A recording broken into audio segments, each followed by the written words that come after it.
Ask Reddit. What is one thing you will never, ever do? Eat the box that my pizza came in. But that's the best part!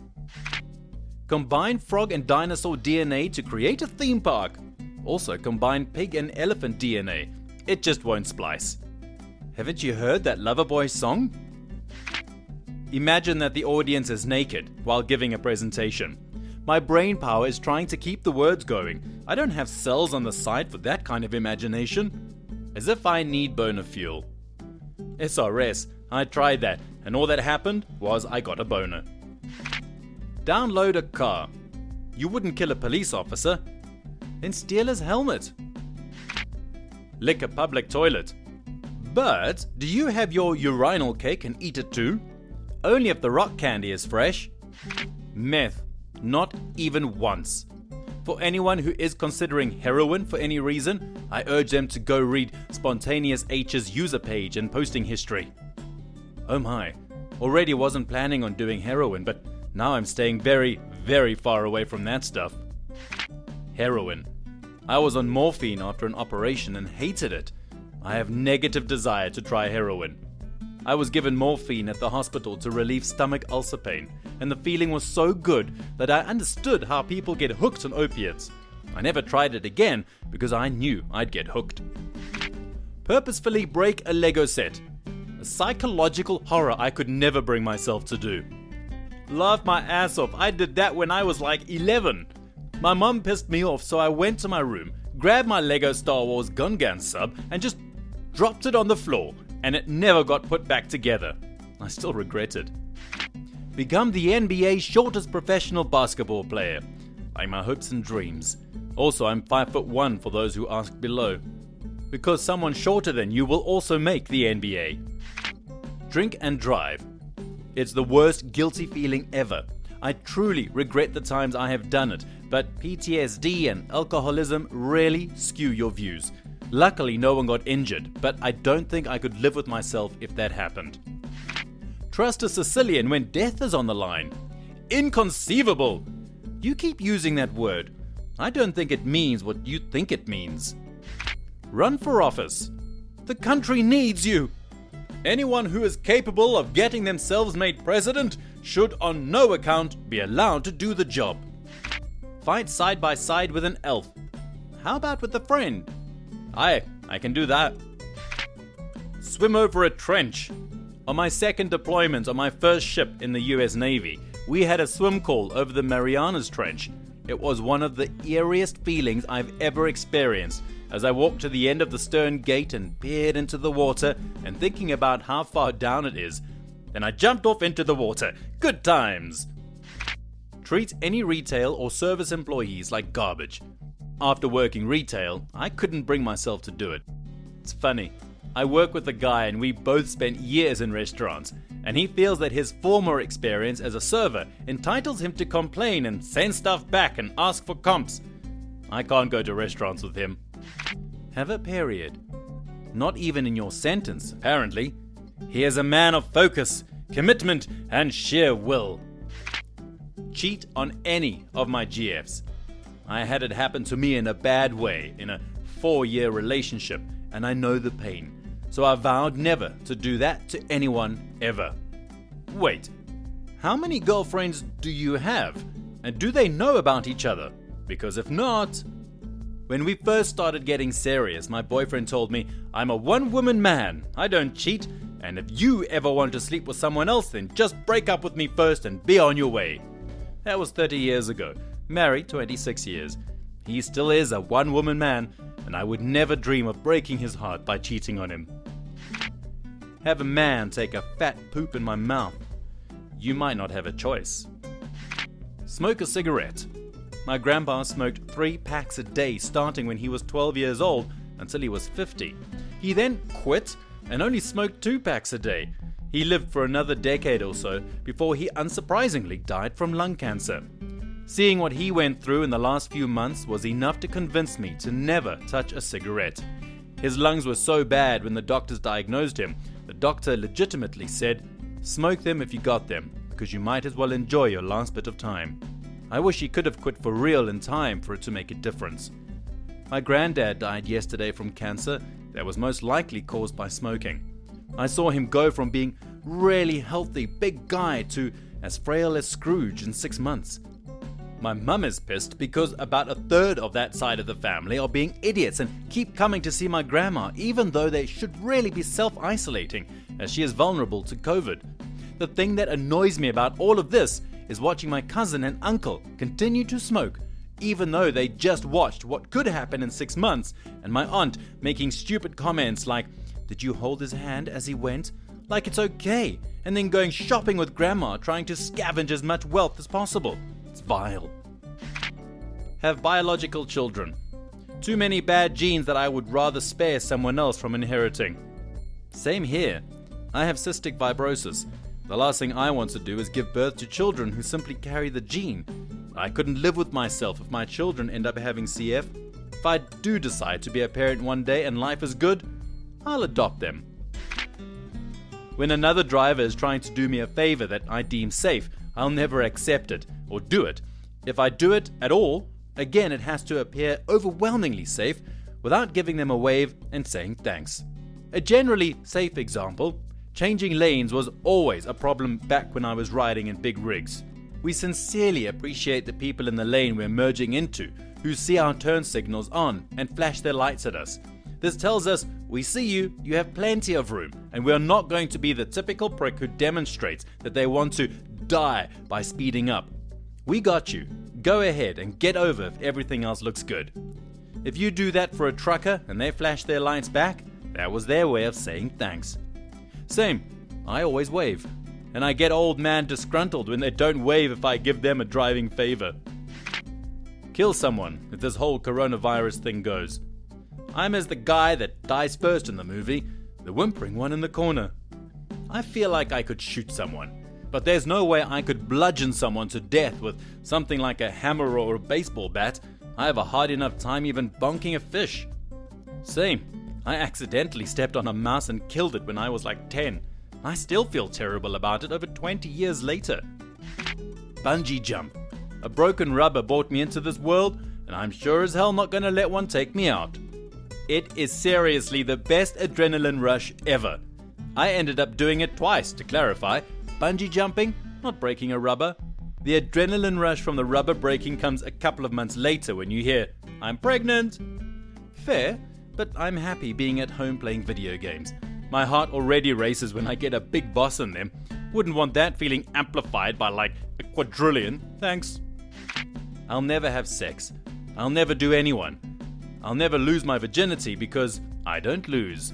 You're the winner of life. But not natural selection. Become president, according to my 12th grade English teacher. The same thing happened when I was in year 8.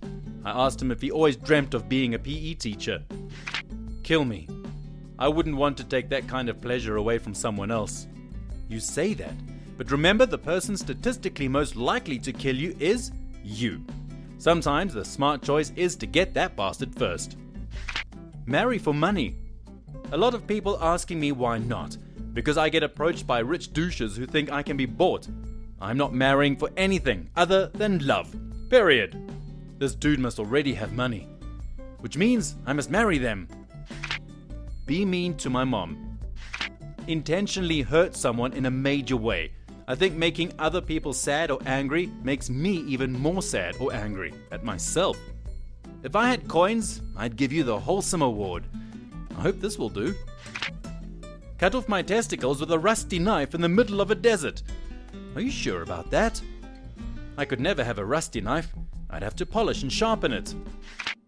Be intimate with someone unless I have a genuine emotional connection. Me too. The little guy doesn't get excited about the emotional layer. I will never, for any reason, do anything to anyone for any reason ever, no matter what, no matter where or who I'm with or where I'm going or where I've been ever, for any reason whatsoever. Sometimes I'll start a sentence and don't even know where it's going. I just hope I find it along the way, like an improv conversation, an improvisation. Beat the game. I've gone years since my last reset. Years. There are no resets, only losers. Never have sex with another lad's woman. If she cheats with you, she'll cheat on you, and vice versa to be fair. That thing will come back to haunt you. People who cheat are likely to do it again. I tried to explain this to one of my friends who got with a girl while she was in a relationship. Lo and behold, she cheats on him, and he says they'll give it another chance. I wish he would respect himself more. Give you up, let you down, turn around or desert you. Will you make me cry? Will you say goodbye? Go on a cruise. I have zero interest in one of those boats with 4,000 plus people. Screw that. Even before the virus, I had zero interest. However, a European river cruise with 100 to 200 people max sounds pretty cool to me. My parents went on one and they had a great time. It's a cool way to see a lot of Europe and not get bored with one city. Not falling for this one. I always end up doing the things I swear off, like sex before marriage, getting fat and doing cocaine. The trick is to think of a good-ass reason why not. If you're in the moment and you arbitrarily denounced whatever you're about to do, what is there to stop you but that one strong thought? Hold a tarantula. But you can sell them for 8,000 bells each. Cheat on someone. Granted, I'm sure quite a load of people who ended up doing so said this to themselves. But beyond the moral grounds of it being wrong, the thought of doing so and going back to your SO, dropping the news, watching their reaction and realizing you've made someone that close to you completely lose trust in you sounds absolutely miserable. And I certainly wouldn't want to be on the other end of that situation either. Cutting my head for an immortal vampire that stole his rival's body. Never will I ever get near a staircase with either a stripper with multiple personalities at the bottom or a bisexual vampire at the top. None of that, thanks. Ask Reddit. College professors of Reddit, what is the most genius thing you have seen a student do in one of your classes? Not a college professor, but during my Diff EQ class, my math professor told the class a story about an incredible student he had. He liked having both calculation questions, solve the difference, etc., and proofs, testing conceptual things in the class. Well, one time, this incredible student managed to prove things that were well beyond the scope of the course. She would also ask questions that suggested incredible insight into the class. He was impressed and had to see what her math background was. Well, it turned out she was a C and D student. In fact, she failed Calc 3 and got a C, I think, the second time. Her first exam also suggested that she had a very difficult time solving and applying the kinds of things learned in the course, yet she could prove the bonus question extremely well. He realized that she just had a hard time with applied math, but was incredibly gifted at pure math. So he went to the head of the math department and after some fighting, managed to convince the department chair to give her harder exams on the account that the exam must be approved. Well, that's what he did, and the department was astonished at the difficulty of the second exam. She could never complete this, but she did, and she got an A in the course. To this day, he and she are good friends, and she visited the class near the end of the semester. She was doing a pure math PhD. This stuck out to me. Honestly, I don't think she would have pursued mathematics, and that would have been a shame. The professor stood out to me. Not only was he an incredible teacher, but he really cared about his students. This wasn't so much genius as it was ballsy, but in the last class I taught, students were required to give a 10-minute persuasive speech about a topic. I listed some common topics from previous classes like whether college athletes should be paid, legalizing marijuana, stuff like that. They were supposed to do a little bit of research and incorporate empirical evidence into their presentations. This guy did a whole 10-minute speech, complete with a PowerPoint presentation on why one food item was better than another, similar food item. It was completely and totally irrelevant, subjective, and not related to anything the course discussed. However, the presentation was very well done. Where students often struggle with the use of filler words, improper preparation, and a flat, boring speaking voice, this student was engaging and seemingly excited about the topic. Because I use a rubric, I told him that I had to take off points for the fact that his research relied mostly on personal opinion rather than evidence, but I still gave him an A- because the actual presentation itself was well done.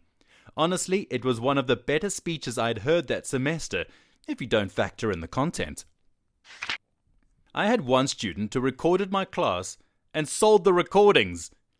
It's funny that you say it's genius because I've literally had multiple professors put in their syllabus to not do this. I've recorded for personal use though. My property class professor had a pretty crazy note in the syllabus about the laws the class material was protected under and the legal action that would be pursued if we recorded or sold.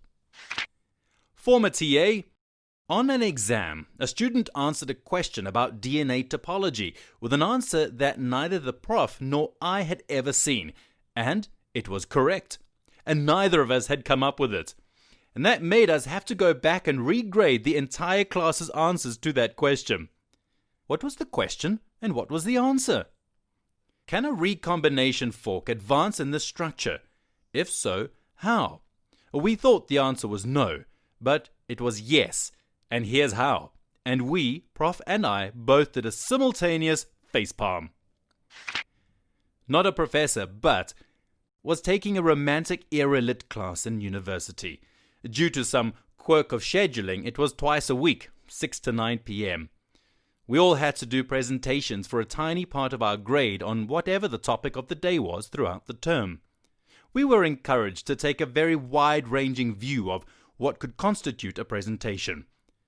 This prof was pretty great and actually managed to get a bunch of 20-year-olds to dress up in period costumes to read poetry to the class or to tell pulpy stories about all the banging the Byrons and or Shelleys got up to. But he was a super friendly guy who had time for everybody. Imagine the personality of Jack Black in the body of a 24-year-old Harry Potter. His day to present comes up, and the poem is Rhyme of the Ancient Mariner.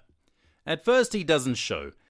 The prof goes through the preliminary matters, and then before she can ask where he is, Buddy kicks down the door to the class and struts in with somebody dressed as a fisherman and a woman in a showy prom dress. These people are not in our class. He proceeds to take a literal boombox. This is like 10 years after those stopped being a thing, to the front of the room, plug it in, and start playing the Rhyme of the Ancient Mariner metal song by Iron Maiden. We think, okay, cool, this is his presentation. No. The dear reader, this is not what happened. What happened next was a 60-plus minute reenactment of the overall story of the Rhyme of the Ancient Mariner through a Hunter S. Thompson lens. The woman is initially the guest going to a wedding whom he stops, but then terrorizes her and holds her captive with a reenactment, a presentation within a presentation, with his captain friend about how he killed an albatross in an aviary, while pressuring this captain figure into driving him around to score more drugs as things kept spiraling out of control. As this is going on, the girl at first seemed terrified of them, circles around, throws on some dark makeup, and suddenly, with everyone's attention on this weird gonzo reenactment, makes her entrance as Death and his rival from the play, lecturing them for their mortal hubris and both demanding her attention and ignoring her. The metal song stopped playing 15 minutes ago, and the whole class is caught off guard by this reversal when they thought the whole thing was wrapping up after he got to the part in his weird story about the dead bird. But she keeps going in a fury. She throws out the scene, captain and driver, and then she and he finish out the rest of the poem with the mariner receiving his curse. They must have been rehearsing for weeks. There's no reference to anything written down, and they are just living the emotional depths of this reckoning. As they draw to the end, she resumes being the woman waiting for a bus or wedding guest. They finish, take a bow, and the class is part amazed, partly confused, and just beside themselves. There is some scattered applause, then he abruptly takes his boombox, and they storm out. I never came back to the class that night. The prof takes a break, pokes her head out to look around, tries to talk about the poem, but she just can't. We've all just witnessed something together, something weird and wonderful and spellbinding. None of us put a stop to it, least of all her. There was nothing left to say about Coleridge. No presentation I have ever experienced in my educational or professional career will ever approach the time I saw a gonzo reimagining or rhyme of the Ancient Mariner in a lit class. I'm a TA for a chemistry class. Twice a week the students have to turn in a worksheet to me, and I require them to have them stapled because of the mess it turns into otherwise. Anyway, one student made it through the class without buying a stapler because they figured out some weird origami-like way of folding the corners together in such a way that you physically could not get them unstuck without carefully undoing the folds. Now I teach it to my students and tell them if they don't own a stapler, they can just do that. Do you have a picture or something of this? Somehow it sounds like one of those awesome life hacks I want to know. Not me, but I took an intro to accounting class that was required for all business majors, where we had a teacher that was teaching his first college class ever. He said T accounts were for nerdy accounting people and wanted to show everyone how to look at the P&L and balance sheet like a business does.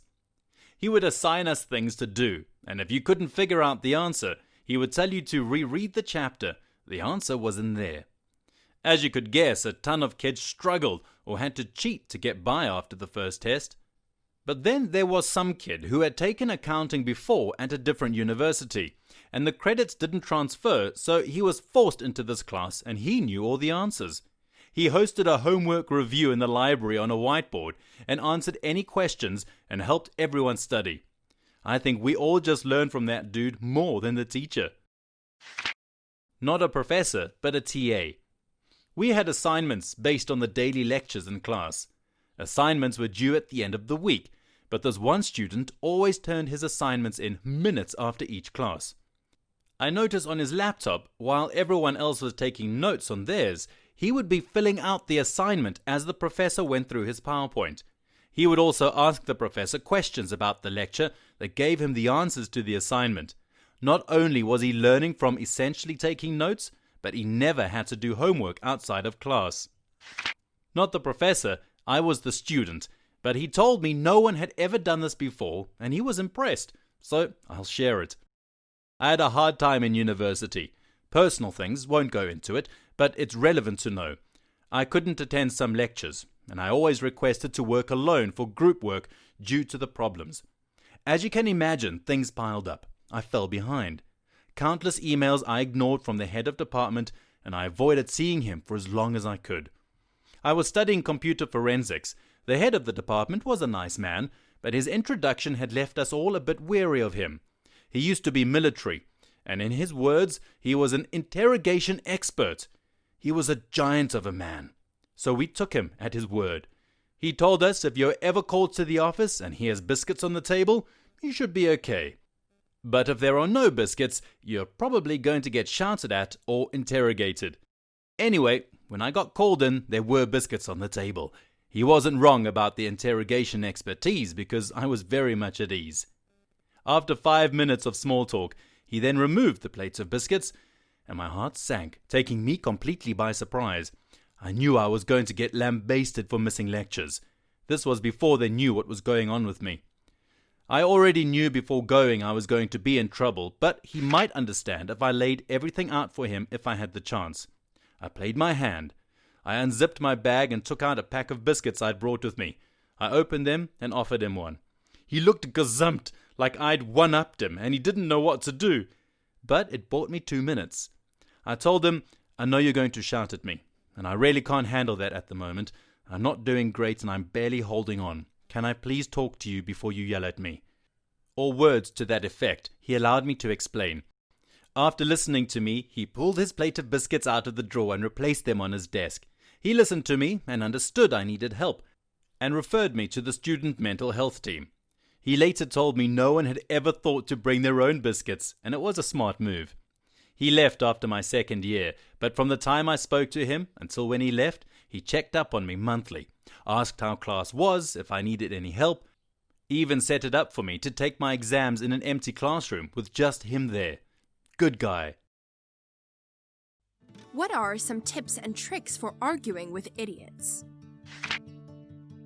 Take some time to make sure you are not the idiot. This is the best advice I can think of. Nobody thinks they're the idiot. Nobody wants to believe that they're wrong, yet many of us are.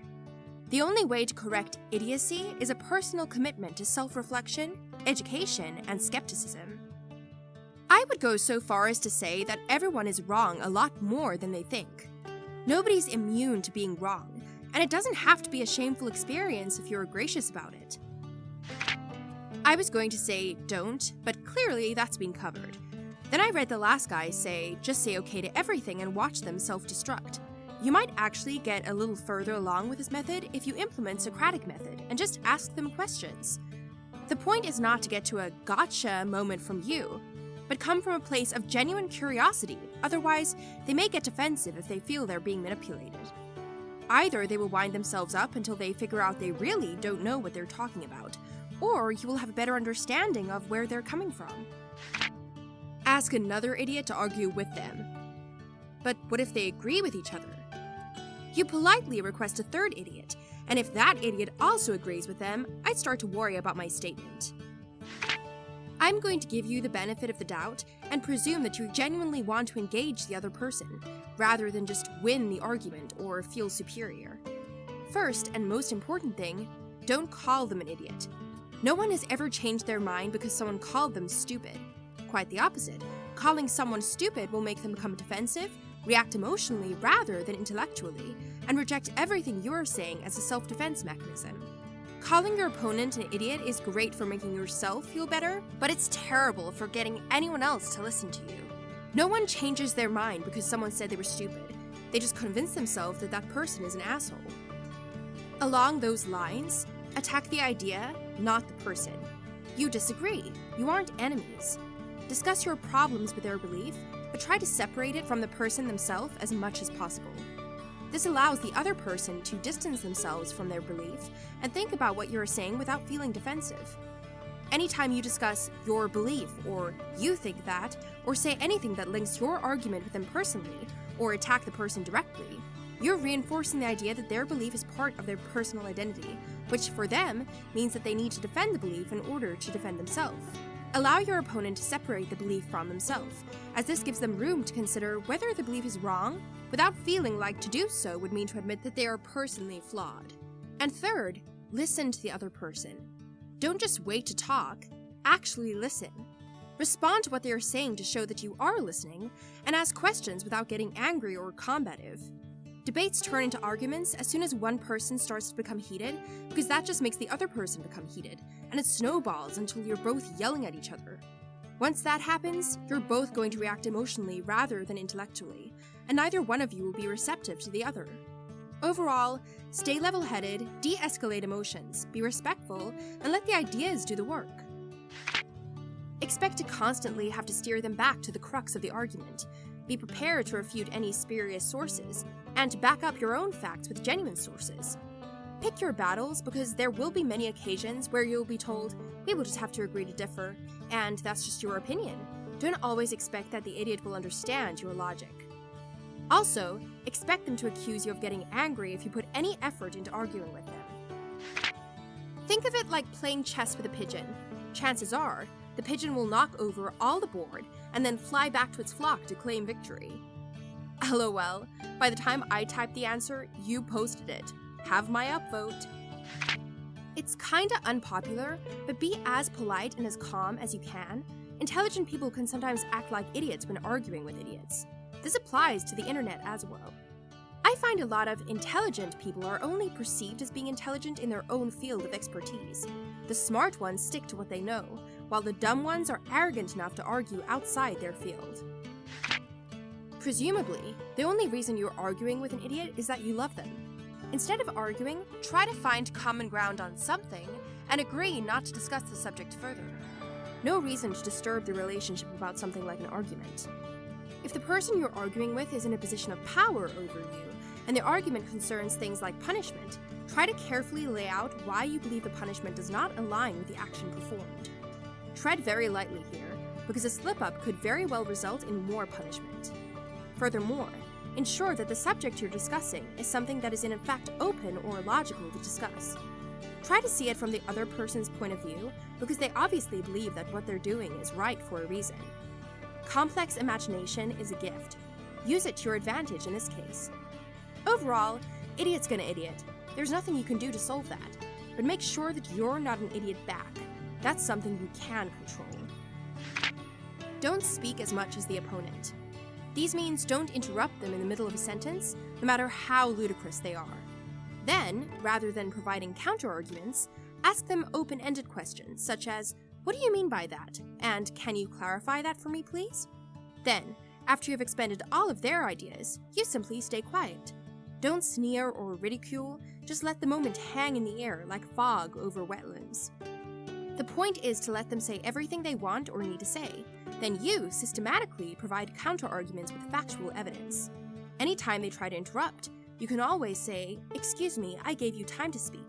I would appreciate it if you could do the same." They may not like it, but they cannot deny that you did indeed give them space to express themselves, and so will probably afford you the same basic courtesy you showed them. You will probably not change their mind, but at least you got them to listen, or at least quiet for long enough to present all the reasons why they are wrong. Try the following to keep things civil. Do not attack them personally. Keep the argument to the topic and nothing else. If they personally attack you, simply state the conversation is over and walk away. Do not counter their nonsense with more nonsense. Neither of you will get anything but angry at each other. Stick to the facts. Do not yell, accuse, interrupt, or anything that you would not like done to you. Civility goes a long, long way towards keeping a discussion from degenerating into an argument. Argument here meaning a verbal altercation, as opposed to its historical definition. Don't call them an idiot. They may be silly and ignorant, but the moment you give these labels is the moment the conversation closes and emotions ramp up. Nobody thinks rationally when they are angry, so avoid pushing those buttons. Stand your ground, but don't be adversarial. The point of the discussion is to debate the points, not to create an enemy. Be prepared to admit you are wrong. Your opponent may have a perspective that has never occurred to you. Try to agree where you can, and then respectfully explain why you don't agree on other points. Do not let them steamroll you. If all of the above fails, and they are needling you for no reason but to get an emotional response from you, simply walk away. You don't need to take their things. I hope this helps. Don't argue with an idiot. They will drag you down to their level and beat you with experience. I don't recall dumb people winning arguments often. They usually walk away insulting whoever decided to correct them on something. Humor them. Know the subject very, very, very well, and ask genuine questions. Take an interest in them. Let go of your grandiose right and wrong nonsense for just a single moment and see human life in front of you, with all its failings, successes, and potential. The mind can only be changed to one specific point at a time, and that point can only be successfully prevailed upon when the receiver is receiving instead of defending, the giver is giving instead of attacking. In other words, don't argue with an idiot, because arguing is for idiots. Also, you will change a million more hearts and minds by example than you will by any other tack. Source: I am an idiot. I get argued with a lot. You smart people really have no idea what you're dealing with. If you get emotionally invested, you're going to look and feel like every bit the idiot that I am. Beliefs form your value system, and your values form your opinions. Try to find out if you disagree about something fundamental, belief level, or just an opinion on an issue, value or opinion level. Two people might disagree about motorcycle helmet laws, but they both might fundamentally agree that people should wear motorcycle helmets. But if you fundamentally disagree, you're likely wasting time arguing about the opinion part of it. For example, when I feel an argument coming on, I tell the person, "Look, I believe that the Bible is the Word of God, and I base all my decisions on that. So if you don't believe that, it will be a waste of time to argue." Agreed. That's what I always say. If you build up arguments without first making sure that there's something on which by both parts agree, you're wasting time and you won't realize it until you get more and more frustrated because the argument is endless and pointless. This is not only important with idiots, but also with anybody if you're not familiar with talking to them, their general beliefs, and their beliefs on the specific subject discussed. You can't fix stupid. Walk away. Can't fix what's already broken. That's busted. The only reason you need to fix something is that it is broken. Just keep asking them questions. Make them realize they can't even explain themselves. Listen to their position. Find something you can agree with or state that you understand, and use Socratic questioning to have them provide a reason why they're wrong. Also, try to include personally relevant information. Facts can be thrown in, but they need to be gently folded in. Example, they. Poor people are taking welfare and they lie and take advantage. I'm sick of lazy people getting paid my tax money. You. Yes, I really think the government could do better with how they use tax money. Personal connection? Have you ever met someone who received government assistance? What was their situation? Oh, it sounds like they were really in a bind. Facts. I wonder how many people receive welfare. I wonder how much they get. Have you ever lived on that much money a month? Remember that they're a person too. There's a reason that they believe what they believe, even if it's ignorant. Don't view idiots as people that you need to put down. See them as people who need to be helped or taught. Point out logical fallacies in the most polite way that you can. If you're rude or mean, they're less likely to listen to you and will be more defensive. The general rule of thumb when debating with anyone is that they're more likely to listen to you if you can at least try to understand and be gentle with them. If you can't convince them, just drop it, or come back to once enough time has passed. If they ever manage to climb out of the hole they dug, they'll look back and thank you. Ask Reddit. If you were a villain and could choose any animal to fight by your side, what animal would you choose and why? Komodo dragon. Actually, the Komodo dragon would be the main villain, and I'd be the companion animal. I can see it. The hero beats you down and you laugh and say, "Oh, you thought I was the boss." And the Komodo stands on two legs and starts laughing. And I don't know if you've seen a Komodo stand up, but they do it a lot to fight other Komodos, so, that can't be good news. A raccoon. Better yet, make it a pack of raccoons, each with its own specific skill set. I read that wrong at first. I was trying to figure out why trash pandas needed a skillet. Sea slug. Nobody would be expecting that. Hermacinda crassicornis, terror of the intertidal. A silverback gorilla. He can provide close-range protection while I attack from a distance. Also, gorillas can tear the arms off a human pretty quickly, lift cars, and even cuddle kittens. Excellent. All three will be important in my quest for world domination. If only real animals are allowed, an elephant. If made-up animals are allowed, a demon elephant.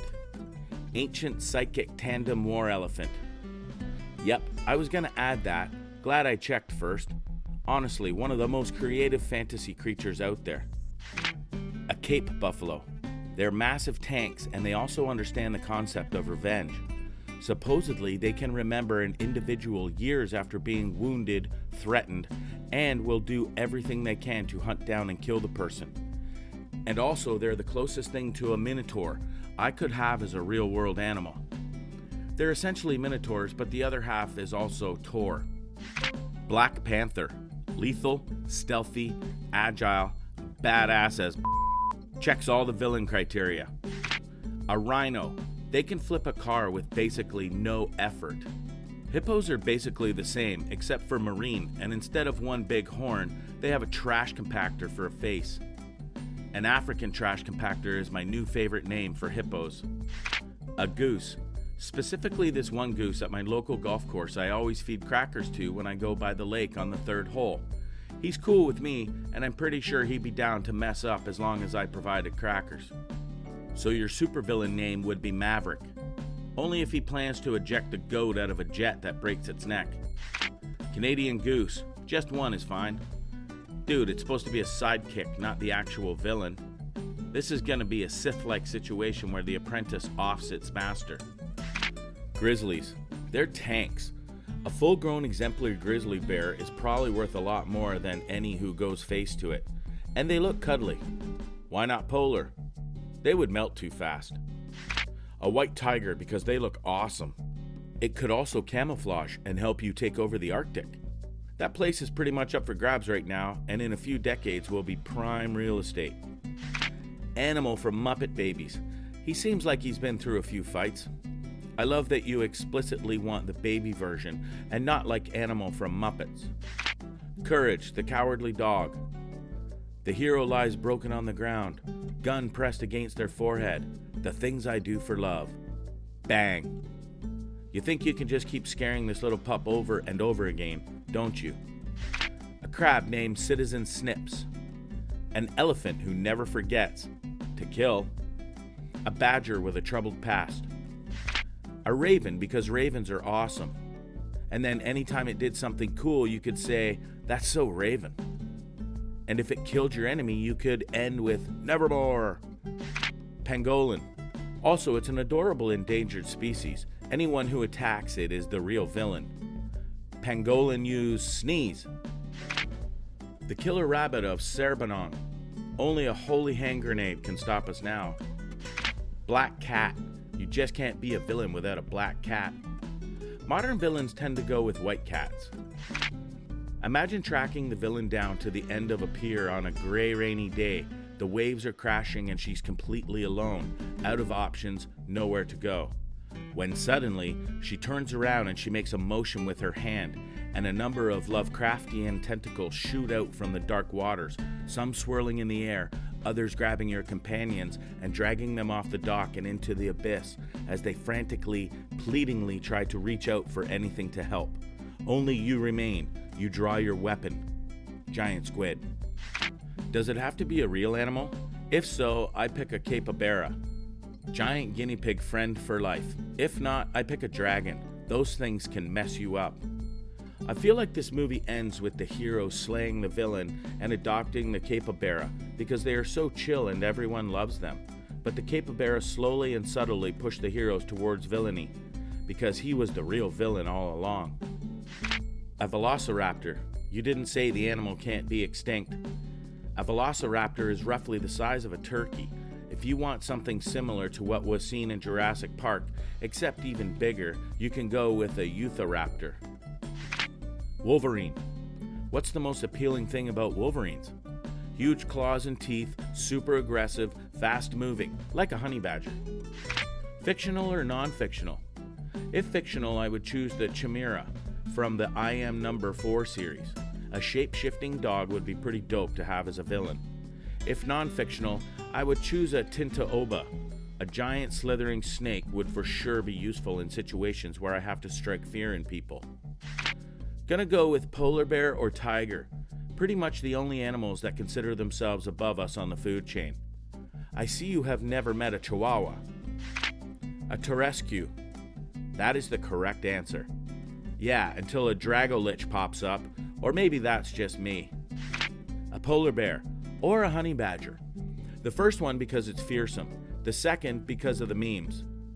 A polar bear or honey badger, the first one because it's fearsome, the second because it's fearless. A cute little puppy. I would use it as a shield, and who from the good guys would hurt an innocent puppy, huh? Or wear baby armor. I thought about the baby too, but they asked for an animal, so I assumed humans are not allowed. A rat. Killed 2/3 of Europe. Actually, it was the fleas on the rats. Get yourself some villainous fleas. How about an Ebola monkey? Panther, because it's good enough for Skeletor, it's good enough for me. Flamingo. As people are confused about why there's a random flamingo running around, I would have already aimed my shot and would be ready to fire. A flamingo named Gladys. I just have this mental image of you being cornered by the good guy, and then just as he's about to shoot you, "Now Gladys!" and your flamingo jumps at the hero, who shoots Gladys dead, but you have enough time to shoot him too. You then fall to your knees and hold your dead flamingo in your arms and scream at the sky, "Gladys, no!" Assuming I could train it well, a spitting cobra. Sneaky, quiet, disruptive, and deadly when necessary. Get a sea snake. Those things make death by Black Widow look slow and pleasant. An ordinary platypus, with a fedora. Perry the platypus. I was scrolling for this answer. Bats. Bats are cute. Plus they could just fly into my enemy's mouth and bam, coronavirus. Or work as spies, or train them to drop bombs. But yeah, they adorably hang under my evil cap and fly out when I need to make a dramatic gesture. A penguin because it's cute and waddles. Gunther. Sloth. Once I capture the secret agent, I won't have to build an elaborate kill the hero slowly machine. I will just tell the sloth to stab them to death. I was thinking of a sloth as well, but just because I like to take my sweet time. I've wanted a chameleon for 14 years. If my only chance to have one is being a supervillain, then sign me the hell up. When your main objective isn't being a villain, but getting a pet. Get a chameleon, man. Follow your dreams. Eagle, among the strongest eyes in the animal kingdom, can spot a rabbit from 3.2 kilometers away. Will give me the best advanced warning for any approaching heroes, and I can plan accordingly. And if you get caught, the eagle can pick up a kid and you can say, "So, what will it be? Me or the kid?" I like where your mind is at with my choice. Ask Reddit, what are you doing to better yourself during this COVID-19 outbreak? Part 1. Actually cooking more. Getting creative in the kitchen. I found that being creative helps so much in the grocery store too. Chicken breasts and ground beef are all sold out. No problem. I can do something with this pork butt, or this frozen haddock fillet, or this corned beef brisket, or this bulk Italian sausage, or this bag of frozen shrimp, etc. Picked up Duolingo and started to learn another language, as well as get back into reading since I didn't have the time to do so. I started learning Japanese because I've never learned a non-European language before. I acquired a bunch of online resources and some definitely legally obtained PDFs and audio files, and I've got Anki fired up and ready to go. It should be a fun one. It's nothing like the languages I'm used to. I started gardening, and I'm really enjoying it. So far, I've dug up 3 old rotten trees, trimmed the overgrown evergreens, and now the garden looks twice the size. Tomorrow is to further trim the bases of the trees to give my pupper more space to roam. I've never seen my neighbors out doing yard work before. I've never even seen most of my neighbors, full stop. Until now, that is. They're friendly. They wave. It's pleasantly surprising. Also, everyone is out walking their dogs, at safe 6-foot intervals. The dogs are so happy. I've been going through Khan Academy's math courses and 100%ing them all. I'm stealing this idea. I've been thinking of applying as an online math tutor. Oh, interesting idea. You might have some competition in the near future. I quit drinking, not because I think alcohol is bad, but because I was drinking way too much. Good job. Always better to catch those bad habits early before they become a problem. Learning that working through a crisis shouldn't come with the extra pressure of having to be productive, no matter the cost, and granting myself the mental space to actually deal with the stress coming my way right now. If I had realized this was an option months ago, I'm sure recovering from my surgery would have been a lot easier. Take care of yourselves, people. If all you have space for right now is making it through this and taking care of your loved ones, that's more than fine. This is a traumatic time, and we all deserve to make it through as well as we can. I just started doing 100 squats a day yesterday. Let's see if I can keep it up for 2 weeks. 100 push-ups, 100 sit-ups, 100 squats, 10-kilometer run every day. Warning, this workout might cause baldness. This is my 5th day in a row sober for the first time since maybe October. Been doing a little indoor cardio every morning, dusted off the dumbbells, and I'm doing weights every evening. My bathroom, office, kitchen, and bedroom haven't been this clean since I moved in. Been listening to over 15 hours of music a day for the first time in years, which it turns out is a big mood booster. I'm just going out on my balcony and drinking tea while I watch the odd car drive by every morning, and it's very peaceful and relaxing. Been phoning the family every day to catch up instead of every week or two, and it's kinda nice. It's super selfish given all the awful stuff that's happening in the world because of this, but this pandemic is, at the moment, actually the best thing that's happened to me personally in years. I've been hitting the treadmill like crazy. I think I'm going to do a half marathon late this year. I would love to have a treadmill right now. I could really zone out in a way you can't when you're walking outside. 100 sit-ups every day. Everything hurts, but totally worth.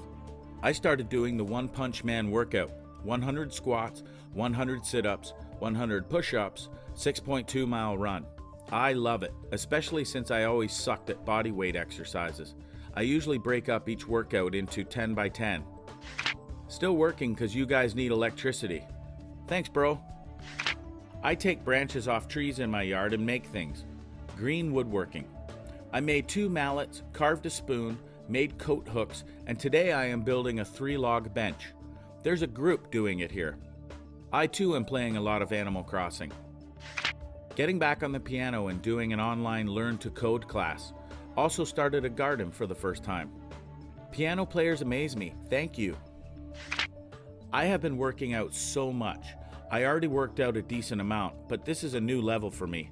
Honestly, I don't know if I'd be holding it together if I weren't working out. It gives me a sense of satisfaction of a job well done that, quite frankly, not much else can these days. What have your workout routines consisted of?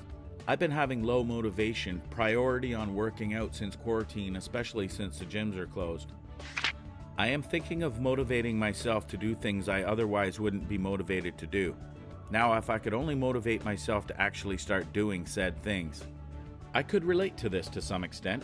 While I have the time to do the things that I want to do to better myself and improve, I'm just not motivated enough to actually start doing those things. I've recently started doing 20 push-ups, 20 sit-ups, and 20 squats every time I wake up or I'm about to sleep, so that's a good thing. But I want to do more than just that and actually the time to learn the skills that I would use after the quarantine.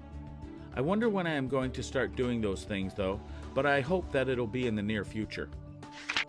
I stopped smoking cigarettes. Congrats, that's always a big deal, but especially in a high-stress period. Good for you. I don't go outside and potentially infect other people. I have been doing this for a few years now, and no one ever thanks me. Thank you. You're a good man. Nothing. I'm taking this opportunity to not feel like I have to be constantly improving. My grades, appearance, brain, whatever. I'm doing the bare minimum at home because I spend most of my life stressing about how I can better myself. I know where you're coming from. The need to always be on the go and being productive every single minute. I had to learn not to feel guilty for taking a moment to pause and be still every now and then. I'm learning to be a better dad for my son. I'm showing him to be kind, be patient, and let things go. That he shouldn't be afraid of failure, trying, and mostly me. I've always been quick to anger and very demanding, but now that he actually gets to see me on a daily basis, I'm learning to choose my words carefully and be the parent that I always should have been, instead of the one I am now. That it's okay not to be perfect. It's okay to mess up, and asking for help is a good thing. He's a wonderful little man, and I need to chill and let him be a little boy. He needs to enjoy his childhood, and he needs a dad that is there and supports him, rather than one that demands perfection. This is a blessing because at this crucial age, I get to have the time with him that most people wish for on their deathbed. I'm spending time in his world instead of making him spend time in mine. It's not stupid to race your Hot Wheels and create stories, buddy. I've been stupid for not seeing how awesome it is. I'm not wasting this opportunity. Not again. There's a problem which has plagued humanity since time immemorial. A dire dilemma which virtually everyone has experienced, but which precious few have attempted to solve. Now that I'm locked away from the outside world, I have decided to study this horrifying phenomenon and hopefully usher in a new era for humanity. I'm speaking, of course, about those kernels of popcorn that somehow resist being popped in the microwave. Over the course of the past few days, I've prepared and consumed several bags of popcorn. Each time, there were just over a dozen kernels left behind. These anomalies, these aberrations, have been collected and isolated, stored away for the dark experiment that I have planned. Once I have acquired a suitable enough number of test subjects, I intend to gather them all together and subject them to a second exposure of electromagnetic radiation. Meticulous notes will be kept throughout this entire process, and while there is a risk that I will simply rediscover fire, the fools who fear to see knowledge will be unable to deny the benefit to our collective understanding of the universe. The world may mark me as a madman, but history will speak only of my triumph. Rabbit holing on Reddit. Working out at home. Mainly rabbit holing on Reddit. I think I hit a personal record yesterday going through 1,400 posts. Wait, is there a way to see your stats? I'm very curious, but also scared to check. I'm on the autism spectrum. Noticed I was backsliding in terms of my social skills over the past few months, so I've contacted a job coach and I'm connecting with an ASD specialist so I can get back to the functioning social level I was before and hopefully get a job. I'm also on the spectrum. That's a really good idea. Good luck, and I'll be crossing my fingers for you. I'm trying to quit drinking. I've been drinking every day for 4 years due to depression and quite frankly boredom, but have never cared to quit since I was getting by just fine. I thought it wasn't a problem. I decided since I have 2 weeks of staying home, it's the perfect time to quit. In case I go through withdrawal, it won't affect my real life. I told my roommate just in case I have serious symptoms, and I checked with a doctor beforehand just to make sure if something serious happens, I know what to do. It's been a day and a half without a drink, and this is the first time I've been excited about bettering myself in a long time. Wish me luck. We've got a power rack and an Olympic bar plate set. I got back into lifting a couple of months ago, and now I've got plenty of time to stay consistent, and my SO is also around to spot and form check. My goal is to have at least one coworker remark on my newfound swollenness once we return to the office. Man, I miss squat sessions more than I miss any human. All I have in this trying time are dumbbells. Goblet squats are a lot better than nothing, but they aren't the same, and they don't have nearly the mental health benefits for whatever reason. Morning walk in the neighborhood, living room yoga from a YouTube series, yard work I've been putting off forever, and no smoking marijuana until after 5 p.m. Most days. Doing all those things too. The walk in the evening usually, and a quick flow yoga for a lunch break while I work from home. Built a garden bed, but sometimes the weed happens earlier than 5 p.m. Walks, yoga, and gardening are all better stoned. Deep cleaned my whole apartment. It's so clean. Proud of myself. Haha, just this morning I was thinking I need to clean my house up. It's amazing how dirty it seems in daylight. I quit biting my nails. How? Please tell me. I have been a chronic nail biter all my life, and I got this anti-biting liquid off of Amazon for $7, and I went for my nails once, and that was it. You roll the liquid onto your nails, and it's so bitter and gross. Breaks the habit real quick. I haven't bitten my nails for over a month now, and I don't use the stuff anymore. Reading more, stretching more, taking walks at an appropriate social distance, and making a point to avoid unhealthy coping mechanisms. Trying to learn how to better manage my anxiety. A great skill to have these days. I need a lot of work. Same. I hope you're able to find something that works for you. Anxiety is horrible. It sounds stupid and cliche, but take a deep breath through your nose. Not a shoulders up kind of breath, but a belly one till you can feel it through your whole body, and slowly let it out through your mouth. About 10 seconds total, but man, does it at least get my heart rate down for a little bit. Well, I'm working on becoming a better person myself, trying to quit my porn addiction, trying to get better with my social skills, getting a better attitude in my life. I'm also working on learning new skills. For instance, I'm working on learning Latin. I'm also learning the guitar. Have a nice quarantine, y'all. Are you slowing down and using it less and less, or are you quitting cold jerky? I'm trying to keep it at a minimum. Right now, I'm at 1 or 2 jack-offs per month, better than my old record of 5 a day. Learning to play the banjo. It's like learning to play the guitar, but nowhere near as many people play the banjo. Dude, I'm learning to play the bagpipes. Once this is all over, we need to find an accordion player and a guy with some steel drums, then start the most bizarre cover band in the history of the world. Ask Reddit. What are you doing to better yourself during this COVID-19 outbreak? Part 2. Not as healthy as everyone else seems to be, but as a cake decorator with no cakes to decorate, I'm practicing brush embroidery today. Just working on my skills while I have 8 hours of work and nothing to do. Wow, I'm a cake decorator and baker as well. Normally, I don't bake or cake on my off time, but I am severely missing my turntable. All my tools are at work. What is brush embroidery? I'm a doctor and I work on a respiratory ward. For the love of all that is holy, it's not a difficult concept. Stay inside. Edit. I should have to point out that you shouldn't literally stay inside and that it's for 3 weeks. I mean, at this point, I think I'd like to do that happily, but that's by the by. please, by all means, go into your gardens if you have them and take some exercise as per local rules. Here in the UK, it's once per day for exercise and only essential shopping. I'm talking more to the crowds that are still gathering in the play parks in the UK, as people seem to be treating this as a government-sanctioned 3-week holiday. You all understand what I'm getting at. Please be sensible and do your bit to help curb the virus spread. Have lost 12 pounds with intermittent fasting and moderate exercise. Tackling clutter and paperwork around my home also. I'm doing intermittent fasting too. Turns out it's quite easy when you don't have an abundance of good food at home. Finally writing the movie I've always wanted to. I'm more than 60 pages in. It's just flowing off my fingertips. Pure magic. Doing yoga, meditation daily, sometimes twice a day, and focusing on my mental health. I've been using Uper every day for journaling and goal setting, and have finally decided to do something about my chronic condition by downloading Curable. I've even gotten more organized, which is big for me. Quarantine has been good. Who would have thunk? I've been doing yoga every day after having it as a failed New Year's resolution for the past 2 years. Everything hurts, but it feels like a return to home for me, and I can already see changes in my legs muscle tone. Quarantine has been great for me so far. It'll be weird returning to normal life after this. My husband and I are actually sticking to our 6-day-a-week workouts without the gym.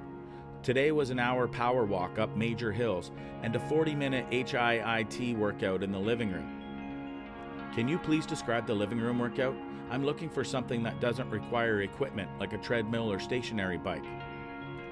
A great place to start is going on YouTube and searching for something like body weight HIIT workout. I found a lot of great ones on there that I've been following. Also, I pay $20 a month to subscribe to the Alexia Clark app. She releases workouts 5 days a week that are usually a great mix of upper body, lower body, and full body days, and you can choose to view the workouts in gym or home mode. Last leg day of hers, my hubby, who is a pretty fit dude, hopped on and did it with me and left him walking weird for 3 days, so they're real shredders. Working on my posture with one of these and learning about home improvement. I work from home about 30 minutes a day while still getting everything I need to get done completed, which really makes you think about the standard 8-hour workday. Then I check out this old house and the do-it-yourself subreddits. This was my favorite part of working from home when I did it. Instead of the usual downtime at work where I'd BS on my phone, I was able to do my laundry or vacuum or any other chore during that time so that my evenings were completely free and open. I'd become overweight since alcoholism and depression took over me. I started walking every morning. Haven't got up and did something that made me feel good since I was in the service. I think I can keep it up. Give Couch 2.5K a shot. I could barely run a mile at the beginning of January, and yesterday I ran 6 miles. I'll do that, thank you. I've started to do 2 things so far. Learning to play the piano, which I've wanted to do for literally decades. Cleaning the flat from top to toe. Doing just a small amount each day, knowing I'm stuck in here for at least another several weeks, makes it easier to do a useful amount and then, that's enough for today. Then there's continuing to learn French on Duolingo, and I'm thinking of adding Japanese or Russian to that too. Work on that hand independence on the piano. It makes everything else easier down the road. My practice is usually a few minutes of scale and chord warm-ups with intense focus on 1 or 2 exercises. I then work on a solo for 10 to 15 minutes. Then I dick around on some Showtimes or Disney music for a while, so I get some fun too. Enjoying not doing anything. This is exactly what I should do, but I literally can't. Even when I'm free for a few days, I feel like I'm wasting my time if I don't get something done for the day, and any time spent relaxing, enjoying, etc. just makes me feel guilty.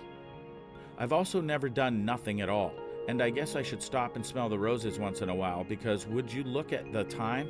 Already 5 years have passed and I'm wondering where it all went. Even if I did relax in those 5 years, I don't remember it. I follow the safety rules, and I proposed, by phone, my elderly neighbors to do their shopping, or call me if they like a social talk by phone. I also maintain a relaxed and productive lifestyle.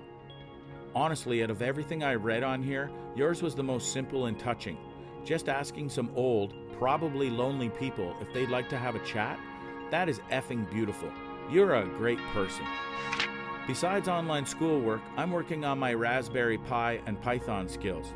I already have a half dozen projects in mind, and I'm really excited to get back into coding for fun. I got a Raspberry Pi and I don't know what to do with it. I made a web host, a Twitter bot, and a retro gaming machine out of it, and I don't know what to do anymore. What are some of your ideas? Watching Gordon Ramsay YouTube videos on autoplay. Learning how to cook or learning how to be a stupid donkey. I'm watching movies. What were your favorites watched so far? I enjoyed watching Claws, Midway, and some rom-coms. I started with some Lynch movies I didn't see yet. I just did Blue Velvet and Wild at Heart. Next one is Lost Highway. I saw it, but I don't remember much. And then I'll move on to other stuff from the list. Quit nicotine, sugar, dairy, and gluten. Been working out every other day. Virtual interviews. Virtual interviews for jobs, I presume. How is that going? I've been unmotivated to search and put myself out there. What industry do you work in? Yoga every damn day, except Sunday. Can you recommend any for beginners? Like ones that are different every day? If you can. I recommend Yoga with Adrienne. She has a series of videos where she breaks down certain poses for beginners. She also has a variety of classes focused on different needs, relaxation, workout, cramps, headaches, etc. She's great. I'm a former yoga teacher and just make up my own flows every day now. With enough time and practice, you'll be able to tune into what your body needs more effectively each day. I'm learning Mandarin and trying to get my qualification coursework done. It's one work is paying for, but I haven't had the time recently to properly get going. What are you using to learn Mandarin? I've been searching for a course app, something to do the same. I'm trying to quit smoking to get high off cannabis. I'm switching over to edibles because I know the future me will thank me for that. It's going well so far. I ran out of what I had before the shelter-in-place order, and I've been doing fine with edibles. You buying or baking? Tips: always decarb, you probably already know that, and save your dregs and put them into chocolates or spaghetti sauce, or make what are called firecrackers, which is weed honey, and graham crackers. There's still THC in there, and it's a waste to simply throw the dregs out. I've always wanted to learn how to do fancy braids in my hair, so I've committed to doing a French braid every day of the quarantine. I'm getting better already. Meeting Fitbit goals every day, brushing up on my crappy high school Spanish once a day, and learning to sew for charity projects. Trying to do body, mind, and spirit improvement from home. It's obviously a huge privilege to have secure employment and good health during this time, so I feel like I need to do what I can to not waste that opportunity. Hey man, I was reading all these wholesome comments and I happened to stumble upon this one. Just came by to tell you that if you want to chat in Spanish sometime, you can DM me freely. And if we ever get to talk, I could also improve my English a bit. Walking my dog for an hour plus each day. There's going to be a lot of sad doggies when we all go back to work. I've been walking my dog basically every day since this started. School has been shifted to online classes for the rest of the semester. So when I get back, either over the summer or in the fall, he's gonna be pretty upset. I gave up alcohol. I started that about 2 weeks before S hit the fan here, but I'm proud of myself for continuing with it despite the sudden difficulties that I would love to face with a bottle of gin. Sleep. Fix my house, build a tree house, text this girl I like, dream about cuddling with her again after all this is over. Just think, after all this is over, you'll be smooching her in a sick treehouse. If only it could be true. I was just friend-zoned because she didn't want commitment. I'm trying to shore up my language skills by hitting the dictionary for several foreign languages. Maybe even become a professional translator one day. I'm just a hobbyist translator right now. Also trying to teach myself art by getting a Wacom tablet, so it's another lifelong hobby skill I could use. And slowly, very slowly, learning how to program. Congrats on getting a Wacom. Did you get an Intuos or a Clintic? I personally work with the Into style tablet where you draw flat but look up at your screen. It's a learning curve, but I prefer it for ergonomic reasons. And it's easy as drawing on paper now, more or less. I hope you find success with that and your other endeavors. Taking care of my new baby. It's a weird time to be on maternity leave. It's nice having my husband home. We weren't expecting that. Congratulations. I've been so unhappy lately, especially with my job. I hated it so much and it took so much life away from me, so I quit. Actually, due to COVID-19 and also what I've been feeling for a really long time with the hours, I got myself another job and had plenty of employers reaching out for interviews.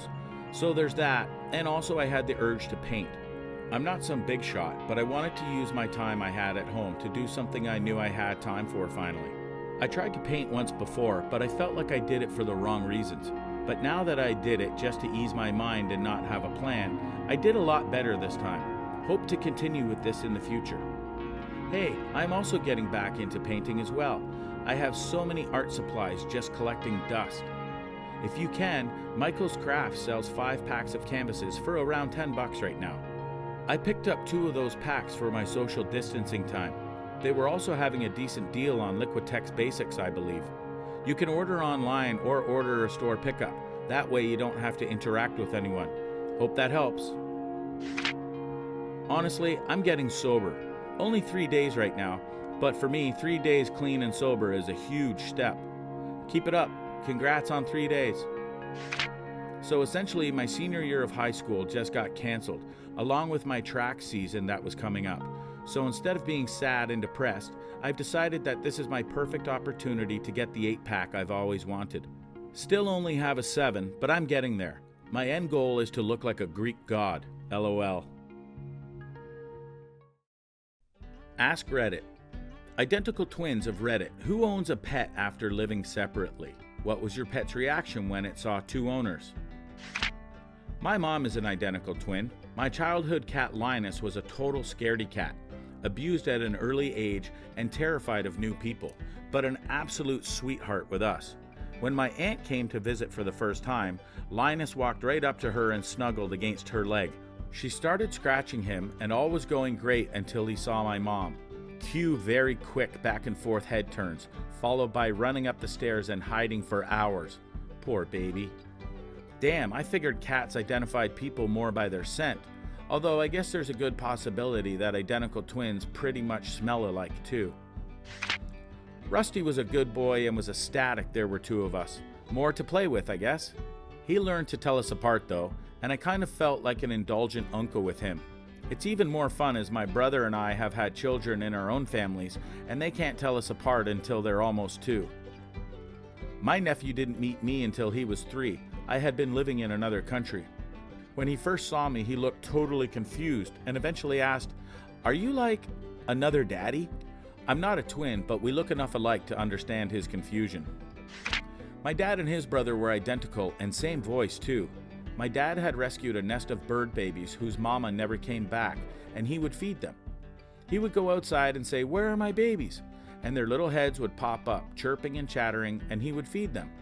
Had a vet friend who told him how and what to feed them. One day his brother came over and my dad told him to go out and say, "Where are my babies?" And the bird stayed silent, not a peep. He tried again to no avail. My dad said it and instantly the babies popped up and chirping. They couldn't see him and his voice was identical, yet they just knew. It was uncanny. I know that with most birds, the mother would whistle a quiet tune to the eggs quite frequently, resulting in the chicks being able to identify their mother's call and vice versa, no matter how similar other birds' call is. It's the same with bats, which is incredibly useful to them since all the babies are always together in a colony. Identical twin here. It's weird because my dog loves me but hates my sister. Like, when she comes around, he growls at her and barely lets her touch him. I have no idea why. He isn't like this to the rest of my family or friends. Maybe he thinks she's an imposter. LMAO, we have no idea. I would almost guarantee it's because she's almost identical to you, but not quite the same. It's probably really confusing for the poor little guy. Have you ever heard of the uncanny valley? It's probably something like that. My dad and my uncle were identical twins. Their voices sound so similar, even my mom would get confused before the invention of caller ID. My dad passed away last year, and when my uncle came over, the family beagle didn't notice, but when my uncle spoke, he perked up. But then he would go and sniff him and get sad again. Something I've never considered. How does your mom handle seeing your uncle? I imagine seeing your dead significant other in their twin could be hard to handle. Not to step on your loss, please ignore if need be. My sister's dog was confused for a second because we sound alike, but then he realized I wasn't her but similar, so he also adores me. Sometimes when I'm visiting and he gets in trouble with her, he comes to me and climbs in my lap. He only weighs 100 pounds. My sister and I aren't twins, but we look very similar and sound nearly identical. Before I moved halfway across the country and developed an accent, we did sound identical. She has 6 dogs, and all of them took an immediate liking to me the first time they heard me speak. I sound like Mom, so I must be good people. We live together, but my cat doesn't particularly like him. I can manhandle that fluffy little thing and rub his stomach all I want. As for my twin, well, he bites him if my brother touches him wrong. To be honest, I'll bite your brother too if he touches me wrong. I'm an identical twin. My dogs had no issues distinguishing between me and my sister. They could tell by smell. Dogs can also distinguish by the way you pet them, the way you walk, your voice. These facts also play a role. My partner is an identical twin. Our dog hates his twin and won't let him in the house, and our cat loves him. The cat loves him out of spite. We never had pets growing up, so my twin was pretty nervous. My wife's 9-pound Pomeranian could smell his fear and preyed on it. I'm trying hard to imagine a 9-pound Pomeranian prey on anything, but I'm not having much success. My twin and I have lived separately and together several times. My dog treated my sister and me like 2 separate members of the same family, but both our cats, one is mine, one is hers, have made it clear from the beginning that the other twin is a second-class citizen. We have exactly the same voice, so when we visit each other, there's about 1 minute of, "Why are there 2 of you?" And then it's business as usual. My dog used to do a weird thing. If he was on my uncle's lap and my dad walks in, he'll switch to my dad's lap and vice versa. So the idea of second-class citizen from dog's perspective keeps changing time to time, LOL. The first oddly specific Ask Reddit I am qualified to answer. My dog lost his mind when my twin came to visit. He excitedly dashed back and forth between the 2 of us, thrilled to see us both. Then again, he's a golden retriever, so he does that with everyone. Goldens are the best. But yeah, they'll also greet just about anyone like they're BFFs. Long time ago, my grandfather had a dog that went with him to work the fields on his farm. He passed away and dog stayed with my father and his mother. G-Father's brother came up the driveway one day to visit, walking and looking like my G-Pa. The dog went crazy in the house. She was barking and going from window to window. They finally let her out as he was walking up the steps to the porch. She ran up to him all excited until she saw it wasn't her master. It was like someone had kicked her. The tail went under and slowly walked over to her bed and laid down in her sadness. Oh my goodness, I felt so terrible for the dog. I have an identical twin. My sister decided to try and surprise me by coming to visit from out of the state. She had a key, and my dog growled and barked at her and wouldn't let her in while I was in the shower. LOL. He didn't care if she looked and sounded like me. She wasn't coming in unless I let her. They rely on sense of smell like we rely on vision, but more so. My dad's brother looks almost exactly like him. So similar that even the cousins get them confused sometimes when we're all together. My uncle came to visit once and came in the house while my dad was still outside helping with the bag. My golden doodle went bounding up to him, and my dad is her favorite person, and barked a greeting. My uncle replied, "Oh, and who is this?" They have totally different voices, octaves apart. My dog panicked, froze, hair went up, crouched way down, and she turned to look at me like, something is wrong with Dad. Then my dad walked in. My dog realized that Dad was still here and realized that this is a fun new person just like him. She happily went to investigate and say hi. My doodle now loves my uncle, but that first moment really freaked her out. My grandfather had a younger brother whose voice sounded indistinguishable from his own. To all of us humans anyway. They were not twin-like in appearance, nor scent, one assumes. One day our big studly master of his domain, German Shepherd, catches Uncle Reggie on the front porch and starts going at him, and Uncle Reggie says, "Oh, Scout, now stop that." And Scout did the full cartoon stop, head sideways, and that whimper that sounds like a question mark. So his appearance wasn't mistaken by the dog at all, but he did confuse the hell out of him with the identical voice. My rabbit will go to my twin sister if she calls him from the other room. We have the same voice. But once he arrives and sees it's her and not me, he stops short because he was expecting mom pets. He eventually let her pet him. It's the betrayal when she imitates my voice, intonation and all, that makes him a little huffy at first. I love that little huffy that animals do when they're all fed up with your things. Me too, and I think rabbit huffiness can take the cake most times.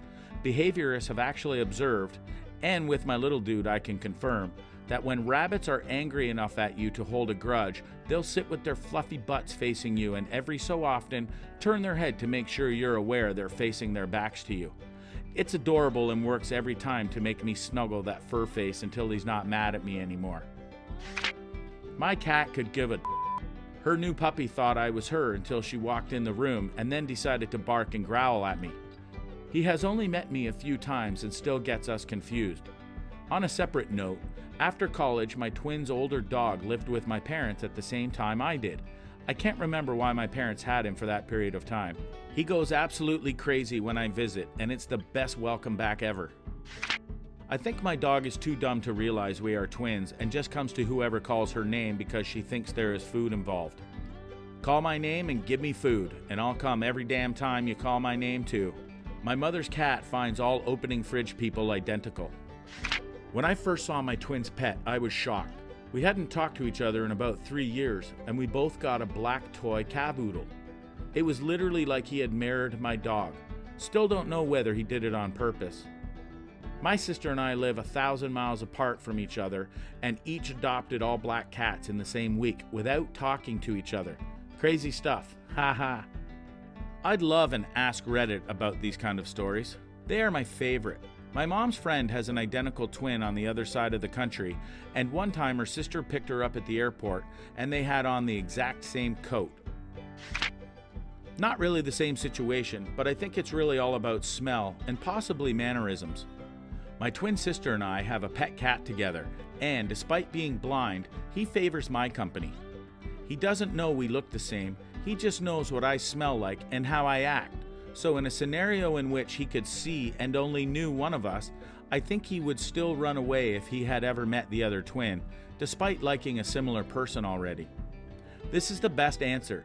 It shows that they sense the essence of the person, not just how they look. Not a twin. The first dog my husband and I had was very much my husband's dog. Worshipped the ground he walked on. One day while my husband was going on a walk with him, the dog saw someone that looked just like me from the back. Even my husband was confused. The dog ran up to her happy as can be, and then she turned around. He growled at her. He barked at her while walking backwards. He was usually a very mellow dog. When they returned to our apartment, the dog sniffed me for a moment and proceeded to snuggle me for the rest of the night. Guess he couldn't handle the betrayal. My Yorkie had no idea I had a twin until my wife surprised me by purchasing a ticket for him to visit for our birthday. He walked in surprising me, and she lost her mind and ran up to him excited, thinking it was me. The kitchen was adjacent to the front door, and I was standing in it. As she got to the door, she stopped and noticed us both, and got even more excited, running back and forth between the two of us. One of the cutest things I have ever seen. My dog couldn't tell Asians apart, I guess, and followed the wrong Asian lady at the dog park. My dog got scared by an Indian friend of mine because he picked her up too fast, so she barked out of terror. Whenever she sees an Indian friend I have, she immediately growls, so they say she's racist, and they mess with me by saying she's like her owner, it seems. My sister and I are identical twins. Literally, the only way to tell them apart is which side their hair part's on and their glasses. Our family cat absolutely adores the younger twin and despises the other. And I'm absolutely certain that they have exploited that more than once. Ask Reddit. McDonald's now sells sad meals. What items would you find in them? My dad likes liver. When I was a little kid, my grandmother brought some over for him, and for some reason she put it in an old McDonald's bag. I came home from school and opened up the fridge to get a snack, and saw a McDonald's bag in there, and excitedly opened it up only to find a Ziploc bag full of raw liver. So that, the exact same food just haphazardly tossed in a box with no wrapping. Shake the box for extra effect.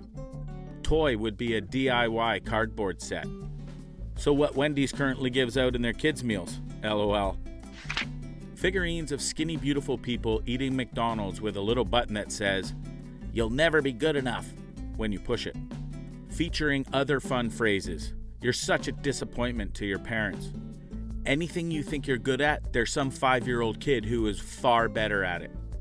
10-year-olds on YouTube are making your annual salary in a day just from opening a box. Your partner never loved you. Your friends only just tolerate you. Doubt it makes much difference. Happy Meals totally don't work. I ate 12 of them once, and if anything, I felt even worse afterwards. I'm a teacher and had this conversation with one of my students. "How was your weekend?" "It was great. We went shopping, and I got to go to McDonald's." "Oh, wow. That sounds like a lot of fun. What did you eat at McDonald's?" "I got a Happy Meal with chicken nuggets and Sprite, and my mom got a sad meal." "Do you know why?" "No, why?" "Because grown-ups don't get toys with their food, and that's just sad." So there you have it, the original sad meal. Since it's targeted to adults, the McDonald's sad meal now contains warm, flat pop. The ice is already melted. 4 hours old, cold, heavily salted fries. McDonald's burger patty in between 2 leaves of warm, wilted lettuce. It has nothing on it but stringy onions and a massive amount of mustard. The prize is a McDonald's gift card with 52 cents on it. Introducing McDonald's Sad Meal, trademark. We're giving you even more reasons to be sad, and not just because you still eat at McDonald's. Choose from such luscious menu items as half-cooked hot dog, burger that smells like piss, apple packet with 1 apple slice in it, a drink that has the diet bubble pressed down in and it's actually just regular Coke, only the overcooked fries, and many more. In addition, any McDonald's order you place can be upgraded to a sad meal at no extra charge. Claim does not include customer's dignity, but that's not all. For a limited time, we'll also be including special toys with your sad meal. Pick from such toys as a bottle of Viagra with attached note saying, "You'll need this eventually." A checklist for all other sad meal toys with 3 toys you won't ever get. A spiked heroin needle. A crumpled piece of paper saying, "Firefly is never coming back." The nutrition labels were cut off other McDonald's products. 250-piece puzzle with 245 pieces. And many more. What are you waiting for? Come pick up your very own McDonald's sad meal today. Order one in the next week and the staff will even shed actual tears when you order. Same food, no toy. The toy is a parking ticket. Depends. Is it sad meals as in the opposite of Happy Meals, or sad meals as in food you get when you're sad? In the first case, soggy, unsalted fries, half-eaten McNuggets. In the second case, anything that makes you feel better. I would defo need that one, like right now. I would buy the first one for the soggy fries. Soggy fries are amazing, if they're hot and salty. An MLM card where they tell me about all the boss babes working with them and how they are completely self-made. MLM girl working at McDonald's, checks out. Hope she washes her hands after all those poop emojis. A miniature funhouse mirror that makes you look even fatter than you already are so you feel worse with every bite of those damn fries. And they're drenched in some kind of fatty sauce that doesn't even taste good. A McDouble would be renamed McMisery, and it would be served with Diet Choke. Diet Choke? Don't kink shame. It's just a picture of the living conditions of the McDonald's employees who made the food. If it's a high schooler, then probably pretty damn good because McDonald's pays more than minimum wage. If it's an adult, I'm so sorry. Cold, soggy fries, without salt, or with way too much salt. It's the exact same food, but all the packaging has a picture of someone who died from COVID-19 and a description of their lives and personality written by one of their loved ones. As a bonus, it could be someone who worked for McDonald's. Quinoa salad, raisins for dessert, a razor for a toy. I was thinking more like cream of wheat. It is just so depressing of a food. Your meal comes in a box that has a sad face on it. It has questions all over the inside that asks about your career, your finances, your romantic relationships or lack thereof, your family, your grades, your bank balance, and when you last checked it. Anything that would cause sadness and anxiety. You open the box, you get a cookie in a bag. The cookie is broken, and either the cookie goes flying when you open the bag, or the bag won't open and you must open it with scissors or a knife. Your entree comes in a box marked Sad Entree. Open with a frown. They misspelled frown on the box. Your entree is fine, just either a bit too hot or a bit too cold. You get a bag filled with half fries and half carrot and celery sticks. The carrots and celery are now warm from the fries and very greasy. The fries are getting cold and now smell of carrots and celery. Your toy is a pack of stickers with sad faces on them and a sad figure of Ronald McDonald, but he is badly painted. He doesn't do anything except stand there being sad. He glows in the dark and gives you a fright at night. Your bleak existence is now a mid-bleaker by the presence of the sad meal. Box filled to the brim with fries. Now you can eat them like popcorn or ice cream while watching sad movies and crying about life. Overboiled, extra salt spinach on a tofu bun with 3 times diluted water lemonade Coke mix. The toy would 90% of the time be a sticker that just says, "Your parents have sex," and the other 10% of the time would be a grow in the water toy that dissolves into nothing instead. Cheeseburger, only meat and bread. No fries, just apple slices. The drink is lukewarm water. They also forgot napkins and a straw.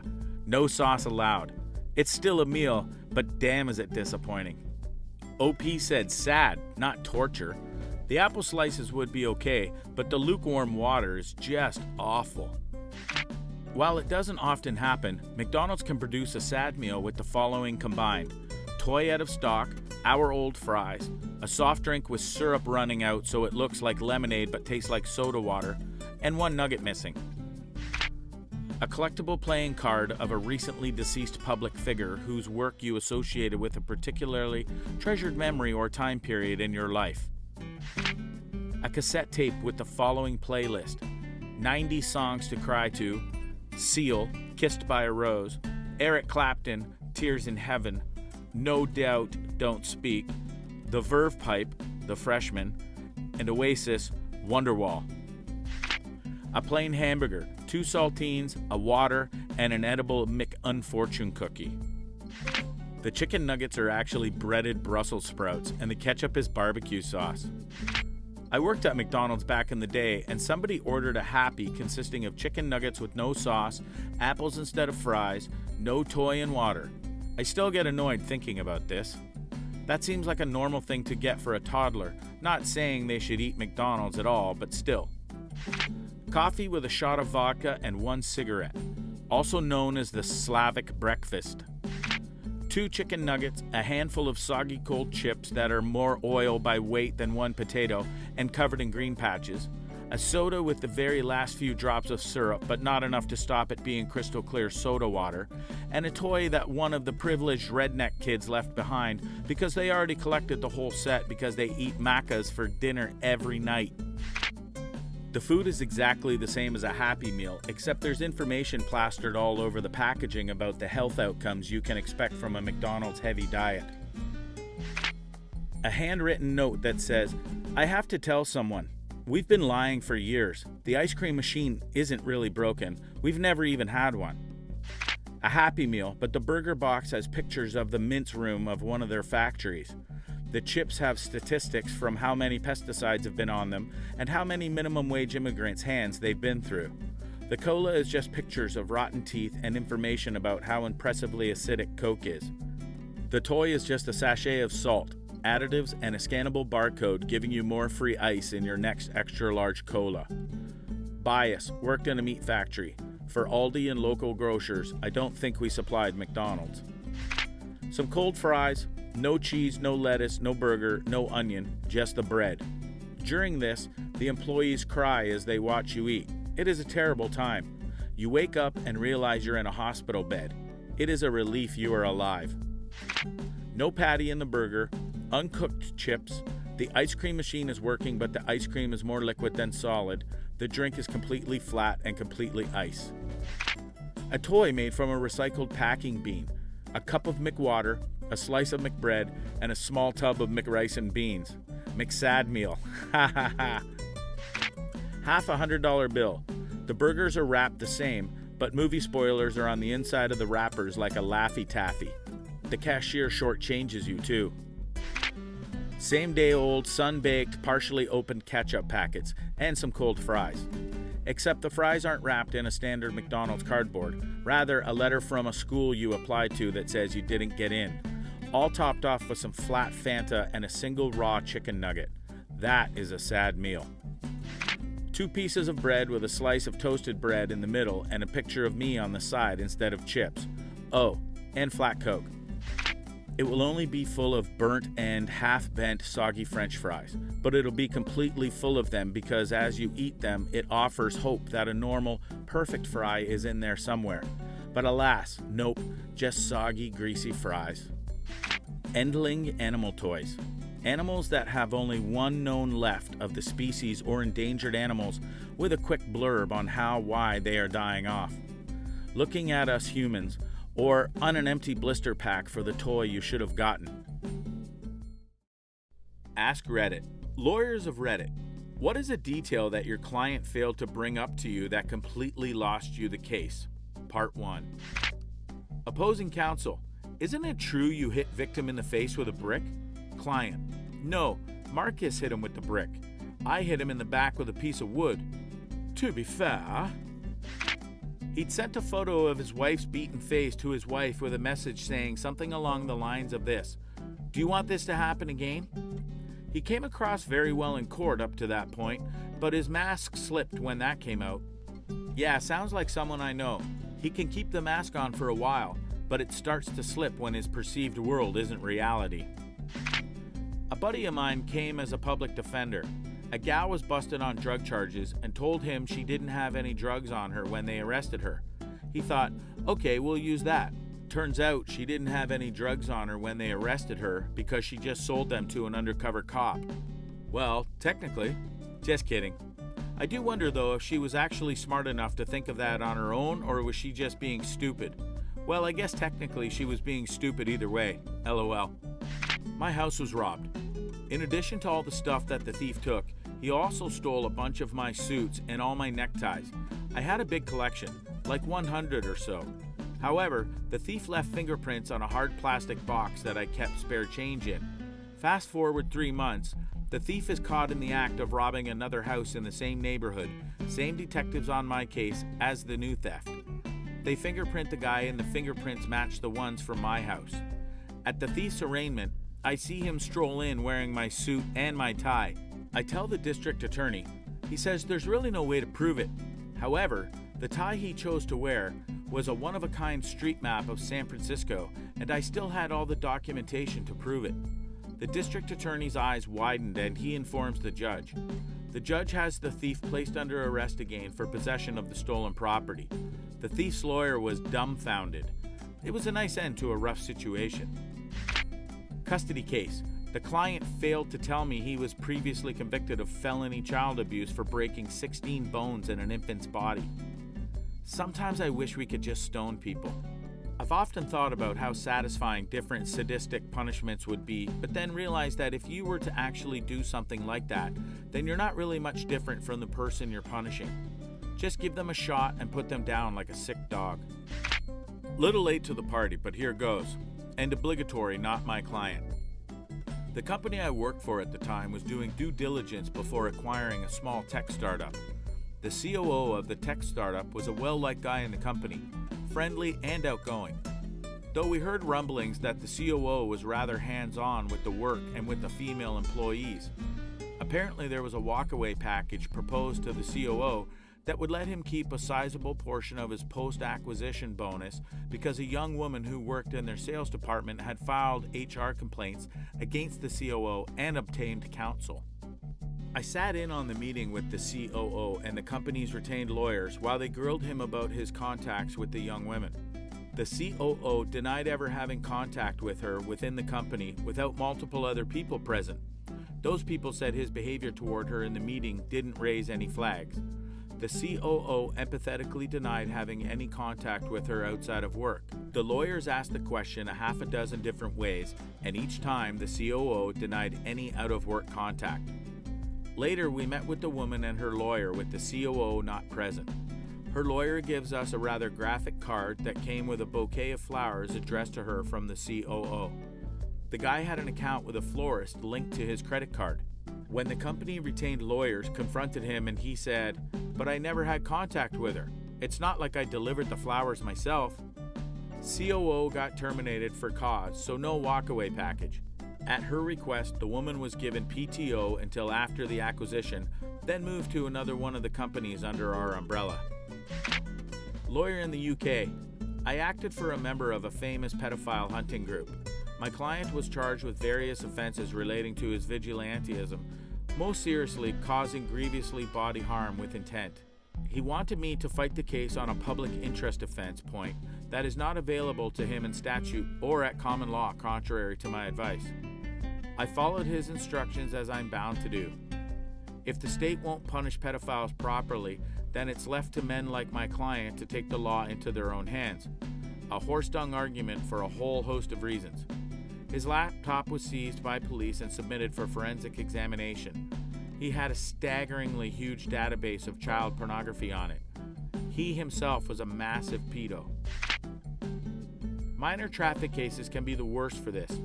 Believe it or not, because they are short and simple, and oftentimes the client isn't there, so if you get blindsided by something critical, there's often no chance to consult with them to turn things around. I had a simple speeding case, 70 miles per hour in a 55. No big deal. If she does a driving improvement course, the court will usually dismiss or reduce those, since her driving record wasn't bad.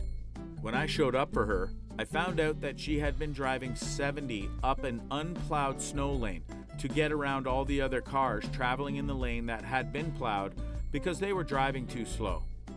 I didn't know it was even possible to drive 70 on fresh snow. The officer stated he'd already cut her a break by not writing the ticket for reckless driving, and the judge politely agreed he didn't feel comfortable reducing it under those circumstances. When I called her up after court to confirm, she did. Claimed she'd just forgotten to mention it. Now, maybe I've lived too much of my life in the South, but that just boggles my mind as a detail you'd forget when hiring a lawyer for that incident. I would have told her in advance that hiring us was a waste of money, not to mention the hassle of taking an 8-hour class, and she should probably just go ahead and pay this one. I legitimately do that all the time during consults. Give my honest assessment if the case is even worth doing, and so by admitting the detail she harmed herself for no reason. At least she took it well and didn't get defensive. Friend of mine is a defense attorney. He was representing a guy with a lengthy record for assault. Basically, this guy took an AC unit and threw it at his girlfriend. My buddy tells me he was able to get a plea deal for 1 year probation, no jail time. The judge is all ready to accept the deal when he asks the defendant if he had anything he would like to say. The defendant responds, "Yeah, I don't know why they're charging me with assault. I never touched her. I just threw an AC at her." This is nonsense. Judge rescinded plea deal because of defendant's attitude and lack of remorse. Went to trial and got a year in jail. The idea of having an AC unit thrown at me is honestly terrifying. Client said his ex owed him a lot of money and that she was trying to get out of paying him back by getting a protective order against him. Seemed reasonable, so I took his case. At the hearing, it came out that they were never a couple, that he was sending sex toys to her residence on a weekly basis, and that she never asked for thousands of dollars he gave her over the years. Stripper. We lost. He got laughed out of court, and he learned a valuable lesson. Tell your lawyer the good and the bad stuff before the trial. That he filmed his offenses for his YouTube channel. The cops didn't even know. A witness brought it up on day 3 of a trial. It was a nice quick change of plea that afternoon. So you're saying it's just a prank, bro, isn't a valid legal defense? Not since Prankster vs. Bro in 1986. There's so many. My dude in a custody battle where the opposing party claims he has a drinking problem and he denies it 1000%. Even after the real talk I have with him, asking him to not hide things from me, and to be honest, we go into court, and at cross-examination, the opposing party provides video evidence of him finishing work, driving to an abandoned parking lot to drink a few tall boys, and then going to pick up his kids from school. Every single access visit.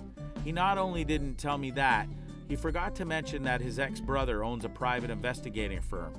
Idiot. It's clearly not a problem. I have time to stop and leisurely drink a few. It's no trouble at all. Man, already have the deck stacked against you and decide, hey, let's play divorce on hard mode. Case is a paralegal. Negligence case. Client argued that a lack of streetlights and a cyclist he couldn't see was responsible for him hitting a wire pole. Upon discovery, the first respondent's report indicated that they found the driver in the driver's seat, pants down, with porn playing on the phone.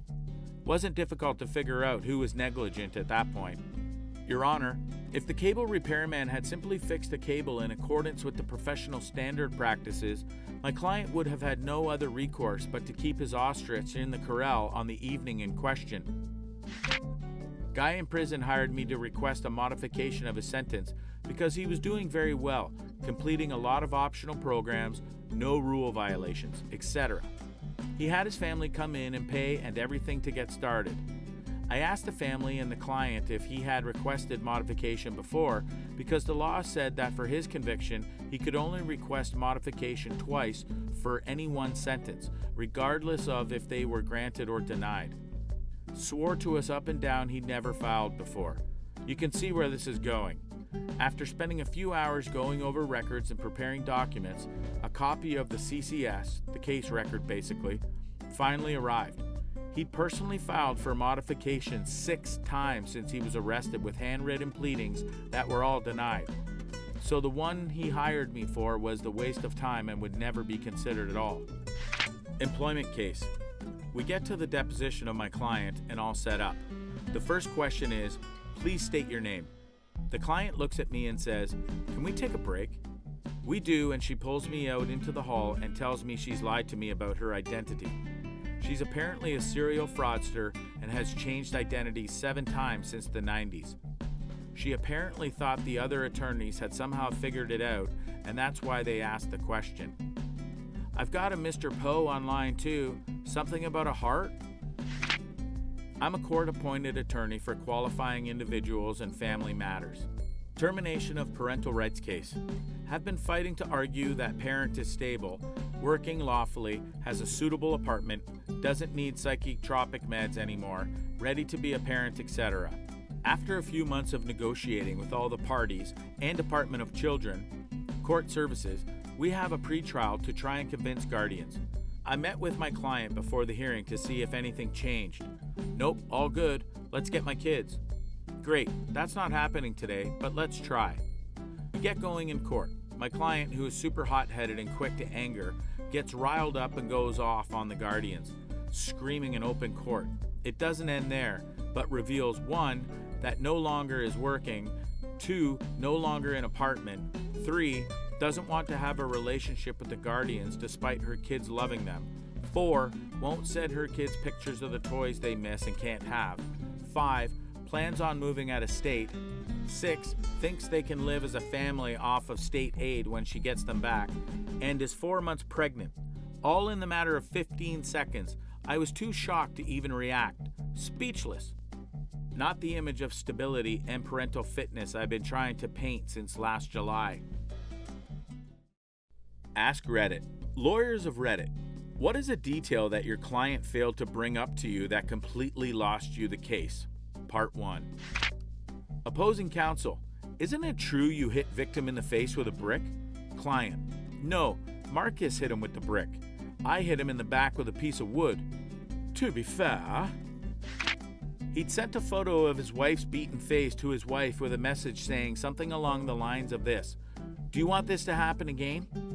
He came across very well in court up to that point, but his mask slipped when that came out. Yeah, sounds like someone I know. He can keep the mask on for a while, but it starts to slip when his perceived world isn't reality. A buddy of mine came as a public defender. A gal was busted on drug charges and told him she didn't have any drugs on her when they arrested her. He thought, okay, we'll use that.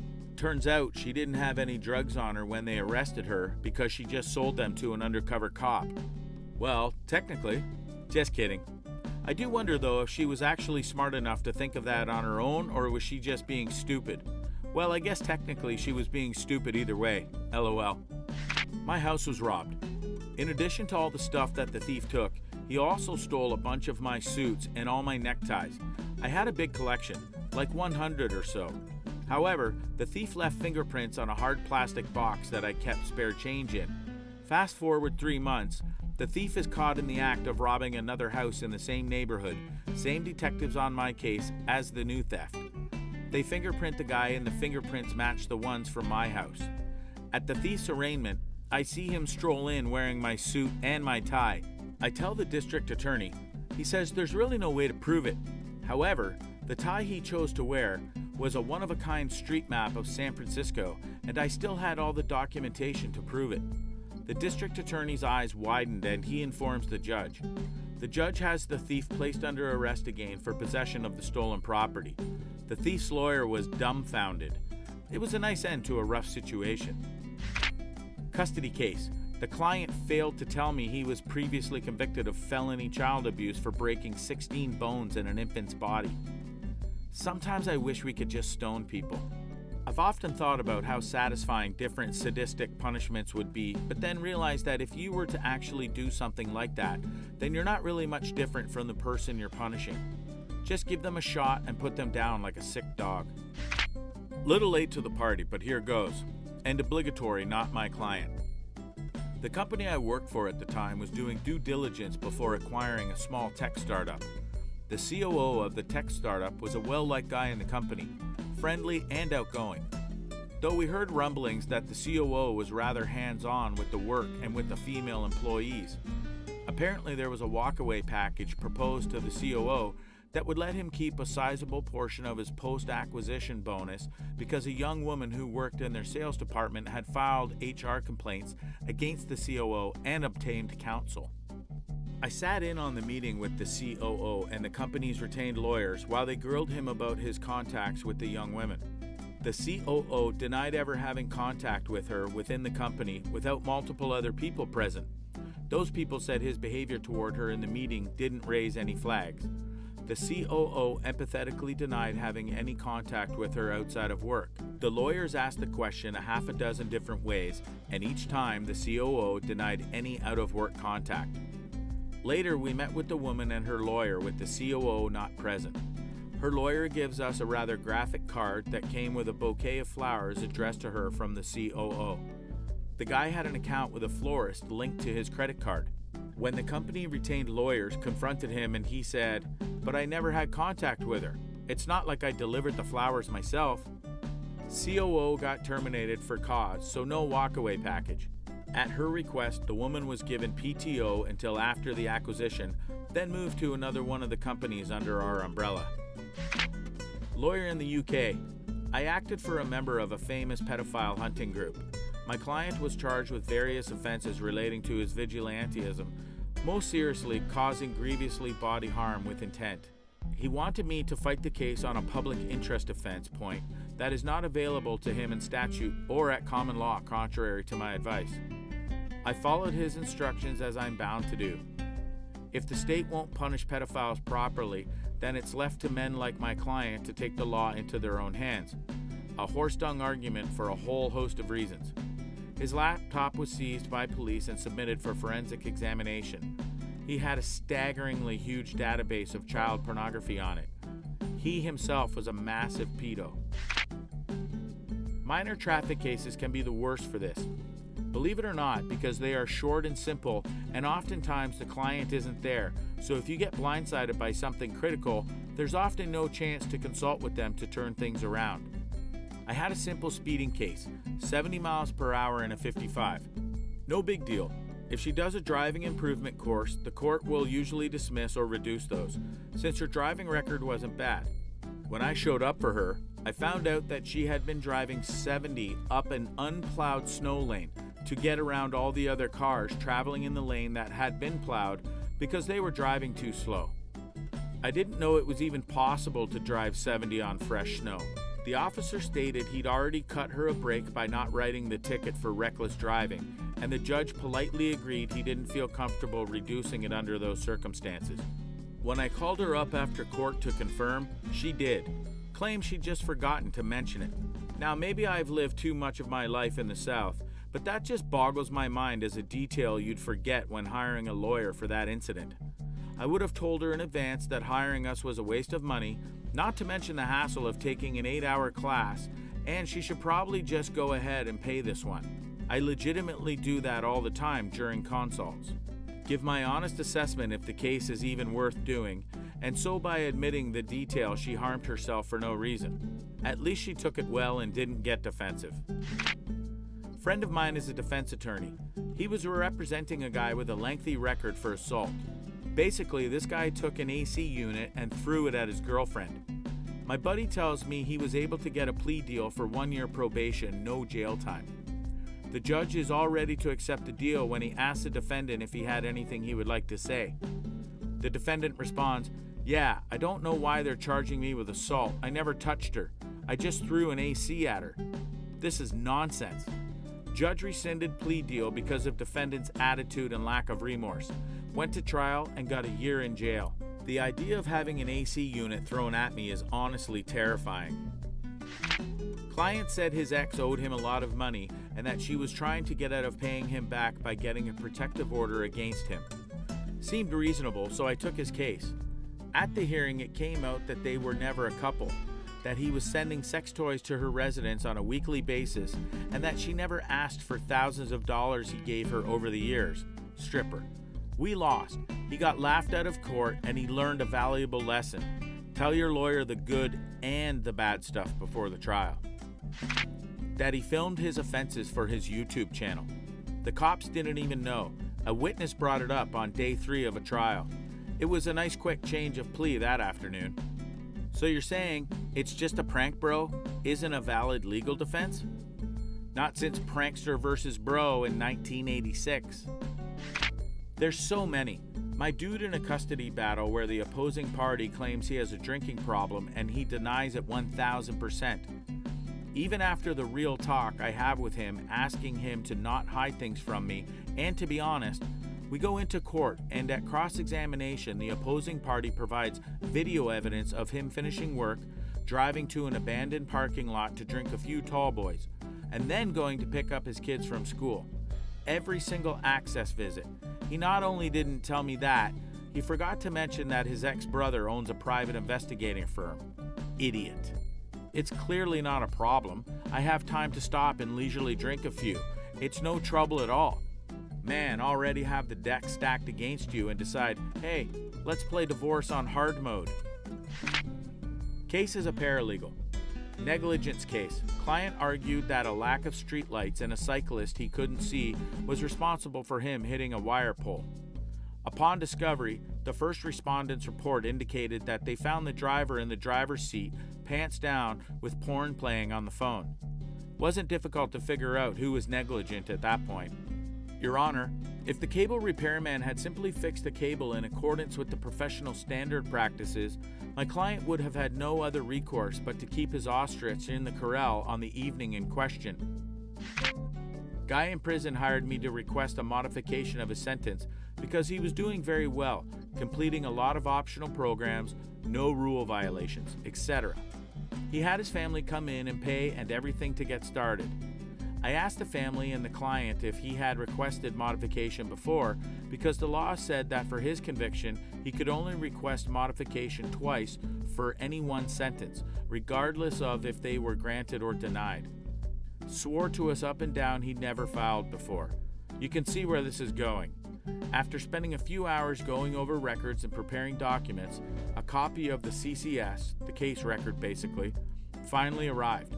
He'd personally filed for modification 6 times since he was arrested with handwritten pleadings that were all denied. So the one he hired me for was the waste of time and would never be considered at all. Employment case. We get to the deposition of my client and all set up. The first question is, please state your name. The client looks at me and says, can we take a break? We do, and she pulls me out into the hall and tells me she's lied to me about her identity. She's apparently a serial fraudster and has changed identities 7 times since the 90s.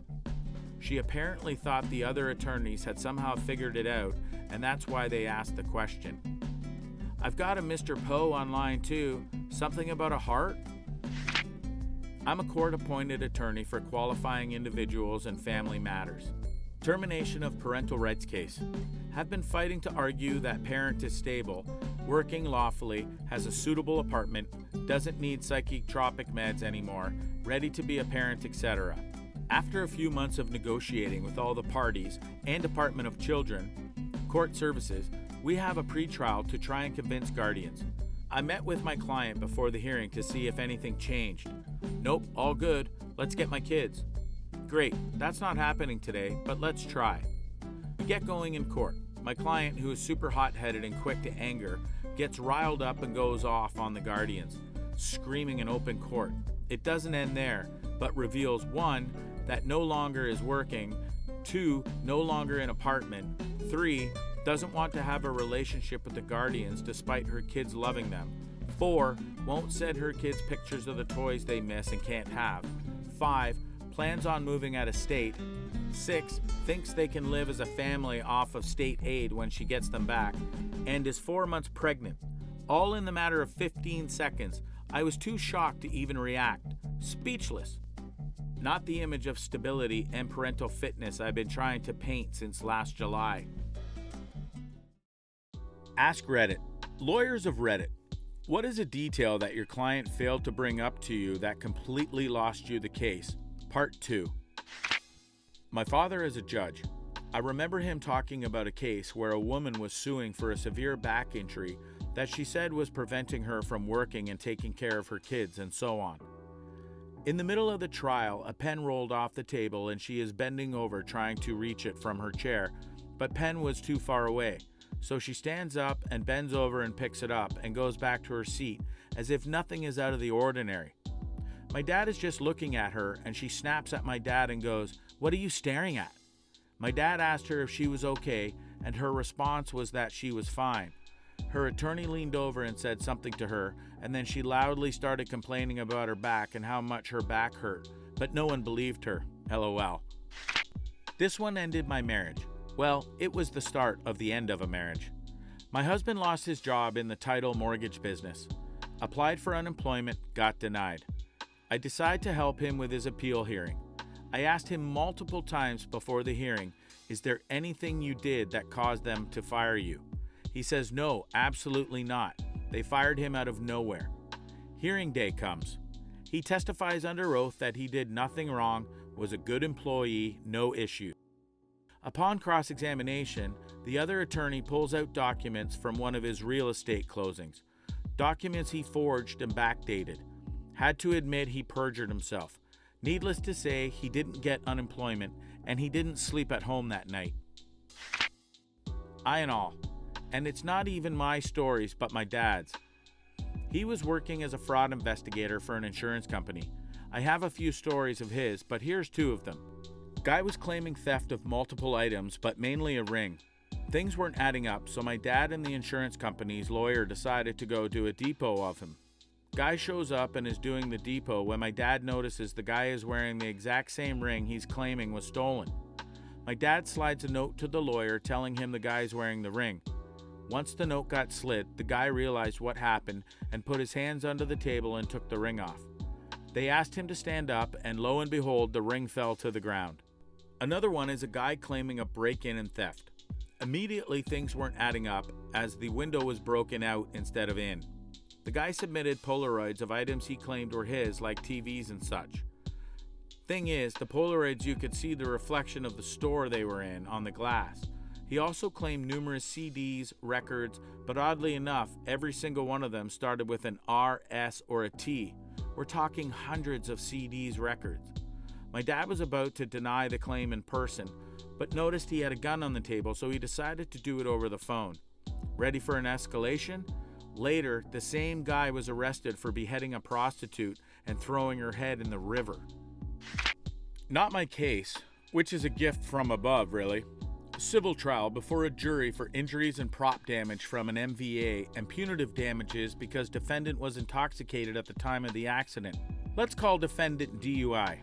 Almost doesn't need to be said, but before DUI ever stepped foot in court, they would have been prepped repeatedly, first for the depositions and then for the trial testimony, with the standard questions.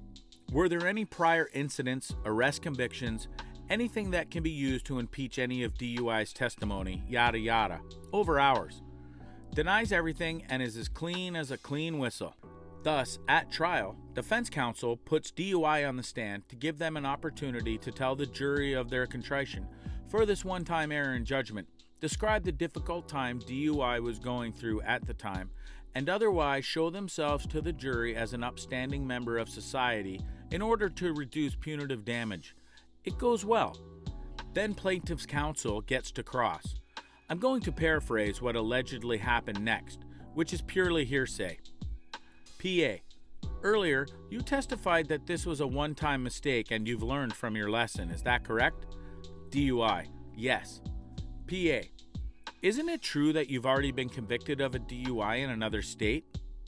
DUI sits silent as DC immediately objects, but it's properly overruled and DUI must answer. Since what happens next is impeachment, I'll skip the objections, but suffice to say they were being fired off as rapidly as a machine gun and just as rapidly overruled. DUI, yes. PA, and isn't it true that in your prior DUI, a child died? You can imagine what's happening in the courtroom and, most importantly, amongst the jury. And you think it's over. Stick a fork in DUI, it's done. But then, PA goes for the jugular. Do you remember the name of that little girl that you killed while you were driving while intoxicated? IMO, this question is one for the ages, more powerful than the old. When did you stop beating your wife? Because no matter how you answer, and that is why you never ever lie to your attorney. Not me, but my mentor. This is the reason you never ask questions that you don't already know the answer to in court. During the trial with the judge on a divorce matter, the wife brought up that he had abused her during the course of their marriage. Client whispers to my mentor that this is absolutely not true. On the stand, during his portion of testimony, my mentor asks, "At any point in the marriage, did you lay your hands on your wife?" One time we were having an argument and I held her down on the couch until she stopped arguing with me. What? My mentor said it was like she could see it happening in slow motion and all of the alarm bells were going off in her head because she had never mentioned this, and apparently to him, this was not abuse. The judge gave wife a lot more money as a result, and husband was baffled. My mentor was fuming. Husband admitted this was the only time he laid hands on wife. My mentor was more peeved because she had thought the case was in the bag since wife had abandoned the kids with the husband to run off with her lover down in Florida and literally only came back to the state to get the divorce done. Husband had been noted as being a great dad to the kids and a good figure in the community, hence why she was so damn shocked at his answer. I was approached by this attorney to work for him for free to go after smugglers. This guy had been arrested for dumping goods onto American markets that violated trade agreements. In his arrest, a bunch of goods were left in the warehouses to rot, and their owners, his clients, were never paid. This attorney showed me that this smuggler had assets, and that he had gone to the criminal trial and gotten the judge to set aside $2 million of the criminal penalties to settle his client's debts. He had receipts, invoices, all of the paperwork. He just needed associates to help him take the case to trial. He wanted me to work for free, but he would pay me on the contingency once he obtained the verdict. He had 2 other attorneys working for him with the same deal. I worked on the case for a short while, but luckily moved on to other things. The other 2 attorneys worked on that case for over 2 years. At one point, they negotiated a $1.5 million settlement of all claims. The attorney in charge rejected the offer because he was convinced he could get twice as much at trial. In the end, the case settled for $200K because none of the clients would enter the United States to testify for fear of being arrested. The 2 associates got $8,000 apiece for 2 years of work. I'm still a law student, and this happened during my first internship at a court. A girl among other people was charged with drug possession, but because she had thrown away the drugs and the police couldn't prove that she bought or owned the drugs, because it could have been one of the other people as well who still had drugs on them, the judge ruled in dubio pro reo. He then asked if she wants to add something, and this girl asked if she could get her drugs back. The defense attorney looked like he was about to get a heart attack. I had a client who, despite being a large man, had been domestically abused by his much smaller wife throughout their marriage. After the divorce, she turned her anger on their son. He ran away one day to live with his dad, and we filed to restrict her parenting time and for a permanent modification. At the permanent hearing, she denied being abusive to the child or my client in front of the child, said she never threatened anyone ever, and that she never made disparaging remarks about my client in front of their son. What she didn't know, and therefore hadn't told her attorney, is that he had recorded multiple instances of her abuse.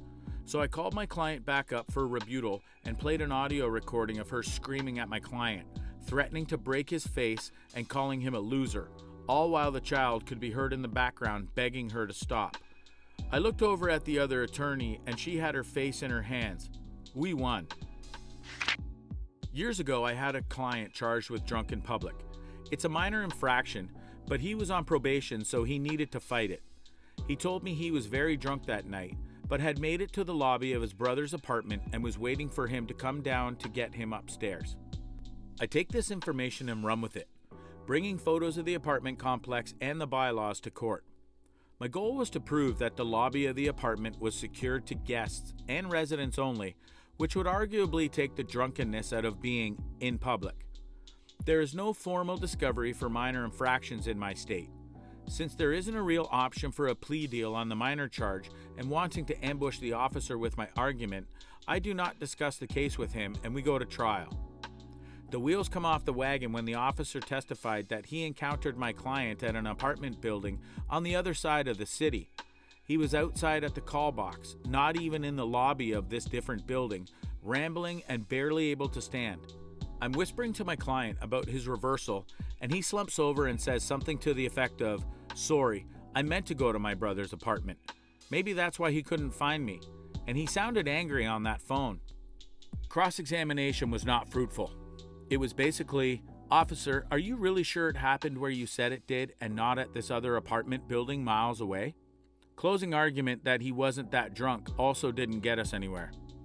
In the end, there was a fast guilty finding, a minor fine, wasted ink, and paper from printing useless exhibits, and light sanctions later on the probation violation. Employment law matter. He claimed to have been unfairly dismissed over bogus performance management. The real reason? He organized via Craigslist to have someone collect a box of his cum from a child's playground. There were explicit messages from him asking what they did with it and whether they rubbed it all over themselves. The employer provided us with the messages. FDA dismissed a guy for insider trading. He would access a database of drugs about to be approved, which nearly always caused stock to go up. He made millions buying stock in his family's name to cover his tracks. But he made a fatal mistake. He looked at the database and then bought stock with his work computer, which FDA owned and could search without consent. You click a statement to the effect each time you sign on. If he'd waited and done it on his own computer, they'd have to get a search warrant, a much tougher proposition. Ask Reddit. Lawyers of Reddit. What is a detail that your client failed to bring up to you that completely lost you the case? Part 2. My father is a judge. I remember him talking about a case where a woman was suing for a severe back injury that she said was preventing her from working and taking care of her kids and so on. In the middle of the trial, a pen rolled off the table and she is bending over trying to reach it from her chair, but pen was too far away. So she stands up and bends over and picks it up and goes back to her seat as if nothing is out of the ordinary. My dad is just looking at her and she snaps at my dad and goes, "What are you staring at?" My dad asked her if she was okay and her response was that she was fine. Her attorney leaned over and said something to her, and then she loudly started complaining about her back and how much her back hurt, but no one believed her. LOL. This one ended my marriage. Well, it was the start of the end of a marriage. My husband lost his job in the title mortgage business. Applied for unemployment, got denied. I decided to help him with his appeal hearing. I asked him multiple times before the hearing, "Is there anything you did that caused them to fire you?" He says, "No, absolutely not. They fired him out of nowhere." Hearing day comes. He testifies under oath that he did nothing wrong, was a good employee, no issue. Upon cross-examination, the other attorney pulls out documents from one of his real estate closings. Documents he forged and backdated. Had to admit he perjured himself. Needless to say, he didn't get unemployment, and he didn't sleep at home that night. I and all. And it's not even my stories, but my dad's. He was working as a fraud investigator for an insurance company. I have a few stories of his, but here's two of them. Guy was claiming theft of multiple items, but mainly a ring. Things weren't adding up, so my dad and the insurance company's lawyer decided to go do a depot of him. Guy shows up and is doing the depot when my dad notices the guy is wearing the exact same ring he's claiming was stolen. My dad slides a note to the lawyer telling him the guy's wearing the ring. Once the note got slid, the guy realized what happened and put his hands under the table and took the ring off. They asked him to stand up, and lo and behold, the ring fell to the ground. Another one is a guy claiming a break-in and theft. Immediately, things weren't adding up as the window was broken out instead of in. The guy submitted Polaroids of items he claimed were his, like TVs and such. Thing is, the Polaroids, you could see the reflection of the store they were in on the glass. He also claimed numerous CDs, records, but oddly enough, every single one of them started with an R, S, or a T. We're talking hundreds of CDs records. My dad was about to deny the claim in person, but noticed he had a gun on the table, so he decided to do it over the phone. Ready for an escalation? Later, the same guy was arrested for beheading a prostitute and throwing her head in the river. Not my case, which is a gift from above, really. Civil trial before a jury for injuries and prop damage from an MVA and punitive damages because defendant was intoxicated at the time of the accident. Let's call defendant DUI. Almost doesn't need to be said, but before DUI ever stepped foot in court, they would have been prepped repeatedly, first for the depositions and then for the trial testimony, with the standard questions. Were there any prior incidents, arrest convictions, anything that can be used to impeach any of DUI's testimony, yada yada, over hours. Denies everything and is as clean as a clean whistle. Thus, at trial, defense counsel puts DUI on the stand to give them an opportunity to tell the jury of their contrition for this one-time error in judgment, describe the difficult time DUI was going through at the time, and otherwise show themselves to the jury as an upstanding member of society in order to reduce punitive damage. It goes well. Then plaintiff's counsel gets to cross. I'm going to paraphrase what allegedly happened next, which is purely hearsay. PA. Earlier, you testified that this was a one-time mistake and you've learned from your lesson. Is that correct? DUI. Yes. PA. Isn't it true that you've already been convicted of a DUI in another state? DUI sits silent as DC immediately objects, but it's properly overruled and DUI must answer. Since what happens next is impeachment, I'll skip the objections, but suffice to say they were being fired off as rapidly as a machine gun and just as rapidly overruled. DUI. Yes. PA. And isn't it true that in your prior DUI, a child died? You can imagine what's happening in the courtroom and, most importantly, amongst the jury. And you think it's over. Stick a fork in DUI, it's done. But then, PA goes for the jugular. Do you remember the name of that little girl that you killed while you were driving while intoxicated? IMO. This question is one for the ages, more powerful than the old. When did you stop beating your wife?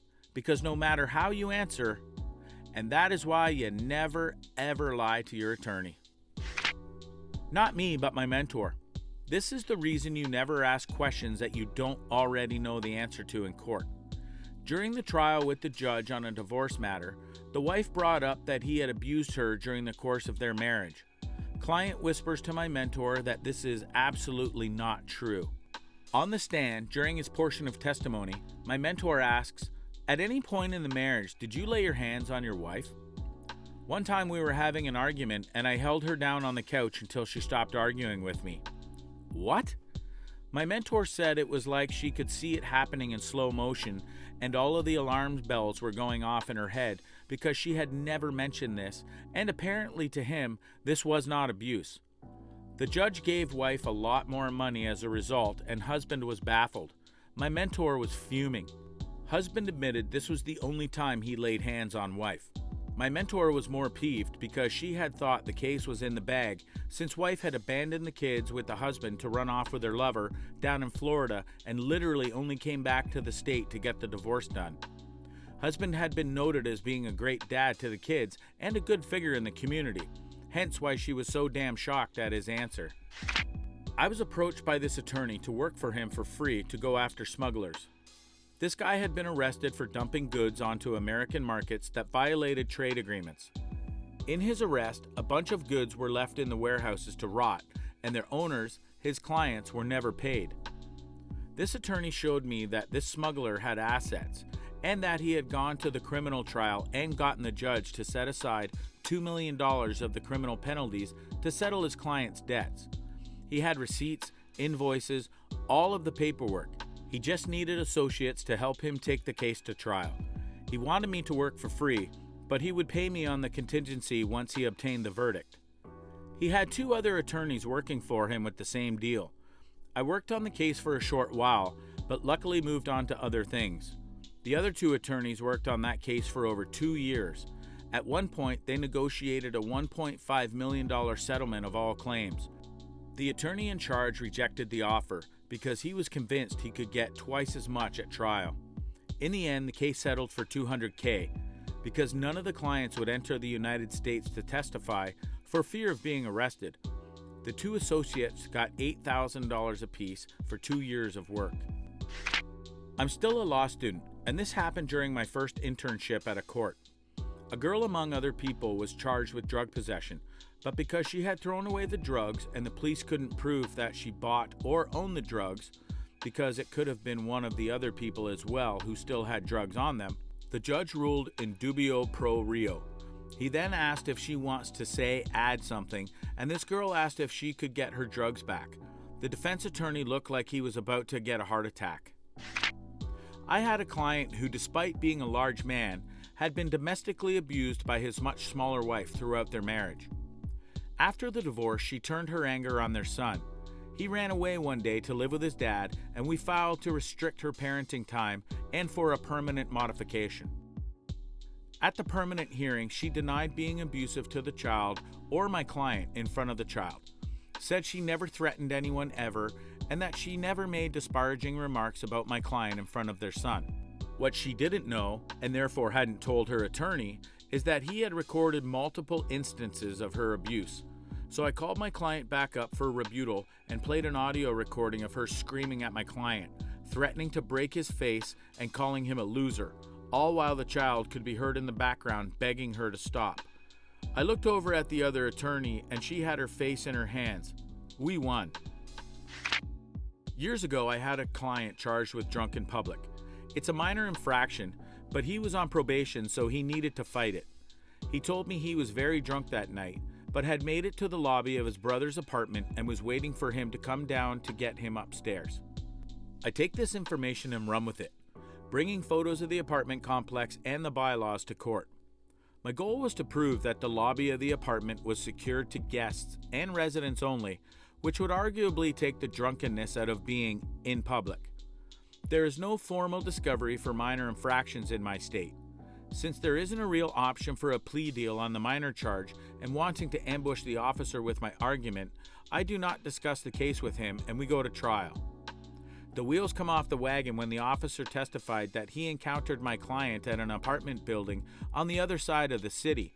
He was outside at the call box, not even in the lobby of this different building, rambling and barely able to stand. I'm whispering to my client about his reversal, and he slumps over and says something to the effect of, "Sorry, I meant to go to my brother's apartment. Maybe that's why he couldn't find me." And he sounded angry on that phone. Cross-examination was not fruitful. It was basically, "Officer, are you really sure it happened where you said it did and not at this other apartment building miles away?" Closing argument that he wasn't that drunk also didn't get us anywhere.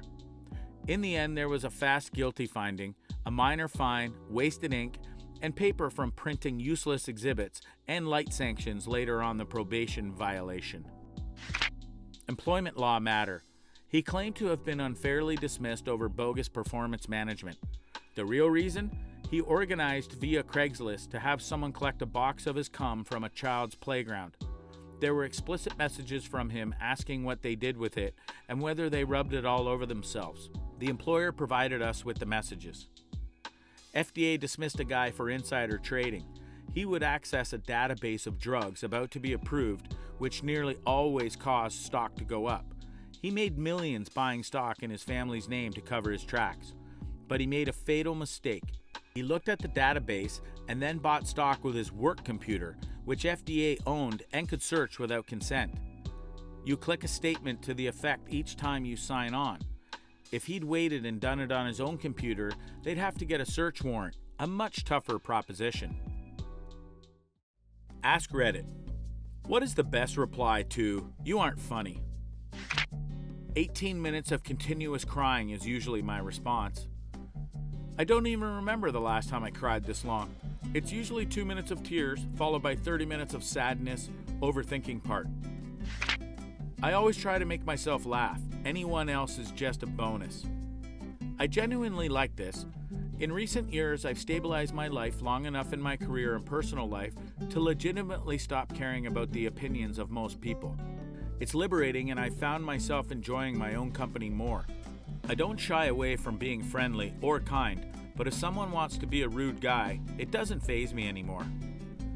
Maybe it's got to do with age, but the older I get, the more I find that hell is other people. Plus, I'm really great to be around when I'm alone. I'm not joking. There was one day I was in high school where from time to time I would say something not intended to be a joke, just like observations and stuff. And this one guy kept going, "You're not funny." And I'd go, "I wasn't trying to be funny," because I genuinely wasn't. If I was trying to be funny, I'd own up to it. But he kept saying it whenever I said something. After like the 5th time, I genuinely shouted, "I'm not trying to be funny." I hated that guy. We can't all get a laugh by just dropping our pants. This and your parents' one is the best. My parents saved me when their side wanted me to be alive. Is this a joke? Am I alive? I don't know, but it is 2020 still, but no virus. That makes 2 of us. Martyrdom. Drop a live grenade when killed. You aren't funny. Got 'em? This one, actually, sadly can work. There are people that need to be the only funny person around and will bring other people down by saying they're not funny or making fun of them. A simple "neither are you" is just enough to get them huffy. No matter what they say to that, it just comes off as defensive. It's juvenile, but that might be why it works. Haha, great one. No, that's not how it's supposed to work. Of course I'm not funny. I'm Dad. I bloody despise you at the moment. Well done, Dad. I don't eat well done, Dad. The consistency is just awful. I'll take a medium, Dad. If I wanted tips on how to make a joke, I'd ask your parents. Glad so many people like this. It came to me when I was having a fake argument with myself. You should be proud of yourself. If you're in public, loudly say, "At least I don't make out with my sister." This cracked me up. This is one of my faves. Thanks. This will put off and confuse them with no result of hurting your feelings. Anyone that says something like that is a rude guy and has no chill. But then the person could reply back, "You're welcome." Tell that to the laugh track I carry around. This is only funny if you have a stock laugh track prepared on your phone. LOL, okay. Do you actually say LOL in person? I do. If you can't beat 'em, eat 'em. Jeffrey Dahmer, the people nommer. If you beat them and they run out into the street naked and run into 2 police officers, convince the officers that you are having a lover's quarrel, then take them back into your house and eat them. And then the officer gets a promotion. Ta-da! Tell me how to be funny then. So this scientist turns himself into a pickle. Funniest thing I've ever seen. But I am funny looking. That's part of my pickup line. Hey, I'm both funny and funny looking, so I know I'll make you laugh. I'm expecting a pretty low success rate with this one. I know, I just don't care. This is probably the best response. You are free to leave. Am I being detained? I don't have a good reply to this. If it's said to me, I just kind of chuckle and say, yeah, as in, yeah, you're right. Same. I either say that or, I know. Really depends on the situation. Are you the person in control, and is someone just making a desperate attempt to take you down? Just recognize you heard him by pausing shortly while frowning. Then carry on your conversation, ignoring it. Are you actually harming your own position because you're doubling down on wrong moment? Take a breath, keep your head up, shoulders back, and say something like, ouch, I needed to hear that, or I guess you're right. Then shut up for a few minutes and get a new beer. Ask if someone else wants something. If you don't get a response to that question, go make conversation somewhere else. If you do get a response, even if it's nah, we're good, you can return, and when you get back, you can carefully try to get back into the conversation. When someone says, you're not funny, it's most likely you've already missed some hints and probably have been making a fool out of yourself for quite some time. The only way to save face is to demonstrate the strength you can deal with reality. Know your new and temporary place and won't hold it personally against the person that helped you out by warning you. Even if it was done in a dick way, you probably missed the hints leading up to the snap. If it's not warranted, okay. If it is warranted, hand gesture, fair enough. Trying to be clever here will just make you look like you watch Rick and Morty and talk about Pickle Rick unless you have Lee Mack level wit, in which case nobody will be telling you aren't funny. You're not nice. I like this, just guilt out the person. If it gets to that point, you must have annoyed someone with some annoying thing, LOL. When that line is invoked, it's usually because the person is trying too hard to be funny. A lot of these wouldn't really work too well if the person was trying too hard. Well, looks aren't everything. This deserves more upvotes. It's gold. I don't mean to deride you or anything, but this doesn't compute for me. Typically, I associate the phrasing as, you're funny, but looks aren't everything, which implies the only thing funny about this person was their looks. But if they say you aren't funny, then you can't lean in on your looks even as self-deprecating out. I know, I have so much trouble with humor that I have to ask in forum posts for witty comebacks. Outwitted, LOL. Fair enough. I wasn't trying to be. People who say that are usually the unfunniest. In this thread, a lot of unfunny people. I'm reading this thread and cringing. No, you. Uno reverse them. Literally pull out the Uno reverse card you keep in your pocket at all times. Yeah, well, the jerk store called and they're running out of you. What's the difference? You're their all-time bestseller. I was a comedian for a few years. After a show, a girl hit me with, you aren't funny. I hit back with, and you aren't pretty, but at least I have the option to talk about the weather. Was your material funny in hindsight? She's bad for saying it, but you can't swing a bat in a comedy club without hitting a comedian who hasn't found they're funny.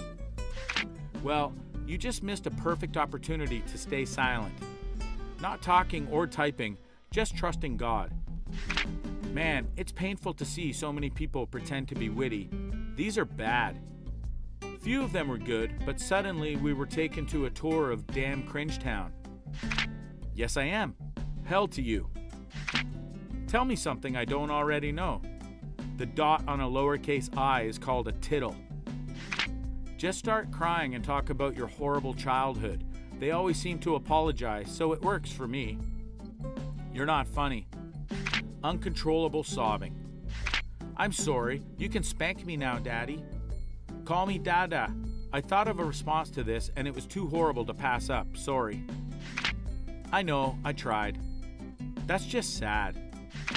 I'll put your opinion on a savings account. Maybe in some years it will generate some interest for me. Nah, you sound like a dork, to be honest. Do some self-reflection. Sometimes we're offensive or bad when we're trying to be funny, and people are genuinely irritated by it.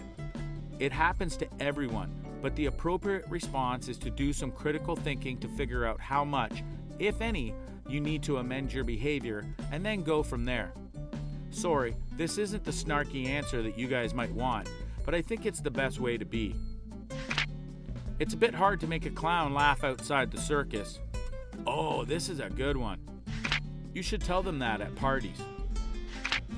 The best reply is to continue whichever joke you were making before the comment and make it funny. If you can't, you're not funny. Or maybe you are, and you should just let this one go and wait for your next opportunity to be funny. No generic comment on Reddit will be a good response to this. It's situational. Well, okay, that's your opinion. I actually do think it's a pretty good response. If other people will back you up, I think it's pretty good. But if it's just two people, or people don't back you up on them, it's not super great. Is that something people say to each other in conversation? To answer the question, I just say "K" and keep moving on. One person not finding someone funny doesn't make that person not funny. I've literally only ever heard it said out loud in response to someone who is trying to pass off being a raging rude as funny. Like if they said something super mean or offensive and tried to act like it's fine because they add an, it's just a joke, tacked on at the end. Ask Reddit. What was the most shocking thing you've heard the quiet kid say? In class, he asked a woman teacher if he could go to the toilet. She sternly replied, "You've got 2 minutes, Richard." And Richard says, 2 minutes? It takes me that long to unravel it. Teacher goes red and everyone loses it. That kid is an absolute legend. Richard for president. We were having a nonsense elective course and we ran out of stuff to do, so we wound up having story time. My friend walks up to the front and starts telling us about how he once got pretty badly injured. Basically, he was walking into his friend's house, slipped on some black ice, face planted on it, and his front teeth tore off most of his front lip and broke off. He ran into the house babbling and bleeding. He was like 11 and was missing part of his face, so he wasn't 100% coherent at the time. And his friend's mom takes one look, runs into her bedroom, locks the door, and doesn't do anything until my friend's dad arrives and starts screaming at her. My friend says he still has no idea why the grown adult woman couldn't handle the situation any better, and we all start making guesses and nonsense psychoanalysis. Cue the quiet kid raising his magnificent head and blessing us with enlightenment.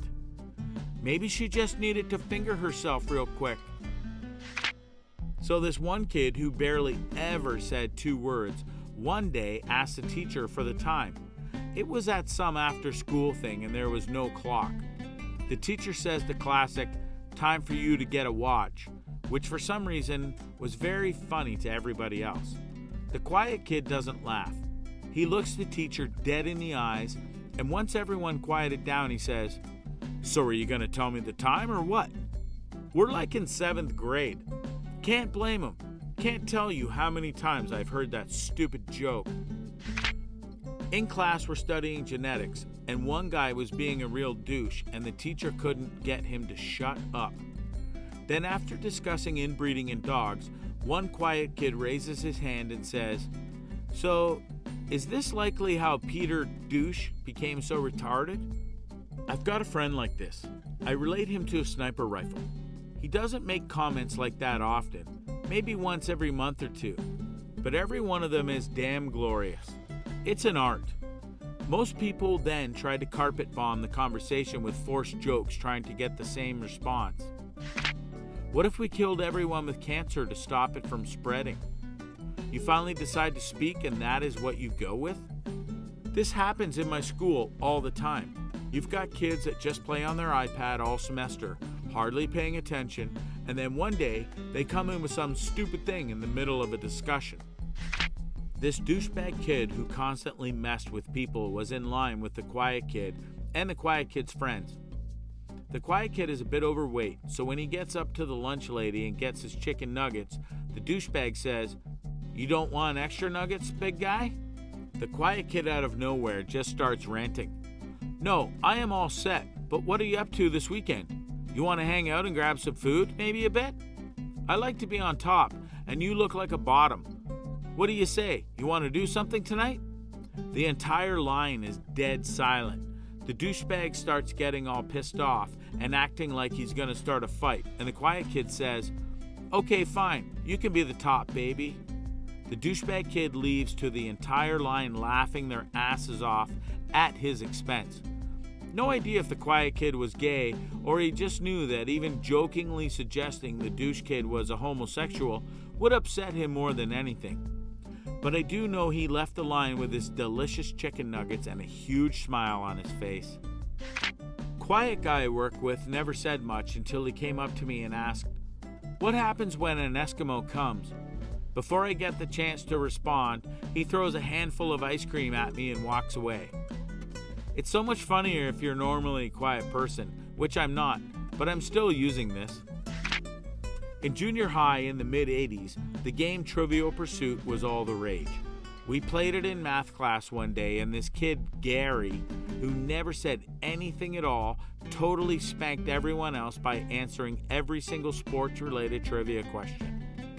He got a lot of attention for it, and I believe he walked a little taller after that day. I don't think I ever heard him say anything else, but I did see him sitting on the bleachers at a few sports events. At school, having just shown me the scope for supposedly his sniper rifle, "If the fire alarm ever goes off, you can't find me. Don't use the doors as an exit." Well, he was nice enough to warn you. The quiet kid from my grade school stood up one day, grabbed a broom, stood on a chair, and began trying to swat bees that got inside. One bee landed on the window where quiet kid proceeded to yell, "Die, bee, die!" and then swatted and shattered the window. He screeched when it happened and then sat back down. Never heard him speak again. That man is going to be Valhalla after a bee-related incident. One of my students hardly said a word all year until a couple of weeks ago. I was trying to get a group of talkative ones under control, and she said enough. She yells out, "Shut the up! I'm trying to work, you rude guys." Awkward silence followed, because I don't know how to handle the normally stupidious and quiet one losing it. I was like this in middle school. Not exactly quiet, but I never really socialized except with people right behind me in the form of asking for a pencil. One day the classroom douche happened to be more douchier than I could stand for, and I stood up out of my seat and yelled at him and sat back down. The entire class fell silent, but he never got that douchey again. I was best friends with the quiet kid in middle school. It wasn't so much shocking as the stupidest thing I've heard him say. He got this 1,000-yard stare all of a sudden and just said, "I can't remember what color my dog is." Similar to a friend of mine. The thing about rain is that it makes mud. My dad is very quiet, to the point that it makes most people uncomfortable, even me sometimes. One day, we're at the park and a woman walks past us and my dad quickly says, "What if I punched that woman in the face and said, 'Sorry, I thought you were my wife'?" That's my kind of humor. In high school, there was this really quiet girl named Grace. She was a pleasant person, but wouldn't say anything more than hi or sorry, unless you asked her something. Even then, she appeared terrified. It was at prom, and I was in the parking lot of the venue we had prom at. I lost the contact and had to run to my car to grab my glasses. In the parking lot, Grace was smiling and walking from her car.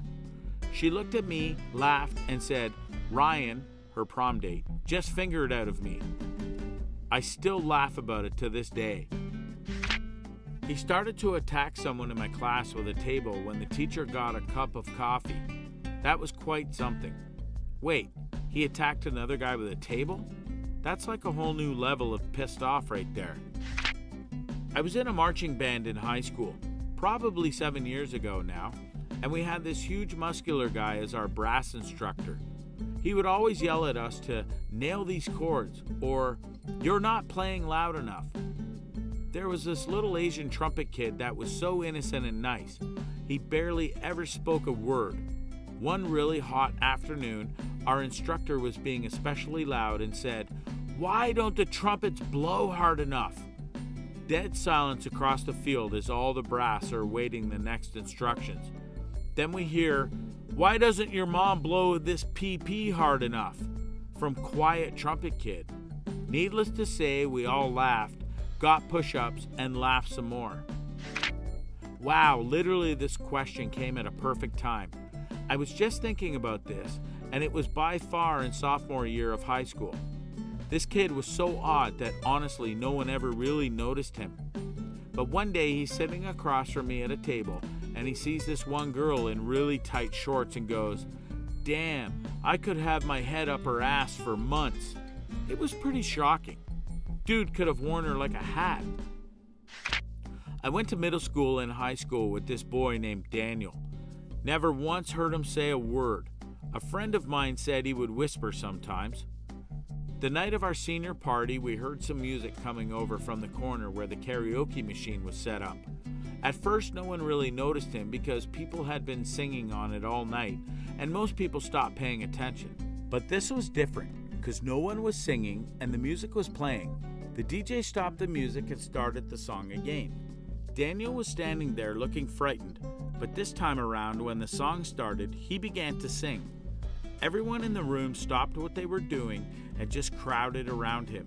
He wasn't a great singer by any means, but 99% of the people in the room hadn't ever heard him talk. When the song was over, everyone started clapping and cheering, and he walked away with a big smile on his face. In kindergarten, there was this kid, Donatello, and he never said a word. He was nice enough, played games and everything, but completely silent. One day we were looking out the classroom window as a cop drove by. Donatello opens his mouth and says, "Police car." At the time, we were all excited to hear him speak, but looking back, that kid must have had some real dark history. Living in a sewer with 3 brothers and a talking rat who forces you to do karate all day does that to you. In high school, I had first level Spanish with this kid who was super quiet. At the end of the year, we all had to give a speech in Spanish in front of the entire class. This kid stood up and gave a speech, not in Spanish, but in a language that he had spent the entire year inventing. Kid, I've never heard you say anything loudly. You need to shout something out. Quiet kid. What? Kid, shout something. In the middle of the classroom, a full-blow, high-pitched roar is heard. Quiet kid. Christmas! It was a Muslim kid who didn't even celebrate Christmas. What a dude. Man, Christmas sucked for Muslim kids at school. Teacher would usually bring little gifts, get super paranoid that I'd be offended, and hasten to find something religiously neutral, as opposed to the gift everyone else got. Screw kaleidoscopes. Playing rugby, hooker fails completely at line-out. Someone shouts jokingly, "Does anyone know any good hookers to replace Patrick?" Quietest guy on the team, never hear him say anything. Maybe Patrick's mom can help. Proceed to fall on floor. Aw man, hooker jokes. I miss rugby. Ask Reddit. Nurses and doctors of Reddit, what's your weirdest, scariest paranormal stories that took place during work? Did a rotation in a burn unit. There are tons of stories that go around, but I'll share my favorite. A pimp lit one of his prostitutes on fire, and she immediately bear hugged him, causing them both to suffer pretty severe injuries. Unfortunately, hers included an inhalation burn. They both were being treated in the same ICU, but on opposite ends. Weeks later, she ends up coding and passes away. And after about 30 minutes, as things start to quiet down, the guy starts screaming from his room, "Get her out! Get the damn girl out of my room!" There is probably some medical explanation for this, but still the weirdest thing I've ever seen as a nurse so far. We had a very robust, confused old lady on our floor. Her room was in front of the nurse's station so we could keep an eye on her, and had one of our nurse's aides as a sitter too. She was always fighting, kicking, trying to get out of bed, very restless and agitated, as some patients I've had before can get before death. One day we were called into the room as her heart rate was going down and she lay still with her eyes open. It was 30, 20, then flatlined. We checked for a pulse and did not find any. She was a DNR, so we did not attempt resuscitation. We closed her eyes, prepared to get the body bag and call the family. The sitter remains in there to start getting the body ready. Less than 10 minutes later, she calls us back in. The old lady is at it again, hitting, kicking, trying to get out of the bed. She came back to life. Honestly, We found the situation hilarious, and I still have never seen any patient come back to life like that on their own. I think she made it out of the hospital, too. I'm an ICU nurse. A patient's son rang the hospital at 11 p.m. on a Saturday night saying he was sure his dad was dying. His dad had a severe stroke and was doing okay. Recovery would be difficult, but he wasn't expected to die and was pretty stable at the time. I was looking after him, and he was a lot of work because he would try to get up but couldn't walk, so he'd fallen a lot. The son really wanted to come in, even though it's way past visiting hours, but I'll bend the rules in for a good cause. I figured, what the heck, it's Saturday night, come on in and sit with your dad. Patient died about 2 minutes before the son walked in the door. It was like a switch was turned off. He just died. The last thing he said to me was, "Am I bothering anyone?" I told him of course not, even though he had some very frustrating behavior because of the stroke. The son just started crying and screaming. I knew it. How the heck he knew? We were all a bit freaked out. I've worked in a small family-run nursing home for 6 years as a nurse aide. It was an orphanage before it became a nursing home, and unfortunately, before being shut down, the orphanage had a history of severe abuse and neglect. Unfortunately, it's not gossip, the owner herself told us. When residents get close to death, they always see a little girl. One of my patients is a very alert gentleman who knew all our names and was very alert and oriented. I was passing dinner trays and saw that he had his back turned and was talking and laughing in the corner. I knocked and asked him who he was talking to, and he chuckled and said, "This little girl came into my room. She was scared." He died 3 days later. About 6 months later, had another patient screaming about a little girl grabbing his feet, and she needed to leave him alone. He died that night. She's come up over the years. It's always the same thing. They see her and then they die. Other co-workers have had the same experience. It's very unsettling. I am a nurse in a hospital, and my patient was a well-known card reader in town, not too heard of in Louisiana. I had actually gone to her about 10 years prior, and she was eerily accurate. While caring for her for a few days, I walked into her room, and she was unresponsive. She had been very lethargic all day, but now she was out. Her daughter is at the bedside and is trying to wake her up. I sternal rub her and inflict pain with no response and a very thready pulse. I call a rapid response. This woman then wakes up randomly and was full of energy within a 30-second span. She told me she was dead and watching me in the room the whole time, knew exactly what happened. She said God told her it wasn't her time and sent her back. She went home a couple days later and she is still doing card readings. She's in her late 80s. I'm a psychiatric nurse. Early in my career, I worked at a residential mental health facility. There was a resident I'll call Marion Duchesne. He was an elective mute, which simply means that he couldn't talk, but there was no pathological findings as to why. He had spoken earlier in his life and in fact seemed quite normal back then, with the notable exception of being close to 7 feet tall. He'd been raised in the Deep South and joined the military when he was 19. After boot camp, he was stationed somewhere in the South. One night, he just vanished. It was declared an AWOL for years, and finally he was declared missing and dead. 10 years later, a 7-foot-tall man walked into a VA hospital emergency room in my part of the Midwest and said to the receptionist, "My name is Marion Duchesne, and I've been dead for 10 years. Those were the last words he ever spoke. He was covered with dust and he was wearing the same clothes he'd been reported to be wearing the night he vanished. His social security number had not been used and he had no identification on his person. However, they were able to identify him, I guess via fingerprints. He was well fed and in good health, except for his refusal to speak. The family was notified, but they said they had already grieved their lost man and that whomever was claiming to be him simply could not be. They said there was a haint and a stand-in for their dead relative and demanded not to be contacted again. Marion paced all day, every day.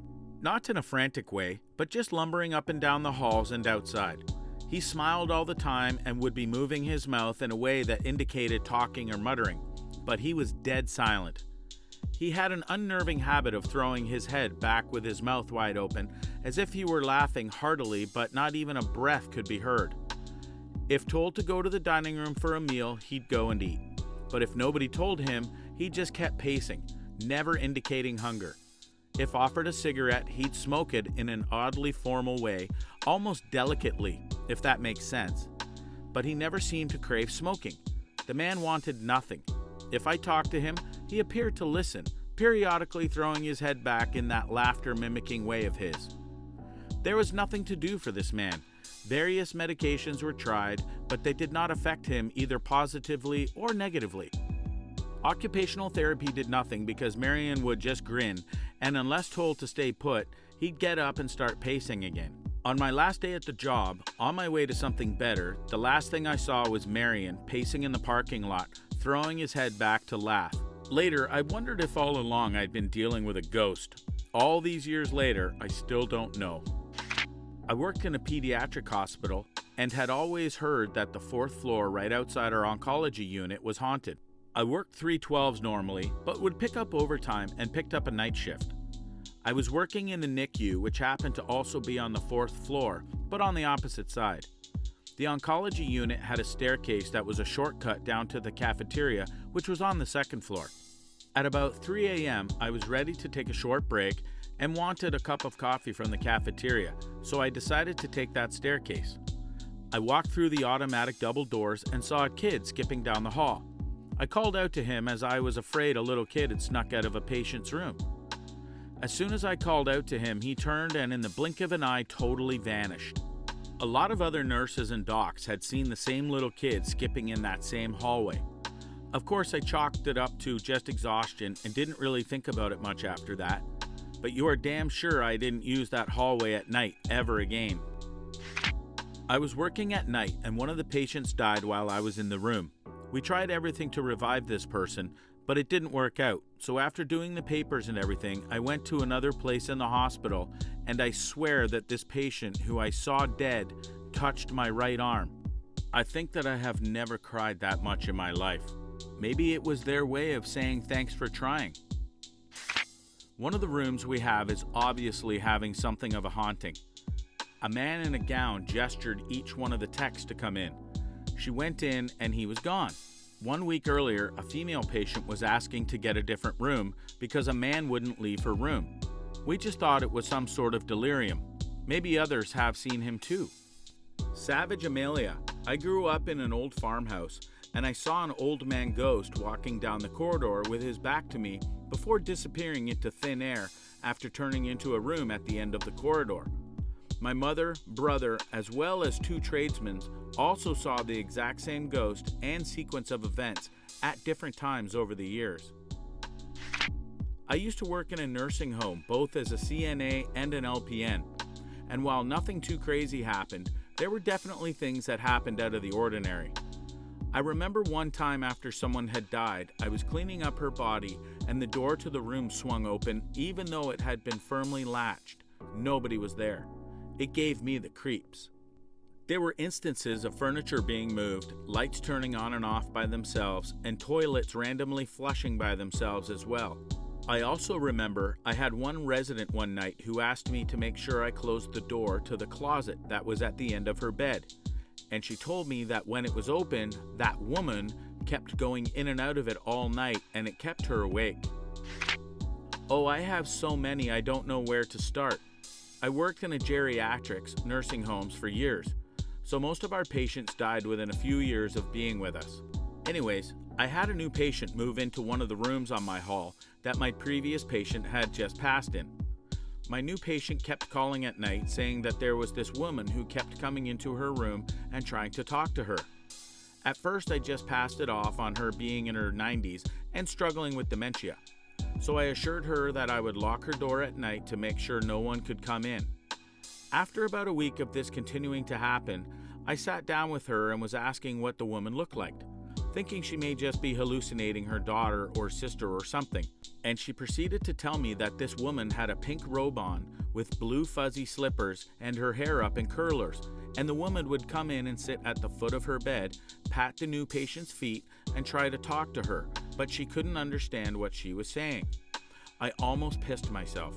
The patient that I had in that room prior to my new one went to bed every night in her pink house robe, blue slippers, and her hair in curlers. It stopped after about 2 weeks. A ward I worked on once had a patient who was a psychic medium as a patient. We had a bit of a laugh with her as she was on the ward for a while. She'd had a stroke which affected her mobility, and she would do readings for the staff, etc. from time to time. I took it all as just a bit of fun until one evening when she pressed her nurse call buzzer and told us to go check on a patient in a side room as he was dead. We went to check and sure enough found that the gentleman had died.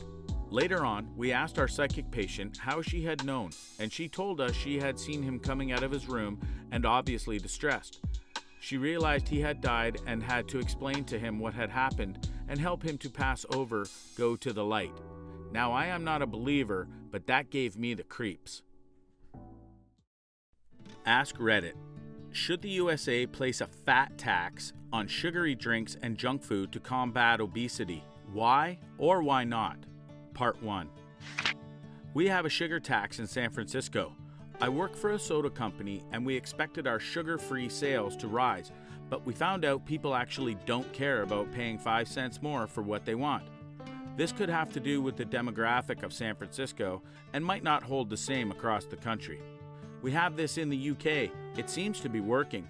Nevertheless, the fall in the amount of sugar consumed through soft drinks is bigger than the slight rise in sugar consumption through these foods. Across all these product categories put together, sugar consumption decreased by 3.3% per person in Great Britain between 2015 and 2018. It's also made drinks makers put less sugar in their products to avoid the tax, which is also a win in my eyes. If you remove subsidies from the food industry, I think you'll find that healthy foods end up being far cheaper than unhealthy ones. This subsides distort the market to an unbelievable degree. To pick just one example, the subsidized production of corn makes HFCS super cheap. If these subsidies were removed, sugary drinks would automatically be more expensive, and likely so would beef, encouraging people to find substitutes. Instead, we want to subsidize the agribusiness that makes the stuff, then tax the consumer at the point of sale. Can we at least start with removing the subsidies? This is actually already a thing in Philadelphia, minus the junk food. It's extremely unpopular here. I read that sales dropped 50% in the city while it raised sales outside of it over 40%. Making this a national policy would cause a lot of upset. I feel compelled to add, since this keeps coming up, that I do support the idea behind taxing unhealthy foods. Obviously, something needs to be done about the obesity rates and health issues going on in this country. However, I feel like there are better ways to do it. Instead of increasing the cost of unhealthy foods, which, as other comments have said, we can have negative effects on the poor, although this seems to be under debate. Why not try to decrease the cost and increase the variety of healthier food options? Why not increase education and awareness around healthy eating? Or why not pass regulations requiring junk food to have less of the ingredients that make it junk? I feel like there are so many other alternatives that aren't guaranteed to piss people off. We all know how Americans reacted to a tea tax. If the tea drinking community got that fired up, imagine what the Mountain Dew drinking community would do. Gamers rise up. Oh, gamer revolt. I got this, guys. Hey, double XP on all games until the revolt's over. If they did, the people would try to recall Leslie Knope. Scrolled way too far to find this. I'd say nah, because there's a huge gray area. Oh, so definitely we're taxing butter. White bread definitely. Yeah, the nice artesian French bread is included under that umbrella. All condiments will tax. Ketchup is sugar, and mayo is oil. Pickles too, yeah. They're just pure sodium, etc. Just look at Seattle, where milk-based beverages are exempt from the sugary drink tax, so people can still get their untaxed Starbucks drinks with more sugar per ounce than a can of Coke. There are many pros and cons to this, but at the end of the day, I have to say I'm against it for a few primary reasons. 1, it disproportionately affects poor people, who already struggle. Although this is indirect, and mostly due to the impoverished working more than those with more money, yes, ironic, and so having less time to cook healthy meals for themselves. 2, it doesn't fight the primary causes of obesity, which are mostly unbalanced diets with too little exercise. most easily combated by giving children more supervised exercise and less supervised desk time, and properly funding schools and extracurricular activities. Too much unhealthy food can exacerbate these issues. But then again, do we all agree what constitutes unhealthy? I gave myself 15 kidney stones by overeating raw spinach faster than my body could process the calcium stones precursors. Is spinach healthy? Of course, in moderation, as are fatty foods like steak, bacon, and dairy. We also need carbohydrates from candy, bread, and fruit. So this raises the question, what do we tax? 3. Poor diet education in schools. Everything I learned about real nutrition, I learned as an adult. Almost everything before college was not only useless, but many times wrong, and often actually worse than saying nothing. Examples: tongues aren't separated by taste, and the food pyramid was already outdated when I was in school. And from what I've learned during my master's classes, what we know about our biology is surface information for the most part.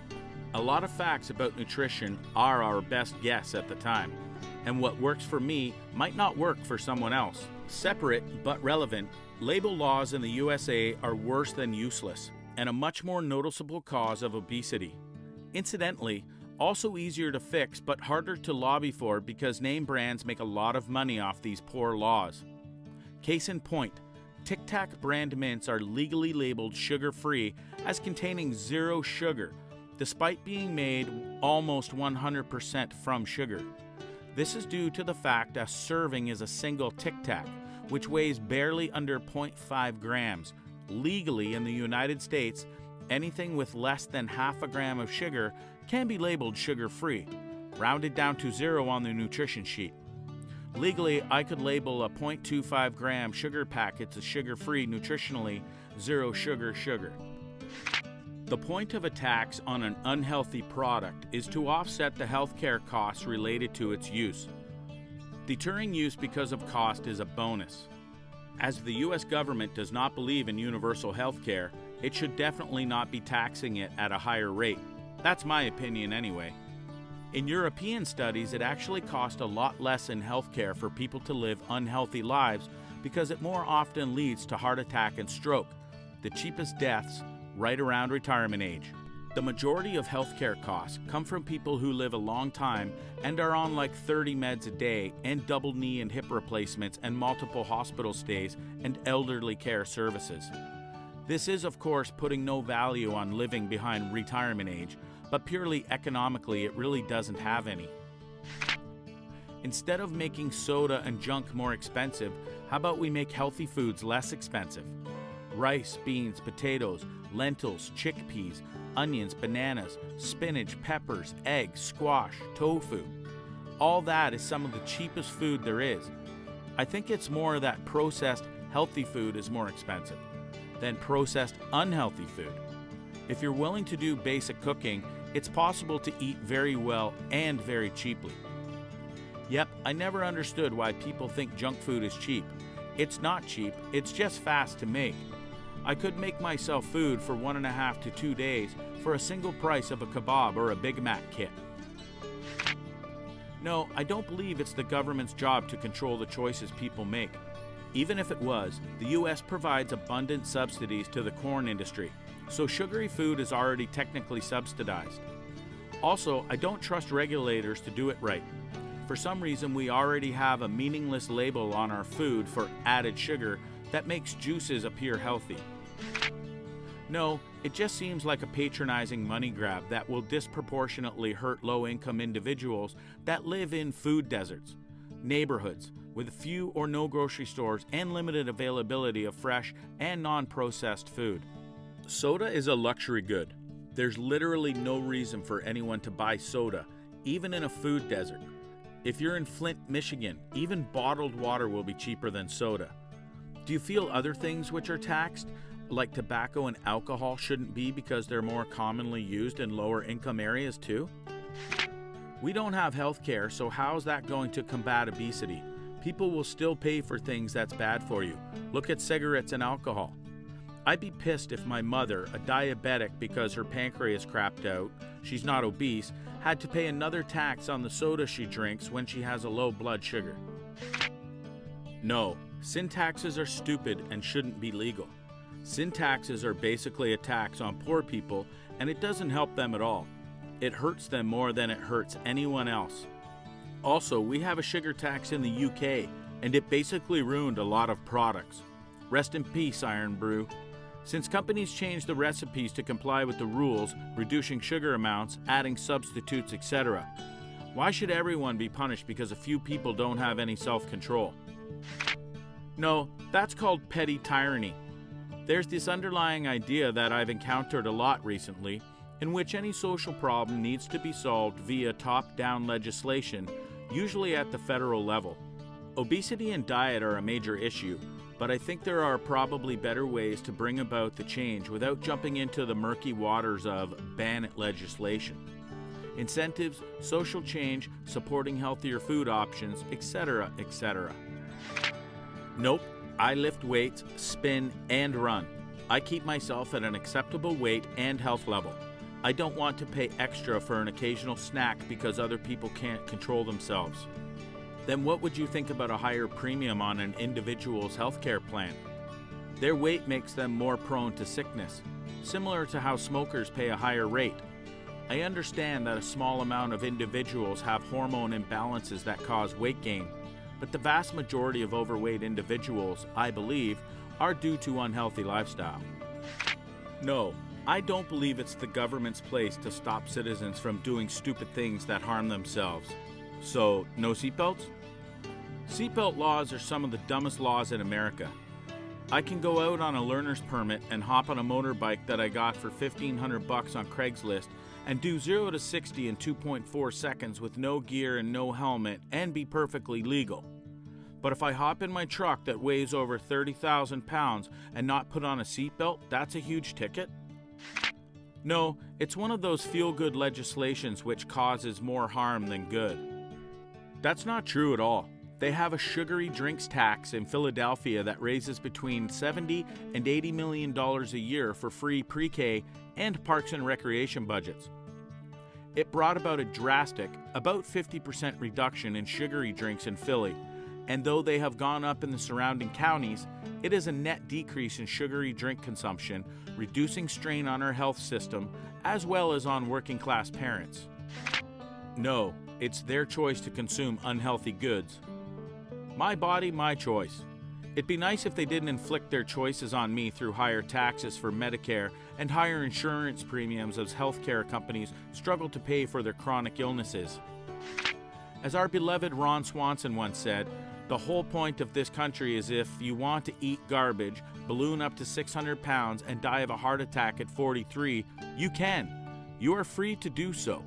Whether or not that's the right thing to do, I suppose is up to the individual. You might say it would be a less selfish thing to put a less stress on our healthcare system by being healthy.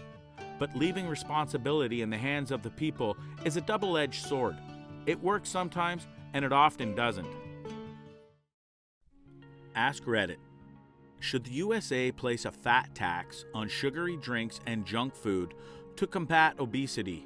Why or why not? Part 2. I think people should just take some personal responsibility, right? This is Reddit. People want complete government control, no responsibilities, complete socialism, and government programs from cradle to grave making every decision for you. Yes, because that's how we eradicated smoking, by making cigarettes more expensive.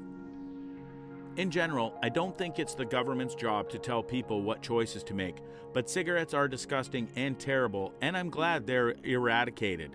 Although I do wish we didn't need the government to compensate for stupidity. Junk food is a tricker beast, though.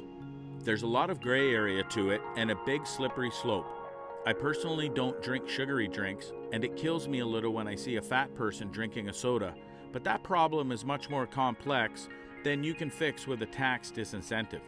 Taxing a drink is absolutely not going to 1. Teach people to make good decisions, 2. Educate them about nutrition and exercise, or 3. Give them willpower to make good choices. It's just going to put more of a financial burden on them and perpetuate the spiral. Yeah, let's allow the feds the ability to tax more of our lives. They don't have enough F-35s to waste taxpayers' money on. No. People know how to avoid obesity, don't overdo it with junk food, and move around a little bit.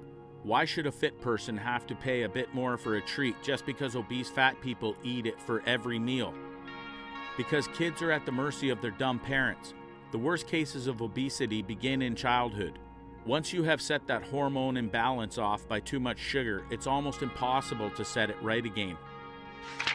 We could just remove subsidies on corn syrup first, or the entire refined sugar industry while we're at it, or we could just tax the rich and leave people alone with their vices. It's not like people are trying to become obese.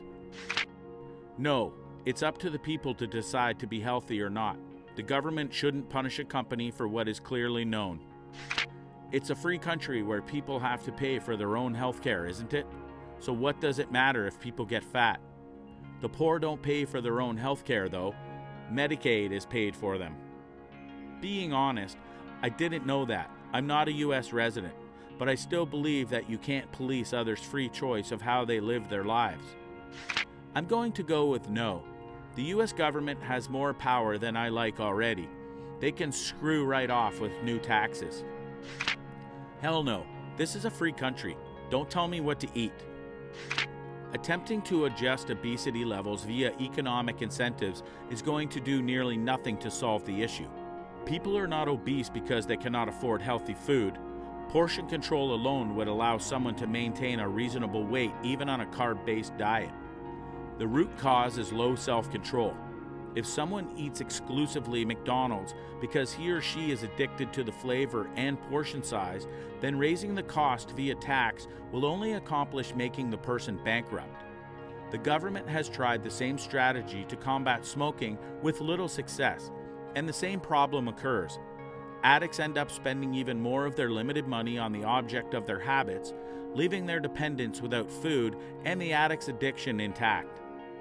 The best way to combat obesity is likely individual treatment. Personal training, psychiatric help, and the aid of a dietitian are key. And ultimately, if the foregoing doesn't help, then surgery might be necessary. The low self-control that causes obesity is sometimes very innate, so it's impossible for some, even very rich and or smart people, to adhere to a strict diet and exercise routine. No. First, I hate that the government thinks they know what is best for me. This cuts both ways politically. Second, it is a regressive tax. I can afford a tax on junk food and it won't change my buying habits. But someone poor already can't buy healthier food. Why make them pay more? This is just a way to bring in more tax revenue and make it sound good. Finally, it doesn't work. No, they should just make healthy food more affordable. There is nothing wrong with enjoying these snacks once in a while. You gotta live life a little sometimes. The problem is overconsumption, and people who aren't well off can't eat a healthy lifestyle. I think there should be a tax for trash and one-time use materials, not a fat tax. No, for the simple fact of, it's none of the government's business what I eat. They ought to at least stop subsidizing sugar, corn, etc. Then consider taxes on foods with more X grams of sugar or fat. Only if they put the same tax on everything else that isn't either a fruit, vegetable, or grain. Y'all actually think people are gonna mind paying the extra 5 cents for a soda? I live in Orlando and people pay $10 for a can of Coke with a smile on their face. Please no new taxes until a government is in place that will use that money wisely and responsibly, and not writing a check to family members with it. I think it's a bad idea because you're not at all fighting against the reason why fat people are fat, so the result would be fat people getting more poor. I'm not fat, I'm fit and athletic, but I love my candy and soda, so no, I shouldn't be taxed because others lack of self-control. I'd rather we target the food industry than the consumers. Regulate what they're allowed to produce instead of punishing people who have been marketed to their whole lives to eat this way and in many cases are addicted. Capitalistic exploitation won't solve the issue of obesity, So no, the USA should not do this. To get to the root, we need news outlets and conscious media networks that highlight the ugly truth of poor eating habits. Absolutely not.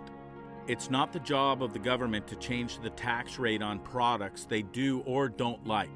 If you're going to have a state sales tax, that's fine. It makes sense. But let the tax be the same for all goods and services. In my home state of Washington, the taxes are just nuts. 8.5% on most items, 37% on weed, 20.5% alcohol, 30% tobacco, and now they want to tax sugar as well? It never ends with these people, yet we still have a ton of financial waste. The sugar tax isn't about getting people healthier, it's about the money. If you want people to be healthier, encourage health. Encourage companies to reduce sugar content, but let people make their own decisions instead of forcing it through legislation. No, if people want to kill themselves with sugar, let them do it. I don't think it's fair for people who know moderation to be penalized. I was morbidly obese from the age of 7 to 17, and it was my right to be fat. I don't think the government adding even a 10% tax to junk food would have helped me. Ultimately, the best encouragement is being shamed by society because it makes you want to work for yourself. Absolutely not. I have a hard time understanding the notion of being a land of the free, and yet we won't let people consume sugary drinks? Why not tax cookies or ice cream? This tax doesn't address the heart of the issue. It capitalizes on the fact that they know people will still buy regardless of a sugar addiction. Health professional here, they should not. It has a prohibition effect, meaning that people are more likely to eat sugary foods as soon as you ban it. Trust me, I'm a doctor. This is very gray because a lot depends on how it's applied. If you just tax sodas, that's probably going to be fine as far as curbing people buying sodas. If you apply it to anything with corn syrup, you're actually getting into a lot of canned, packaged foods that honestly are cheap and WIC SNAP people are relying on to be able to afford them. Not to mention, fat is actually pretty essential to our diets, so it can be done, but likelihood of it being done, well, is low.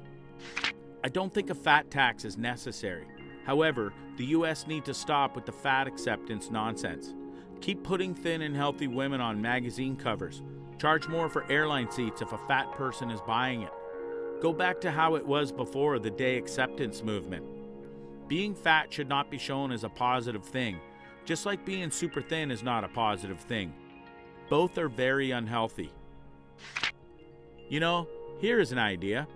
Why doesn't everyone just mind their own business? It used to be before social media, you could do what you wanted to, within reason. But everybody nowadays has to poke their nose into other people's business. As long as your behavior doesn't affect me negatively, you can do whatever the hell you want to. It's probably already been said, but it's not only fat people who drink sugary drinks or eat junk food. And beyond that, you can get fat by eating almost any kind of food, not just unhealthy ones. It's more like another poor person tax, because that's who it will affect the most. Heck no, keep government out of this. We should be able to do this without their interference. Why can't the public take care of themselves or help those that cannot? Weight loss should not be a taboo topic. We have done a great job of social distancing. Let's learn from this. Please wake up and treat yourself like it matters. Look at the statistics for excess sugar consumption. 11 million deaths worldwide due to excess consumption and effects. Take pride and get involved. It is our bodies that is affected. Think government will take that money and use it for health training? No way. No taxes like this are largely regressive since lower income folks disproportionately eat, drink unhealthy options. The same can be said with other sin taxation as well, alcohol, tobacco, etc. Taxes are not the same as education. Growing up, I had no idea just how bad any sugary item was on the body. It's shocking to see people get obese and they're blind to what they do to themselves.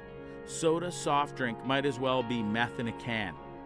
Taxes make the poor poorer, the rich richer. Even if you're not into being healthy or diets, I highly recommend looking up why people go keto. It's very enlightening about how food actually works on our bodies. Most of the people affected are those at the bottom of the income pyramid. If you make $75K, is a 20% increase on a soda going to bother you? Probably not. But if you make $25K and trying to raise a family, it means a whole lot more. Chances are they'll do something else to pay the tax. Taxing behavior never really works. Education works over time. See cigarettes and drunk driving. If policymakers were to stay consistent with the sin taxes on items that are damaging for health, liquor, cigarettes, and marijuana, I don't see why they shouldn't place a sin tax on the items that contribute most heavily to American deaths every year via obesity. Ask Reddit. Millionaires of Reddit, how did you become so wealthy? In my 20s, I was a computer programmer, just as the web started exploding in popularity. I could wire up websites and databases back when internet technologies were new, and tooling was still primitive. I never hit it big with a viral website like Facebook or Amazon, but I did charge a lot for programming services. And I used that money to buy houses at first, and ultimately an apartment building in coastal California. In my 40s now, I don't feel very wealthy really. Oddly, I still check prices when shopping, and I plan to drive my old Jeep until it dies. When I travel, I often pay to fly first class, and I do enjoy the nicer hotels, but other than that, I live and spend rather simply. Same here. Started at a late 90s era.com. We went public and I was suddenly worth 8 figures in my 20s. Cashed out before the crash. Always saved up a lot of money, 40% of my pay, and continually put it into stocks. Investment returns have outdone my savings for quite a while. How do you know which stocks to invest in? I've invested since I was 18. I have a degree in economics and deep interest in the markets. But honestly, I don't know anything. I have a diversified portfolio of 10 different stocks in different fields. Theory says that's too little, but I don't care. The different stock is all listed on the most traded index in my country. I come from Denmark, so it's the OMXC20 index. The thing is, stocks in general increase in value over time. Sure, some of my stocks are in red, but most are in black. Some drop 30%, others gain 40%. But year on year, my portfolio increases about the market average of 7%. That's including years of financial turmoil, financial crisis. In my opinion, the worst you can do with your money is to not invest it. Well, last year, my fiance's grandparents won a stupid amount of money in the lotto, double-digit millions. They were generous enough to share with the family. I grew up below the poverty line, so my life is nuts right now. I'm a girl for one. 2, I am in fact choosing to do stuff with my life, as not in an idle person mooching off a very lucky break. His money is placed in a trust and we have many financial advisors, and we are not cleared to buy anything without approval. And what we don't use is invested by the bank who runs the trust. I don't really care for advice since I'm just reaping the rewards. So far, we bought my fiance's childhood home his father built, which is in one of the most sought-after neighborhoods in my city, and we're loving the security we have as homeowners. We took an amazing trip in June where he proposed right on the banks of the River Ness in Inverness, Scotland. It was pretty magical, guys. And no, my ring is not exorbitant. Having the money hasn't changed us as a couple, as we spent a year and a half living in a bachelor suite the size of a one-car garage and still love each other. So, at this point, it's a done deal. We're together for good, and we're getting married next. Also, I signed a cohabitation agreement, but we agreed that I am not signing a prenup. And my name will also be added to the title of the house after marriage. And the cohabitation agreement nullifies, making everything but the trust mine. So if in the highly unlikely case of divorce, I can go after him for half of everything but the trust, as it's owned by his grandparents. But he is beneficiary. Pretty nutty stuff, and I'm genuinely surprised they didn't force me into a prenup. I enlisted in the Army when I was 18. I liked it. I asked to become an officer, and they let me. The Army sent me to college, and I graduated. My officer pay was higher, and in the Army you don't have very many bills. I find I could save between 1 and 5,000 K every month of my life. After my second deployment, I was sitting on about 200 K. I hired a financial manager. He did well a few years. I've bought and rented a couple of houses. I've got 17 years in the Army, creeping closer to my portfolio worth $2 million and a good pension in retirement. I'm about to make Lieutenant Colonel. I'm in my late 30s. Just grind and save. I live in Eastern Europe. In 1990, I took out a huge loan and bought 10 apartments and furnished them. I rent them out to people, and with the money I earn from them, I pay off the loan payments. I do this every 10 years. I have now 30 apartments and 1 employee who I pay to maintain them and make sure payments and maintenance is handled. The key is finding good tenants and maintaining a good relationship with them. It is not that hard, but a key to this strategy. Huh? Good reads. Continues to spend 97% of free time browsing internet and spending my extra $100 a month on fast food and video games. Honestly, it's not so bad living this way. I'm not a millionaire or even rich, and I don't have big dreams or ambition, but I'm so happy with my life. I go to work, study in college, and then chill at home with video games and free time. I used to run an apple cart in New York City. Would buy an apple for 5 cents and sell it for 10 cents. Did this for 20 years. Then my wife's father died and left us a chain of hotels. This is the most entertaining response in the whole thread.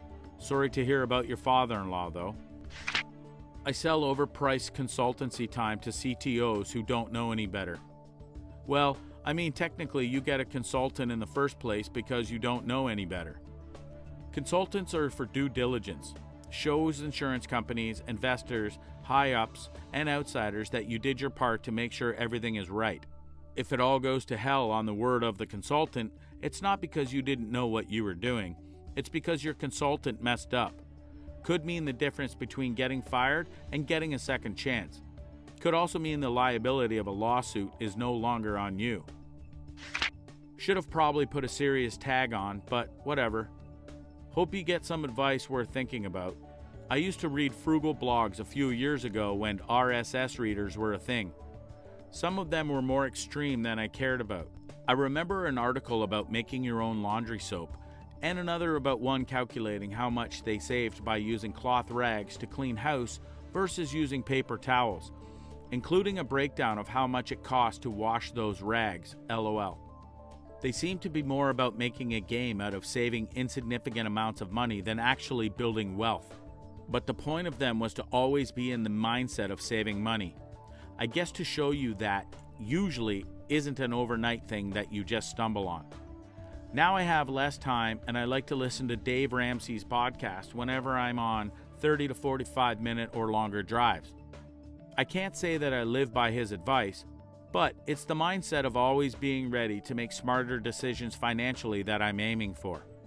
I'm not a millionaire by any means, but I'm in the best financial situation of my life, and it's getting better every day. I'll be there someday. I am on track of being a millionaire by just investing in my 401k. I started my career at 20 years old, right after graduating from college, and started investing the minimum to my 401k. Never really thought much of it until I did those calculators and realized that since I started so young, the compound interest on my investment account with a decent return would be huge. I would recommend you just put anything away. Everyone tells you to max your investments, but honestly, not everyone can invest $18,000 a year. Do the math of how much $200 a month will grow in 30 years. This might not be the exact answer, but this will easily get you to be a millionaire at some point. Please send me £1.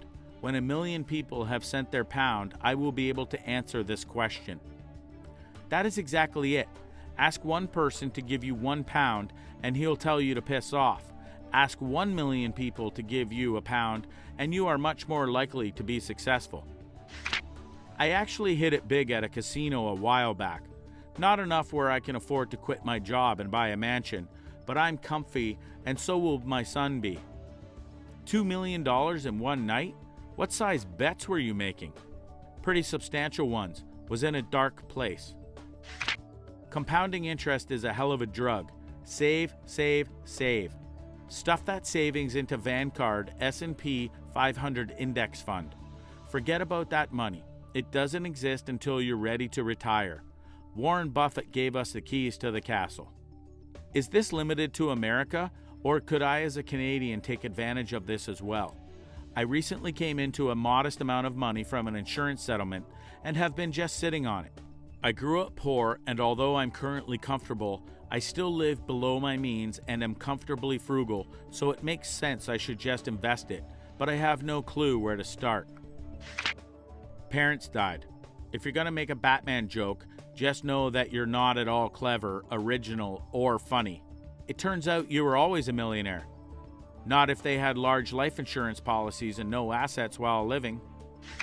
Through hard work and perseverance, I established a reputation for honesty and competence.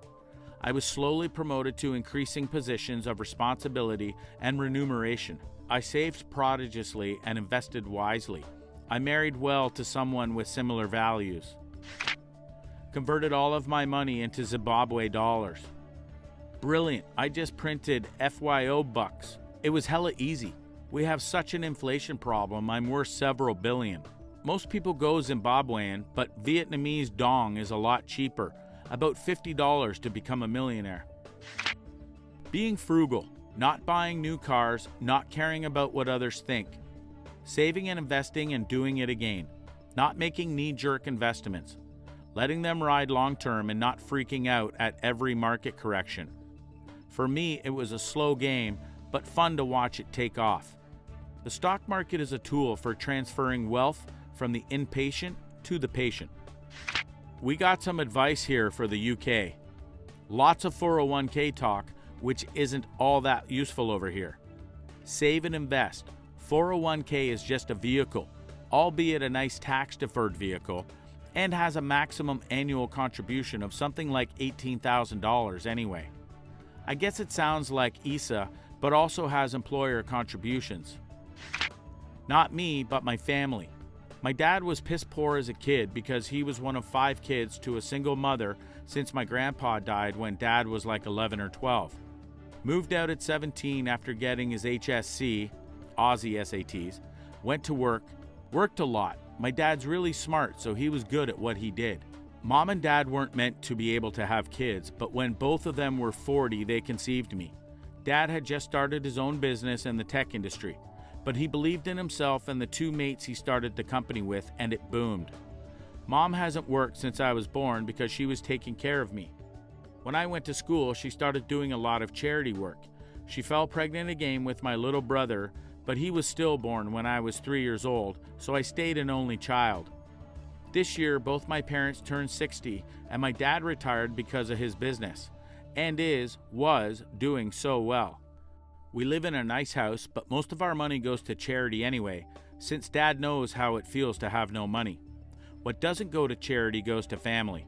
I remember one year at Christmas, my dad gave his mom, my Nana, and all 4 of his siblings $10,000 each. $50,000 in 1 year. I never asked for money. I got a job legally as soon as I could, 14 and 9 months, and I've worked ever since while attending school. Ask Reddit. If a premium version of sleep were to exist, what features would it include? Snore mute button, anti-puke setting on old dog, siren blocker, auto cool side of pillow flipper. I need to know what happened here. Waking up ache-free, automatic bad sleeping position preventative. A hangover cure option would also be handy. Stay hydrated. Instant sleep. Go to sleep as soon as you please, with added wide awake and refreshed feature when you wake up. My partner says, I'm going to take a nap, and literally falls asleep in under 2 minutes. Wakes up 45 minutes later and ready to go, not even realizing how fortunate it is that I am a pacifist. Download your dreams as video files. Remember that time you dreamt you had sex with your crush? Remember that dream where you have one more exam before you can pass college and you're trying to get to campus to write the test, but things just keep getting in your way and preventing you from getting to school? It's the same, but the non-premium sleep now has ads telling you how annoying those same ads are. Your crush is hitting on you. You start kissing. You go into a room. You take your shirt off. Your crush starts taking her shirt off. Tired of ads in your sleep? Tired of interruptions in your sleep?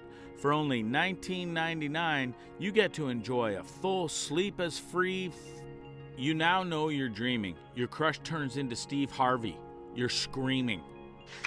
A premium version of sleep? That's death, I believe. Sleep is just death being shy. Some poet because words. 1. No waiting period. Sleep instantly. 2. Full control of time. Sleep cycles. Waking up.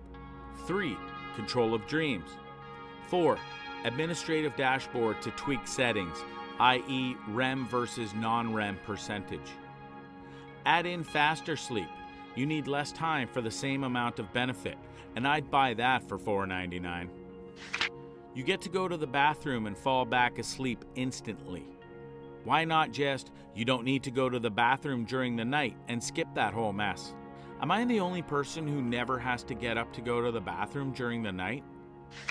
I can't believe this hasn't been suggested yet. Wake up with fresh breath, especially helpful for people who share the same bed. With complimentary breath mints too. It does exist. Those people who can take a nap anywhere and people who can fall asleep within 5 minutes. Was always so jealous of those in school who could just knock off for a bit when they were bored. I've always sucked at sleep. I could sleep anywhere in my teenage years, needed about 3 minutes and I was zonked. Over a decade later, it takes me an hour and several random sleep starts before I can nod off. I hate aging. Actually feeling like you slept the next morning. I would literally murder any of you to experience this. I'd apologize first. Unfortunately, I have no trouble falling asleep, and all the tests say there's more or less nothing wrong with me. I just wake up exhausted after 6, 8, or 12 hours of sleep, and have every single day of my life since at least 16 years ago. At this point, the doctors just blame depression. They may be right, but no drugs help in particular either. I've had 2 sleep studies, 2 MRIs looking for various kinds of glandular problem, and countless blood tests. Frankly, I've given up hope. Multiplayer. I scrolled too low for this. The options to turn on and off the morning wood function. I like that I have an option. Awesome question. I have for a long time thought about a sleep Olympics. Admittedly, this makes everyone I tell it to think of me as slightly off. But some events I have thought about are how quickly one falls asleep. What max decibel disturbance level can one fall asleep and stay asleep in? How quickly to go to REM and deep sleep? Some kind of metabolic psychological test which measures how well the body has recovered, replenishes itself.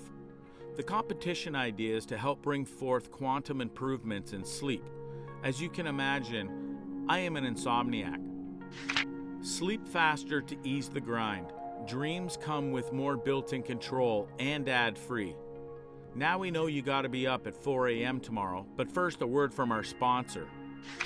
1. You can continue your dream after waking up. 2. You select what to dream. 3. Sleep faster. 4. Dream with other people without premium. 5. You can select music. Number 1 is actually sleep paralysis and is pretty terrifying for a lot of people. No, I think they mean you can recommence your dream to the next night.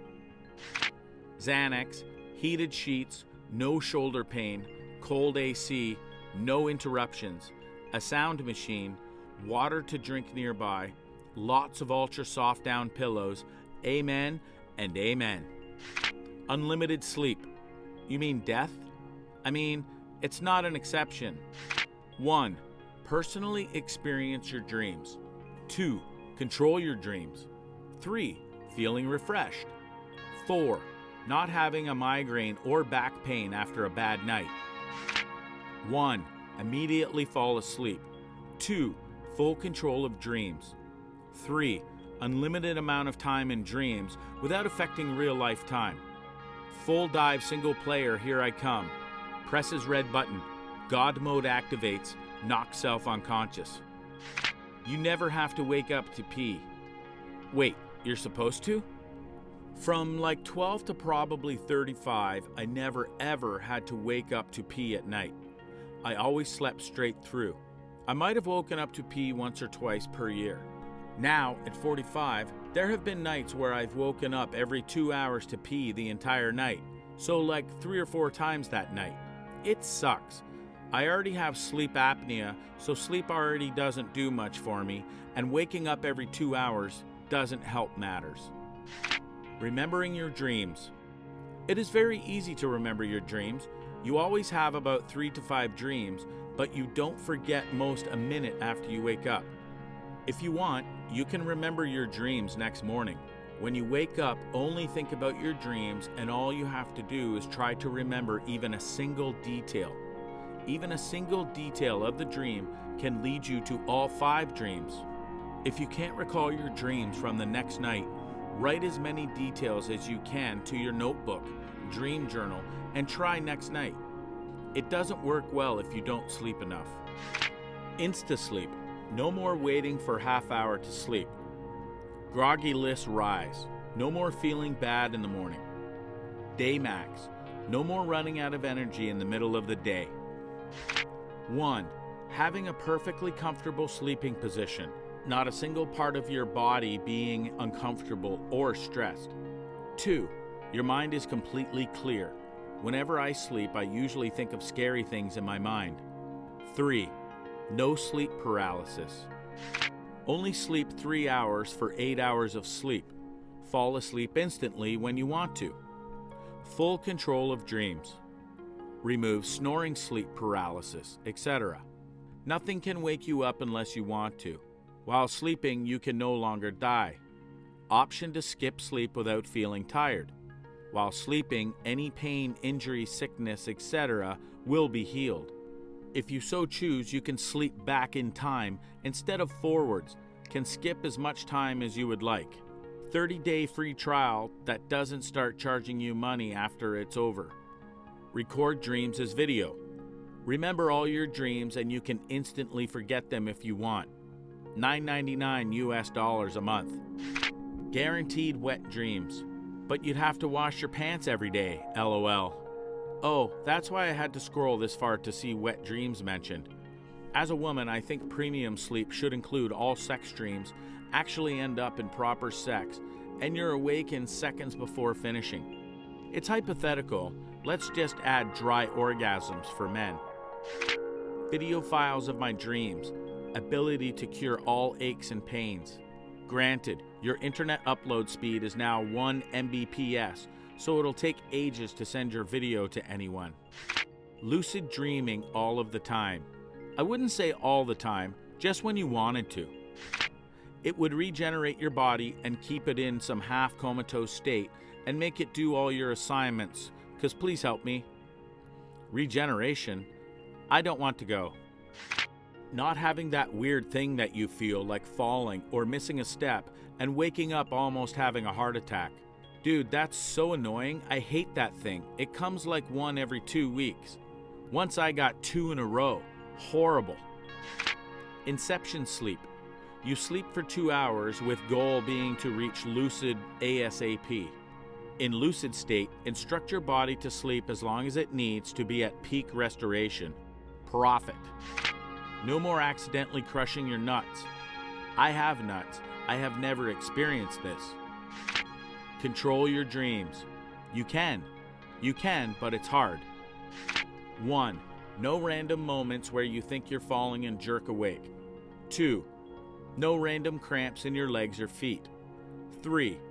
No drooling. 4. Instant falling asleep and instant waking up at desired time. 5. Light around you doesn't affect you or wake you up. Crucial for those third shift workers.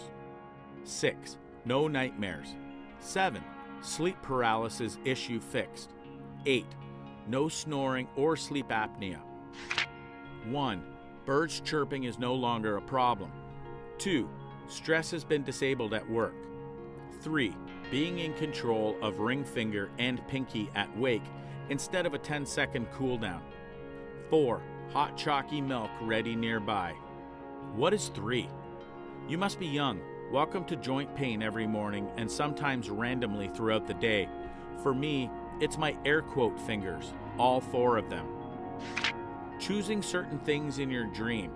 You're always lucid dreaming. You can think of stuff and just do it in your dream. You don't wake up tired. When you're actually trying to fall asleep, your bed is comfortable as when you wake up. Never any nightmares. You would have to pay $4.99 a month. You'd think it would be more, right? Well, there's such a high command that it pays like being Mr. Beast's friend. Ask Reddit, what is one memory that never fails to make you smile every time you think about it? My mom found out she had stage 4 lung cancer when I was 2 and passed away when I was 6. When she got diagnosed, she was given 6 months to live, so, needless to say, she gave us lots of amazing memories and really lived in the moment. The one story I always tell when talking about my mom was how one day she let me and my older sister stay home, which was a big deal in 1st and 3rd grade already. We went to Bulk Barn and got every item we wanted. When we got home, we snuggled in my parents' bed, spread out, and what felt like a never-ending amount of bags of chocolate candy, and watched Disney movies all afternoon. When my dad came home from work, he just jumped right in and joined us. It was right before she went into hospice, and the last good day I remember her having before she passed, so the memory holds a special place in my heart. About a year ago, I was in a discount grocery store. I had about $20 left after bills and rent, so was having to carefully pick what to buy. In the end, after umming and ahhing for a couple of minutes over whether I could afford to spend $6 on coffee, I put it back on the shelf and went to the register. As I'm walking out of the shop, I hear a woman call after me, "Young man, you forgot this." I turn around and she thrusts the jar of coffee into my bag. I go to protest and she cuts me off saying, "I remember what it was like, not having enough money and having to go without. You take that coffee and enjoy it, mate." The biggest smile on her face. She was like a beacon of light during one of my darkest times, and I always remember her. With every cup of coffee, I can't help but smile. Because now each cup reminds me that there are truly good people in the world. Never thought much of Reddit karma, but am surprised and very appreciative to have gotten 8,000 upvotes and gold for this story, but more so for seeing how people have responded. I am glad my story has cheered and helped so many of you. I dedicate this, by far my highest voted post, to Margaret. If by some chance you're reading this, thank you again for the coffee, and I hope you are well. I've paid forward your kind deed several times since then, and hope in some way it has circled back to you. I sometimes wonder if you know just how much impact you made on me and my outlook on life that day. Also fix spelling. Always remember there are good and kind people out there. Don't let a few bad apples ruin humanity for you. For years I did, and I've only recently learnt this lesson. If you take anything away from this post, let it be that. Bike tours with Grandpa. He sure was the sun. I'm waiting for Grandpa to come and say, "Here comes the sun." Do. Mine was too. I only ever wanted a fishing rod as a young girl, and no pink or girl-colored ones were made back then. My grandpa found the least brown one and gave it to me for my 12th birthday, and we went fishing that very morning. Redid my boat license recently after moving interstate, and had my male cousins tell me how proud he would have been, as were they. My daughter was born in July. The following fall, she often would cry at night. I would wrap her in a blanket and take her for a walk. Moments after we got into the cool fall air, she would fall asleep, but I would make the walk last as long as I could. Now every fall when the first cool evening hits, I smile and often take a walk. Kind of similar experience with me. My daughter would often suffer from colic as a baby, and despite the meds, most times she would keep on wailing. Once I discovered that she would immediately calm down if I lay her down with her in my arms in the empty bathtub, it became a ritual. We don't have a house with a bathtub now, and my baby's grown too. But whenever I see a picture of a cozy bathtub, I cannot help but smile, remembering the sense of comfort she felt. The thought of our children sleeping without pain or worry are very precious to a parent. P.S. My daughter was born in July as well. When my friend got hit in the face with a piece of broccoli at a hibachi restaurant.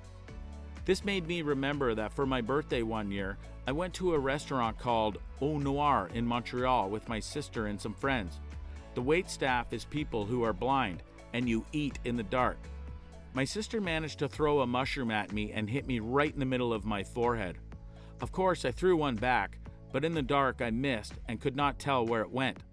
About 5 minutes later, we just hear, "There's something slimy on my chair," from someone who had just been seated. We about died laughing. Also, being sung happy birthday in complete darkness takes all the awkwardness out of it. No one's staring at you, and you don't have to look at anyone or anything. My favorite childhood memory is, always will be, sitting at the kitchen table having a coffee with my mom. We would just sit and talk for hours about everything over a pot of coffee. Truthfully, every time I have a coffee, I think of those times and smile. That probably contributes to my caffeine addiction. I need a coffee to get through my day has totally different meaning for me. That joyful thought always rights whatever wrong is going on. She lives several states away now and is getting older. I don't know how many coffee talks we have left, but I'll always have the ones we've already had. You can always start a tradition of phone and coffee pots. Both make coffee and sit and talk. I know it isn't the same, but sometimes making that time to just talk and ramble makes all the difference. Any memory with my grandpa? Well, he technically isn't my real grandpa, but he's who I grew up with my whole life. The man was hardworking, loving, funny, and every positive aspect you'd ever want in a grandpa. But there's one memory that stands out. 6 years ago, he was diagnosed with pancreatic cancer, colon cancer, and Alzheimer's. They weren't diagnosed together, but he took these diseases to the grave. It was too much for him to be awake during all of it, so they medically induced a coma that he never woke up from. Throughout all of it, he never moved a muscle. The quiet sounds of his breathing were all we heard. At one point, my sister was by his side in tears like the rest of us. Out of nowhere, he reached up with his arm and gave my sister a hug. No one else got any actions from him, not even my grandma. It's a memory none of us will forget, especially not my sister. He died on March 4th, 2014, and our family gets together for ice cream on that date, along with his birthday to celebrate his life. He didn't deserve the pain he went through one bit, but I have no doubt that his loved ones greeted him with a smile when it was all over. I love you, Grandpa. I got to spend an entire week staying with my grandmother once when I was a child. That week was the best since I love my grandmother. We would scrapbook, sew, bake cookies, and do puzzles together. I was so happy to be able to spend time with her like that. She was my favorite person in the world. I loved my grandmother so much that when I was a little kid, what I wanted to be when I grew up was a grandmother. She's no longer alive, so I'm relearning how to sew during the quarantine, and I'm going to make a quilt with some of her old quilt blocks. I can relate so much to this. I had a pretty lonely childhood. No siblings, no kids my age lived nearby. The few friends that I had all lived a couple of miles away. Parents worked full-time, and so I usually had to keep myself entertained. Sporadically, I used to spend the night at Grandma's place whenever my parents had to go to some place late at night, and I always loved it because she was always up to do things together with me, so I didn't have to keep myself entertained. Then at some point, I heard that my cousins stayed an entire week at their grandparents' place just for fun. This may sound weird, but up until that point, I didn't know that that was a thing that other kids sometimes did. So of course I wanted to do that as well, and so I did. It was just so much fun, and later I did it again a few times. I did arts and crafts, story time, etc. as a volunteer at the Children's Hospital. Definitely when my favorite kid found a bone marrow donor. They have a large golden bell at the front of the ward that kids ring when they finish chemotherapy. She hadn't finished yet, but she just went up to the bell and karate chopped it. I drunkenly signed up as a bone marrow donor last night. I secretly really hope it works out, and I actually help someone.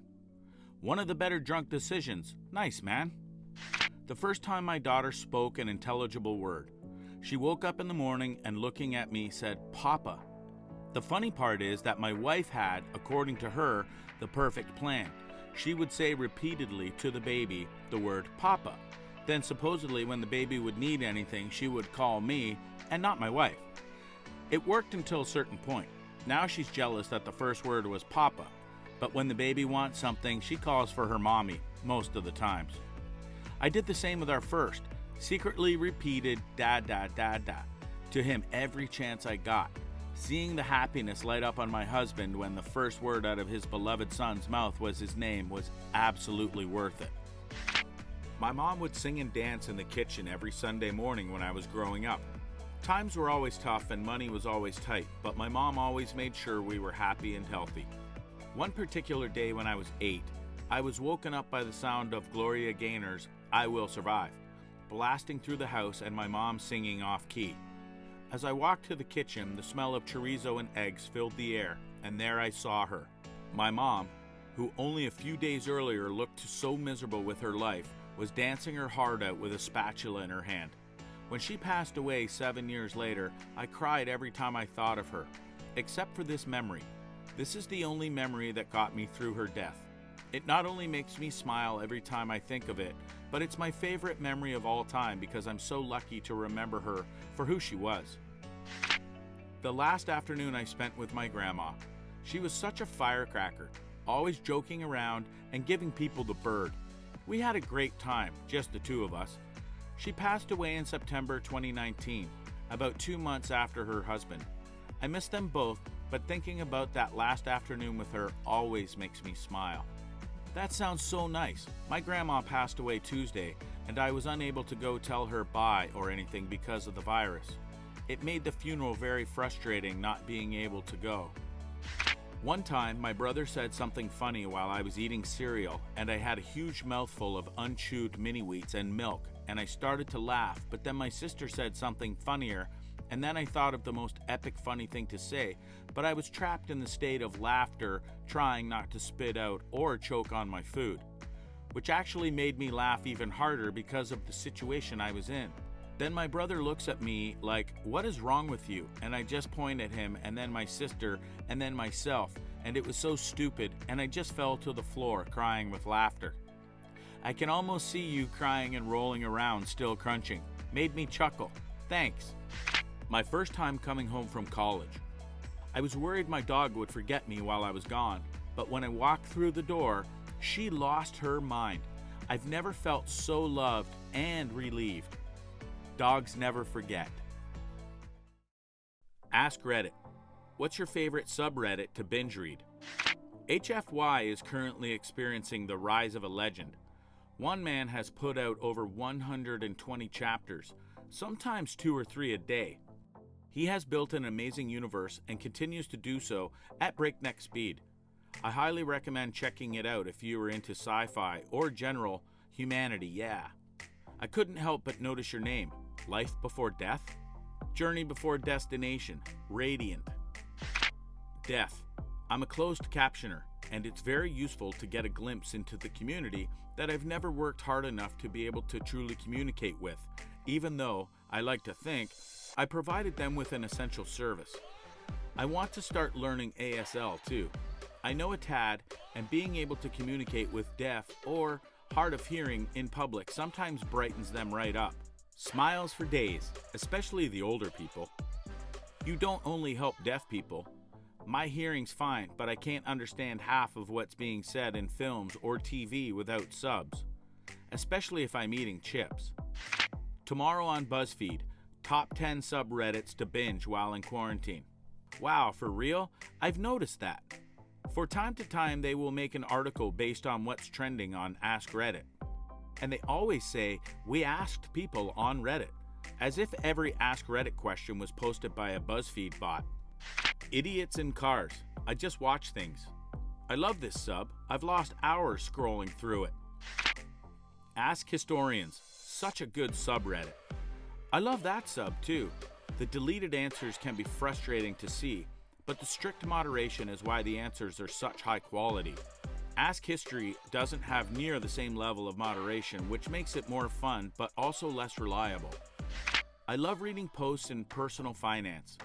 Some posts are useful, but many of them are things like, I just got my $500 tax return. I have no emergency fund. Should I use my tax return to donate to my church or pay my bills? No way. Way more of them are 25M and just inherited 1.1 million from my grandma. I've worked hard my whole life. Should I put this in stocks and live off residuals, or should I buy a big house? I swear half of them are just humble brags. Am I the a-hole? Filtered to a-hole votings. It's amazing how idiotic and narcissistic people can be and not know it. One of my favorites is definitely the one where the dude just can't control his eating problems and ends up eating like 75% of a giant sub meant for a party. Definitely Amish. Actually, I'm kind of surprised there's not a sub for young Amish going through Rumspringa. I mean, there's a sub for literally every other tiny niche community. Legal advice. I have no idea why. I'm not a lawyer and have never been sued or had to sue anyone. I just like reading it. I love the ones involving trees. All I've learned from lurking is I really love tree law and never cut down someone else's tree. D&D green text. So many different things happen in people's campaigns that I'm always guaranteed something good if I head over there. Unsent letters. I have to be in the right mood, but I can waste hours in this one. Scenes from a hat. If the subject's good, the replies are bound to be better. I don't work here, lady. If you're in the mood for some crazy. I do work here, lady. If you're in the mood for the exact opposite kind of crazy. Pro-revenge. So supremely satisfying to read about people getting their comeuppance. Petty revenge if I'm not in a super sadistic disposition. Tumblr and 4chan. I have, in the past, browsed one right after the other to get to a true scope for what the internet can bring in the form of entertainment. Ask Reddit. Well, duh. Relationship advice. I'm not sure why it's my dirty pleasure, but I feel like after reading all the trash people go through and the comments that I can spot red flags in people from a mile away now. Most people, when you look through rose-colored glasses, all the red flags just look like flags. Relationship advice. Everything is flags all the time and all of them are red. Everything is red and flags. Besides Ask Reddit, when I want long stories, I'll go to Reddit serials. Short ones, I'll check out HFY.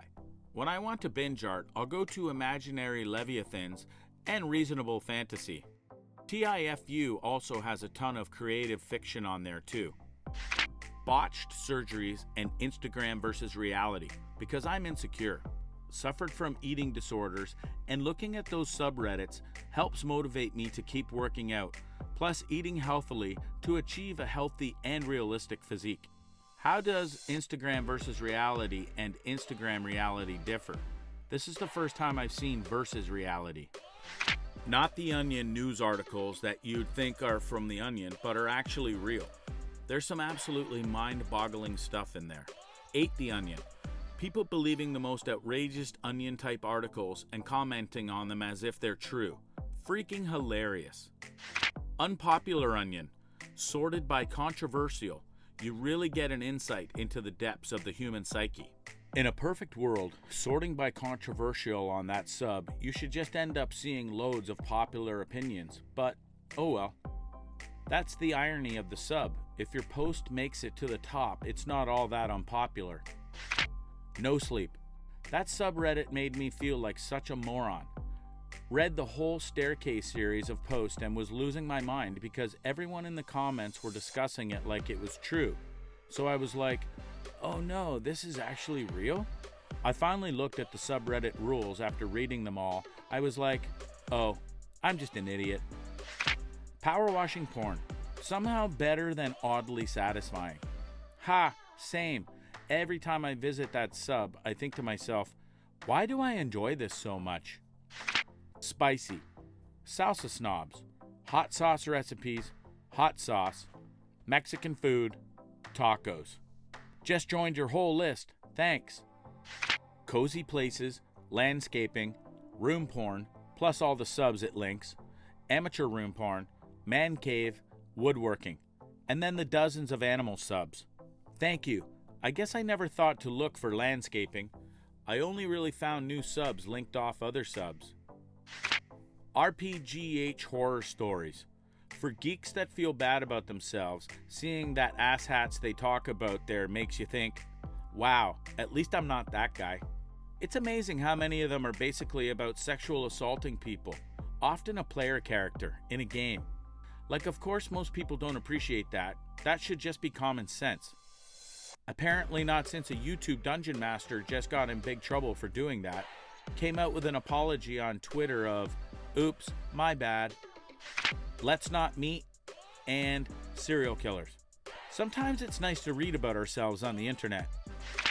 Am I the only one that this thread is a goldmine to? I mainly use Reddit to read before bed, and boy oh boy do I have some material now. Thank you, everyone.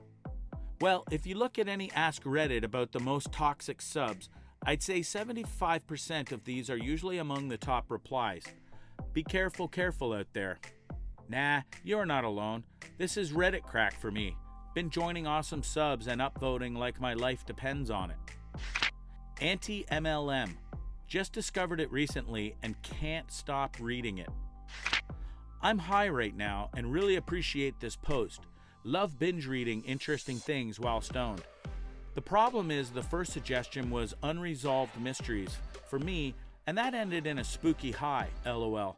I did it to myself, I know. Some of my favorites. Line of Norman, a subreddit about writing small fictional tales about a fictional character named Norman, a rather unremarkable fellow. Unresolved mysteries, one of my favorite subs about mysterious cases that have yet to be solved. AMA disasters, a sort of museum for AMAs that have gone totally wrong. Depth Hub, a bit like Best Of for really in-depth discussion. Reddit writes Seinfeld, a fun little sub where people write scenes from Seinfeld based on prompts. The Gritty Past, a great little subreddit about accounts from history not often talked about because of their tragic and often violent nature. History Antidotes, pretty much speaks for itself, mostly content from the creator of the sub, who also does TGP, but others contribute too. Fan Theories, a great sub full of some pretty great theories about movies, shows, and books. Tales from Tech Support, maybe. Like many things, it ain't what it used to be. Take a look through their top of all time, and there are some really great serial stories. The one with the young Euro woman working a shady tech shop run by real-life creeps is amazing. Right now, the trend is WFH non-stories, as opposed to the usual non-stories. It says right in the rules the tale should be interesting. Sorry, the fact that you reset someone's password is not interesting. Wanting to contribute and having something worthy of sharing don't often align. There are a few things I would like to see banned, such as any comment about the keyboards or any reference to the IT crowd, but there's reason people make them. Just my personal preference, because the keyboards will never be resolved. Everyone got played by a tease, and the IT crowd is super overrated. Writing prompts is fantastic. Sometimes they have short series, and other times it can be basically a small novel, but extremely talented writers on that sub. I'd like writing prompts a lot better if it was just the same overused prompts on a loop every 2 weeks. I had to leave the sub after a while, if only because I was so tired of seeing the same 10 prompts on my feed. Locked Away by Omega Weapon is a collection of his experiences with choosing beggars and general butthole customers. As a bartender, I live vicariously through this business owner and his wonderfully witty smackdowns. 10 out of 10. It's turned into a dark depression rant recently, just a warning, but thanks my dude. Hobby Drama is great, as is Unresolved Mysteries, and its smaller cousin Non-Murder Mysteries. I'd probably binge read comic strip history if it weren't for the fact that most of the posts on that sub are from me. Don't forget Pictures of Ian Sleeping. RBI, Reddit Bureau of Investigation. Redditors trying to solve real-life mysteries. Surely there's no way this could go awry. Ask Reddit. What do you like about your life? The woman I bought my house from was an amazing gardener and created this lovely cottage garden full of window pathways and benches and flowers. She's so ace. She still always responds when I WhatsApp her to check what something is or ask advice even though I've lived here for years. It's a nice little side pocket of my life that's remained pleasant. I hope whoever gets my house appreciates the garden. A house across the street used to have a really nice garden, which the next owner ripped out and replaced with lawn, which the next one ripped out to replace with a sad garden, which the latest ripped out and replaced with grass again. Wish I had taken pictures. I'm still able-bodied. I think about this a lot and try to appreciate it. I grew up unathletic and chubby. In the past couple of years, I've taken better care of my body, and the difference is wild. If I want to do something like climb a tree or run or learn a dance, I can. Just do it. I'm realizing that my happiest self is just a primate. Somebody who sleeps enough, eats good food, and has reason to move their body that aren't just, I must work out so I can lose weight, actually being able to enjoy everything my body can do. Sometimes I think about how tenuous it can be. Injury, illness, old age, any of those can take a lot of this away from me. By the way you phrased your answer, it sounds like you've got that perspective too. So I'm grateful for my able body. Thank you for reminding me to be. With all that sheltering at home, I'm really glad I have a backyard I can hang out in to help with my cabin fever. I envy you for having a backyard. I wish you a good time there. You deserve it. Do you do any gardening? I know I would if I had a yard. Not a lot of time to do gardening, but I have a tiny pear tree that I have been watering for a year or so. At this rate, it'll bear fruit when the sun explodes. This might be a bit more esoteric and trivial than other responses, but I went out walking in my neighborhood this afternoon wearing a brown and white hoodie. This 8 to 10-year-old kid, I suck at guessing ages, came skateboarding by and yelled out, "You look like a porg!" So I just did the porg screeching thing from The Last Jedi, and the kid started laughing so hard that he fell off his skateboard and landed straight on his ass. That was pretty cool. Highlight of my life this week. Top-notch response there. Pizza rolls. Had those last night. Sounds like you had a good night. Having a bed, food, and the most loving family. Tell me more of this loving family. I've only heard of them in books as a child. We have a virus that makes us stay at home, but we have the internet, so we don't feel alone. Yes, Friday night we had a group video chat, and it was so much fun. We realized how lucky we are this is happening today, and not even 10 years ago. I've never been happier to work for the government than I am right now. My job is in no immediate danger. This is honestly the first time my in-laws have stopped complaining about my husband's job. Previously complaints. It doesn't pay enough. He's not using his degree to its potential. He should move back to his hometown. But now, he's an essential worker. TLDR, my current melancholy. See, my son just turned 18 in the middle of this quarantine. He graduates high school next month. There will probably be no graduation, no prom, no parties with friends. He is expecting to go to college a couple thousand miles away in the fall, if college still happens in the fall. All with coronavirus hanging over everything. It is profoundly all a great deal of sadness. But I am still so excited for him. He has grown up to be such an amazing, interesting person. He has a deep empathy for others, a strong will, a great sense of humor, and a hard-working attitude. He is really poised to be the type of young man that I would be proud to know, even if he wasn't my son. So I am melancholy, but it really is okay. It's life. It's nice to have such feelings. It means there is something that has meaning in my life. That's all we can really hope for, isn't it? Quit smoking 6 months ago and haven't drank in 20 days. Realizing both do absolutely nothing for you. Also having a stable job and paid off house. My wife is okay too. You're doing it, friend. You're putting in the work, putting in the time. Good job. I'm not rich, but I am wealthy enough to not really care about much. I have everything I need and I don't have any wants at this time. So I live what many would consider to be carefree. I don't have to stress over anything, which is nice. Exactly how I explain to people what I want. I don't need to have billions, just enough so that I can own a house and not worry about financial pressures. Being able to go out and eat without having to think about it and set a budget. Being able to go around the world with my wife-to-be. Being able to afford a wedding. I'm happy for you. My older brother, who is honestly probably my best friend. He stood up for me through the years, helped me get back on my feet even when I don't always do my best. And whenever I get into a new hobby or interest, he's the type of person that will sit and listen for hours. He'll even participate in crazy experiments with me. Like one month, we drove to different stores to buy any off-brand pencils we could find. We'd then come home and try the pencils out for a few days to figure out which brand was the best writing pencil. Another time, we spent a month eating different types of apples and compared the tastes. I get into a lot of odd, bizarre projects. Right now, I'm into watercolor painting, which is pretty awesome, and he's still happy to hear me talk about painting techniques. We've even talked about trying to make our own paper and the whole process that goes into doing so. He's seriously the best. The peace amidst the chaos. I live alone. There are no annoying children in my fourplex. The neighbors are not overly loud or rude at all. In fact, they're very nice. Preach. What a great time to not have children.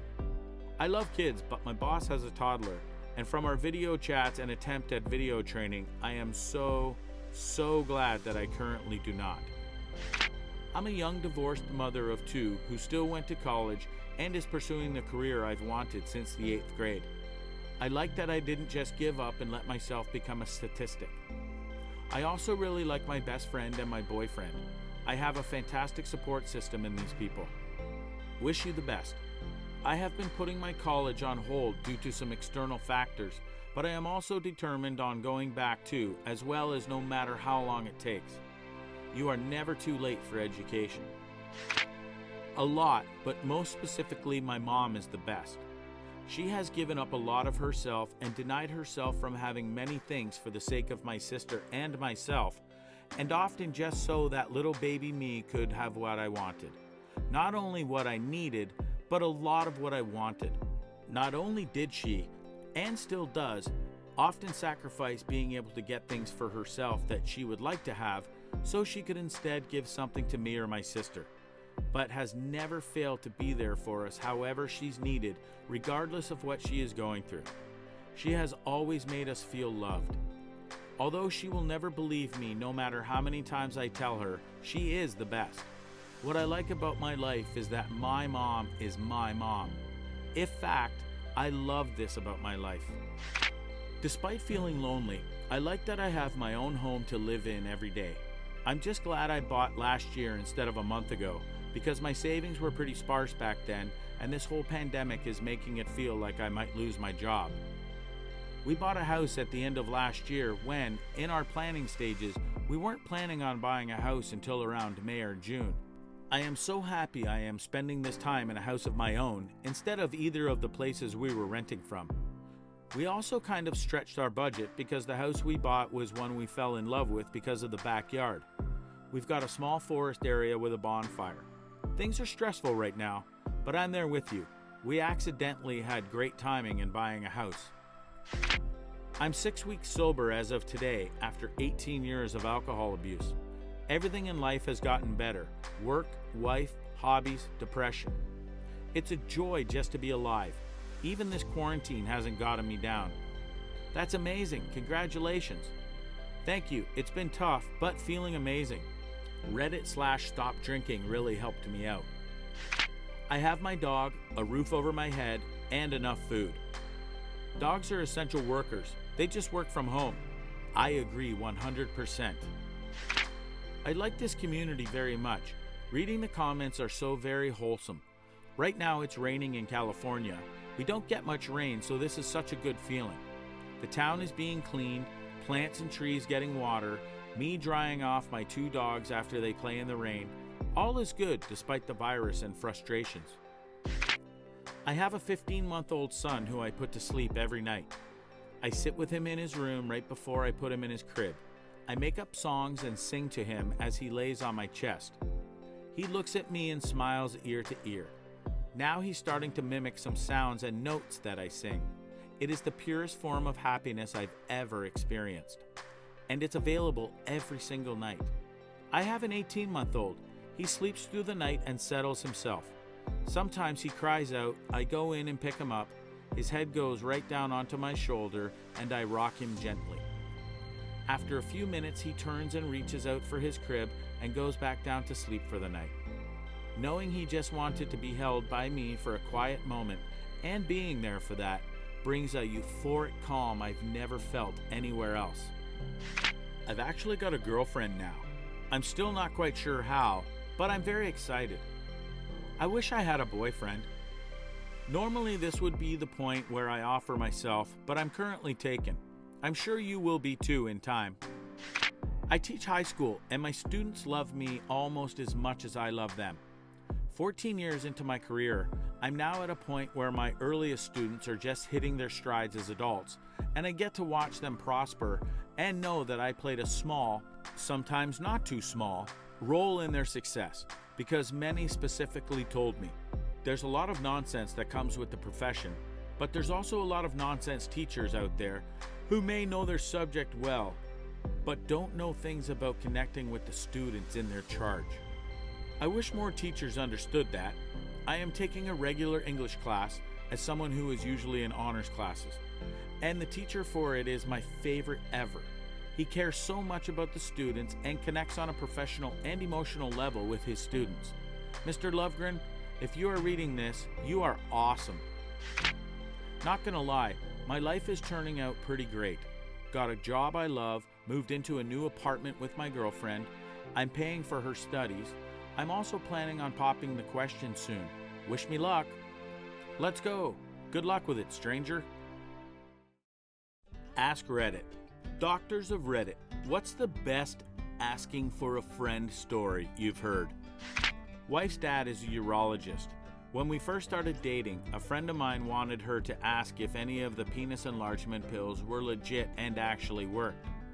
She went with the asking for a friend approach, and he immediately assumed she was talking about me. Thanks, babe. So do they? Asking for a friend. He said no, but I think you, your friend, should try anyways. One girl was interested in laxatives for a friend. She tried to learn everything about the dose, where what to buy, how to drink. She was brought in a week later with complete intestinal atony. She tried to lose weight so much and drank 2 or 3 tablets at a time. Oh, I have more stories like that, LOL. Hope you got better. I asked my doctor about AA for a friend of mine. Really. Years later, the doctor still asks me how I'm doing with my sobriety. I've stopped trying to convince him I was really asking for a friend. Wow, good thing you don't live in Norway. Apparently, they will revoke your driver's license the second they suspect you may have issues with drinking. I would just like to specify that I don't have personal experience with this and don't know for sure. I just recall seeing a post on our Norwegian subreddit about a guy who was depressed and suicidal, who had gotten drunk once several days before seeing his doctor about getting help, who then had his license revoked. There were also several people in the comments saying they had a similar experience. ER Doc. Had a guy who just got out of jail a few days earlier. Came in with his girlfriend who had just signed in for a STD check. Walk in to meet them and he says casually, "Is it possible to get gonorrhea in your throat?" At that moment, I knew he had gonorrhea in his throat. Who goes to the ER for an STD check? That's hardly an emergency. People without insurance or with Medicaid. It's literally how they get their medical care in the US. Lady walks in and goes, "So if you cheated and got pregnant, but then had sex with your husband, would the baby become his?" It took everything in me not to laugh. Potentially interesting note. It has happened where a woman gave birth to the children of 2 different men at the same time. The younger child usually had to go to ICU though. IRC, there have only been 2 recorded cases in the first world countries that had good documentation, so it could happen more often. It just might not be recorded properly. Not a doctor, but public health worker. Kinda NSFW. Had an older man come into our clinic asking for a specific type of STD check. Guy's ex-wife was going around telling rumors that he was having sex with his goats, so was wanting to know if there was any way we could do an STD test that could prove if he hadn't had sex with any goats. Through this whole conversation, he just abruptly asked, so if someone was having sex with a goat, what STDs could they get? That dude is totally his goats. Do you sleep with hot male patients? Asking for a friend. Kind of you to ask for a friend, since you obviously aren't asking for yourself. If the answer is yes, do you sleep with ugly male patients? Not a doctor, but pharmacist. Someone called the pharmacy one day, a young guy. I picked up. Excuse me, how much does Viagra cost? Is there anything cheaper? I have someone that needs it. I explain everything and suddenly, will it work if I take it with alcohol? The guy began asking for someone else. At the end was for him and was asking just because he wanted his little one to work while drunk. So does it work? Asking for a friend. It'll stay up, but you probably won't be able to finish. Also, don't take things that mess with your circulation blood pressure on top of alcohol. There are easier ways to have a really dumb night out. Not mine, but one of the older pharmacists I work with went out to help this 20-ish girl with some med questions. She then asked him about condoms and said, if you were to do me, what condom would you use? Yeah, he just walked away. Sometimes people just accidentally phrase the question wrong. He probably should have just given her a generic answer like, any name brand. You can't go wrong with Magnum, Durex, or Trojan. And then he could have still continued to not commit with her. My father is a doctor, and he got a call once in the middle of the night from his call share doctor's patient. The man asked what to do about a bump on his friend's arm that he scratched and something came out. He mentioned it was leaking a little oil now. It was a zit. He scratched a pimple. Woke the whole family up at 3 a.m. because he had to page my dad over a zit. This makes me annoyed because I have had to call doctors at 3 a.m. with lab results when they're bad, and I almost always get a huge attitude. I get no one likes to be woken up in the middle of the night, but I'm not the one making hundreds of thousands of dollars a year to be up at this hour to tell you your patient's blood is full of dead heart muscle. I briefly dated a doctor, and she told me a few hilarious stories. 1. If my friend masturbated with someone else's vibrator, will she get an STD? 2. Can wearing a butt plug all day give you diarrhea? 3. If you have an ulcer and swallow a guy's cum, can you get pregnant? 2 out of these 3 seems like somewhat legitimate questions. Not a doctor, but I was an intern. I was in the OPD, and this man from a different province came in and told me his friend had injected petroleum jelly in their member years ago and that now it's getting painful. Yeah, he came back the next day and showed his lumpy member. This is a common thing apparently. Saw a patient who did the same. Had to have his penis reconstructed. He told everyone it was worth it. Eye doctor here. Finally closed our offices to all but emergency care. Last year or so, I had a staff member asking me for a friend if she got shot in the eye with cum and is now getting mild discharge, is that okay? I looked at her eye and saw discharge. Went to the cabinet, gave a bottle of antibiotic to her for her friend, and then went back to my patients. 2 days later, I look at her and say, your eye is looking much better today. She says, thanks, the discharge stopped a day and a half after using the drops. So her eye was pregnant, right? Unlikely, but she can no longer see women with that eye. She can only see semen. Not a doctor, but I used to work next to AA Pharmacy, and my boss, a 55-year-old man, asked me to go buy him some condoms for his nephew. Alcoholics Anonymous Pharmacy. Studies have been done about the effects of THC on glaucoma. When I worked for a glaucoma specialist, we had a hippie-type person come in with their family member for a new patient eval and asked the doctor to sign paperwork okaying a medical marijuana script for the patient's glaucoma. Problem was the patient was totally fine. didn't find any signs of the disease, and his eye pressure was within normal limits, and the doctor did not appreciate having someone try to trick him. To piggyback off this, and because I'm tired of the questions, marijuana only lowers your eye pressure for max 4 hours. To have sustained effects, you need to hit the blunt 6 times a day and nearly 2,200 times a year.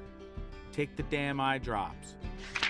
Another family medicine doc called an ER doc yesterday on the cell phone asking what to do when you got soap in your eyes. Choose wisely, folks. I mean, it says so on the bottle. In case of contact with eyes, rinse thoroughly and contact a medical professional. Better safe than sorry. One of my besties called me late at night after his B-Day party. He said someone who was staying the night wanted to have sex with his girlfriend. They were drunk and a little uncoordinated, and somehow the frenulum, the little string thingy at the tip of the penis, ripped, and it won't stop bleeding. I gave his friend some general advice on stopping the bleeding and recommended a trip to the ER. The next day, he asked me if I had any recommendations for urologists for his friend because he needs minor surgery on his pee-pee. I told him to cut the nonsense, and in response, he sent me a pic of his injured penis.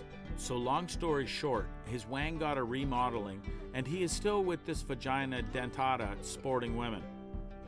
I liked that the friend was having sex with his girlfriend, and he was still supportive enough to ask advice for the friend. There is one dream where in my dream I'm Spider-Man, but I'm losing my powers. I'm climbing a wall, but I keep falling. In my dream, actually it's not even my dream, it's a friend of mine's dream.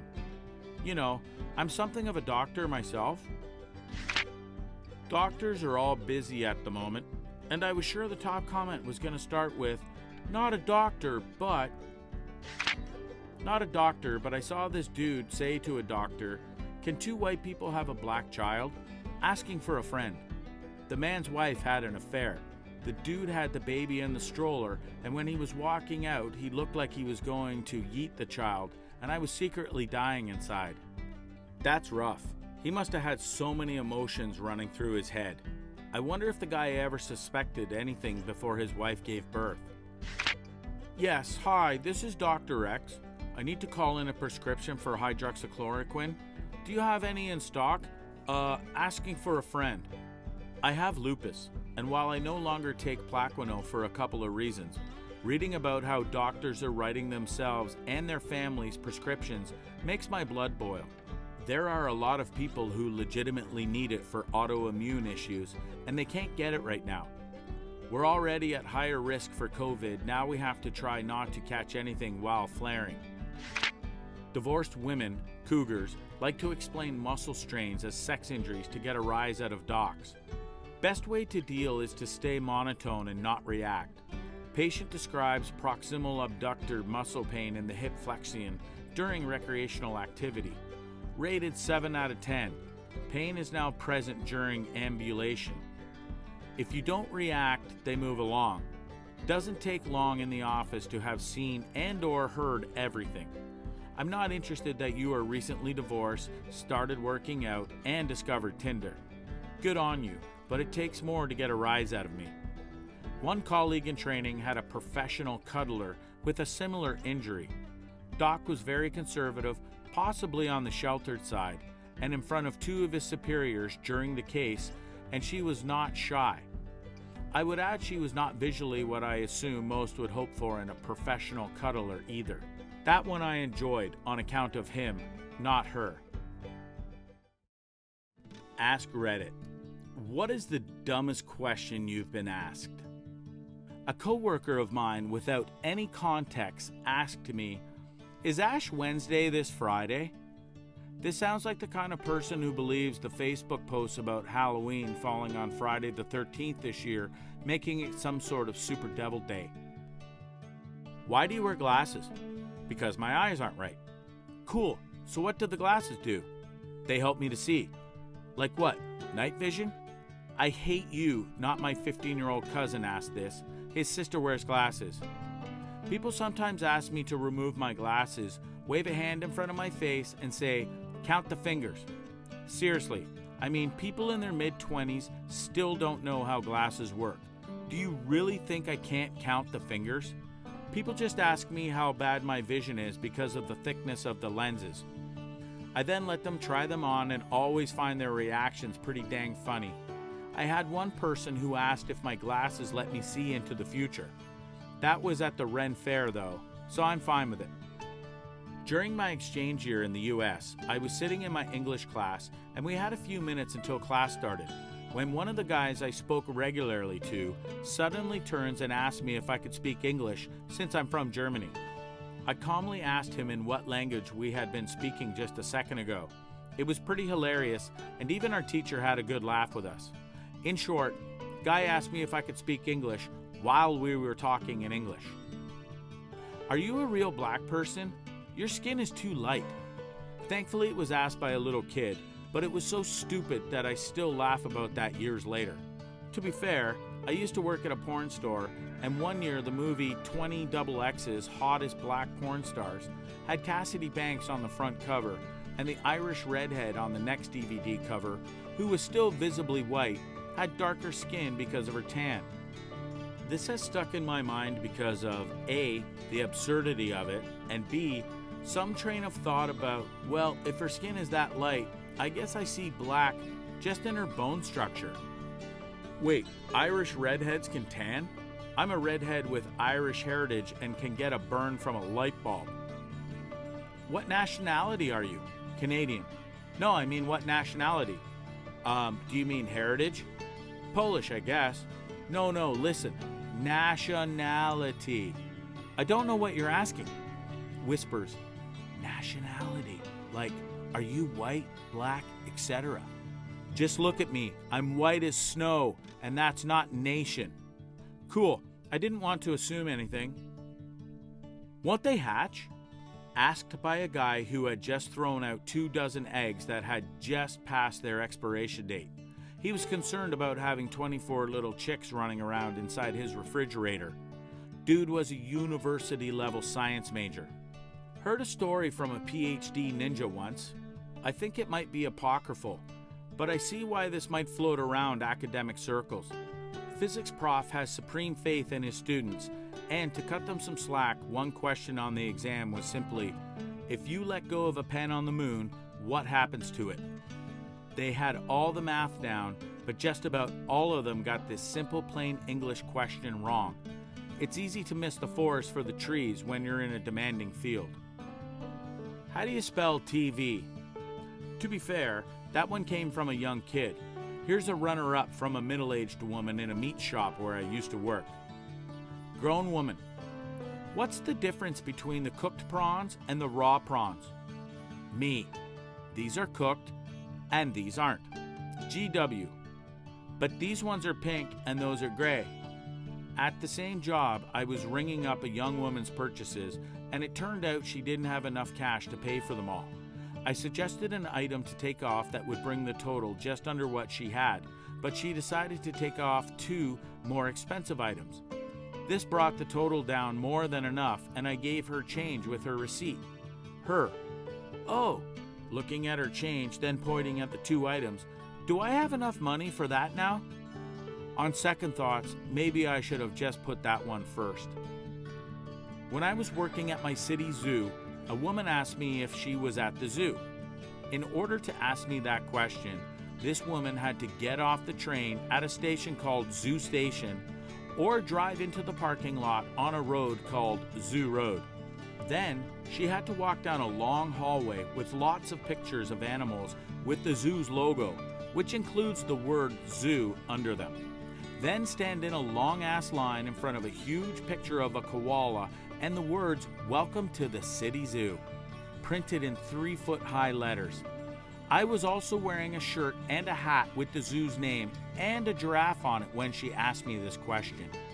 So how did you answer? I hope you said no. The zoo is across town on Aquarium Drive. I was so shocked I just said yes. Working in a coffee shop around mid-afternoon, a man walks in, glances around, and walks up to the counter. Me. Hey, what can I get for you? Him. Glances around the store more. Are you guys open? Mostly out of confusion, I also glanced around my store and I saw all of the other employees clearly working and our lobby full of people sitting, eating, drinking, etc. Me. Yes. I was inside a Walmart once for like 15 minutes looking around for various items. After 15 minutes of wandering around and getting weird looks from the employees, an announcement came over the intercom saying, "The store is now open." Both come from my days in the food industry. What are mashed potatoes? A woman who was definitely old enough to vote. Why did you ring this up as a steak burrito and not a vegetarian burrito? A man who asked me to put steak on his burrito. Had numerous customers ask me why I rung up cheeseburger instead of hamburger with cheese. No amount of explaining helped. As a 911 operator, a caller once asked on an emergency line what the weather would be like on Thanksgiving Day in a desert resort popular with off-roaders. That's located about 100 miles away from our city. It was April. It was an older woman concerned that her sons, who were planning this camping trip, would need to bring warmer clothes. As a hotel worker, that would be a normal question for us, honestly, but 911? What? Some people apparently think 911 is some kind of all-encompassing helpline. In this case, though, it's pretty likely that this was a troll, especially considering they were wanting weather information months in advance. What plant do shrimp grow on? My 20-year-old friend in college. In French, seafood is called fruits de mer, translating to fruits of the sea. Can see a kid ask me that. From the hotel industry, favorites are generally along the theme of, why didn't you tell me when I booked my reservation 6 months ago that it was going to rain today? Why is there traffic? Why didn't you warn me there'd be traffic in Manhattan? Why can't you just tell the cops to let me through? But my all-time favorite was at a hotel where, for various reasons, the lobby was not on the first floor. The only thing on the first floor as you came in was a bank of elevators by which you could then reach the lobby.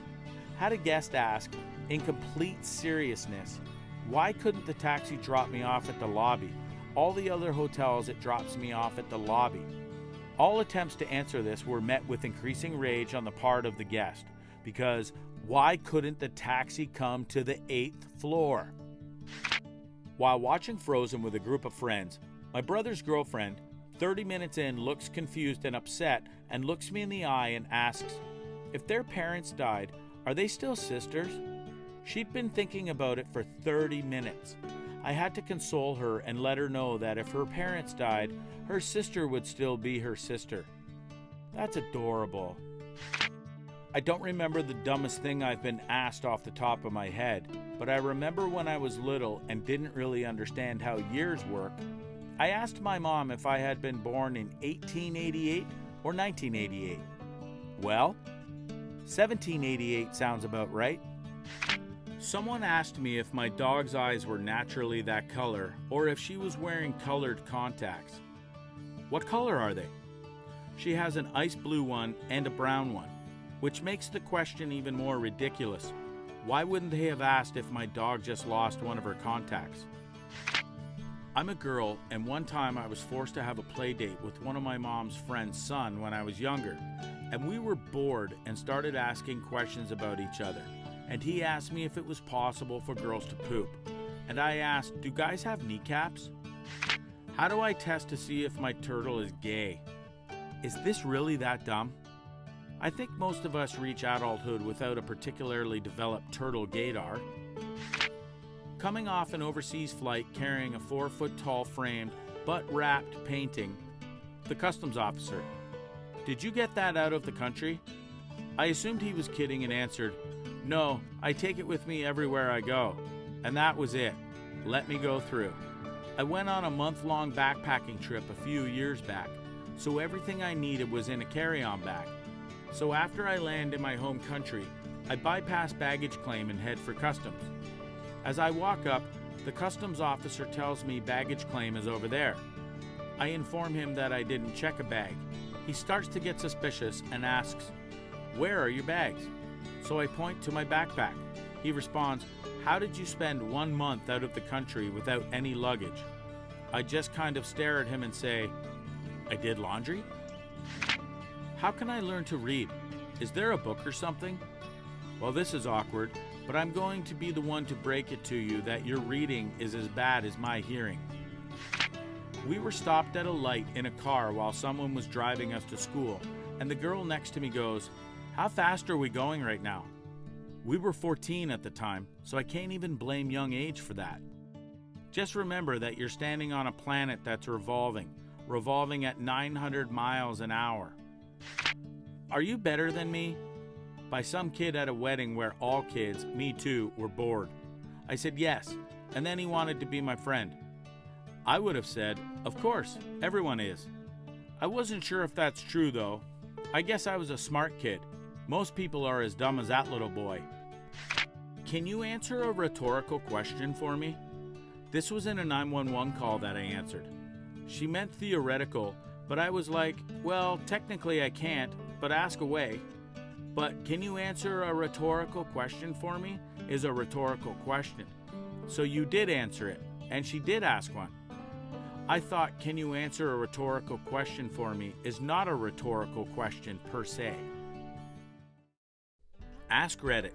You've been given a ray gun that multiplies the size of its targets by 100. What do you shoot to cause the most chaos and confusion? A lizard, or the Godzilla statue in Japan. Imagine a giant juiced-up Komodo dragon. No thank you. One obscure island in the Pacific. Going to make people believe Atlantis is back, baby. Atlantis and Pacific for added confusion. The British Empire would like to know your location. Giant squid. Imagine all the people thinking Cthulhu is actually real and he is awake. Calm down, Ozymandias. A chicken. It would essentially be a dinosaur. Cassowary, if you honest to goodness want to cause some mess. OP said confusion, not extinction level event. Pluto is now a planet, a game. That would cause both chaos and confusion. If you multiplied its size, assuming mass is included, by 100, its gravitational pull would greatly increase. This would start tugging at everything else. I don't have the brain cells to figure out what would happen, but some things would change. A few dozen eggs. Imagine the chaos. Shoot eggs in different parts of the world and make the silly humans think that aliens are trying to colonize us. Probably a sequoia. Imagine the confusion when there's all of a sudden a 200,000-foot tree. Sounds like a good way to start a religion. Depends on how it works. If the mass is kept constant, then no point in shooting the moon, so I just shoot a few sharks or giant squids and have people go crazy over megalodons and krakens. If you shoot the moon, we are in for some serious planet collision apocalyptic stuff. Yellowstone supervolcano. Well, thanks, big boom. A roll of toilet paper. Where would you put that, and how you gonna wipe with a 25-foot square? Imagine a giant ass whale. Y'all, I was medicated. I just meant a big whale, but 100 times its size. The ultimate giant whale. I'd rather not imagine an ass whale at all, to be honest. Mosquito. Mom, why is it raining blood? Is the world ending? The government shot down the Mondo mosquito, and yes, the world is ending. The Ito in Spanish means small, so that means El Mosquito is coming for little Timmy. Also, there's a movie called Rapture Palooza, where it's raining blood and a guy is freaking out in a I can't believe a guy would let something this unsanitary happen kind of way. LOL. A kitten. Adorable, but a terror. It'll take 9 attempts to finally bring it down. Confusion? A piece of toast. Put that in the middle of Central Park and shoot it. I wonder what it'd be like after some rain. A rubber duck to help out James Vietch. I would use it on a bunch of hummus. You can never have enough hummus. You know, I've heard hummus is a great investment right now. My nearly 4-year-old grandson. You want to talk chaos and confusion. Oh no, it's time. He's here. He's growing. He's manipulating the terrain. An anthill. That would suddenly become 15,000 gigantic ant monsters creeping and digging enormous gallery through Earth. If you're talking about an anthill, I guess you are referring to fire ants. If yes, then maybe 100 times bigger. They wouldn't be massive. But surely there wouldn't be 15,000 of those, more like 400,000. The Earth. Not sure if killing everyone is all that chaotic. If this is an immediate change, everyone just dies. If this doesn't increase mass, then the Earth would collapse in on itself as it goes back into a density equilibrium, killing everyone. On the other hand, if mass is increased, gravity increases immensely, killing everyone. An atom, but I would shoot it several times. You would have to shoot it about 10 times just to make it 1 centimeter long, or about 0.4 inches. Jupiter. If Jupiter were 100 times bigger, it would become another, though smaller, star in our solar system, which would be pretty cool. That is the plot of Arthur C. Clarke's Space Odyssey 2010. Clive, where have you really been? Ants, for sure. Ants become our friends, and we find all manner of fun ways to coexist, and there's a sitcom about it called The Pacific Ocean. Ha ha, goodbye everyone. Kevin Costner just got a stiffy. Yeah, give me a heads up, I'm hoarding dirt and making a sailboat. The baby of Rick Moranis, so we can all watch a live action, Honey, I Blew Up the Baby. The only way to force him out of retirement. I have good news. He is filming a new movie from this series called Shrunk. The sun or the moon, either one would just kill us all. To be honest, it wouldn't cause a lot of chaos and confusion, but it'd be pretty sick to shoot like a pound of weed. Does it turn into 100 pounds of weed? That's good money right there. Should be enough to get you through quarantine. Anime figure of Miku. Figures are often made at a 7th scale though, right? So what you get is a Miku a little over 14 times normal size. Good. The living room chair. What's that? It's too tall to use, but not tall enough to hit the ceiling. Guess it's just stuck here then. What is its purpose now? To clog the hallway? The world may never know. That's how you turn a chair into a sophisticated art piece. My middle finger. Now, I'm just imagining someone dragging a 30-foot finger with them wherever they go, LOL. A giant millipede. At least it's a herbivore. It'd go around munching on trees and stuff. A giant centipede would be terrifying. I was gonna say the same. I'd much rather have 100 times size millipede just harmlessly slither around. If I saw 100 times centipede coming my way, I would legit just cry and shoot myself to save myself the misery. Just the thought of it is terrifying. That's just straight out of a sci-fi horror.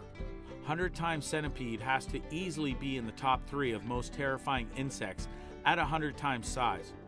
In terms of just looks alone, it beats out spiders by miles, literally and figuratively. My house. I think I would totally prefer to pay someone to build a 1/100th working scale model of some awesome home that is only 12,000 square feet or something. Then take it into the middle of nowhere and shoot it. Boom, Insta-mansion for cheap. My private part. Think of what I could do with a whole 4 inches. This was like my 3rd comment ever posting on Reddit, and it got 6.2 thousand upvotes. I love this community. Nice, you can now wear a condom. And you can trash that thimble you've been using. The ice caps. Hopefully that saves us a decade or 2. Proceeds to flood every coastal area in the world. Hell yeah, let's do a couple Amazonian trees while we're at it. My cat. Dynamax cat. Cat uses Max Quake. It's super effective on the earth. COVID-19. Big enough to shoot at with conventional weapons. It explodes out of the bodies of their hosts with a wish. 200,000+ instant casualties worldwide. Goodbye, Tom Hanks. Locking eyes with the agents who gave me the gun. I very slowly and deliberately point it straight to the ground and pull the trigger. The size of the entire Earth becomes 100 times larger. Not the power lines, not the subways, not the buildings, just the planet. One of 3 things would happen. 1. If mass stays the same, then almost all the infrastructure of Earth is destabilized and collapse.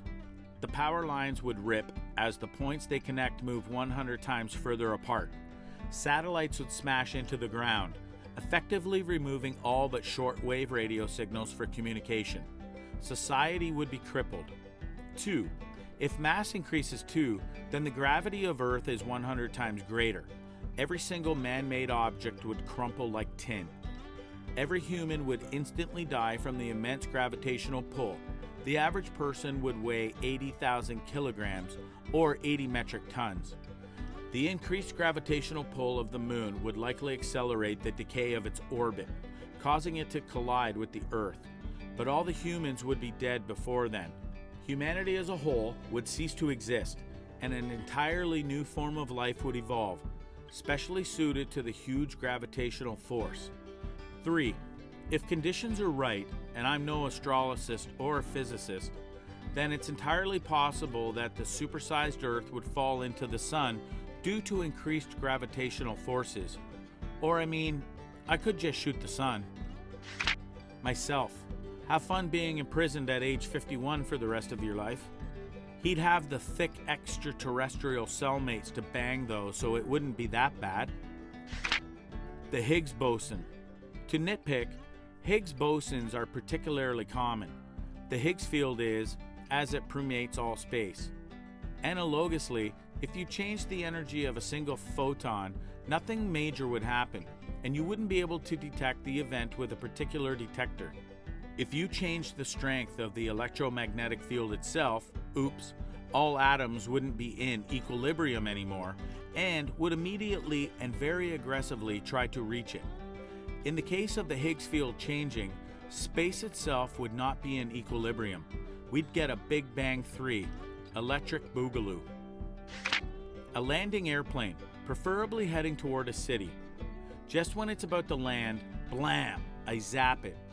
Its size instantly multiplies, and the plane, now 100 times its size and weight, plows through the airport and barrels toward the city, inflicting millions of dollars worth of damage and killing large amounts of people.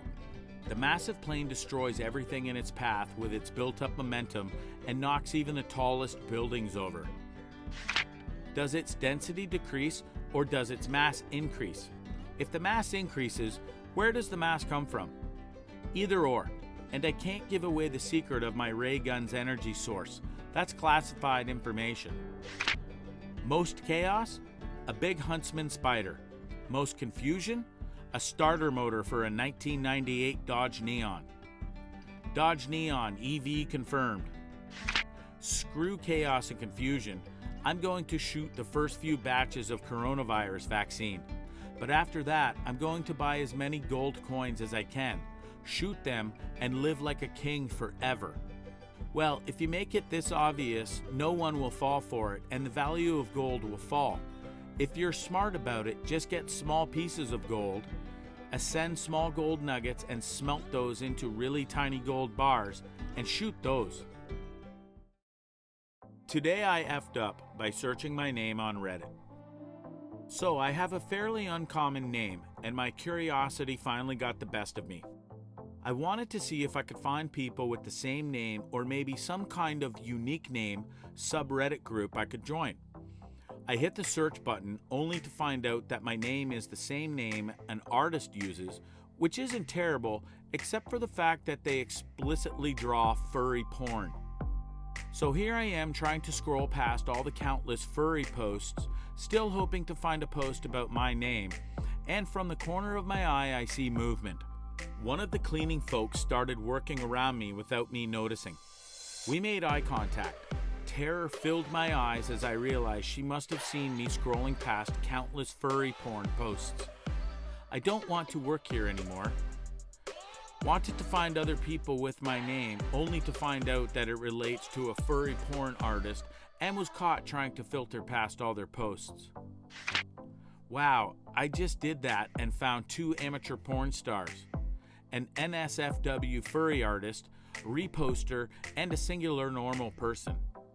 I searched mine and found a digital monster designer, some dude who stomped a uni student with the same name as me to death, and a 6-7-year-old going on drug trials to see what helps. Nice cover, OP. but we all know you were actually just looking at furry porn. It's true, I'm the coworker, and I searched OP's name. Why'd you do it at work, LOL?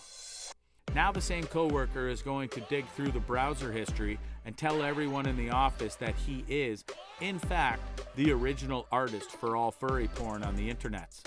I can believe it. OP has just written this as damage control to try and get ahead of the press. Picturing OP strategically leaving this post up on their screen when they head out and know the cleaner's going to be there. This is OP's cover for when his boss asks him why he's looking at furry porn during work hours. Exactly what I thought. My wife and I named our son Dylan Lucas. Found out later it's a gay surfer porn site. I feel your pain. DylanLucas.com is gay surfer porn. Huh? Thought this was mainstream. Huh? The more you know. I'm a photographer who shoots mostly non-erotic art nudes. One day I decided to Google H2F photographer, using my real name, of course. Imagine my surprise to find that somebody with the same name specializes in BDSM imagery. I wonder how many models who expressed interest in shooting with me and then lost interest Googled me and assumed that I shot BDSM. I'm more curious about how many thought they were getting into BDSM and were disappointed when they showed up and it was just a plain vanilla art nude photo shoot. The worst part is thinking that your name is rare to only find another person already using it. Drazgul, I will watch you. Dang it, soccer penguin. The dumbass took my name, then dipped. Mine is a porn star. I'm almost 66. Grandma with 7 cats. Funny. You can still be a porn star. You sent me down a rabbit hole. Poor choice of words.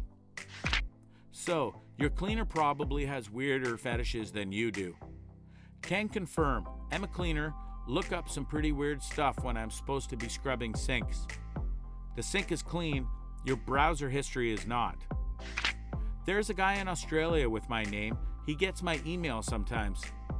Same, I have a very unusual name and there is someone in Australia with the same name. They accidentally have emails sent to me sometimes and I always forward them on. It's like having an evil twin. I found them because I started getting odd Facebook messages from strangers in Australia who didn't accept I wasn't their friend from school. My married name just brings up posts where a more common word is misspelled. My maiden name brings up stories about a distant relative who happened to be a serial killer. I just searched my last name. First name is super common and found out there's an army base in Texas with the same name. Old Fort D. Nick. Was stationed there in 77. Lots of unofficial anal entries, if you know what I mean. I just Googled my name thinking it might be funny if I found a porn star or something. Nope. I just found a girl from the mid-1800s who lost her father in the summer, then her younger siblings, then her mother before she finally passed away right before Christmas at the age of 9. Now I'm sad. Must have. Must have is the short version. Scroll down, confident that I'd find this. Took a long time, but I didn't give up. Only once have I had to post it myself. My wife stole my phone and proceeded to show a bunch of homoerotic pictures to my best friend, and they started sending back and forth. I forgot about it, and a day later I went to show my client some pics of a space. Instead of my pics, the male model showed up. I scroll as fast as I can and try to hide it, but I just know they saw it. I should have said something, but I just went dumb in the moment. It would be fine if the client just thought I was gay, but they knew I was married with a new kid. Embarrassing. You know you can filter out results by putting a dash in front of things? Go with your name and dash furry, dash NSFW, dash porn, and see if you can't get better results. In the future, Google searching databases will be a standard class in school, and people will learn what Boolean operators are. At least that's my theory. My name is Andrew Cornstubble. If there's a goofy name sub, sign me up. That's getting pretty close to being furry corn. No, furry's out. Out, out, out. So, for the record, This is how you should have handled it. As soon as you see someone notice, you bring them all in. Hey, you have to see this. Someone with my name is a famous cartoon porn artist. So weird, huh? People judge you based on your emotional responses, not your actions. If you laugh at it, they will be much calmer about it. This is one area that Trump has shown the world in general what other con men and influential people have known for a long time. You go all in, you don't apologize. People are just programmed to accept things that others show as normal. I do tech stuff. My name, first and last, is the same as a guy who worked in tech stuff for IBM for 30 years. That one wasn't too bad. My last name is Bobbitt. Anyone over 30 always asks me if I'm related to the girl that chopped her husband's D off. I feel your pain. I've had the username Chrissy Lynn since the early AOL days. Chrissy Lynn is just who I am online. And nowadays, it's also the name of a porn star. Sigh. That's weird. I just Googled my name and loads of posts from a sub called Furry Kiki Pals came up. Enough Reddit for today. There's over 600 people in my country with my exact name. 4 of them live in or next to my town. I couldn't move schools because they already had someone there in their system with my name, same age. My name is also used by a nude model in my country too. It's awkward. Also gives you an identity crisis. Names are what we identify with, and if I share it with a huge population, who am I really? There's someone with the name Turtle Sensei who works for Blizzard. I only ever see them as a mod on the Blizzard forums, haven't seen them in a while. I had the name as far back as 2005 though. The most surprisingly relieving feeling, searching your name on Reddit to find no results. Phew. I'm just wondering your name now because I did the same thing years back, but with myname.com. And it also came up with furry art and a link to Furcadia, LOL. That's a good idea. I'm also going to pretend that furry porn that shows up when you Google my name is because of somebody else with the same name. I have something similar. Someone with the exact same name as me is an impersonator. I mean, come on, dude. Could not have success as himself, he had to copy another. Get your own material, dude. I frigging hate impersonator. Welp, today I also messed up by searching my name, and apparently there's a user that posts pretty explicit pictures. You got me curious, so I just searched my name. Needless to say, I just scrolled through a ton of buttholes and penis. Wow, Reddit, LOL. I searched my name and learned just now I share the same name as a false labor contraction women get during pregnancy. I just found out the only person who shares my unique name was a murder victim who made it into the news. What the fresh heck? I did that just now with my name and found a guy that posts only pregnant mother porn. I've the same name as a famous footballer.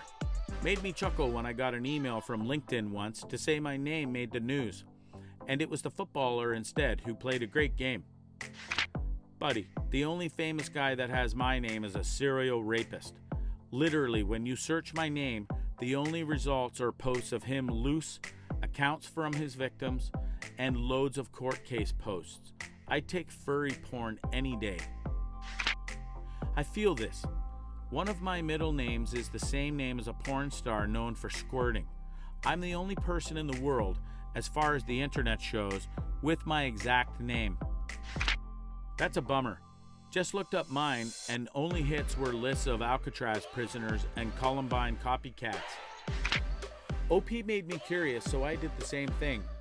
Found a porn star trying to get votes for an anal award. I feel like this should also be in Well, That Sucks. I'm laughing with you, not at you.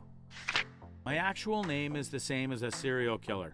My Facebook is on page 3 of Google, so I don't have to worry about people finding me. Though I'm kind of jealous of you, no one can find you, and if they do, then they have to sort through pages of furry porn. This is why everyone should have a privacy screen on their phone. Hey, so what was that name? Just curious. I googled my name once, since it's an unusual spelling. Turns out a porn actress in the 70s has the same name. That's why your dad chose it. It's a possibility. He does like bustier ladies. I have the most wholesome sub ever, and it honestly makes me so happy. I got curious about my name as well, and it turns up a Grand Theft Auto group subreddit. I'm just surprised it existed. I know of a famous female singer who has my first name and last name has her first and middle name, so I basically never turn up anywhere. Added to the fact I'm male, people get confused a lot. Ask Reddit. What's your favorite joke that no one ever laughs at? What do you call a Frenchman in sandals? Philippe Floppe. What sound do French geese make? Okay. Why did that make me laugh so hard I snorted? Look up at the ceiling. That's a pretty good ceiling. It's not the best, but it's up there. I can imagine using this line to comfort a crying friend, or so just laying down on a bed after an extended silence. That's a pretty nice ceiling, Jill. Looks at teary-eyed friend. Not the best. Eyes glancing towards ceiling, but it's up there. My favorite time on the clock is 6:30, hands down. So underappreciated by my husband, family, and friends. I can't understand this one, probably because English isn't my first language. I'm sorry. Would anyone explain it to me? One of my best friends is 7 days younger than me. Whenever we disagree on something, I tell her she'll understand when she's my age. She never finds that funny. My husband is 4 days older than I am. He likes to say, "When I was your age," and then describe something he did 4 days ago. He thinks he's so clever.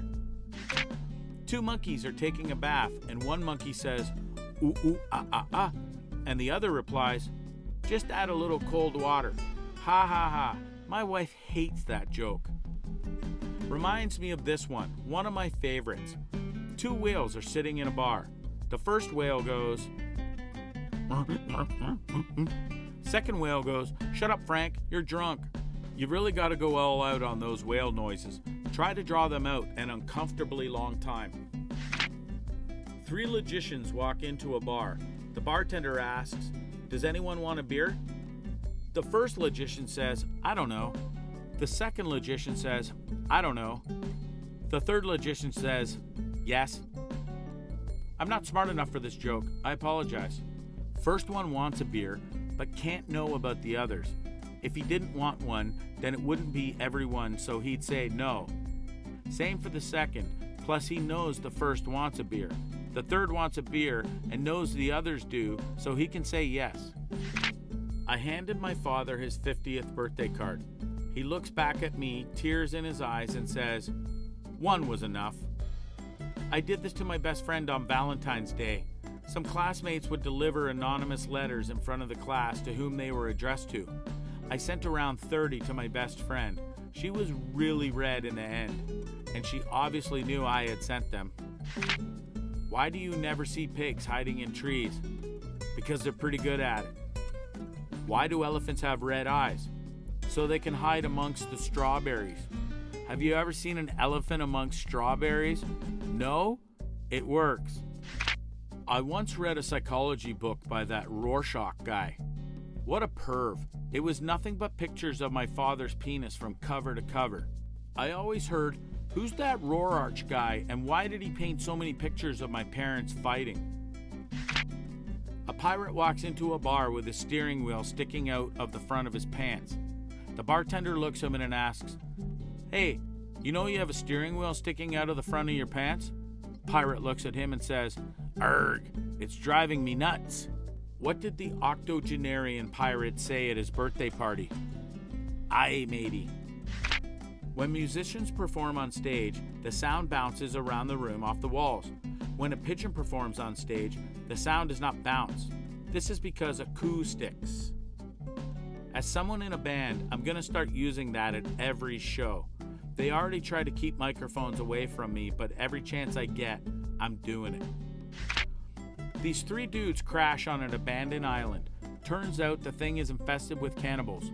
Not to worry though, as the cannibals have a tradition and say that they'll let them live if the guys accomplish 2 tasks for them. The guys don't have much choice in the matter, so they agree. The first task is to go into the woods and come back with 10 of any kind of fruit. One dude makes it back before the others with 10 apples. He is then told that in order to live, he has to cram all 10 apples up his ass without making a single sound. He lasts till the third and screams, "The cannibals kill and eat him." A few minutes later, the second guy comes out of the woods with 10 cherries. He does pretty well, but when he makes it to 9, he giggles, and the cannibals kill and eat him. Later, the two dead guys meet back up in the afterlife, and the apple guy asks, "What happened, man? You were so close to freedom." "I know, but I saw Jack coming out of the woods carrying pineapples." Why does an Irish chef add only 239 beans to his soup? Because one more would be 240. I just get stares, but when I first heard it, I laughed so hard I spit out my soup. Sadly, this took me a while to figure out, and I'm Irish. Why do mice have such small balls? Not very many of them know how to dance. Question: what did Cinderella say when she got to the ball? Arrgh. Why does a chicken coop only have 2 doors? Because if it had 4, it would be a chicken sedan. My absolute favorite. I hate using the word coop. I always use 2-door. And when people say, "Oh, you mean coop?" I say, "Yeah, coop." A Christmas joke that my parents didn't appreciate. One day, an old man and an old woman were walking along when the woman feels something land on her head. "Oh, it's raining," says the woman. The man looks up. "That's not rain, it's snow," he says. They look across the street and see a man walking along. The woman says, "Look, there's Ulf the communist. We should ask him what he thinks." So the woman calls to Ulf. "Do you think it's raining or snowing?" "It's raining, you idiots," Ulf shouts back. Unfazed by his hostility, the couple walk on. After a while, the man says, "I still think it's snowing, you know." The woman shakes her head and replies, "Rudolph the Red-Nosed Rain, dear." I'm going to have to remember this for my friend who loves corny jokes. What did Spock find in the toilet? The captain's log. That one got me. Oh, look at the flock of cows over there. Herd of cows. Of course I've heard of cows. There's a whole flock of them over there.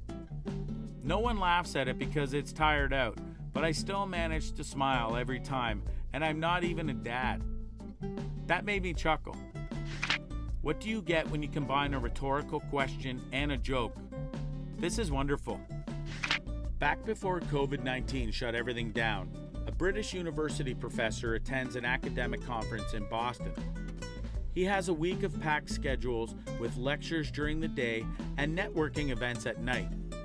On the Friday night before he flies back to London the next day, he suddenly finds himself with spare time while all his academic colleagues either spend time with their families or have travel plans. Deciding that he hasn't seen much of Boston, he decides he wants to experience some of the local culture. He hails a cab and jumps in.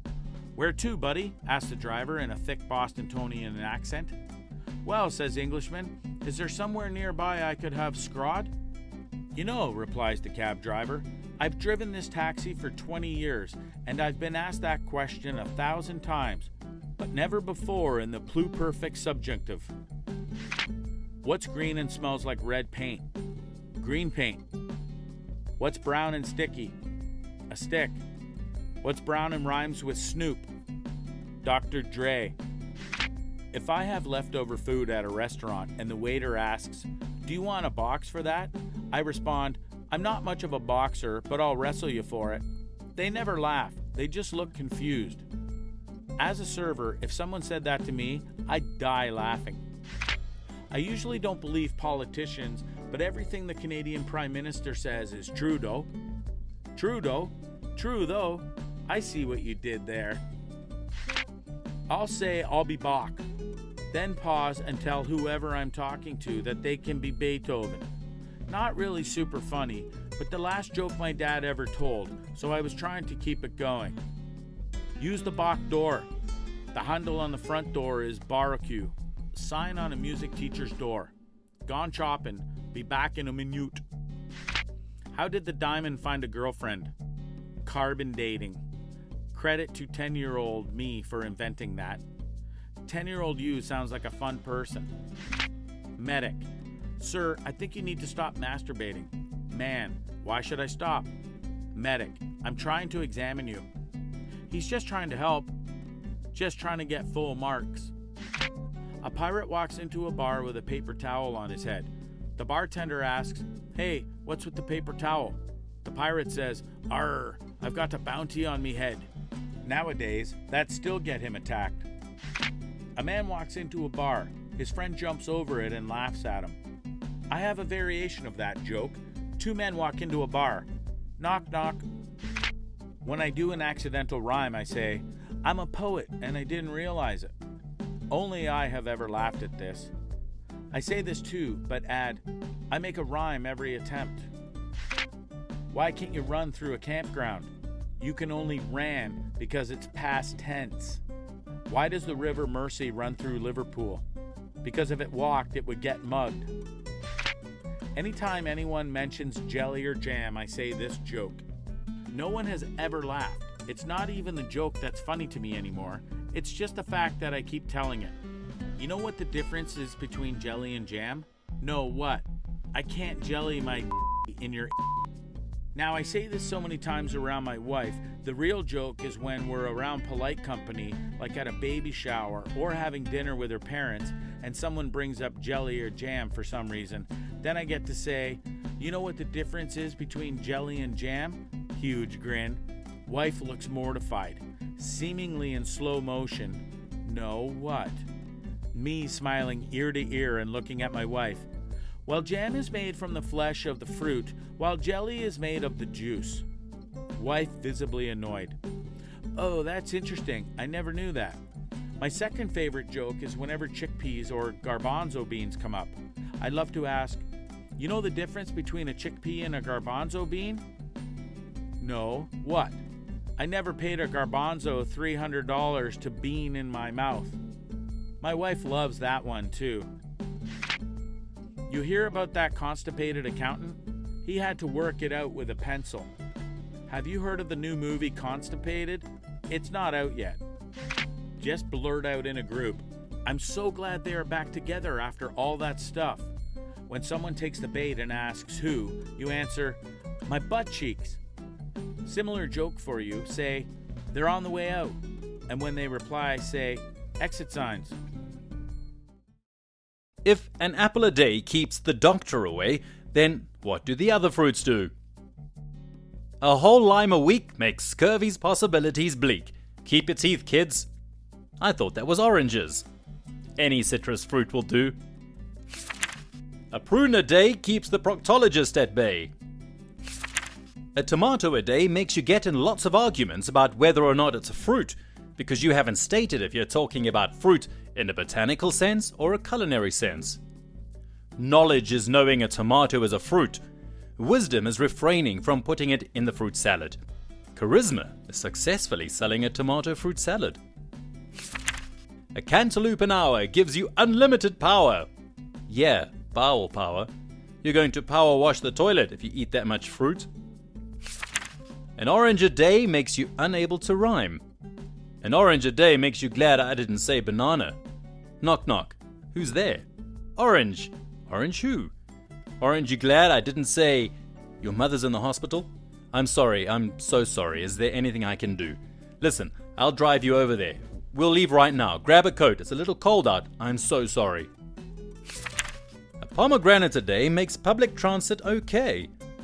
I thought it was garlic that did that. Lots of it. Helps you find space. Did you know if you cut a garlic clove and rub the freshly exposed part on your bare foot, in and around an hour, you'll taste it?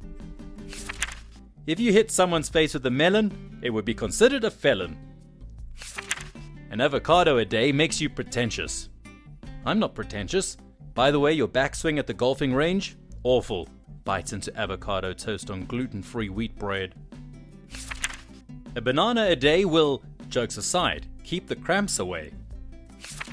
An eggplant a day keeps your boyfriend away. A grape a day keeps the duck away. We only sell lemonade, okay? A watermelon a day keeps everyone away because watermelons are huge and take a lot of time to eat, so they cut into your social time. An almond a day, intelligence booms away. An orange a day, kofefe comes your way. A grape a day keeps an ape at bay. A banana a day makes Santana play. An orange a day makes the door hinge sway. A pineapple a day is the matador's ole. You can't hide from signs. A grapefruit a day makes your medication ineffective. Does it? Depends on the meds. It generally reduces the number of certain enzymes produced by your liver, which are responsible for metabolizing some drugs, so they may either not be activated or stay in your body fat longer than they normally would, making them more toxic. If you're interested, look up furanocumarins and CYP450 enzymes. A tangerine weekly, and hair shines so sleekly. An orange a day keeps the scurvy away. A pomegranate a day keeps the demons away. All fruits play an important role in keeping doctors away, so long as you throw them hard enough. An onion a day keeps everyone away. Eat jackfruit each day, come what may. A lot has already been said about the humble banana, but no one has mentioned its extraordinary properties as a self-defense weapon. Apples don't really keep the doctor away, it's just a reminder to eat healthy. Of course, an onion sundae will keep everyone away, but be a good way to keep other people's germs from infecting you. A cucumber a day keeps the babies away, wink wink. A banana for scale is better than kale. An orange a day keeps the eldritch horrors away. Seriously, ever wonder why nothing rhymes with orange? It's because they don't want you to. A clove a day keeps the gynecologist away. A kiwi a day keeps the weenie away. A plum a day keeps the fun away. A peach a day keeps the plumber away. Throw a coconut at their head to make sure that they're dead. Breadfruits keep the brioche away. A kiwi a day keeps the Aussie at bay. A lemon a day lets the hymen stay. I know it's stupid, but I couldn't stop laughing once I said it out loud. Well, you can take an orange, squeeze all the juices out, and then, when you have just the seeds remaining, you can shove it up your butt. Stanley Hudson's take. An orange a day keeps the scurvy at bay. A banana a day keeps the nanas at bay. A banana brings the doctor to you. An orange keeps the dentist away. And a dragon fruit makes you the doctor. A granite a day keeps school away. A persimmon a day triggers an uncontrollable longing to be gangbanged by cross-dressing dwarves. A steamed ham for dinner feeds Principal Skinner. An eggplant a day keeps the gynecologist away. A banana a year keeps my insecurities near. Ooh, I think a grapefruit a day keeps the fat cells away. A banana a night gives the boys a fright. An orange a day makes a hey apple. A pineapple a day brings the Italian mafia to attack you. A banana hits him or her in the head, keeps them away, then it comes back like a boomerang. An asparagus stalks a day will make your pee stink like the New York Bay. A pineapple a day will make some goon start an argument about whether it belongs in pizza or not. A banana a day makes your blowjobs okay. Bananas bring the bad doctors to play. A mango every once in a while will make you smile. Dragon fruit. You don't want to know, but I can promise you it's not what you think. Eat dragon fruit. The seeds you will poop. A cucumber a day keeps daddy at bay. If once a week you eat a grape, you'll be protected from constipation. A banana a day keeps your grandpa away. Pineapple a week makes your nut healthy and sweet. Every day without a lemon strays you further away from heaven. Eat a mango before blazing, and you get a bit more baked. A watermelon a day gives the doctor a concussion. A lime a day keeps kidnappers away. A plum in the bum makes the whole day fun. An orange a day makes you pass away. An orange a day keeps the blue away. Pineapples keep confusion close. Why is it a pineapple if it's not an apple, or a pine, or both? Or maybe it is. An orange a day. Apparently an orange can't do anything because there is no word that rhymes with orange. A cherry a day makes you feel very okay. A coconut a day keeps your horny away. A pear a day keeps the taxman at bay. A banana a day keeps your uncle away. A prune is a dried plum and will loosen up your bum. Passion fruits make you really, really horny. A passion fruit a day keeps the purchase of bananas high. Hooray! Orange a day keeps the rage at bay. Psych! A pineapple a day leads your taste buds astray. A grapefruit a day can bring the doctor back, especially if you're on certain medications. Grapefruit juice has compounds in it known as furanocumarins that can block certain enzymes in your digestive system from working. These enzymes are responsible, in part, for how drugs are broken down in your system. With fewer of these enzymes working, less of the drug gets broken down, so more of it is available to be taken into your bloodstream.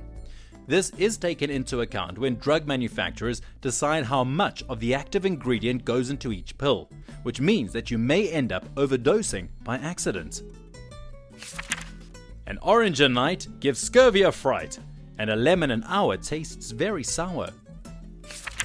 A banana keeps the children away. A banana a day keeps loneliness away. Blackberries attract dentists. An onion a day keeps the dentist away. A banana a day keeps the boners away. A potato a day, wait, that's not a fruit, has 45% vitamin C? Quite high for a root. Yes, Reddit, I know it's actually a tuber, but tuber doesn't rhyme with fruit. A banana a day will cause American food corporations to overthrow your government for not producing enough bananas. A banana peel, expertly placed, will cause a hilarious incident that will result in you getting kicked out of the doctor's office. A banana a day keeps the cramps away. A banana on the floor keeps chiropractors' children in real medical school. Bananas keep the hose away. The downside is that they take the banana with them. A banana a day keeps the bone munchers away. A raspberry a day makes you sound immature. A nectarine a week keeps your eyebrows on fleek. I once got a fortune cookie that said, verbatim, a carrot a day may keep cancer away. Jury is still out. A banana a day pleases your wife for one more day. A cantaloupe a day will give you no say. A durian a day keeps all people away. A banana at night keeps your muscles from being tight. A pear a day expels the demons away. A banana a day keeps the boys away. A banana a day keeps the loneliness at bay. A banana at night may give your partner a fright. A lemon a day makes the party okay. An avocado a day, depending on your country, destroys the environment. Buy local, little monkey. If you eat a pear, you'll get a free beer. An orange makes you glad I didn't say banana. A pineapple a day eats your flesh away. If you throw any fruit hard enough, it can still keep doctors away. A lemon sliced with tea keeps the horse by a tree. A blueberry a week keeps your memory at peak. A banana a day gives you a hunger delay. An eggplant a day brings the ladies out to play. A cantaloupe every hour feeds you power. A pineapple a day keeps your girlfriend's complaints away. A kiwi a day keeps the dragons away. And a dragonfoot a day keeps the kiwis away. A pineapple a week makes you sweet at your peak. If you think apples are bad because they put doctors out of jobs, you don't even want to know what pears do to dentists. Grapefruit keeps the officer spooked. A lime makes you fine. An avocado a day makes you a millennial. Mangoes make men leave. Papayas make dad say yes or leave, dependent on personality. A pear a day keeps the doctor away. My doctor told me a banana a day keeps the psychiatrist away. They help you produce serotonin and a bunch of other good stuff. An eggplant a day doesn't keep the emergency room visits at bay. Raisins keep away the pain-ins. Strawberries at night make your teeth nice and white. A banana a minute gives you potassium infinite. Mango makes you tango. A pineapple a day makes the doctor stay. Pineapples ward off evil spirits. A coconut a day gives you enough ammo to keep anyone away. What is the greatest I'll do it myself in history? Part 1. Jonas Salk needed human subjects to test his polio vaccine. That's normally a long process, and he wanted to make the vaccine available as quickly as possible, so he just experimented on himself. Canadian soldier Leo Major and his friend, Willie Arsenault, were scouting a Dutch town called Zwolle that had been captured by Germans in World War II. On the scouting trip, the two had decided to liberate Zwolle together, but were separated, and Arsenault was killed. Major, enraged, killed 2 Germans while the rest fled. On the outskirts of the town, Major intercepted a vehicle, disarming the soldiers there. He told a French-speaking soldier that all the Canadian artillery would be firing on the town in the morning, and decidedly let the Nazi free to spread the rumor, even returning its weapon as a total alpha move. That night, Major decided to single-handedly liberate the town. Arming himself with many weapons, he made explosions and noise, making it sound like the entire Canadian army was there. Several times that night, Major went back and forth from Zwolle to the Canadian base, taking 8 to 10 German prisoners each time. At one point, Major located the Gestapo, high-ranking Nazis, headquarters and raided it himself. He killed several SS officers, and the rest fled. By morning, Major discovered that the Germans who had taken Zwolle had entirely retreated. I should also mention that Major was a sniper who had only one eye from a phosphorus grenade explosion years prior, and remained in the military because he insisted he only needed one eye to aim his weapon, and that to him, he looked like a pirate. The Dutch town of Zwolle was liberated by a one-eyed sniper. He has several other legendary acts, but this to me was his best. Otis invented pretty much what we consider the modern elevator. Nobody was convinced it was safe, so he hoisted himself up extremely high and had somebody cut the cable with an axe to prove how confident he was that the elevator was safe, regardless of almost worst-case scenarios. To finish OP's story, the safety locking mechanism kicked in, and the elevator stopped after only a few inches. He survived. Had it failed there at the New York World's Fair, we probably wouldn't have elevators today. Cliff Stoll, the cuckoo's egg, noticed weird traffic on his university servers. No one believed him that there was any risk occurring. Ended up uncovering a major hacking attempt to steal missile designs and basically created internet security. I think it was missile designs, it's been a long time. In 1888, Ullman Brown Stroger, an undertaker, noticed he was losing a lot of business to the other undertaker in town. He found out that the other undertaker's wife was a telephone operator, and when she intercepted people asking to be connected to Stroger's funeral home, the operator would route the call to her husband's funeral home instead. 3 years later, Stroger patented the automatic teller exchange, a system which allowed telephone users to make calls without the need for human operators, single-handedly destroying an entire workforce. Jon Snow, not that one, the father of epidemiology. No one believed him that the cholera outbreak in what is now Soho was because of a contaminated water pump. He broke it. They arrested him for vandalism and held him until the outbreak suddenly ended. Donald Knuth is one of the big names in computer science. Back in the 1960s, he set out to write the definitive texts on computer programming and analysis of algorithms. The first 3 volumes came out, and he started the 4th in the early to mid-1970s. He was unhappy with how the newer printing and editions were typeset, so he took a summer to solve that problem.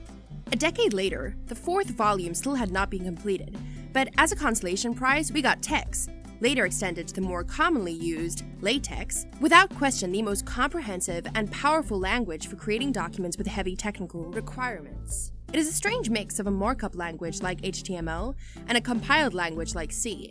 It is completely free and has been for well over 30 years, and is probably the most bug-free piece of software I've ever seen.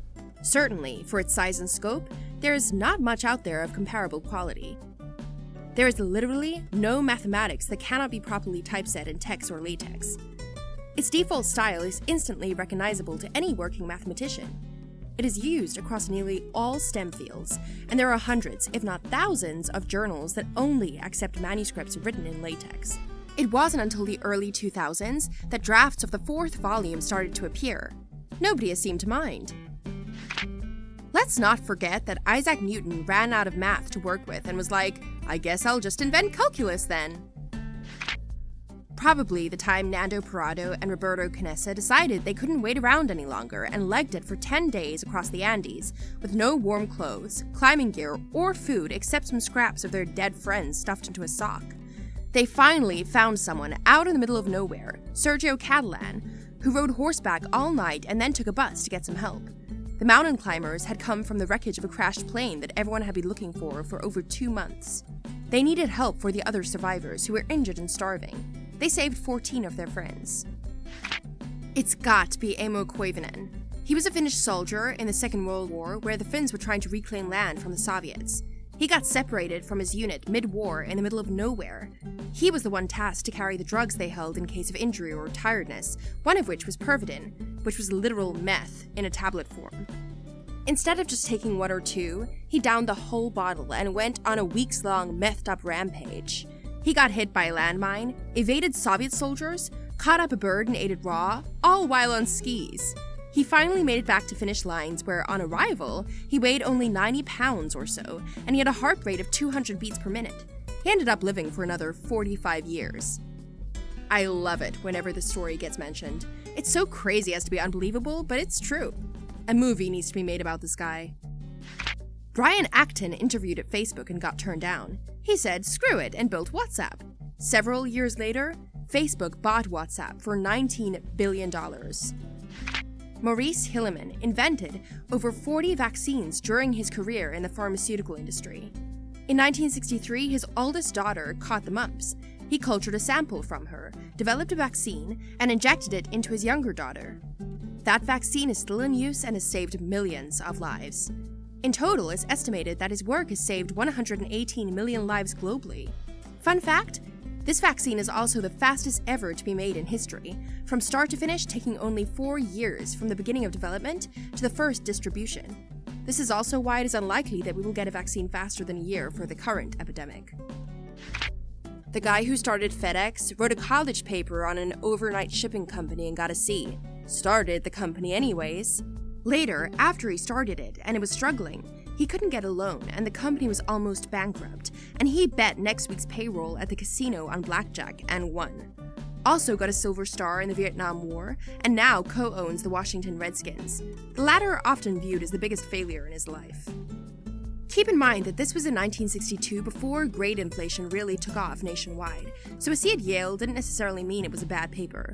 And even then, the idea could have been great, but he could have expressed it really poorly, or maybe it wasn't yet well thought out.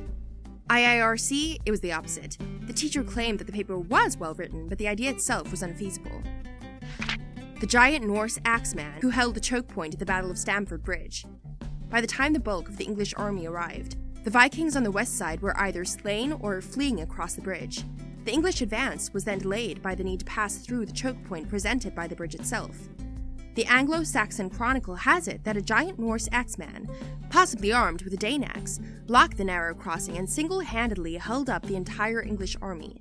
The story is that this Axeman cut down up to 40 Englishmen and was defeated only when an English soldier floated under the bridge in a half barrel and thrust his spear through the planks in the bridge, mortally wounding the Axeman. I'm surprised no one's mentioned Catherine the Great of Russia. She decided her husband was useless, which granted he was, and proceeded to set up a military coup to overthrow him. Even with the plan being discovered early, she dressed herself in military garb and marched with her new army, which had just sworn loyalty to her, down to Peter's palace, where he was forced to resign the throne, all without a single drop of bloodshed. At least until Peter turned up dead sometime later under shady circumstances, but honestly, for a military coup, it was pretty non-violent. If saying, "Screw it, I'm ruling Russia myself," isn't great, I don't know what is. I mean, it's right there next to her name for a reason. Not a very old story. Manji, or the Mountain Man, lived in a very remote village of India whose route to nearby was blocked by a mountain, and hence villagers had to climb it every time. And they had to do that daily to get essential supplies. During one of these trips, his wife fell down the mountain. He loved her a lot. He tried first to persuade the government to do a mountain tunnel project there, but to vain.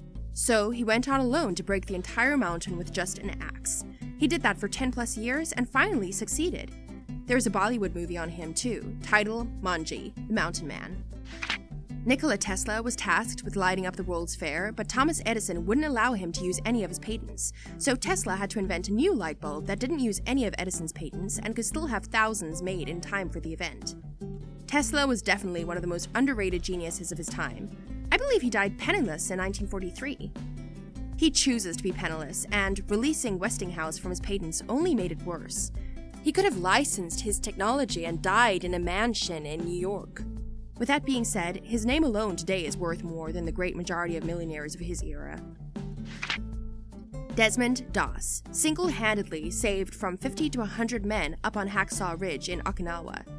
His company was ordered to retreat when they were attacked by the Japanese, but instead, he said, "Nah," stayed up on the ridge alone, unarmed, and dragged as many soldiers as he could to safety without any help. When he was shot by a sniper and riddled with shrapnel, he made sure they took another guy down the hillside before him. Australian stretcher-bearer Leslie Allen did a similar thing on Mount Tambu. Carried out 12 men, one at a time on his back alone. Received a Silver Star. James Clerk Maxwell was idolized by Einstein as being the father of modern physics. Not only did he formulate the classical theory of electromagnetic radiation, but just for giggles, he calculated exactly what Saturn's rings were made from using pure mathematics. It wasn't until Voyager 1 and 2 passed by and took photos in the early 80s did we get confirmation that Maxwell was right. He then calculated how to take a color photograph in 1855. This was then achieved in 1861 and is recognized as the first ever color photograph. Don't forget his advances in statistical mechanics. In 1947, a guy named Thor Heyerdahl was trying to prove his theory that the Polynesian islands were settled by people from South America, not Asia. Nobody believed him because it was thought that crossing such a large ocean with the technology they had back then was impossible. So he decides to build a boat using only the tools and materials available at the time these migrations took place. And then he sailed that boat across the Pacific Ocean, nearly dying in the process, but ultimately making it to the Polynesian islands.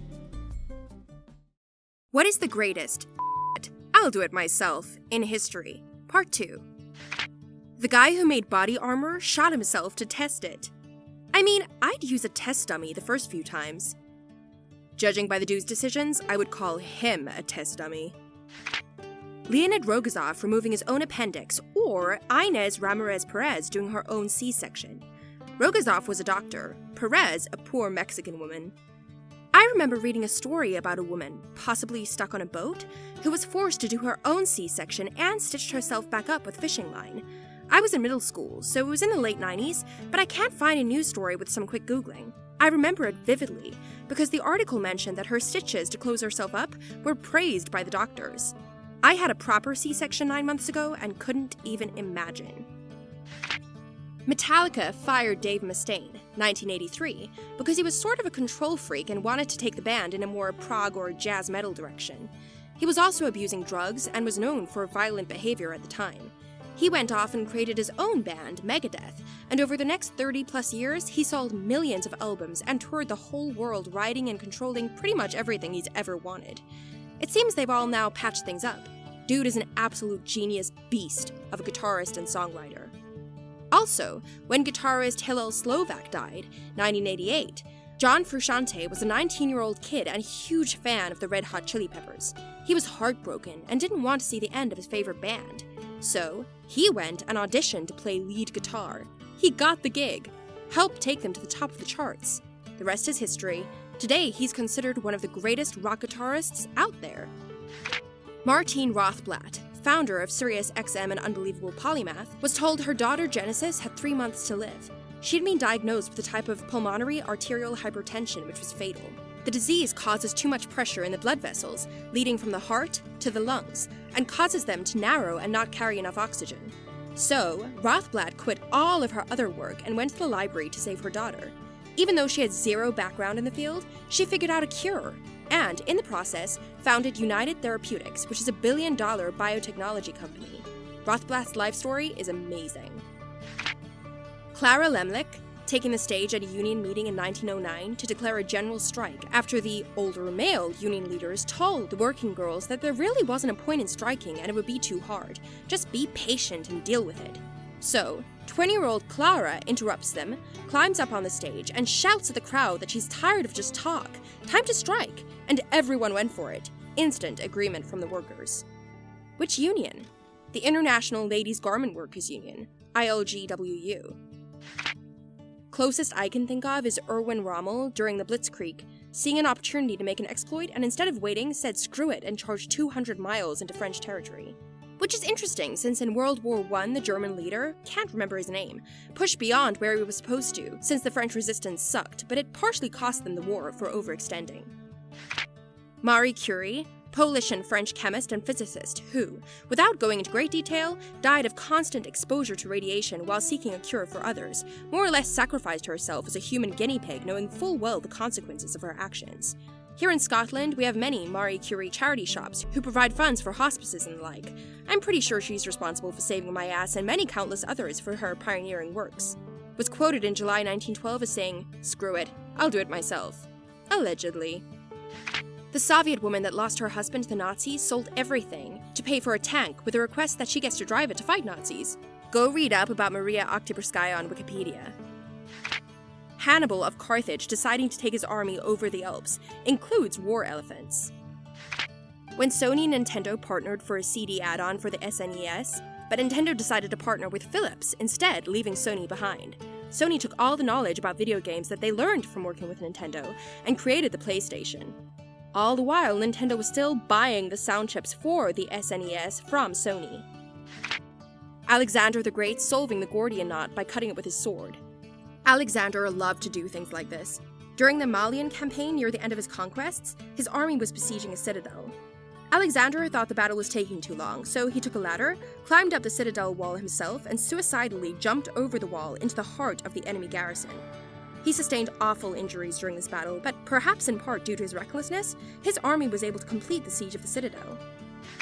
George Clooney bought his own spy satellite to prove the alleged crimes of an African warlords, because nobody else would. He bought satellite time, not an entire spy satellite. Sir Ranulph Fiennes, after an expedition, I think to the Arctic, had frostbitten digits on one hand.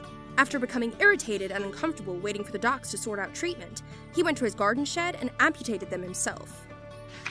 Here is a notable mention, albeit somewhat obscure. Sam Regenstreif once made 40% of the dishwashers in the USA at the time. He fell ill with a kidney stone and went to his local hospital in Indiana. Upon leaving, he was disgusted by the waiting times and quality of care. He took matters into his own hands and created a hospital and founded the Regenstreif Institute.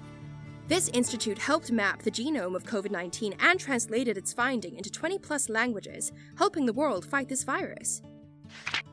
Henry Ford proposed to buy Ferrari so that Ford could be competitive in the performance car market. The deal was about to be signed, but Enzo only wanted to sell the commercial Ferrari division and not the racing arm. So, Henry Ford said screw it, and thus was born the Ford GT40. Wasn't there that Russian, of course he was Russian, doctor that did stomach surgery on himself with only a bottle of vodka for anesthetic? He was stuck in Antarctica and was the only doctor available. He got a group of people to hold mirrors and hand him stuff, and had another group for if anyone passed out. He then took out his own appendix. During the American Civil War, General McClellan was in charge of the Army of the Potomac. He was an overcautious kind of officer, and he wasn't doing enough to move against Lee's army of Northern Virginia. Lincoln got fed up with the inaction and wrote him a letter in which he asked his general if he could borrow the army, since you're not using it for anything. Stanislav Petrov making the decision not to push the button to launch nuclear missiles, as would have been his direct orders when the Russian early warning system wrongly indicated the launch of American missiles in 1983. One man saved the entire world from nuclear destruction, so this is undeniably the greatest of these moments in all human history. There should be a statue of him in every major city around the world. General Vladimir Karpovich Pikolov was in charge of the chemical troops of the Soviet Union during the Chernobyl incident. When asked to get one of his men to get a reading of the radiation levels inside the reactor, he said he'll just do it himself. Fun fact, not only did he survive the radiation until 2003, where he died normally, he also survived 3 of the deadliest battles in the Russian front during World War II. Maria Vasilyeva Oktyabrskaya, otherwise known as the Fighting Girlfriend, sold all of her possessions to buy and donate a tank to the Soviet Union after the death of her husband in 1941. She requested and was allowed by the army to let her drive the T-34 she promptly named the Fighting Girlfriend. Oktyabrskaya proved her ability and bravery in battle and was promoted to the rank of sergeant. Unfortunately, she later died in 1944 due to wounds she suffered from in battle. She was later given the title of Hero of the Soviet Union, the highest honor any Soviet soldier could earn. Maria was one of 2 female drivers to earn the title. We had a client that had his books and processes so messed up, we were doing almost 1,000 journal entries a month to make corrections. He had 5 full-time people in accounting when he could have gotten away with 1 accountant and 1 cheap part-time billing person. He got tired of our bills and hearing us make recommendations, so he finally said, "I'll do it myself." All 5 of his people quit over the next few months, and last I heard, they weren't even able to bill customers. I recently just trained one of our clients' bookkeepers how to record some regular transactions and how to make the adjusting entries we send back to them at year's end. 10 years and hundreds upon hundreds of clients, and I finally found one who would listen and was appreciative of the time we took to show her what to do. This ultimately lowered our billing with the client, but her boss, our client, is a client for life now because of the value we provided. The referrals are paying more than enough dividends for the lost revenue on the initial client. Dashrath Manji, the mountain man. Dude carved a way through a mountain single-handedly to pave a shorter way to a hospital because his wife died due to the lack of treatment after falling from the same mountain. It took him 22 years. The authorities did not react, so he did. This happened in rural India, and there's a movie about him. Clarence B. Kraft, Medal of Honor winner in World War II. His citation reads, "He was a rifleman when his platoon spearheaded an attack on Hen Hill, the tactical position on which the entire Nahashiri-Yanaburu line of Japanese defense on Okinawa, Ryukyu Islands was hinged. For 12 days, our forces had been stalled and repeated. Heavy assaults by 1 battalion and then another had been thrown back by the enemy with serious casualties. With 5 comrades, PFC Kraft was dispatched in advance of Company G to feel out the enemy resistance. The group had proceeded only a short distance up the slope when rifle and machine gun fire, coupled with a terrific barrage of grenades, wounded 3 and pinned down the others. Against odds that appeared suicidal, PFC Kraft launched a remarkable one-man attack. He stood up in full view of the enemy and began shooting with deadly marksmanship wherever he saw a hostile movement. He steadily advanced up the hill, killing Japanese soldiers with rapid fire, driving others to cover in their strongly disposed trenches, unhesitatingly facing alone the strength that had previously beaten back attacks in battalion strength.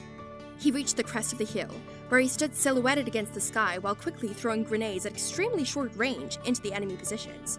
His extraordinary assault lifted the pressure from his company for the moment, allowing members of his platoon to comply with his motions to advance and pass him more grenades.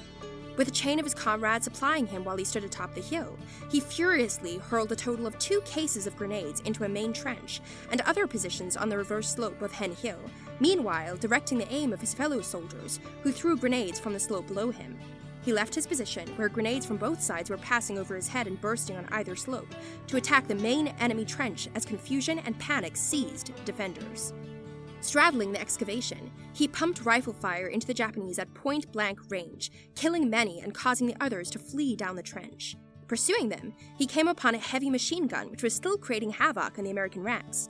With rifle fire and a grenade, he wiped out this position. By this time, the Japanese were in complete rout, and American forces were swarming over the hill. PFC Craft continued down the central trench to the mouth of the cave, where many of the enemy had taken cover. A satchel charge was brought to him, and he tossed it into the cave. It failed to explode.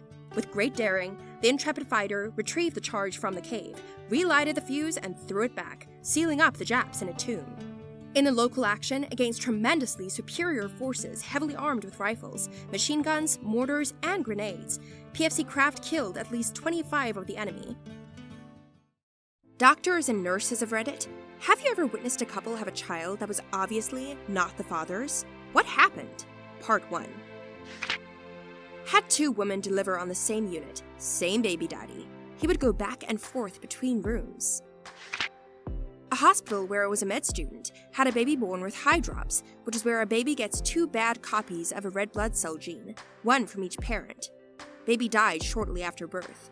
Parents came in for genetic counseling, and testing revealed the woman's husband did not carry the alpha thalassemia gene.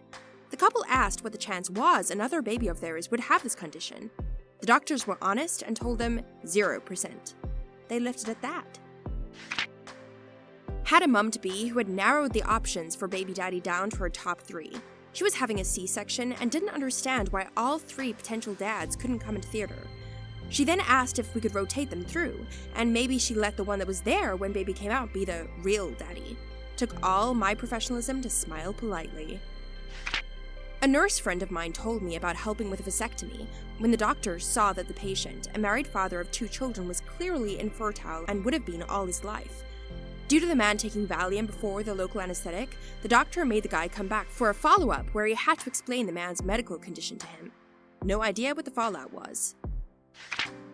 My brother's best friend didn't resemble his father while growing up, so he became more and more suspicious. The father eventually did a DNA test when my brother's friend was 11 or 12 and found out it's not his. The parents split up, with the older daughter, 16, going with the father because she resembled him, so he was sure about her. Poor situation for everyone. The kid lost his father in that situation. He knew nothing different, and it wasn't his fault. Talk about an attachment disorder starting point. In my head, the father still saw the kid as his son, but not his wife as his partner anymore. I can't imagine detaching myself like that after 12 years of caring for a child. I had a doctor that thought my boy wasn't mine because he came out blonde with blue eyes. I'm half native with dark hair and dark green eyes, and my dad is a blonde, blue, green-eyed dude. My wife is a very dark brunette, and her dad is a blonde, blue, or green-eyed dude. It got grandfathered in. He is tested genetically as mine, but the doctor was very, very iffy. Genetics on my dad's side of the family are weird like that too. My dad has black hair, brown eyes. My mom is a green-eyed blonde. My sister was adopted from Asia, but looks more like dad than I do since he has a tan, and my melanin can't get it together. It's to the point where people who know my parents adopted a kid think that I'm the adopted kid, which we all find funnier than some of the other comments we get on the regular. I'm the spitting image of my paternal grandmother, however. I even had her buck teeth. My dad's brother looks the same as my dad, but his son, my cousin, has red hair and blue eyes, just like his mom. This might raise a few eyebrows, but just like me, it got grandfathered in. Apparently, Dad's own grandfather had red hair and blue eyes. When I was a student nurse, there was this one couple. Mother was Asian and husband was white. The husband had a brother, African American. He's adopted, from what I remember. The mother had been in labor for around 12 hours, and they were very excited to see their baby. I remember the father had been pacing my entire shift back and forth in the waiting room. When it came time to mount the mother on the table, he asked the doctor if he could be in the room. He was grinning like a madman. It was a very positive energy. You could almost get completely absorbed by it. The doctor was a nice guy. He let us get him some throwaway scrubs and let him stay in the room. All in all, the actual birthing process was pretty standard. However, when the baby came out, then came the rough part. He was a normal, healthy, half African American boy, around 3 kilograms. I just looked at the baby and then at the father and watched his face go from joy to puzzlement to horror in 10 seconds. The mother called out for her child, and the doctor, being all business, cut and suctioned the baby. I'm pretty sure at that point the father broke because he sort of just stepped back and kept saying, "What the hell?" under his breath. I didn't get to see much of them for the next 2 hours, but I was there when the mother was brought to the room. Her husband and his brother were there as well, and she was talking to them. From what I saw, she was trying to console her husband, and his brother was just trying to hug him. The husband kind of just kept shrugging off his brother's arms and crying into his hands. It was really a tough thing to see, but all in all, it wasn't really as dramatic as you'd expect. Not a doctor, but I worked in adoptions. A couple showed up wanting to discuss adoption. She was so obviously pregnant.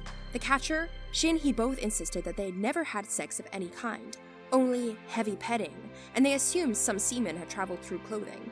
I don't know what happened because they never came back. I was a nurse for a urologic surgeon, so lots of vasectomies. Guy came in pissed off that he had gotten his wife pregnant after his vas. He had never originally followed up to make sure his swimmers were dead. Doc had him leave a sample to look under the microscope. Went back to the exam room and told him his vas had been successful. Guy just walked out.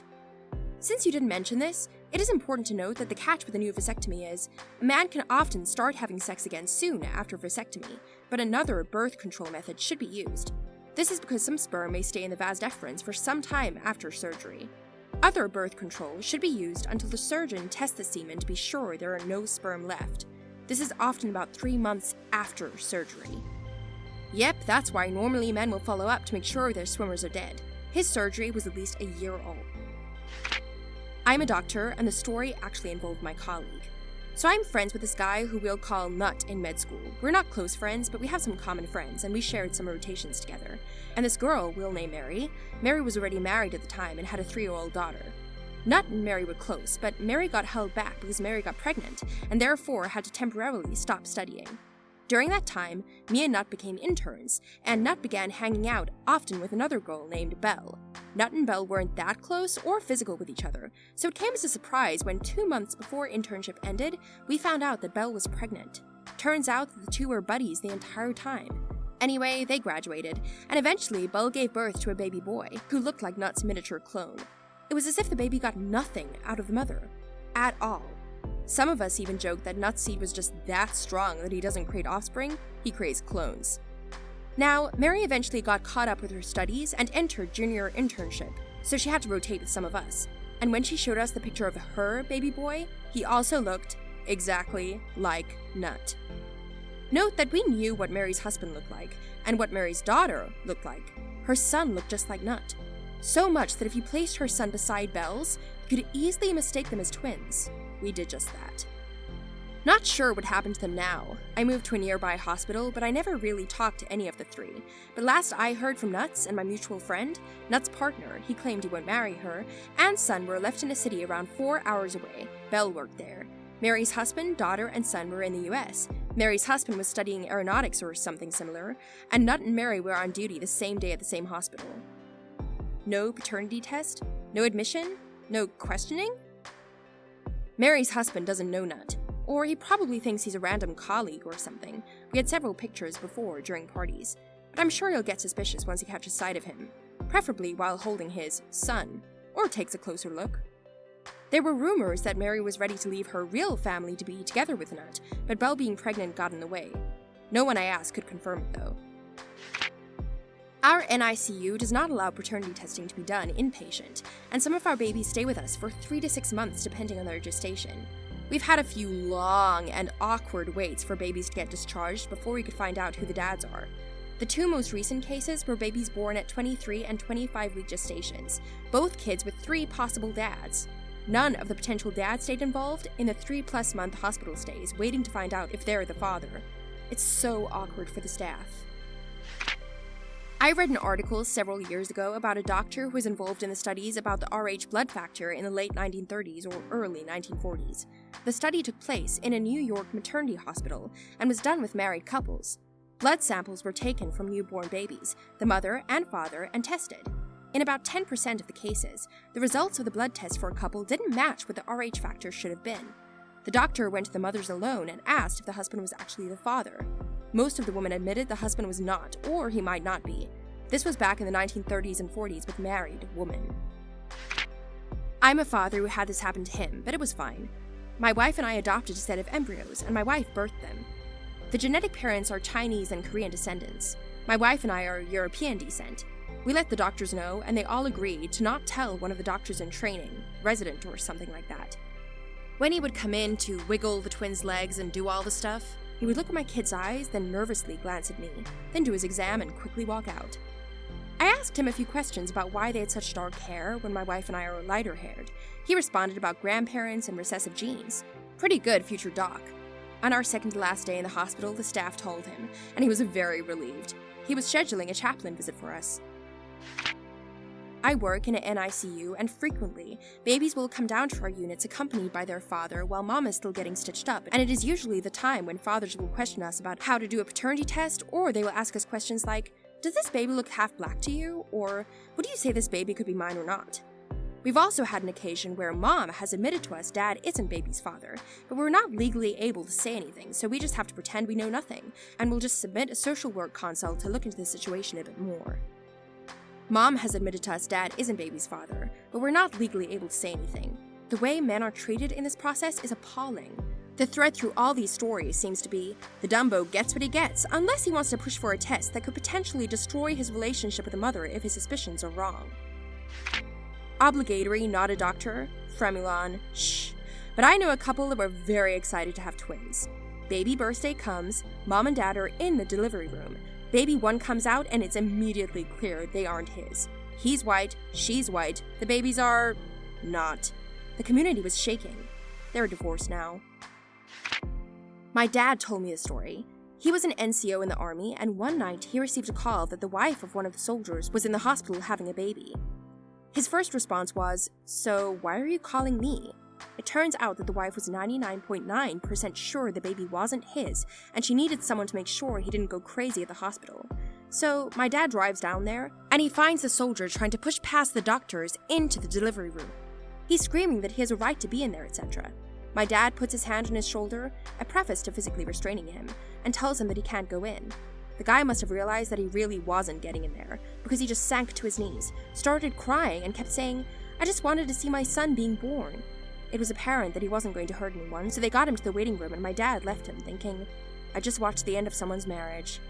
Come Monday morning, the guy comes in with the biggest smile, walking around showing everyone pictures of his black baby. He was white. Of course, they questioned and ribbed him about it, but he would just proudly say, "That's my son." Best case scenario to a messed up situation. I'm not sure how the family is doing now, but it seems like the kid would grow up with a father, or two, who loved him. Doctors and nurses of Reddit, have you ever witnessed a couple have a child that was obviously not the father's? What happened? Part 2. A friend of mine had been hearing rumors that his wife was cheating on him. He refused to believe them until he found out one day that there was a trait that is passed from parents to children. I want to say cleft chin, but it's not important. Anyway, he went and got a DNA test done, and he and his wife did not have the trait, and it turns out it wasn't his kid. They tested their other two kids, and he was only the father of the middle child. The first and third child were from two different guys. He flipped out and punted her out the house, and she in turn drained his business account and ghosted away while he started divorce proceedings. He lost almost everything but saved his business by changing the name and some other stuff so that it can't be used in the divorce settlement. He managed to keep the dogs, which he tried to get custody of. The house was totally in his name, so he was able to keep that too. He was really bad for a while, stopped eating and pooped, but he's looking much better now, and he has got a new girlfriend and seems happy again. The two older kids still pop to see him, as they were over 18, but he hasn't seen the youngest as she is still a child. Was a postpartum nurse for several years. I had several dads say the baby wasn't theirs because the baby wasn't black enough, and she must have been with a white boy behind his back. It takes a few days for the baby's pigment to darken. What I was taught by a senior nurse was that when you look at the baby's testicles, if it's a boy, it will tell you how dark the pigment of their skin will be. But you could tell these men were just looking for any excuse to ditch out on the baby. Very sad. A friend from college was on a break with her longtime boyfriend, and then they got back together. Shortly thereafter, she announced she was pregnant, and everyone was really excited for them. Great couple, great relationship, just had a rocky patch for a few months. The boyfriend and eventually fiancé's family had a big gender reveal party. Baby shower, the whole pre-baby celebratory works. The whole family was at the hospital waiting room during the birth. And then, a very clearly half-black child was born to two white parents. I'll give the fiancé credit, he stuck with her for about 6 months, but finally, he had to back away. He decided it wasn't fair to the child to have a half-invested father, and didn't want to be involved in the kid's life and then later leave with the kid knowing what was going on. Sucked all around. I don't think the biological father was ever contacted. My husband has a son we know isn't biologically his. The bio mom cheated, acted like nothing ever happened, and put all her eggs into my husband's basket. The bio dad is a piece of garbage human being, so we decided not to ever say a word about it, unless there's a medical issue where he would need the bio dad for some reason. The bio mom has no idea we know. We don't care. We love that boy, and we would never want him to think we love him any less than we do. So, he is ours, and we raise him exactly like our other kids. Honestly, I forget about it completely, until I come across something like this. I'd hate to think of a world where he couldn't be our son. This happened to me. She didn't say anything about me possibly not being the father, but for a host of reasons, I had my doubts. It was pretty obvious. I was detached during the delivery. I was also the only male there because her father didn't want to be in the room, and my father had died a couple months earlier. I felt lots of pressure from the nurses and female doctor to cut the umbilical cord and sign all the forms. Everyone I told I had doubts to basically told me I was being the bad guy and not supporting her. I felt so alone during that time. Even my mother wasn't on my side. Even she told me I need to stop being such a horrible person and support this woman. It was crazy unfair to me. I was absolutely lost for most of the pregnancy.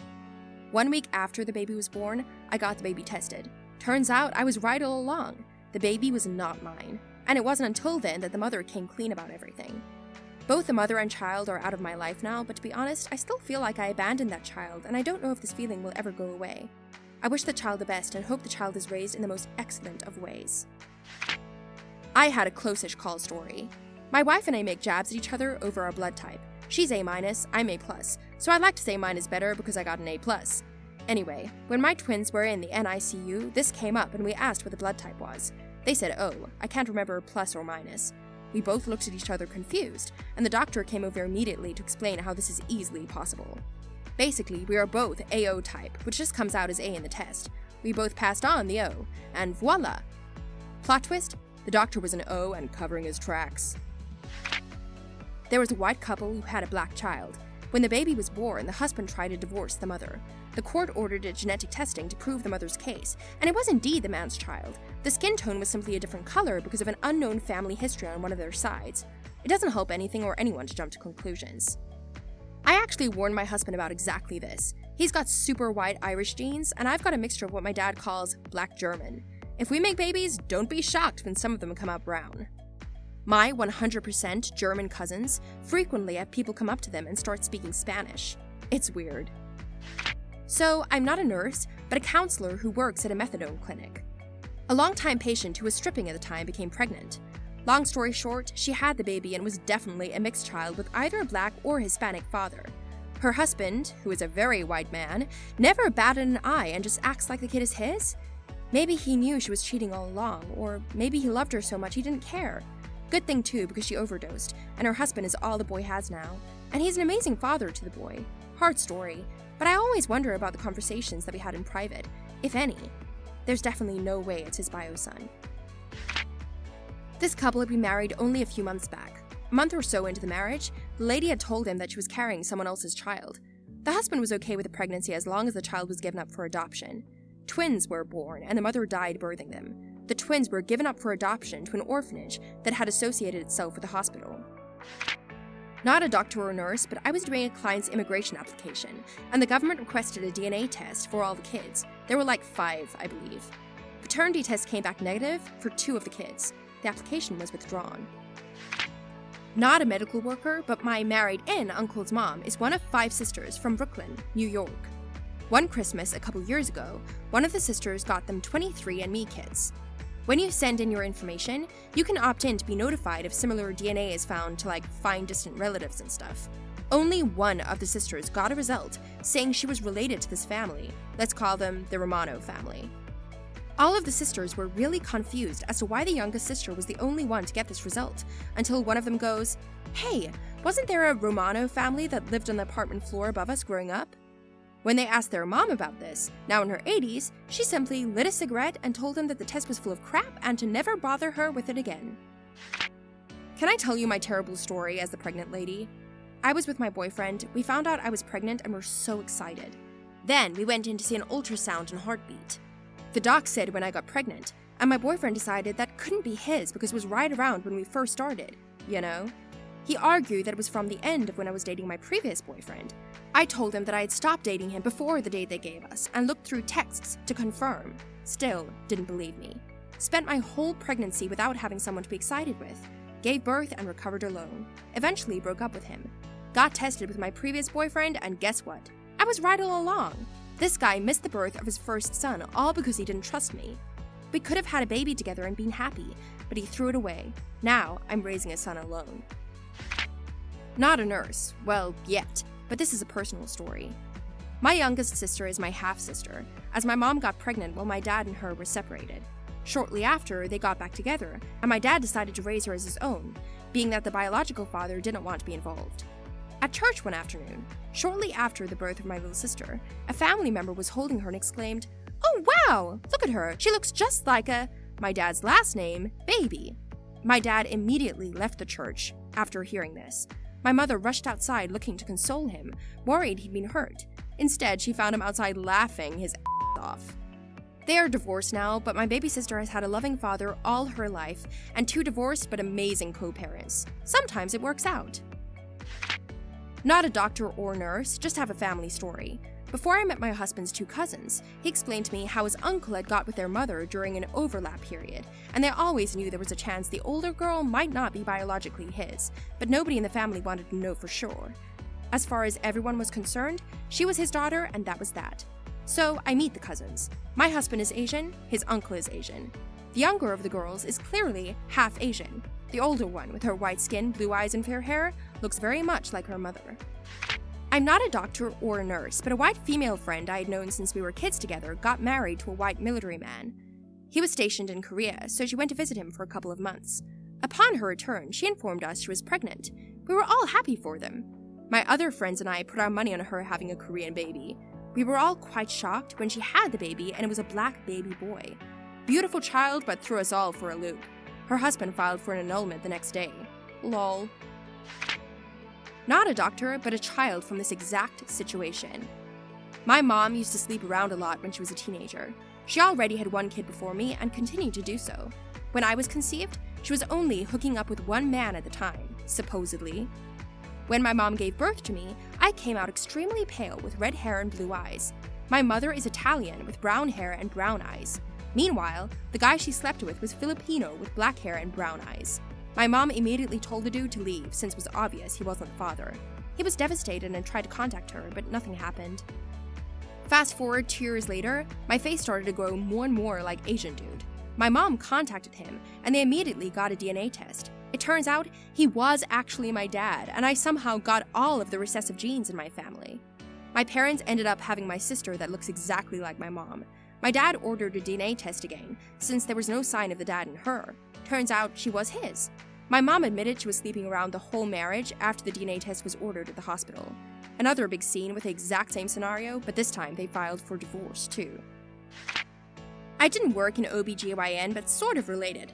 When I got pregnant, we had to do blood tests to make sure I didn't have Rh neg blood, because many in my family do. My son's father found out that his blood type was B+. His mother's blood type is O positive, and his father's is A positive. It is impossible that his father was actually his biological father.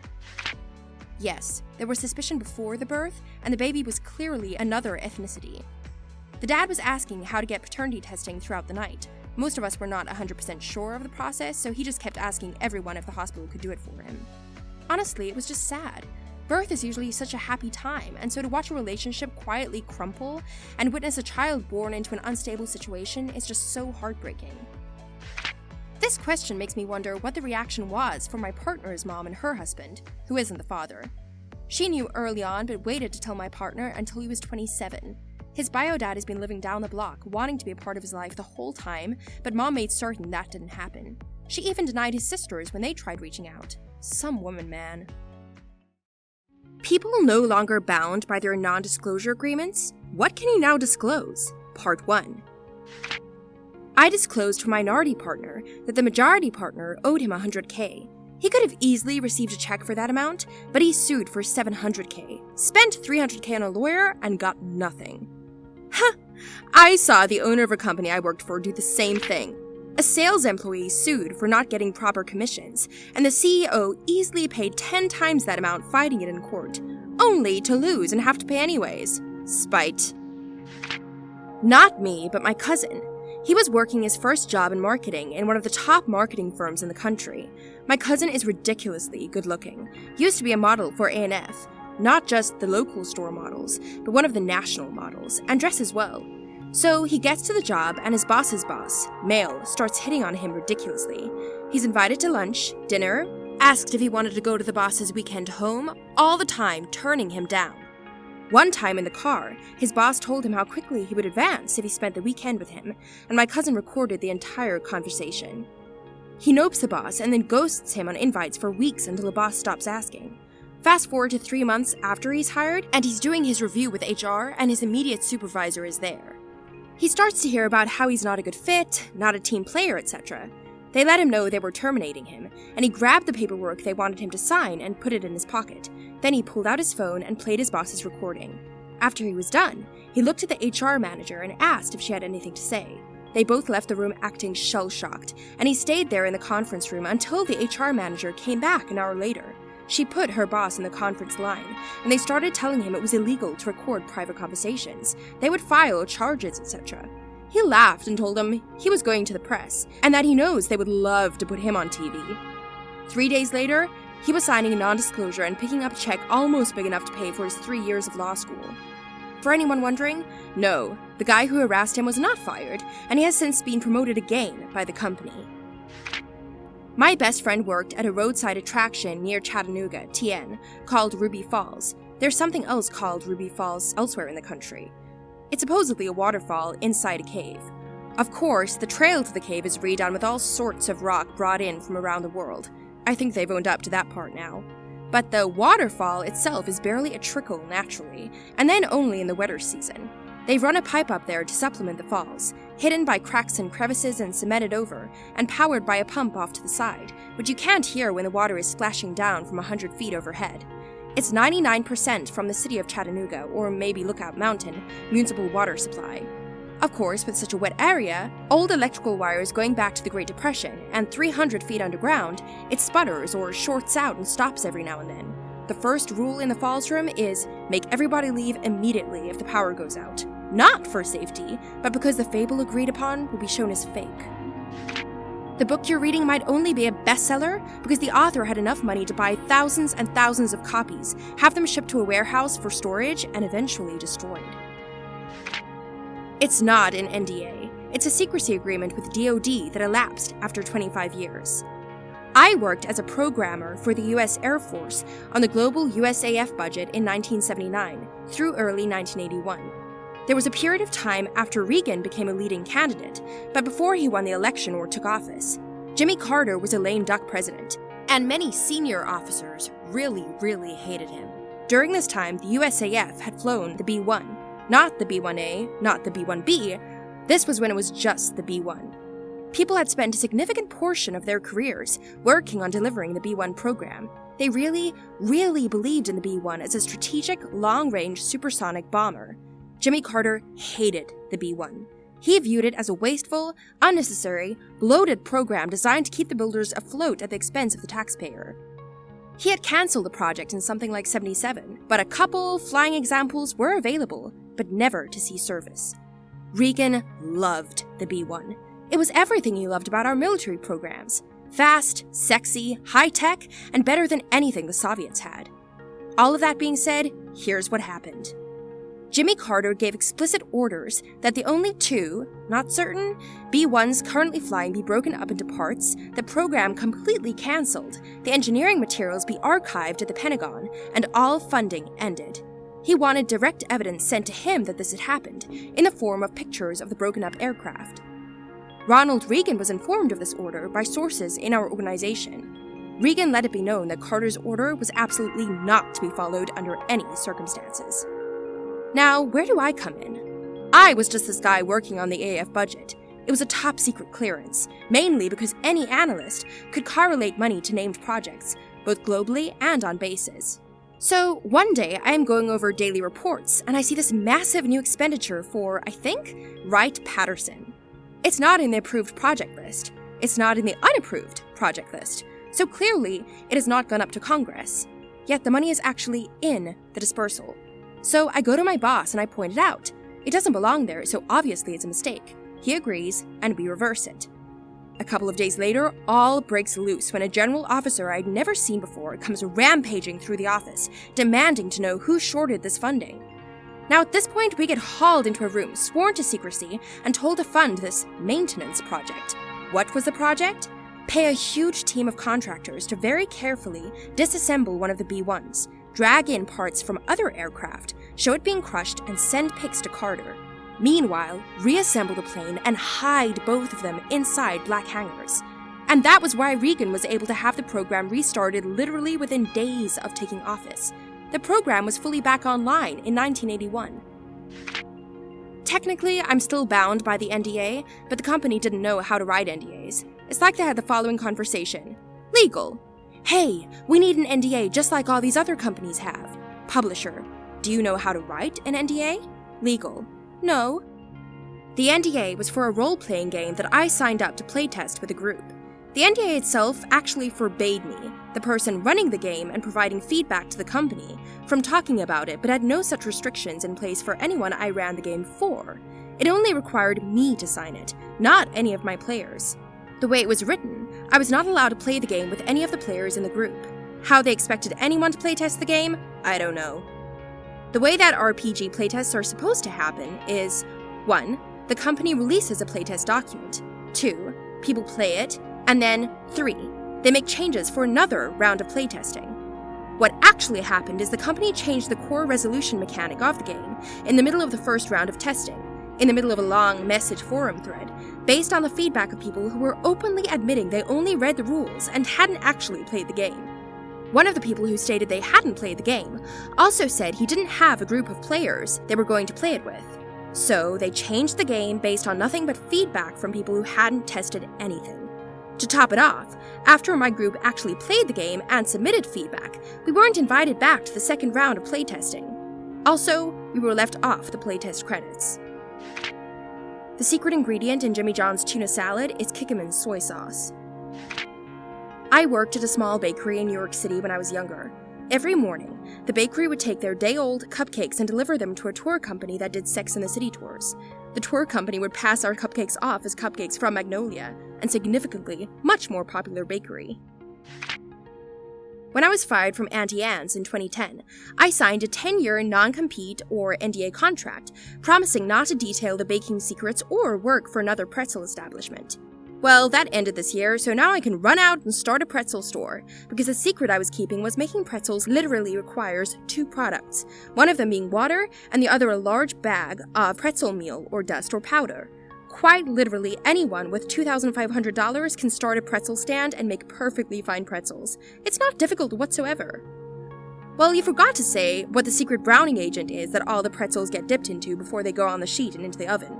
It's baking soda and water. Mystery solved! Also, lemonade, 2, 4, 8, refrigerate. You know NDAs are only good if you have the money to sue. Worked with a company that didn't pay me, so I told them their NDA didn't apply. They threatened to sue. My response? You can't even afford to pay me. You surely can't afford to sue. They also don't extend to keeping you from reporting illegal activity to the justice system. Some places may try to make people believe that and may even try to imply it in the NDA, but it has no legal standing. I used to work for a large gas station chain. I worked at its warehouse, where it creates a lot of the donuts. The room was really hot, so we were always sweating. There are some machines where the donuts get glazed in chocolate. There are these small machines, they look almost like a barbecue grill. They always wanted us to be super fast glazing the donuts. Working in a hot room and working at super fast speeds, it was natural for a lot of people to sweat to just drip in the chocolate underneath us. Never eat the chocolate donuts from a gas station.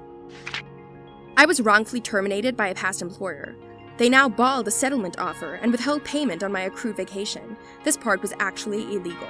It took about a year to get to the point where their attorneys realized that they were not lying about them holding back the accrued vacation, and this caused them to make a more than generous offer to make my claim against them go away. That sounds like my brother-in-law. After 8 years and doubling the sales of the brand he was responsible for, a couple of guys from head office walked him out with cause.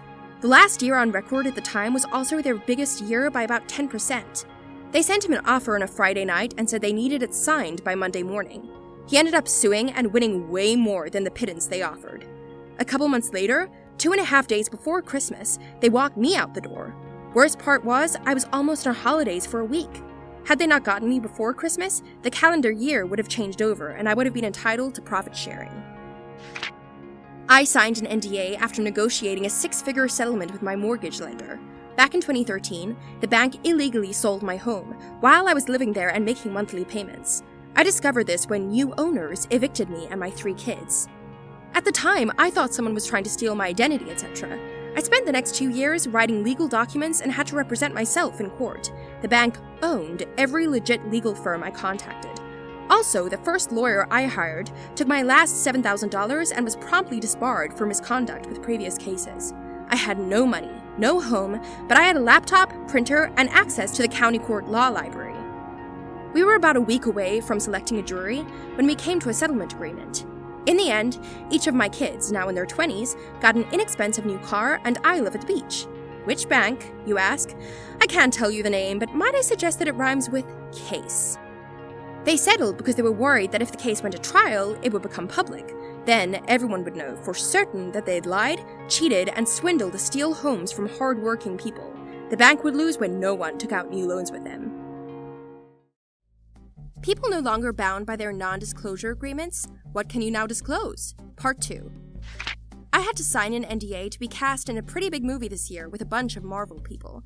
I know literally nothing of any value to everyone. All I did was dress up and stand out in the snow, staying perfectly still and freezing my ass off next to Tom Holland for a week.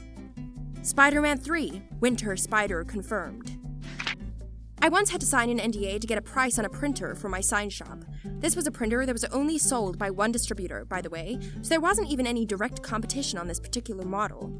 I think their gimmick was that if they make a really big deal out of giving you this super secret pricing, that you'd be lulled into thinking it was really something special. They weren't worried about you going to a different supplier, they wanted to be able to offer different prices to different customers. This is a concept called price discrimination and is a very common practice. We reused buffet-style food served in a cafeteria that we were supposed to compost and record as waste. The health inspector says anything that's left open buffet-style and serve yourself can't be taken back and repurposed because it's not monitored and could be cross-contaminated or many other things. Nobody should ever eat buffet-style if avoidable, FYI. But the Fortune 500 company I was working for was unhappy about the money they were losing by composting the food. So they made us keep it and reserve it later or repurpose it into soup or casserole or something. Personally, I never did this and just waited for my boss to leave and compost the food, but others I worked with were too worried about losing their jobs to go against orders. I didn't want to be fired, but felt morally obligated to not feed people food that was meant to be garbage, so I just sneakily tossed it out when nobody was looking because I got paid really well there. We all had to sign NDAs saying we wouldn't tell the media, non-employees, about recipes and procedures that covered leftover food and food waste. Eventually, my boss discovered what I was doing, and I stood up to him about not being willing to reuse garbage as food, so we agreed that I just quit because while they could force me not to talk about it, they couldn't actually force me to do something illegal for my job, and I was clearly refusing to do it. You should have just reported them to the health inspector. A non-disclosure agreement can't be used to hide illegal activity, and if it went to court, it would be deemed unenforceable. Sure, they can prevent you from disclosing recipes or procedures, but that can prevent you from reporting violations to the proper authorities. I did in the end after I left. I was pretty young and naive when I held that job and didn't understand the difference in those things as the recipe called for the foods I was reusing, if that makes sense. I'm sure the company did it to confuse people like me at the time. I was asked to sign an NDA to be able to see the magical device they had that was going to change the game for IT services. It was an APU board or case that had the company's logo stamped on it, and it ran PF Sense, aka Do-It-Yourself Router. This magical technology was and is still available for about $150 a unit. I got quite a strange look when I had to explain that their NDA was pointless, as the item was widely available and known. I worked at a gym. And in the showers, there was yellow shampoo and blue body wash and pump dispensers. I found out that the only difference between the two soaps was the color. I had a similar thing. Not NDA bound, but everyone in our office building thought the soap was bronze, until I saw a cleaner filling the dispensers with white soap. Turns out the stainless steel dispensers were rusting from the inside out, so the soap was full of rust. The $100 million electronic component broker that I worked for shafted me out of $900,000 in commissions when I was in my early 20s. They assumed I would not have enough money to fight them in court, and they took their shot. I got a lawyer on contingency, sued them, and took home a $500,000 settlement in 2000. The 20-year NDA recently expired. My graphic designer best friend won my town's Design the Centennial logo contest, despite having never set foot in the town. I worked for the radio station and just did an interview with one of the organizers, where he lamented that there weren't very many entries. So I called my friend and said, "Want in on this?" He said, "Sure." As he lived on the other side of the country at the time, I spent the next day texting him photos of the town for inspiration. Anyway, when he won and they found out he was a professional graphic designer who lived on the other side of the country, they made him and me sign NDAs because the town was afraid people would think they brought in a ringer. I used to do data analysis of revenue management for some big companies. Many companies have no clue about their data or their revenue streams. I'm talking several $1 million of revenue disappearing in the pipeline, and no one knowing what happened with it, or even caring, really. There were multiple times I had to inform clients that we had huge gaps in their costs, and we needed to find the missing numbers somewhere in order to make our final reports correct, and was met with the paraphrased reply, "Just sprinkle the missing costs over the existing one. We just want the final total to be correct." All the companies cared about was if the amount of money they have at the end of the year is higher than at the beginning, and anything that happens in between is inconsequential. I objected at first to my bosses, saying that what we were doing was incorrect, but they said to just do as the client said. In the end, I got disillusioned, and whenever our clients came with requests that made no mathematical or logical sense, I'd just execute as requested and let their analysts figure out later that the analysis they paid 6 figures for was basically nonsense. I didn't care because I had documentation of all their requests and my objections, which were thoroughly ignored. I had a few cases where clients came back disgruntled several months down the line after some in-house analyst had done a deep dive of their data and came up with objections that I had pointed out months before. I'd usually dig up the relevant emails and clear my name. My choice of action was to tell them to pound sand, but my bosses always bent over backwards for clients, so we'd have to do the cleanup I anticipated. In the end, I learned most of our economy is held together by duct tape and wishful thinking. At most, 10% of people working at big companies are competent and carry the bulk of the work, and rarely are the competent ones the ones in charge. This should be higher up the list. It's scary how incompetent people just guffaw their way into positions of power and really have no idea how to run a business. I used to work in fine dining in Oklahoma City. Cocaine. Cocaine everywhere. I've personally walked in on several NBA players over the years, face down in that white girl. Personally, got to watch Harold Hamm sign his divorce check. $975 million is a whole lot of zeros in a small space. Wild times indeed. Well, this is already public knowledge, and they forgot to have me sign an NDA anyway, but Savannah College of Art and Design's ombudsman, Sophia Bagnoli, the independent person who's supposed to represent students in case of unfair treatment by the school, married one of the school's vice presidents, and is now Sophia Aledo. It's definitely a conflict of interest, but she's still serving as independent ombudsman, and currently refusing to help students get any kind of refund now that all their classes are online, and they don't have access to the expensive equipment their expensive tuition is supposed to be paying for. I had to sign an NDA to work at this tech company, and I'm still waiting to accidentally overhear something cool so I can feel special for knowing something important, but being legally barred from disclosing it. Star Wars Battlefront 2 EA will have microtransactions. The NDA was signed in 2016. I was getting more and more worried as the release date kept getting closer, and then it happened. The backlash was so strong that EA went down in the history books as most downvoted comment in Reddit's history. I think I'm finally ready to let the world know my secret. If you've ever used VeriSite, the loading spinners you see when the report loads aren't waiting for anything.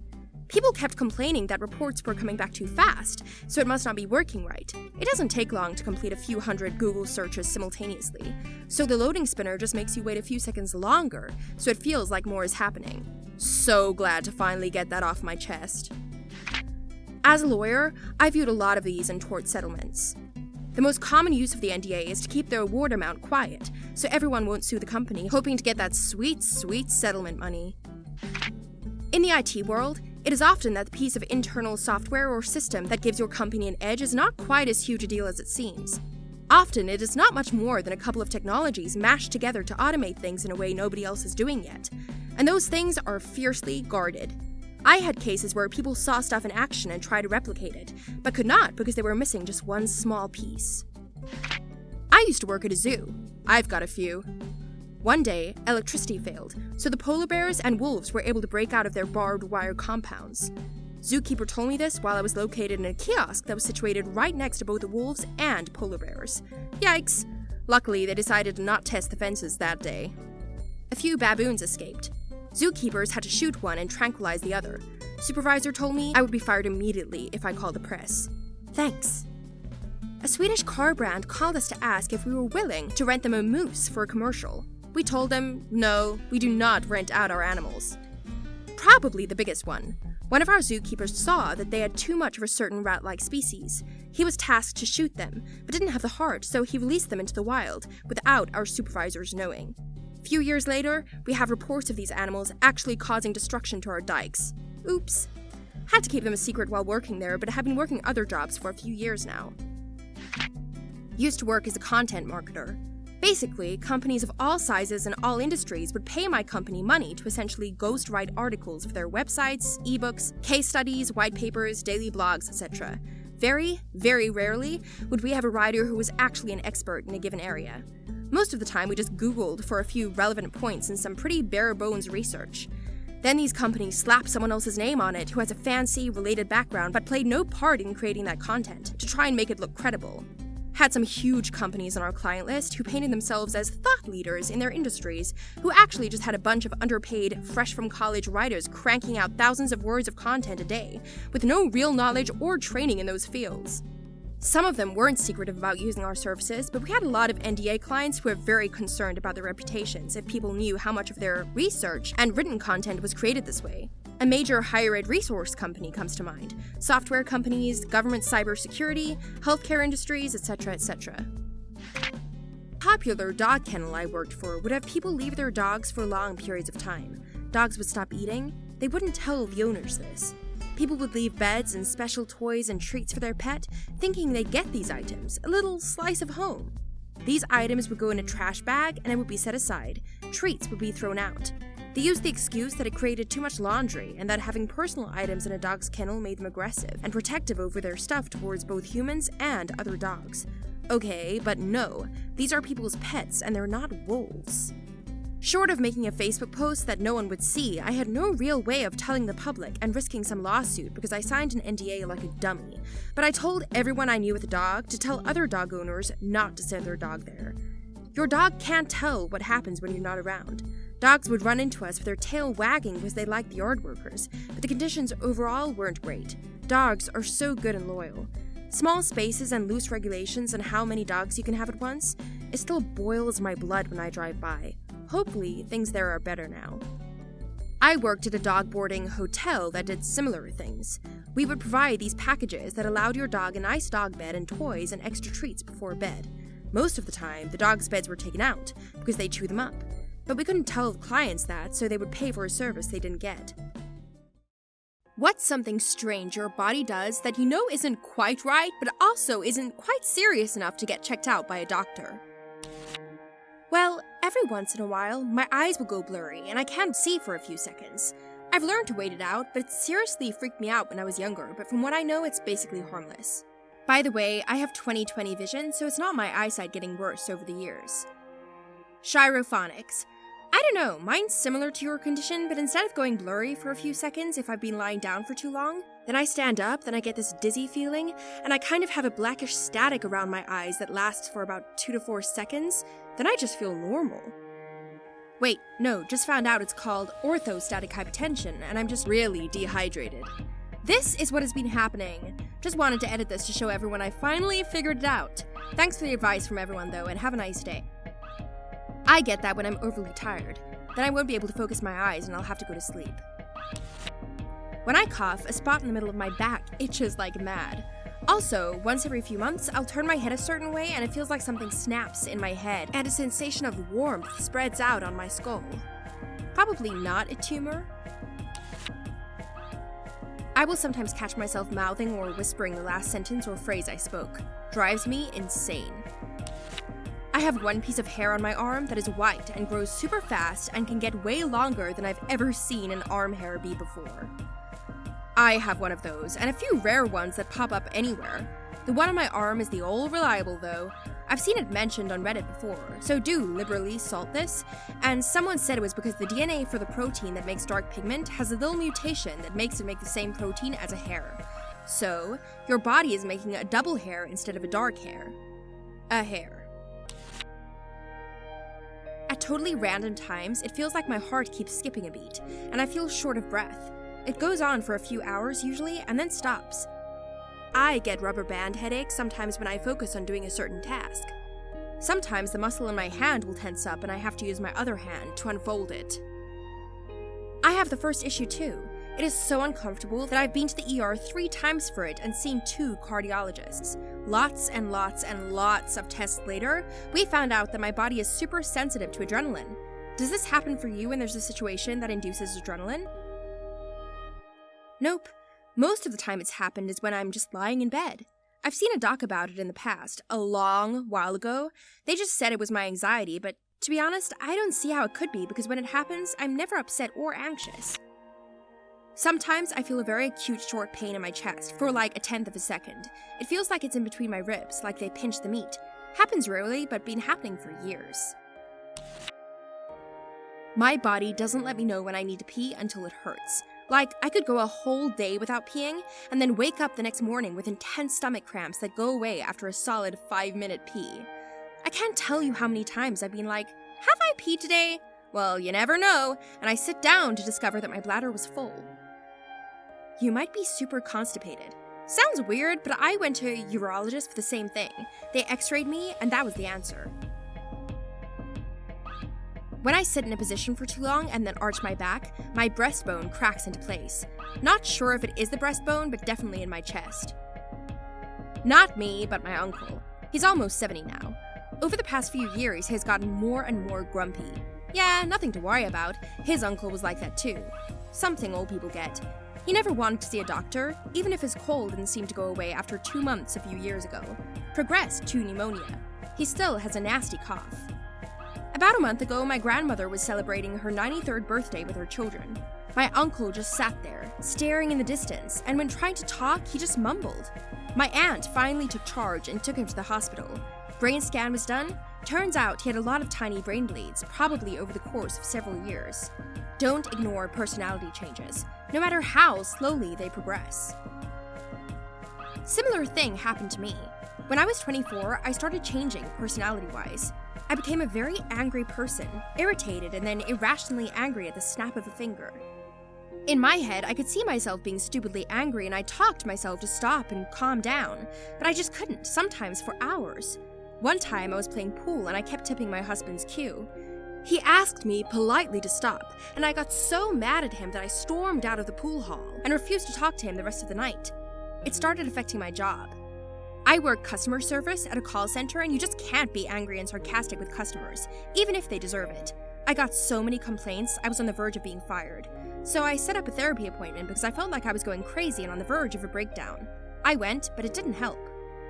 1 week later, I went to my doctor because I'd missed my period.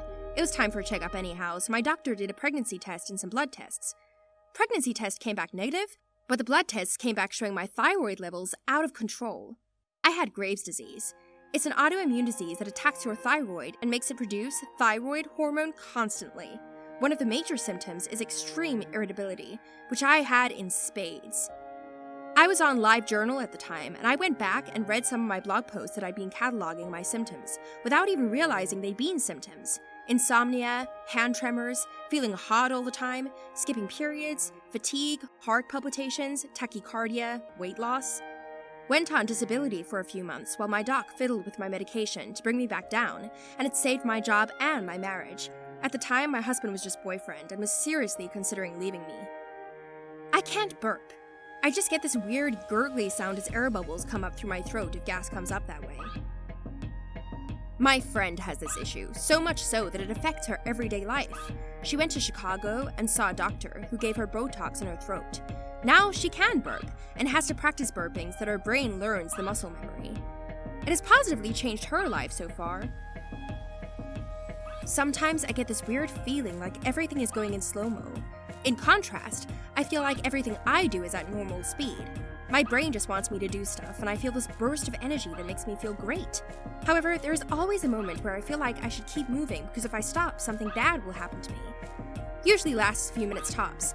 When I manage to calm down, everything goes back to normal. Has been happening since I'm a kid, 24 now, and still happens every year. That's your fight or flight response kicking in without a trigger. I have generalized anxiety and a panic disorder. The slow-mo is from the panic disorder when my fight or flight goes off without a trigger.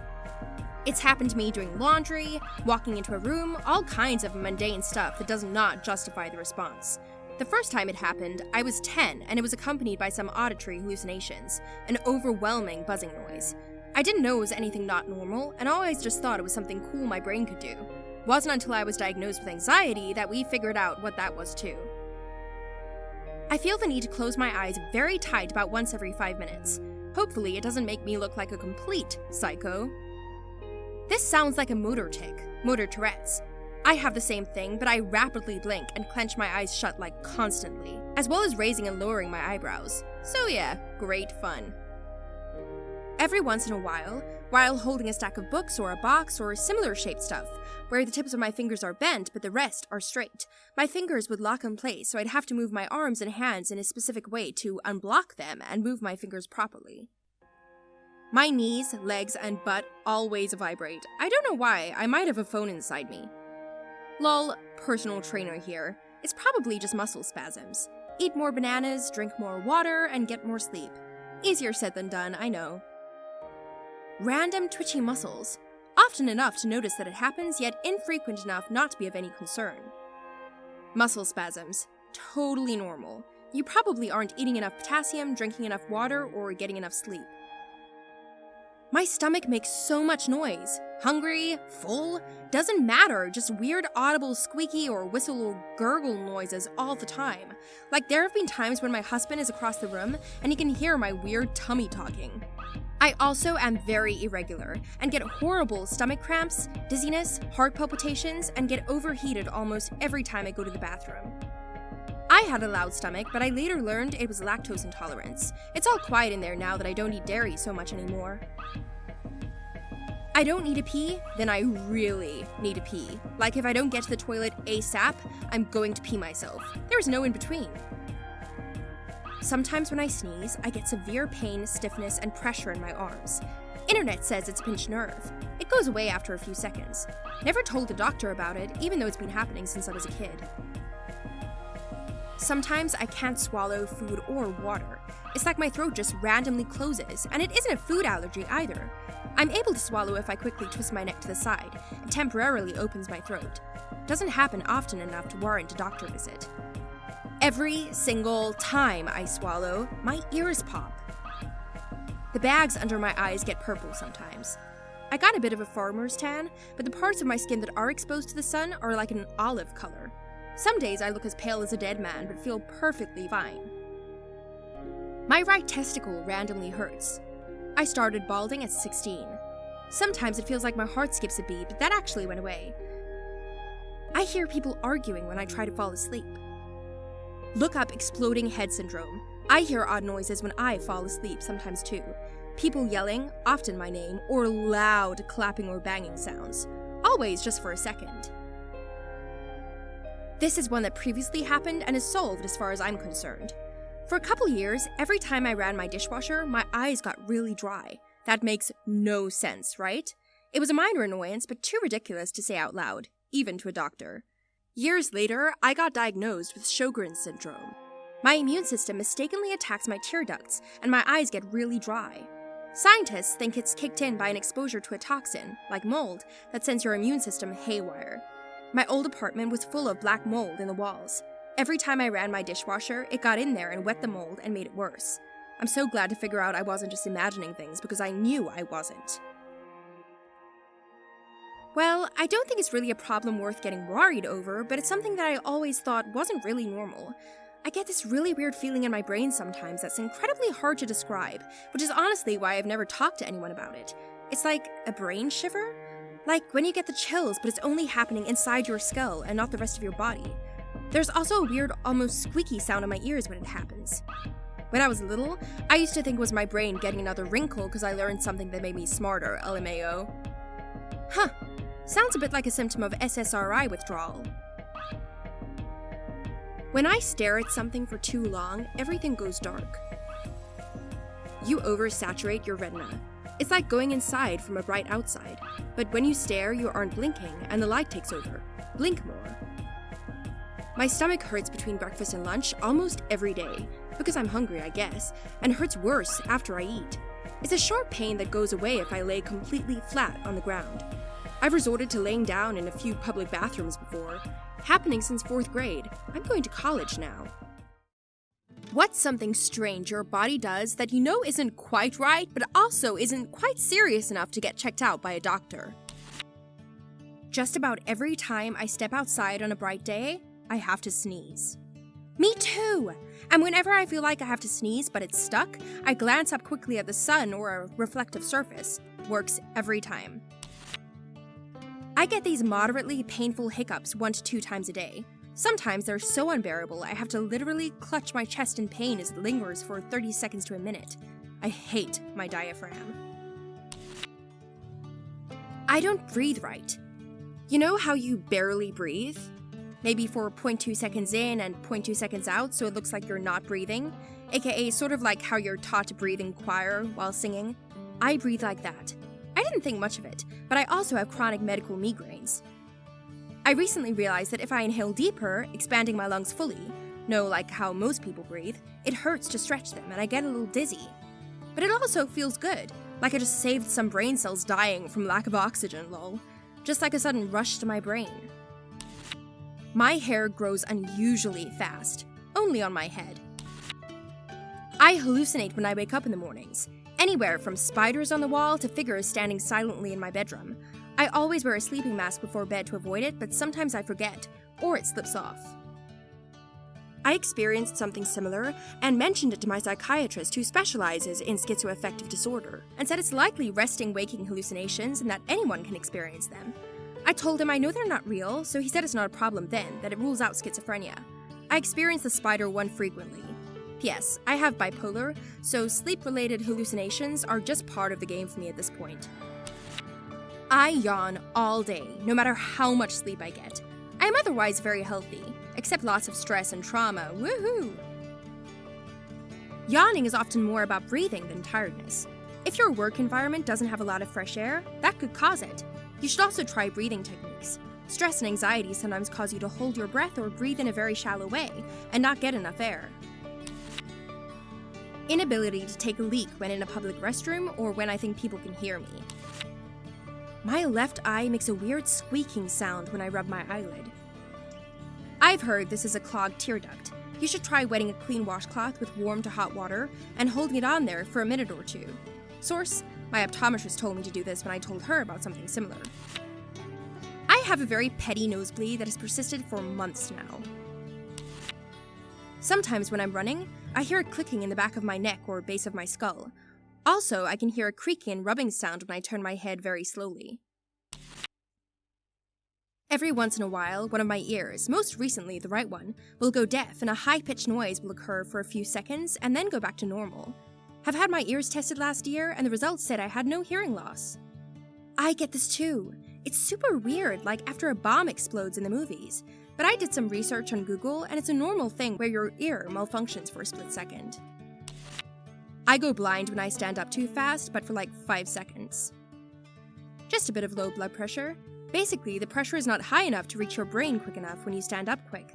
So the blindness is pretty much blackout. Pilots get it when they pull negative Gs for the same reason. Is it more likely to happen on hot days or when you haven't eaten in a while? Both can cause a drop in blood pressure. Just be careful when it happens. You are just on the verge of passing out when you get the blackout of your vision. You don't want to fall over and hurt yourself. If you speak to your doc, you can get meds for it, or if it is diet-related, not enough food, you can fix it that way too. Best thing to do when it happens is just to sit down again and then get up slower. Every now and then if my mouth is open while watching TV, it sprays out water involuntarily. Sometimes it goes for 20-odd seconds. It's called gleeking. My right armpit sweats more than my left, even though I'm not exerting my right arm as much. I don't know if this counts, but sometimes I'll see random images in a dream, or they will just appear to me and I'll forget them in a few seconds and never think twice. Then about a few weeks later, I see the exact image and immediately remember it. I thought it was deja vu, but it happens so frequently it's gotten to the point where I've predicted the future before in some cases. I can't be the only one, right? I'm not sure how true this is, but I heard once that its dream is like running through potential scenarios in your mind and gauging how you react to them. I used to get this a lot in school, which is a pretty predictable environment. If someone had dropped a pen or something and I had dreamed about it, it felt really weird. But now I think on it, it's not a super uncommon occurrence, and I'd probably practiced it happening in my sleep. This happened to me senior year of high school. I started vividly dreaming about the next day each night, and my days were structured well enough that I was very good at running those little simulations. It got to the point where I would be completing assignments or writing essays in my dreams, then wake up the next day, remember doing them, and thinking they were ready to turn in. I had a few late assignments that way and had to double and triple check assignments after that. My ears hurt when I drive for over an hour. Do you clench your jaw when you drive? If so, the muscle soreness could be felt in your ears. I have a dead spot of feeling about the size of a baseball card on my left thigh, almost like the skin is dead. Been like that for many years. No pain, rash, anything. But when you run your fingers on that patch, there's nothing sensory telling me it happened. Sometimes I sort of smell something I've smelt before. It isn't exactly a smell, it's more like something I feel every now and then. When that happens, I somehow get reminded of basically all the times that it's happened, and then I forget everything a second later. That's not uncommon. Smells and memory are deeply connected. It's pretty awesome. Just Google the connection between smell and memory. If I stroke the back of my hand, it makes my tongue really itchy. Years of gaming have made me a master of staring competitions. But if I stare at something long enough without blinking and let myself zone out a bit, my brain seems to stop receiving peripheral vision input, and an entire room will look like the small patch in front of me. Think looking at a pattern of floor tile in the bathroom and slowly a wall, tub, or even my legs directly below view just become more tile. Probably not the same, but I definitely have what I think is a weirdly vivid imagination and thought process, and tend to get lost in thought a lot, and I will zone out, and when I snap out of it, I feel like sometimes 10 minutes have already passed, and I don't remember receiving any visual input from that time. Or like things just started fading in my vision as I get more absorbed in my thoughts. Every once in a while, my stomach area will hurt as one giant dull pain, but it only happens once every 1 to 2 months and lasts only like 10 to 40 minutes. Every once in a while, I'll get what feels like an electrical current running from the top of my spine across the back of my head, spreading out like a spider web. It hurts badly for a few seconds, and then the pain disappears. Take a look at neuropathic pain. Your pain nerves get activated by some stimulus like heat or small amounts of pressure, and the feeling is intense. If a noise I expect to hear doesn't hit the exact time I'm expecting it to, like seeing someone close a car door, I feel extremely off and almost dizzy. Never been able to describe it correctly or had any luck figuring out if this has happened to anyone else. Another example is if the bass in a song doesn't hit when I expect it to. Me too, sort of. My husband can pop his big toe by moving it quickly and it makes this clicking sound. If he doesn't do it in a set pattern, I get a really nauseous feeling. Like if he goes click, click, click, pause, click. The time where he paused, I'll get nauseous and dizzy waiting for the next sound. I've had to tell him to stop doing it around me, but I've experienced it with all kinds of noises. Sometimes when I change focus to another object quickly, my eyes will spaz out, and I'll see two of everything for a fraction of a second. Don't know what to make of it. It started about 2 years ago during an exceptionally stressful finals week and flares up when I get stressed, but it happens about once or twice a week otherwise. I get this a little bit too, but usually only after I've been staring at something for a long time. Which I tend to do a weird amount because I zone out a lot, and then when I look away, my eyes spaz. My ears leak. Like, I don't get earwax, they just leak fluid. In the morning, I can pop my ears and fluid comes out. Been happening for years. Sometimes I get food stuck in my throat. I don't know where it is, it's somewhere in there under something and I can force it out. I do this by sort of gagging with my mouth closed and forcing my tongue against my throat. What comes up is basically tiny bits of food that are unrecognizable and smell awful. Sometimes they are almost full of something like salt that doesn't taste salty. Yeah, got tonsil stones. I've got 'em too. They are harmless but disgusting. I have a hard time explaining stuff sometimes, but only if I speak it out loud. I'm a much better explainer via text. However, even if I'm texting, and especially if I'm talking, sometimes I'll forget words or names to basic household things like headboards or footboards, dishwashers, etc. That thing is a very common phrase for me.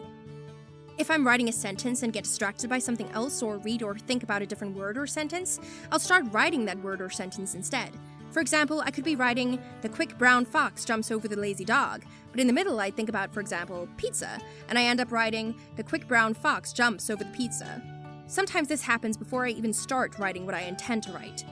I jumble my words a lot, stutter, and say words wrong sometimes.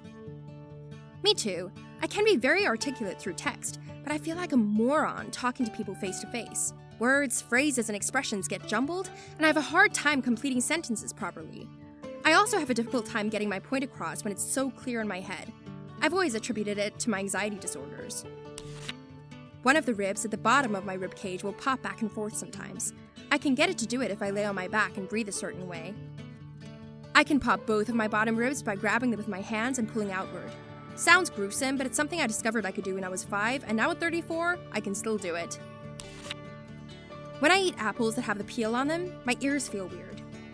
It's almost as if my ears suddenly get a buildup of wax or a blockage. Sometimes they'll even almost tingle. For the longest time, I thought it was normal and just grew used to it, until I said something to a group of friends, and they looked at me like I was insane. Could you be mildly allergic to apple peels? Because when I eat shellfish, which I'm allergic to, the first symptom I get is a weird tingle or itch on or in my ears. It progresses to much worse stuff from there, but that's the first sign. I get hit pretty bad by that post-lunch drowsiness. I fought a losing battle against sleep in many 2 p.m. lectures and meetings. It's embarrassing because it makes me look unprofessional, but I haven't seen a doctor about it because I'm pretty sure they will just tell me what I already know, which is that I need more sleep than I'm getting. Could be worth seeing someone for. Do you eat heavy or carby lunches? That can be a big culprit for the 2 p.m. slump. Might be worth just eating a bit lighter, mainly fruits, veggies, cheese, meats, nuts, etc. My knees click all the time. Doesn't hurt. I actually saw a chiropractor for my neck. He was very curious about my knees, but couldn't figure it out. He said there's air trapped, but has no idea why. I know most are cracks, but this one guy was actually really good. I have a similar issue in my left knee, pocket of air and then swelling. Chiropractor recommended physio, which led to, "You're 27? Okay, time to relearn how to walk properly." If you have flat feet, could be related. If you could ask Donald Trump one single question and get an honest answer, what would it be? What was the most shocking thing you learned as president? That Puerto Rico is an island. How influential was that Obama joke at the correspondence dinner to you running? Was it personal? What was the joke? It happened in 2011. Obama got up and made a few jokes about Donald Trump. While Trump was sitting in the audience, Obama would make a joke and it would cut back to Trump's face. He was smiling, but he wasn't smiling with his eyes. You could tell he was angry. As for exactly what jokes Obama told, I don't exactly remember. What is your end game? What is Obama's last name? Gate. Donald wanted the Trump wall and the Obama gate. Do you really want to be president? That's similar to mine. Do you even want a second term? I honestly believe that when he entered the race, he had no intention of becoming president. It was just an ego exercise. How do you want to be remembered? I think his honest answer would give us insight into why exactly he does the things he does. I think it would be one of the following: father's love, to be known as the best, to get back at other people, to be loved by everyone. He has been asked this before in an interview, namely, if you could be remembered by one word, what would it be? Bernie Sanders' answer was compassion. Trump's answer was victory. Well, truth is, I would like to know if he genuinely believes in conservatism or is just exploiting it. What was it like to be in Home Alone 2? He's answered this before in an interview. I think he said something like, "It was an honor to be in such a big movie," or something. Which presidential actions have you taken that are solely to your own benefit or to improve the way you think people perceive you? Good question. Also, What actions have you taken as the president because you are jealous of Obama? Why do you never give honest, straightforward answers? Trump. Well, that is a great question. I am glad you asked such a great question. And it is a question that deserves a great answer. All great questions deserve great answers. And this is one of those great questions. Next question. How do you spell hamburger? With letters. Lots of them. The best ones. If you only knew what I knew, you'd be asking Obama. You see, Coca-Cola, it's a drink. You drink it with hamburgers, like this. So it's obvious. Nasty question. Next. Do you honestly believe you're doing a good job? Are there aliens in Area 51? No, he had them all deported. But the virus will spread across galaxy if you do that. Why, after about 200 years, he had to bring wigs back in the White House? Actually, this is a common misconception. I have studied this for many years. Trump doesn't wear a wig. He grows the hair out of the sides and back of his head and combs it forward to cover the top of his head to try to give the illusion of a full head of hair. He also dyes it, which makes it look even more fake. It's called a comb-over. Whoa, don't go throwing your big words around here. What is in your tax returns? The stupid part is, this shouldn't even be a question. This information should be checked number one before letting someone run a country. He's worked hard to keep it secret. It must be really, really bad. Honestly, even if it shows that he's merely a millionaire rather than a billionaire, he'd fight tooth and nail to keep them under wraps. I would ask for a small loan of $1 million. Honestly, no. The interest rates would be insane. What do you think about your voter base? He said he likes dumb people and he loves his voters. That's every politician. What does Kofifi mean? I honestly think he fell asleep at that point. According to Wikipedia, it was supposed to be coverage, and he likely fell asleep hitting send before he could finish the entire tweet. It was deleted about 6 hours later. I'm guessing when he woke up. Clearly, he was clearly speaking in code to his handler. Do you actually want to be president anymore? Or would you prefer to go back to just being rich and doing whatever you want? He sort of does anyway, but I feel like deep down, he probably would rather not have the stress of being president and just have some show where he can rant about all his bullshit without having any of the responsibility. Why would he be running again if he didn't want to be president? 2 answers. 1, if he doesn't run and win, it will feel like a loss. He cannot admit to not be great in any way, so he has to run to prove he could get 2 terms like Obama had. 2, if he doesn't run, he's a private citizen and subject to investigations, charges. What did you and Putin discuss behind closed doors? All sorts of great things. Things so great, they are great. So great, I can't even understand them. I know this will sound silly, but I would really like to know, why did he even run president? What did it mean for him? Like, what did he feel only he could do?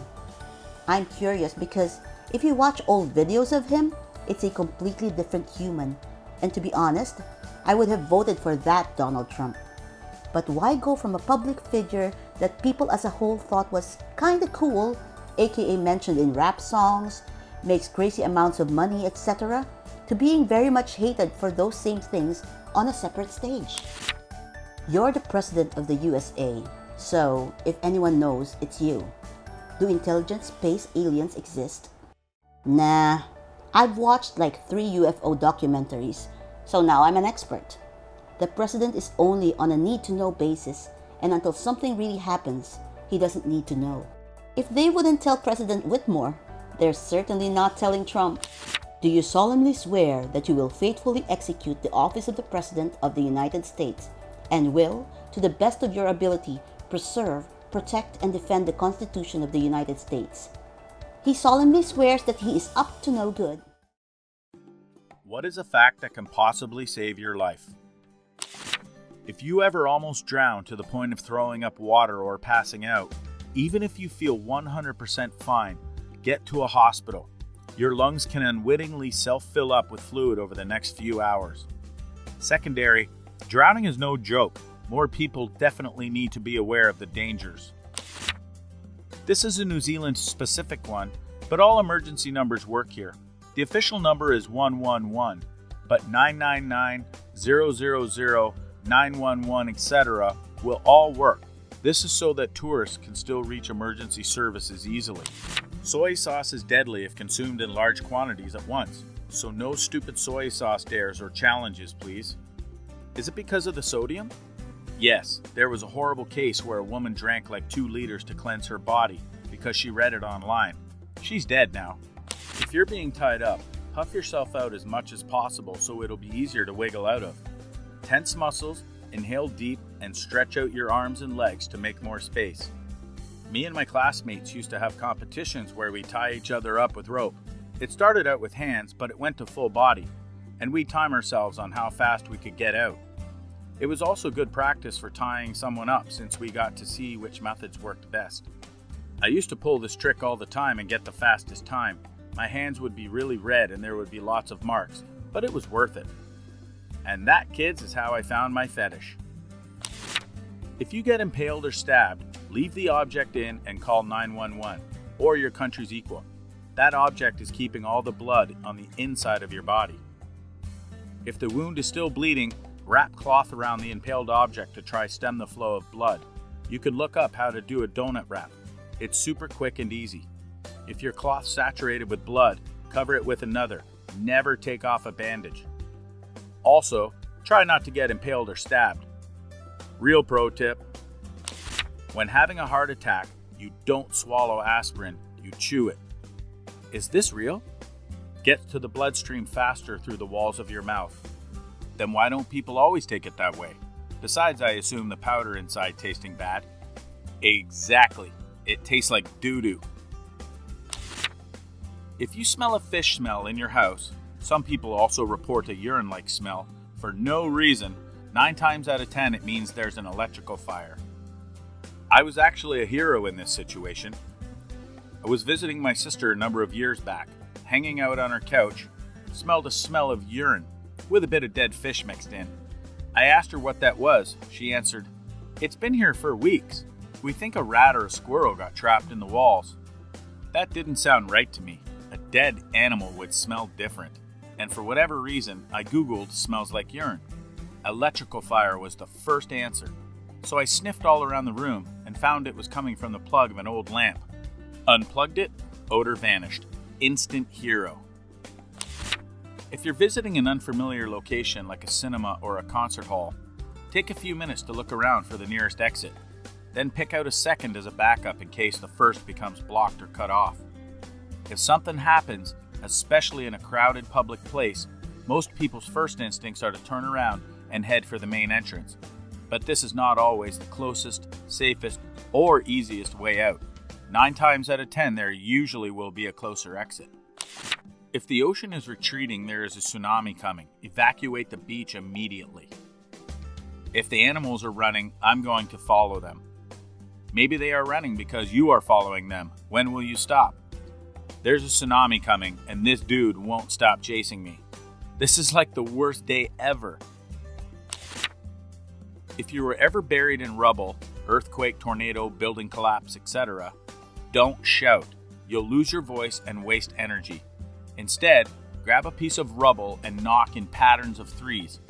Humans are expert pattern makers and pattern notices. Rescuers will hear the distinctive pattern sound and go towards it. Once you hear people, then use your voice. Make sure you try and get trapped with a pipe nearby. Handcuff yourself to some pipework now and await the collapse of the building. All buildings will fall down eventually. You just need to be patient. If you get kidnapped, try to leave as much traces of yourself behind as you can. For example, leave bits of clothing behind or scratch your arms a lot to leave dead skin behind. This way you increase your chances that a search dog could pick up your scent and find you. I watched a crime show once where the victim left her hair everywhere in her abductor's car. She kept pulling strands of hair out. When she was taken to the house of the person who took her, she pulled more hair out, touched everything she could to leave fingerprints behind, and even licked multiple places in the house. She managed to escape, and they found evidence of her all over his car and house. slam shut case. I wish I could remember her name so I could look her case up. If your car goes into the water, open the door or roll down the windows immediately. If you don't, the pressure differential will hold them shut and you'll have to wait until the car fills up with water. But then my interior will get wet. Have you tried putting it in rice? Keep rice in your car. If it goes underwater, the rice will absorb it and keep you from drowning. And as a bonus, you can eat the rice later. Double check advices in this thread with your own research. Probably the best advice in this thread. Let me check that. Never pull out a gun or any weapon unless you are prepared to kill or die. Weapons escalate the situation to another level. If you have a weapon, intend to use it and risk having it used on you. Like going to the casino, once you buy chips, you've already lost the money. Anything you come out with is extra. Well, panthers attack their prey from behind. If you encounter a wild panther, don't turn back. If you see it, however, it probably wasn't planning on attacking. Throw some sunglasses on the back of your head. But if I turn around, then he's in front of me, so he has to circle back around before he's legally allowed to attack. And if he doesn't attack within 10 minutes, you're legally allowed to leave. So I'm just supposed to just stand there face to face staring at the panther? This obviously won't work all the time, but if someone grabs you by the arm, don't pull away. Twist your arm instead. Your arm goes nearly all directions, but their wrists won't. What if they turn their wrists again so it's easier for them? Kick them in the groin. What if they have any nuts? Kick someone else in the nuts. Escape in the confusion. Never ever place an extension ladder on a smooth concrete floor and climb it unless the feet have rubber pads attached to them. Otherwise, this is a very real risk that as you climb higher, your weight will cause the feet to slide out from under you because there is very little friction between aluminum and smooth finished concrete. I've climbed ladders countless times, and then one day I did this and it almost killed me. Shattered my wrist and almost broke my back. Life forever altered. Do not inflate your life jacket before exiting the aircraft. This is especially true in case of an emergency water landing. As any air safety expert will tell you, inflating your life jacket inside a rapidly submerging airplane will cause you to float up to the cabin ceiling, unable to move without help. The right thing to do is take a deep breath and swim out of the airplane with your life jacket still deflated. Only when you're safely out of the plane should you pull the inflation cord. If you're lost in the wilderness and need something sharp to hunt, defend with, make a spear by hardening a soaked branch, stick over a fire. The water prevents the stick from burning, but the heat from the fire forces the branch to condense and harden, making them more durable. When you're in Australia, mostly on beaches, do not touch tiny adorable octopus with blue rings. It's poisonous and will usually kill you. In fact, don't touch any snakes or spiders or marine life. A lot of it's poisonous, venomous, or will kill you in other ways. Don't let this stop you from coming to Australia though. Most of the humans are pretty nice. Never go to Australia. Got it. No, you can go there, just don't touch anything. Is Australia a stripper? Yes, Australia is a stripper is the best advice. If you have to perform CPR, you can follow the beat of Staying Alive by the Bee Gees or Another One Bites the Dust by Queen. But don't sing Another One Bites the Dust as you do it. It's not what people want to hear. If you have an iPhone, pressing the lock screen button 5 times rapidly will initiate a call to emergency services. Handy for you if you don't want to show you have a phone by removing it from your pocket. It will dial automatically. I accidentally butt dialed 911 because of this. I just tried it and boy did it make a lot of noise. Definitely not one if you want to be discreet. Was on a roller coaster and my phone was in my pocket. The bumps and turns pressed the button 5 times in succession. It was funny because the 3 emergency contacts and the police called twice to see if I was okay. The police must have been terrified at first because I heard that they can hear everything that is happening while they call you. They called me the first time when I was on the roller coaster and everyone was screaming. If you're buried in an avalanche, you won't be able to tell which way is up. You should spit. Gravity will carry the spit down. Dig the opposite way so that you can escape. If you call 911 even though you don't have signal, it will work. Airplane depressurizes and the masks drop. Put your damn mask on first as instructed. At 35,000 feet, you have 30 to 60 seconds of useful consciousness. Make it count. so leave it off for a painless death. If you've got a wound on you, even a bug bite, and see a red streak from it following on one of your veins, you have blood poisoning. If stranded in the wilderness without food, do not eat mushrooms as a food source. 90% of them will kill you or make you violently ill. And some species of poisonous mushrooms imitate or look nearly indistinguishable from edible ones. So unless you are a mycologist, the fungus are not fungi in a survival situation. There are old mushroom eaters and there are bold mushroom eaters, but there are no old, bold mushroom eaters. Lava is very hot, don't touch it. Forbidden snack. Lava is nothing compared to Hot Pockets. Just drink a fire-resistant potion, eh? What is the most useless fact you know? It takes 1,120 licks and a boring long car trip to completely remove the candy coating from around the Tootsie Pop, fully exposing the Tootsie Roll centre. Colour blindness affects on average 1 in 12 men and 1 in 200 women. The reason for this is because genes for the red and green colour receptors are located on the X chromosome. Men have only 1 X chromosome, but women have 2. Tasmanian devils got their name due to their howling. Early European settlers heard them howl during the night and thought it was the devil coming for them. They also have the highest jaw strength for their size of any animal. Cute little devils. And all these years later, we still don't know the exact sound of the devil's howl. Always wondered about that, thank you. Beavers potty train their young, and sometimes after they move out of their parents' basement, the parents will come downstairs and help the youngster build his dam so that he can attract a mate. And they will even come years later sometimes. Good parents. It's nice when parents give a damn. Damn funny. Liechtenstein is the world's largest producer of false teeth. A truly useless fact. I like this one. It's also one of only 2 double landlocked countries in the world. My favourite Liechtenstein fact is that they once went to war with 80 men and came back with 81. Elephants can move their skin to crush mosquitoes between their rolls of skin. Is it possible to learn this power? There is a mosquito that can pierce through an elephant's skin. Yeah? I'm surprised the elephants would even feel it. That's wild. I mean, if it can get through elephant skin, you bet your ass they will feel it. My obese brother can do that. Evolution, huh? Seahorses are some of the most effective ocean predators, as 95% of their hunts are successful. Dragonflies have a similar success rate. Useless my ass. Now I want to study the hunting technique. How is this possible? They seem so bad at swimming. Every time I go to the grocery store, I successfully leave with the food. 100%. Stupid wet horse. The line between 2 numbers in a fraction is called the vinculum. There's a fine line between the numerator and the denominator.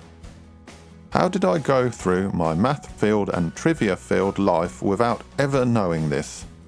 I learned this from playing Star Trek Elite Force, as the device that acts as the separator between the collective and an individual Borg cube is called the vinculum also. There are 3 golf balls on the moon. Someone's got one hell of a swing. Chuck Norris? Dannebrog, the national flag of Denmark, is the world's oldest continuously used national flag. An ostrich's eye is bigger than his brain. Till I have something in common with an ostrich. Horses can't throw up. If they do, they're close to death. Useless information for me. Correct, except for the if they do part. They literally cannot throw up. Any sort of thing that would cause a human to vomit leads to colic in horses, which is second to old age as the main cause of death in horses. Brazil requires all customs documentation to be filled out in blue ink. Blue makes it easier to assume the document is not a photocopy. That's not useless to some people. Same for all legal documents and forms in Switzerland. Obsidian is so sharp that it can cut your DNA. So what happens if you accidentally cut yourself with obsidian? How is that even possible? And why can't we make obsidian tools in Minecraft? Obsidian is a material that can maintain its crystalline structure down to about 3 nanometers, which is small enough to cut between DNA molecules. Ants are immune to fall damage. Their terminal velocity is not fast enough to harm them. Finally, perfection. I've always low-key wondered this. I wonder if insects that can fly ever just kind of stop and drop from crazy heights just to get a thrill. The fruit fly, Drosophila bifurca, is only a few millimeters in size but produces almost 6 centimeters long sperm. If we escalated it to human size, a 6-foot-tall man would have a sperm 120 feet long. What the? How the hell does that work? A little misleading, completely true, but it's all coiled up and remains coiled up when it's in the female. It's a bit like explaining how your small intestine is longer than you are tall. The dot over the I and J is called a tittle. That name makes me titter. I know that. Tell me something I don't know. Humans and bananas share around 50% of the same DNA. They do. You can get arrested for whale fishing in Nebraska. Also Utah, as a matter of fact. Interesting so many landlocked states have that kind of law. The Nebraska Navy exists to keep out Lowens. As someone who is not from the USA and does not really remember the location of many states, I was like, well duh. But Nebraska is landlocked, isn't it? Damn right it is. Bananas are berries. So are watermelons. And cucumbers. And aubergines. But not strawberries or raspberries. Ohio is the only US state that doesn't share any letters with the word mackerel. It's also produced more astronauts than anywhere else, so there is something about the state that makes people want to leave the planet. Yes, this may be the most useless fact here. Yoda and Miss Piggy were both voiced by the same person. The human body can live for 3 days without skin. So, who's the messed up dude that figured this one out? A second is called a second because it is the second division, pars minuta secunda, of the hour by 60, the first division being a minute, pars minuta prima. Siamese fighting fish have labyrinth lungs, which means that they could breathe both air and water. How do I learn this ability? Move to Siam and enroll in one of the many ancient schools of fighting fish. Keeping your rubber bands in the fridge will make them last longer. Well duh, you're not using them. Gasoline will last longer if you keep it in the fridge too. The airspeed velocity of an unladen swallow, European, is 11 meters per second or 24 miles per hour. All the swans in England belong to the Queen. Almost all mammals larger than a rat take the same amount of time to empty their bladder, with the time averaging 21 seconds. I wonder who found that out. Franz Pistheimer in the 14th century. Most toilets flush in E flat. Dreamt is the only word in the English dictionary that ends with nt.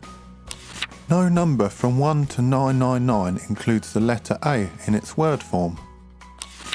There are no truly useless facts, only facts with a narrower and narrower range of use. What was the moment that you realized that someone was obsessed with you in an unhealthy way? What tipped you off?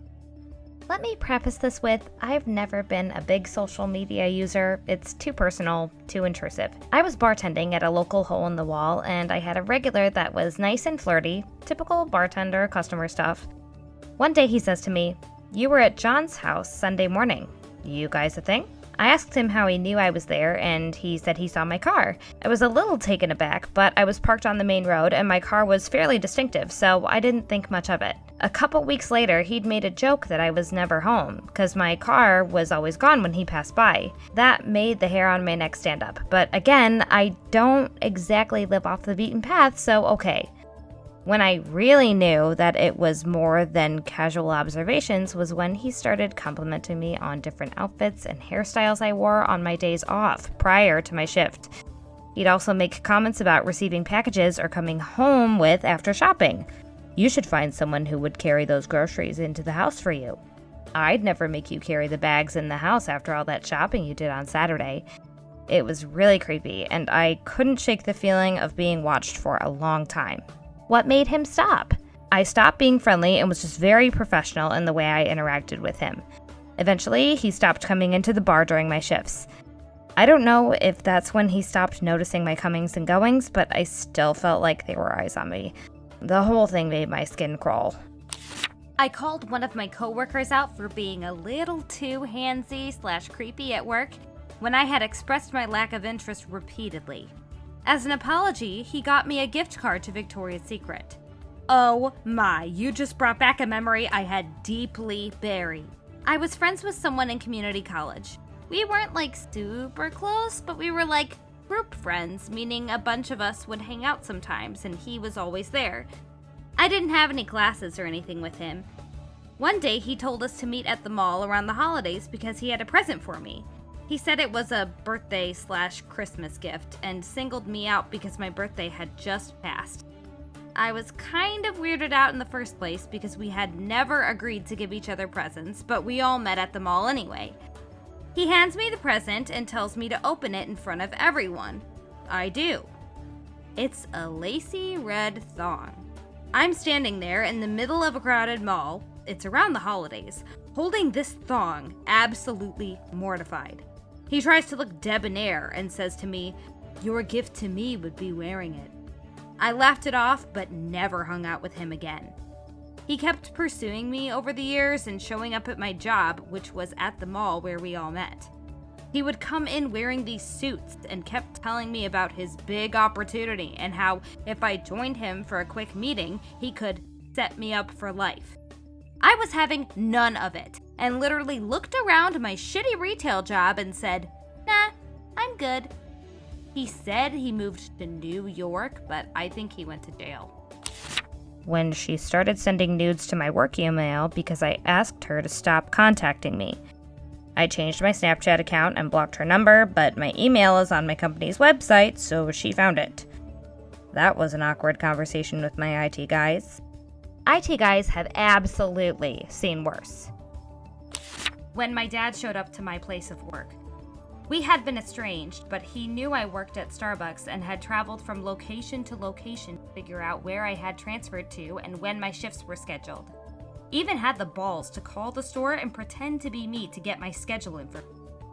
I saw his vehicle parked out front and freaked out and ran inside. He followed in after about 30 minutes, right as the morning rush was hitting full swing, and started berating me in front of all of my coworkers and customers. That's the day I went and learned about restraining orders. Right until the end, I was hoping that he was trying to make amends, albeit in a creepy way. This guy at college would follow me everywhere. One day, I just went out to buy my lunch and he came with me.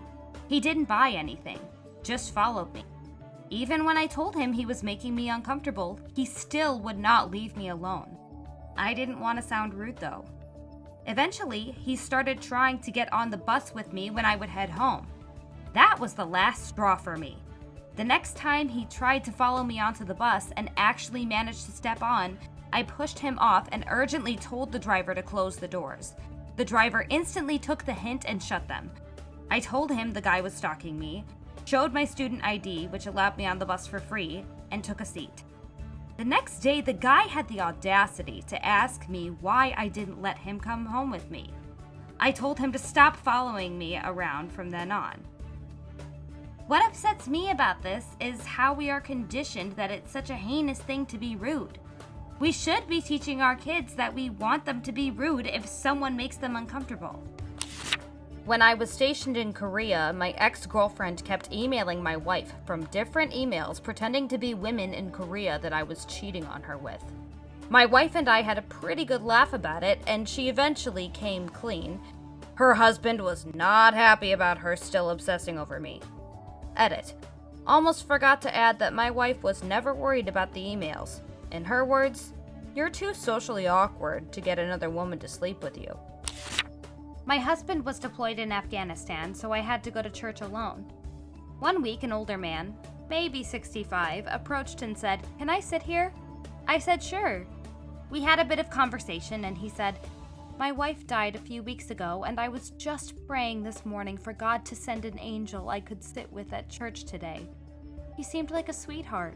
I felt bad for him. He sat next to me for a few weeks in a row. It didn't bother me too much.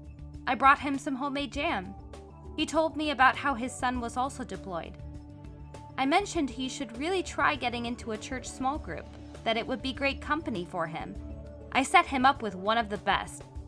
He said he wasn't sure how to get to the venue. If he gave me his number, could I tell him where the place was? He was confused. I said sure. Well, once I texted him the directions, I don't think he ever went to the group, but he had my phone number. He started calling 8 times a day, saying, "Hello, beautiful," and begging me to meet him at Waffle House. For the remainder of my husband's 6-month deployment, I did not go to church. I was really worried about running into that guy. I blocked his number and luckily have never seen him again. Months after my husband got back, I told him what happened, and of course he was livid. I broke up with a physically abusive boyfriend, and at the time, I worked about a 25-minute drive from where I lived. Always drove the same road home. My schedule never changed, and I began seeing his car and occasionally his friends' cars along my drive. Always parked off from the road a little and around some seriously sharp corners. At first, I didn't think anything of it, until it began happening at night. I'd do inventory every Tuesday night and be at work until 10 p.m. This was my only full night shift. This went on for about a month until I started switching my routes to and from work because I was getting creeped out. Easter ended up rolling around and I, again, had to stay late to help my coworker change the signage. I worked at Subway. It was getting close to 9 p.m. and the work phone began ringing off the hook. It was my ex. My coworker, who knew what was going on, just muted the phone and we continued doing what we needed to do. Shortly after, we saw my ex standing outside in the middle of the road, staring into the restaurant. I hid behind the counter as soon as I could, and my coworker ended up telling me when he left. Got calmed down until we got to my car to find out he broke into my car and left a bunch of weed and a threatening note. I bought a new car the next week, fully equipped with a very loud alarm. That's terrifying. It was. Ended up moving to a town 6 hours away to be safe. But we all live and learn. As a bus driver, you're expected to be cheerful and chat with whoever while idle. A regular passenger started riding around, always in the front seat. Over a week or two, the conversation got quite personal, always by her initiative. I told my supervisor about this just to cover my ass. Then she started to bring me gifts, cookies, candy, beverages. Finally, she invited me over for a meal so her mom could meet her boyfriend. I had zero interest in the young woman and didn't want anything to do with her. Luckily, she moved or just avoided the bus during my shift. Oh my, that is so awkward. Yes, and I was torn whether I had accidentally encouraged her. My next girlfriend and wife of 32 years assured me that I did nothing wrong other than be a hunk. I had 2 instances when I was younger. One was the first boyfriend I ever had. 8th grade summer going into my first year of high school. We broke up after homecoming because of some very stupid young person drama, and he went absolutely psycho after that. Constant texts and phone calls, getting his friends to talk to me, harass me, etc., you know, the typical stuff. Culminated in him carving my name into his arm. He died of a heroin overdose in 2016.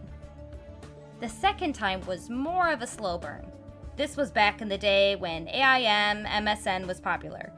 This guy I kind of knew from high school added me on AIM. He was a senior, actually a super senior, which makes it worse, when I was a freshman, and he had been dating a fellow freshman classmate of mine for a while. We had similar music tastes and talked about the band Brand New a lot. We talked for a long time actually, just platonically, or so I thought. Instant messaging was kind of the thing back in the day, and I talked to a lot of people. I didn't have any cause for concern with him. He was someone that used to go to my high school, and we liked the same band. When the album The Devil and God Are Raging Inside Me by Brand New came out, they went on tour and finally came to Seattle, and he was like, dude, let's go, I'll get you a ticket. And I was like, you don't have to pay for me, I will pay for my own. But he insisted, so I was like, whatever. I buy my friends stuff all the time, that's fine. Keep in mind that he and that girl were long past broken up, and also keep in mind that he was about 21, 22 at this point, and I had just turned 16. So, he also insists on driving. I was like, score! I'm saving on gas, lol. The whole time he is kind of touching me a lot and acting really excited and whatever, and I'm just getting a vibe. Sorry if that's vague, but it was a vague vibe, lol.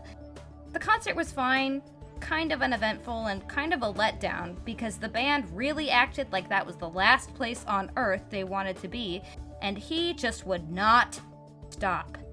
Trying to hold my hand, grab my hips, etc., just way too handsy. And then I realized I had to drive home with him from Seattle, like 30-ish plus minutes away. Car ride home, he was talking a lot and really excited and whatever, and it all kind of came out how he felt about me. Once again, he is like in his early 20s and I'm barely 16 and I'm trapped in the car. When he drops me off, he makes a move, and I reject it and tell him thank you for everything, but I don't feel that way. He got upset. He blew me up on AIM, typical nice guy TM stuff about how he bought my ticket and drove to Seattle, and all the years, like 2, we'd been talking and me supposedly leading him on all this time, and apparently him and his ex actually used to fight about me because I guess he was obsessed with me even back then. It was super creepy. I was sad because I felt like I did something wrong and because I felt like I lost what I thought was a friend. I have no idea where he is or what he's doing now. I'm about to turn 30, so all this was a long time ago now. And I've had other creepy experiences in my life, but I think those early ones really form a big impression. Oh my! I was practically holding my breath when you said he confessed to you while trapped in a locked car. I'm so glad you got out of that. 2020 ain't over yet. What's the next big catastrophe we can expect? YouTube Rewind 2020. Any 2020 reviews at the end of this year are going to be crazy. Like, imagine in late December thinking about that awful pandemic and how we all stayed in our homes playing video games for a few months. Bro, it's only May. So far, a chunk of my country finally finished burning down, Trump assassinated a foreign official, technically a leader, just not the leader, and then COVID and all COVID associates have happened. It's May.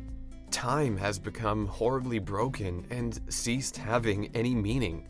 We're on track for a century's worth of apocalyptic scenarios, which feel like they're taking place over the course of a century, and it's only May. I cannot fathom how we're going to be looking back at the start of this year come November or December. I'm hoping for some Area 51 shit. Should be good. They're just gonna redo the raid, except there will actually be aliens. What if Area 51 raided us? Before anyone gets too crazy with this, remember, we started the year off with jokes about a plague. Be careful before you give 2020 any more ideas. Hurricane season's on its way. Hurricane season panic buying plus COVID. People gonna do some dumb stuff. Don't you just love it when Mother Nature spits in your face? Yellowstone supervolcano eruption. Oh man, that would be the cherry on this stuffed sundae of a year, wouldn't it? You think you hated 2020 before? Wait till you see what life is like when the major agriculture region of the US becomes a useless wasteland and everyone else suffers through nuclear winter. You had to stay home before, now you're just screwed. The economic crisis. Looks like the kickoff is going to be very soon. The kickoff is here, and I think the main problem will be down to economic problems in the USA. Someone out pizzas the Hut? Whoa, no one out pizzas the hut. You got me, pal? Super bacteria from all the extra disinfecting we've been doing. Not to mention the huge percentage of very young kids who will develop devastating allergies. I fully expect some kind of future health issues for myself, especially with all the extra cleaning I do at work now. Things are starting to taste funny again for me, just like when I was a kennel tech and basically lived in bleach for 2 years. We haven't had a good devastating earthquake or tsunami in a while. Maybe when the unemployment and homeless figures go sky high and there's a complete breakdown of law and order, some good old-fashioned natural disaster can help rub salt in the wound. I, for one, can't wait to find out. Oh, Katrina 2 Electric Boogaloo. I mean, why not? It's not like Louisiana is doing great right now. Why not kick 'em while they're down? Said by Mother Nature. Well, mass starvation across Africa and the Middle East because of the locust swarms that are eating everything in sight. Why does everyone forget about the locusts? We are about to get to wildfire season, and there isn't a major drought in southwest US. That will probably get interesting in the next few months. Maybe we will have the worst hurricane season in years and a major earthquake or two to top off the year. All natural disasters and humanitarian crises will be way worse because of Corona, with less resources available to respond and major international response teams risking bringing Corona with them when they travel. It is all a recipe for disaster. Time for another Dust Bowl, I suppose. An extremely high influx in people with deteriorating mental health due to a combination of legitimate stress, poor coping mechanisms, and extreme overexposure to hyperbolic or toxic news and social media. The suicide hotline has seen nearly a 900% increase this year. Now, this is something serious. Makes sense. No one in their right mind would want a crisis like this. Not that suicide is the answer, but it certainly is a way out. Maybe. Let's see. We've had fire, plague, swarms of stinging insects. Wasn't there like a volcano or earthquake or something? Yeah, so next should be like frogs from the sky, right? The farther it gets into this year, the more it feels like I should have paid more attention in Sunday school. Don't forget the swarms of locusts in Africa. They're the worst in 70 years in Eastern Africa, and they're the worst in 70 years in Eastern Africa, and forecast to spread to West Africa, across Saudi Arabia, and even into India this summer. We don't hear about it much since, well, it's in Africa, but so many are already food insecure there, and locusts are eating their crops. There will probably be a famine. The election in the US? That would be the cherry on top. Cascadia subduction zone, the really big one. Our working assumption is everything west of I-5 will be toast. Everyone talking about the supervolcano eruption, but I'm just waiting for the day the Cascadia quake finally lays my ass out. That's terrifying. And I live on the other side of the country. Coronavirus both mutates, but also that those who already got it find that after exactly 4 months, it comes back to kill and becomes airborne as well as hardened. At the same time, Yellowstone sort of does a small eruption, not enough to wipe out half the US or start a nuclear winter, but enough to scare the shit out of everyone. Now it's teetering on erupting at any time without a doubt. Then we get to the middle of summer and we get record heat waves due to less stuff in the air blocking the sun. This causes record hurricanes and storms that mess up much of the coastal areas. Finally, the economy completely just collapses.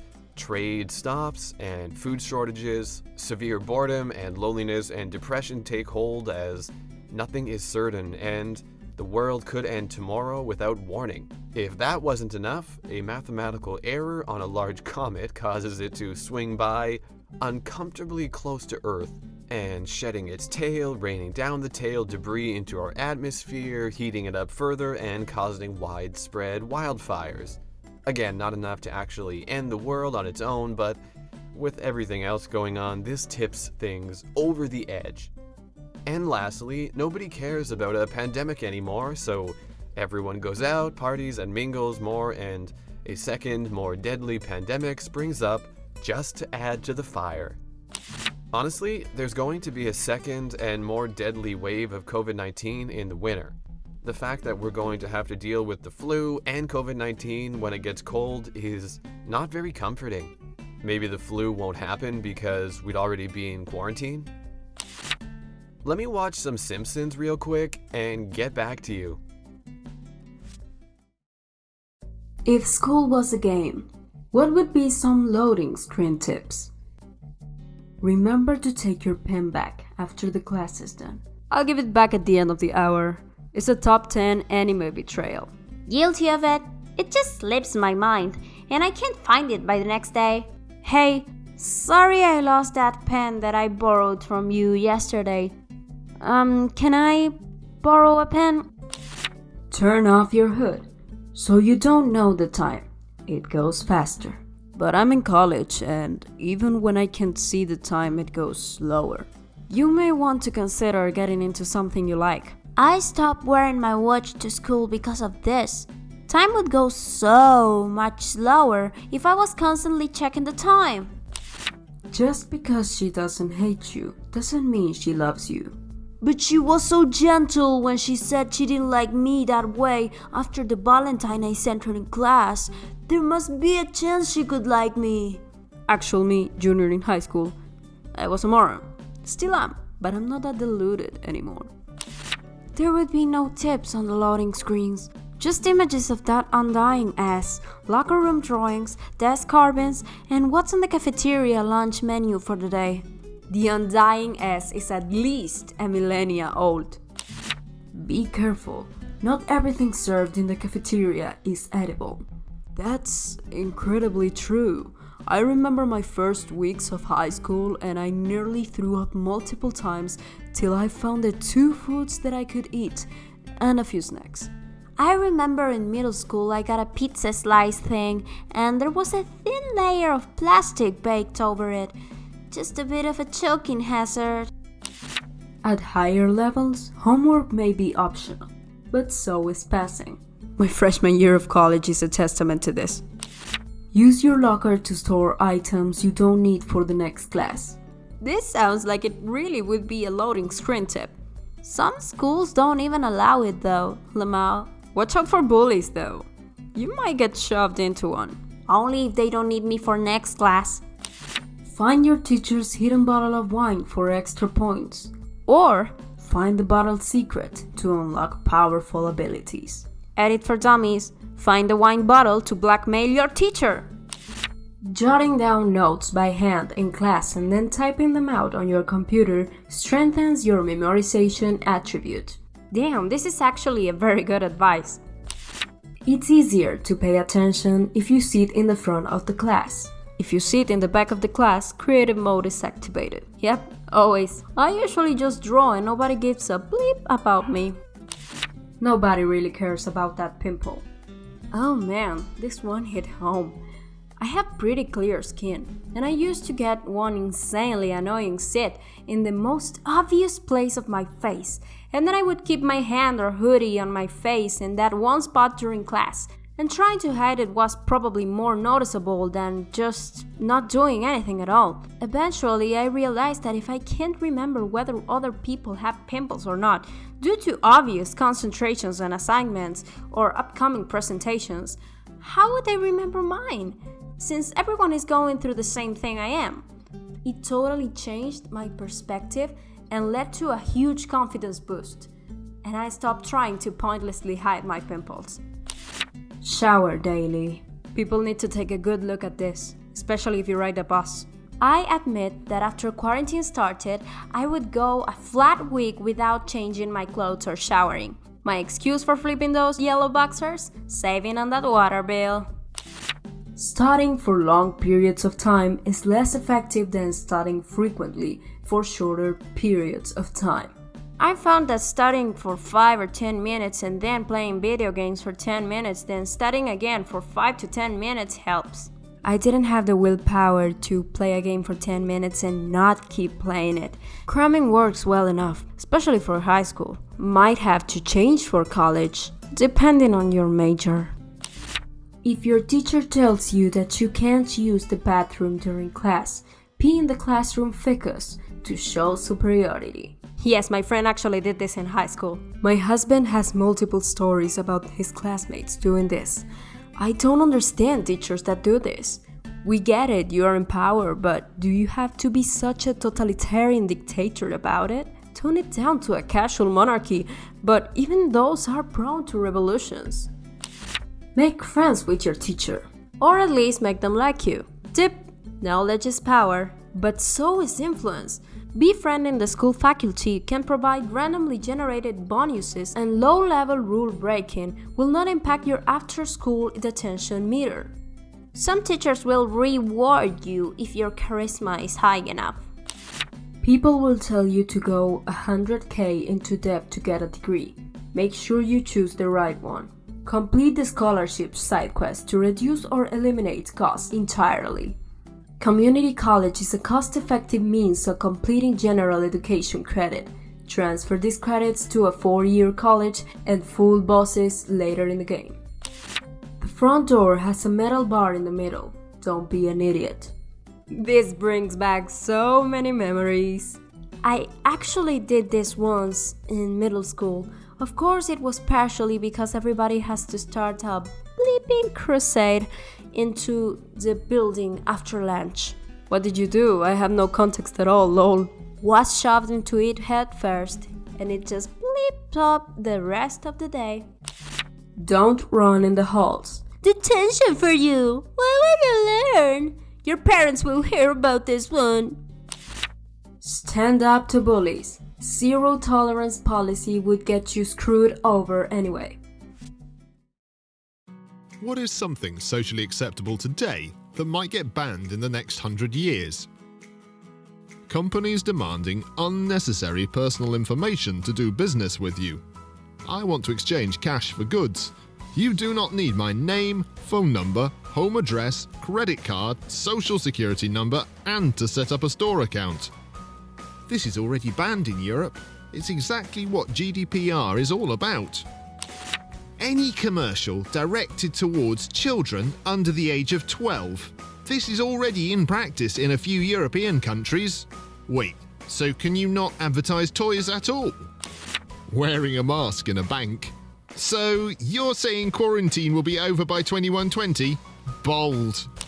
Going to work sick, especially now. There's no way that it should be allowed to force your employees to come to work while suffering with an illness that could be spread to other employees. One can hope. For many, not going into work sick means being fired. The way we willingly share our information online. Eventually, the pendulum is going to swing to the other side, and we are going to limit what companies take from us. Granted, I do feel like this change is not going to come out of goodwill, but it's going to happen nonetheless. I presume the exact opposite. It'll be so absolutely integrated in every part of life that it'll be impossible to comprehend a world without it. It basically already is. What makes you think corporations will just magically stop collecting data for their services? When and how do you see that happening? Multi-level marketing. They should really be illegal already. Pyramid schemes are illegal, at least in the UK, and the only difference is that MLMs claim to be about sales. They're not, though. The stuff they sell is so overpriced that no one sane would buy it. The sales bit is only there to argue they aren't a pyramid scheme, which they are. I really hope they get banned soon. They often appeal to people with money troubles and make their problems worse. Tail docking and ear cropping as breed standards in dogs. Unless they are legit working dogs, it's basically mutilating an animal for no good reason. To add to this, certain breeds should be banned as well, like pugs, because the squished face isn't cute, it's cruel. Flipping single-use plastic. It's crazy, in Denmark they make plastic bags out of sugarcane. They are 100% recyclable. Why other countries aren't doing this is beyond me. It's not more expensive. Sugarcane is renewable energy. Fossil oil is not. American football will probably change a lot. It's already different than it was 2 Super Bowls ago. Scientology. Germany already treats Scientology as an abusive business masquerading as a religion. The breakdown of socially accepted, agreed upon knowledge. That's already happening. 2 outlets will report the same story with 2 different interpretations. As in, one will say someone admitted to something, and the other day they were proven innocent. Child marriage. Like, why is child marriage legal in most of the United States? Yeah, they're making a big deal about states that have recently banned child marriages. And I'm thinking, wait, recently? Bottled water in sizes less than 1 gallon. The store I work at sells water cooler jugs, and if you bring them back, the person at the door will give you a coupon-like thing for every jug you bring back. And it basically refunds you the deposit on a new jug, which is $5. We need to do more like that. United States-wise, I really think we are going to come down on these lifetime politicians. Also, the amount of lobbying that takes place that does not have the voters in mind, and the amount of money they make. Keep dreaming. For-profit health insurance. Let's make some money based off other people being sick and vulnerable, and then still not help them based on loopholes. Who would have thought that would be a good idea? The only people who think that it's a good idea are making money. Factory farming, fossil fuels, mass deforestation. Legalize reforestation. Having an opinion out of line with what China deems acceptable. LMAO, you just landed on 50 hit lists. Labourers used for mining. But how else will we get that sweet diamond and more? Mine it yourself. Outsourcing labour to impoverished countries with slave wages. I recently had this discussion, so I'll leave this with you. What we see as slave wages and slave conditions, they might see as above average wage and above average conditions for their country. Would you rather those people go unemployed and possibly starve, or let them work for you under what they think are acceptable conditions? Bottled water. Seriously, what's up with that? I hate going to the grocery store and seeing people buy 3, 4, sometimes 5 cases of bottled water when they go on sale. They might just live somewhere without potable water. My mum lives rural just outside of a city and they can't drink the well water because it has too much iron in it. Hopefully in 100 years everyone will have reliable access to potable water. Not vaccinating your kids. How is that in any way socially acceptable today? How we dispose of trash. If more people know about the intricacies of what is happening now, they would be scared, horrified and outraged. There's a reason why countries are exporting their trash. There's a reason why countries are banning those trash imports. Needless animal cruelty. I can't believe our civilization ignores this. I mean, when is animal cruelty needed? Showing people pictures of your kids when no one asked. We can all dream. Also add without the kids' permission. How embarrassed I was when one of my relatives that I've never seen in my life told me that she saw me naked at 6 months old through photographs. Burning fossil fuels to generate electricity. Nukes and renewables are the way to go. Even with Chernobyl and Fukushima factored in, nukes cause hundreds of times fewer deaths than fossil fuels per terawatt hour. 0.04 deaths per terawatt hour, last I saw data. Petroleum-powered vehicles. It sounds cringe, but I'm going to miss petrol cars. They're going to be obsolete soon, but I will keep driving them until I physically can't drive. Shout out to cigarettes! Hopefully these coffin nails will be extinct before 2100. I'm Gen Z, like 20, and I started college in a liberal arts school with smart, affluent kids. I went to a party and around 50% smoked cigarettes. Not even vaping, which is bad too, but smoking, like the original cancer sticks. Hopefully, in the next 100 years, it will no longer be seen as socially acceptable to continue trying to ban everything. So, you want to ban banning everything? Ban on bans. What advice would y'all give to a new Reddit user?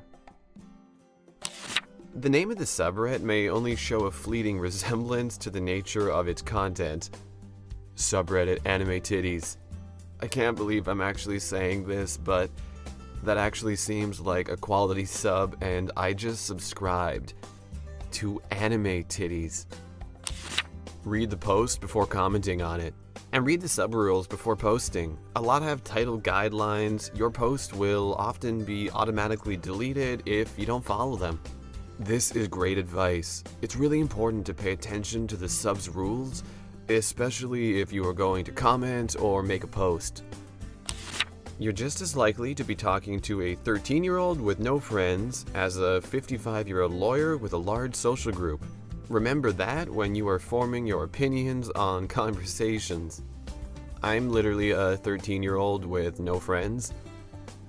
And conversely, just don't read things you already believe. Listen to other people, even if they're wrong. They're not usually 100% wrong, and you might just learn something anyway. The sun is flat. Treat Reddit like an amusement park. Some subreddits are fun, some make you throw up. Nothing should be taken too seriously. Interesting description.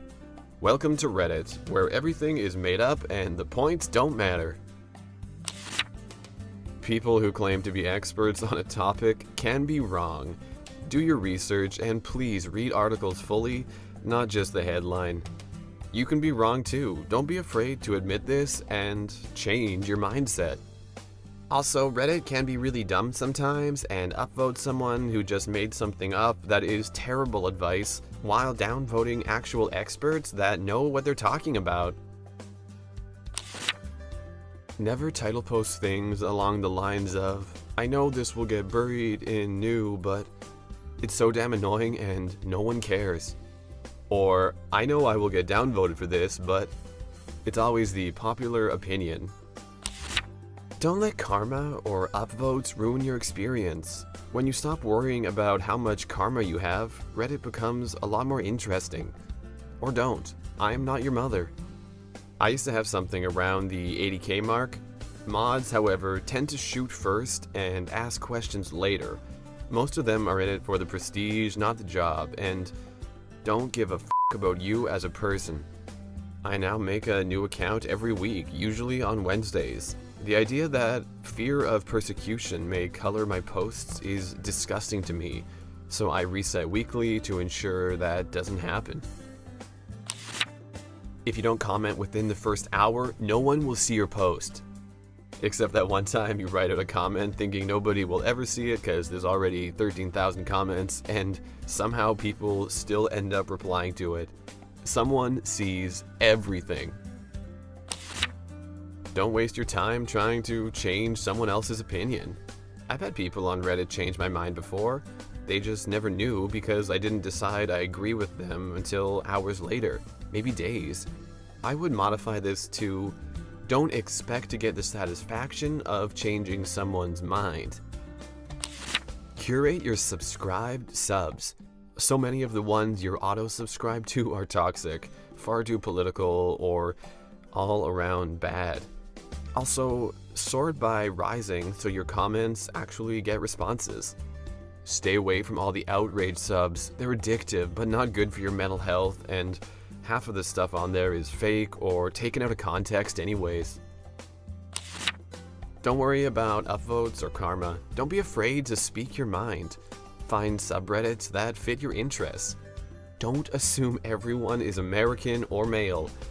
Be wary of getting sucked into the hive mind mindset or falling into the trap of an echo chamber. Have fun. Don't be afraid to speak your mind. Also, don't speak your mind if you have no clue what you're talking about. Leave before you get addicted. You still have a chance. It's too late. Yeah, if you hit front page on first day, you'll be chasing that high forever. Reddit can become an echo chamber very easily. Do have regular Reddit detoxes. I've gotten into debates in the past that got me upset. Then I realized that I was fully capable of getting off of Reddit. Changed everything. Remember that most people commenting aren't experts or anything else. They're mostly armchair professionals. This means they have no credibility other than posting on the internet. Oh, and don't be afraid to block toxic pieces of trash. Don't engage with them, just block them. You don't need that kind of negative energy in your life. Well, I am standing in an armchair right now, so when you reply to a comment, at least attempt to make it relevant or funny. Don't clog up threads by leaving useless replies like this or underrated comment. This. You failed. I did. Almost every big subreddit you go on has a consistent narrative. If you defy said narrative, you'll lose karma. Wow, you can lose karma? People will downvote you for posting something they don't like, regardless of its accuracy. Always keep in mind that Reddit is not real life. Vocal opinions here are fringe views in the real world.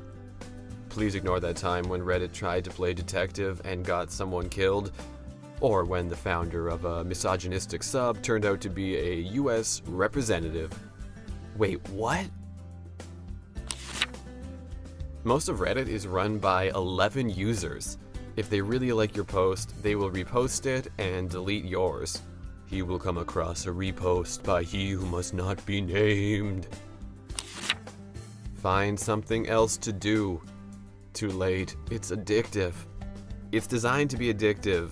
Checking karma and messages feeds the brain's reward centers. Just like other social media outlets like Twitter and Facebook, it cannot be healthy.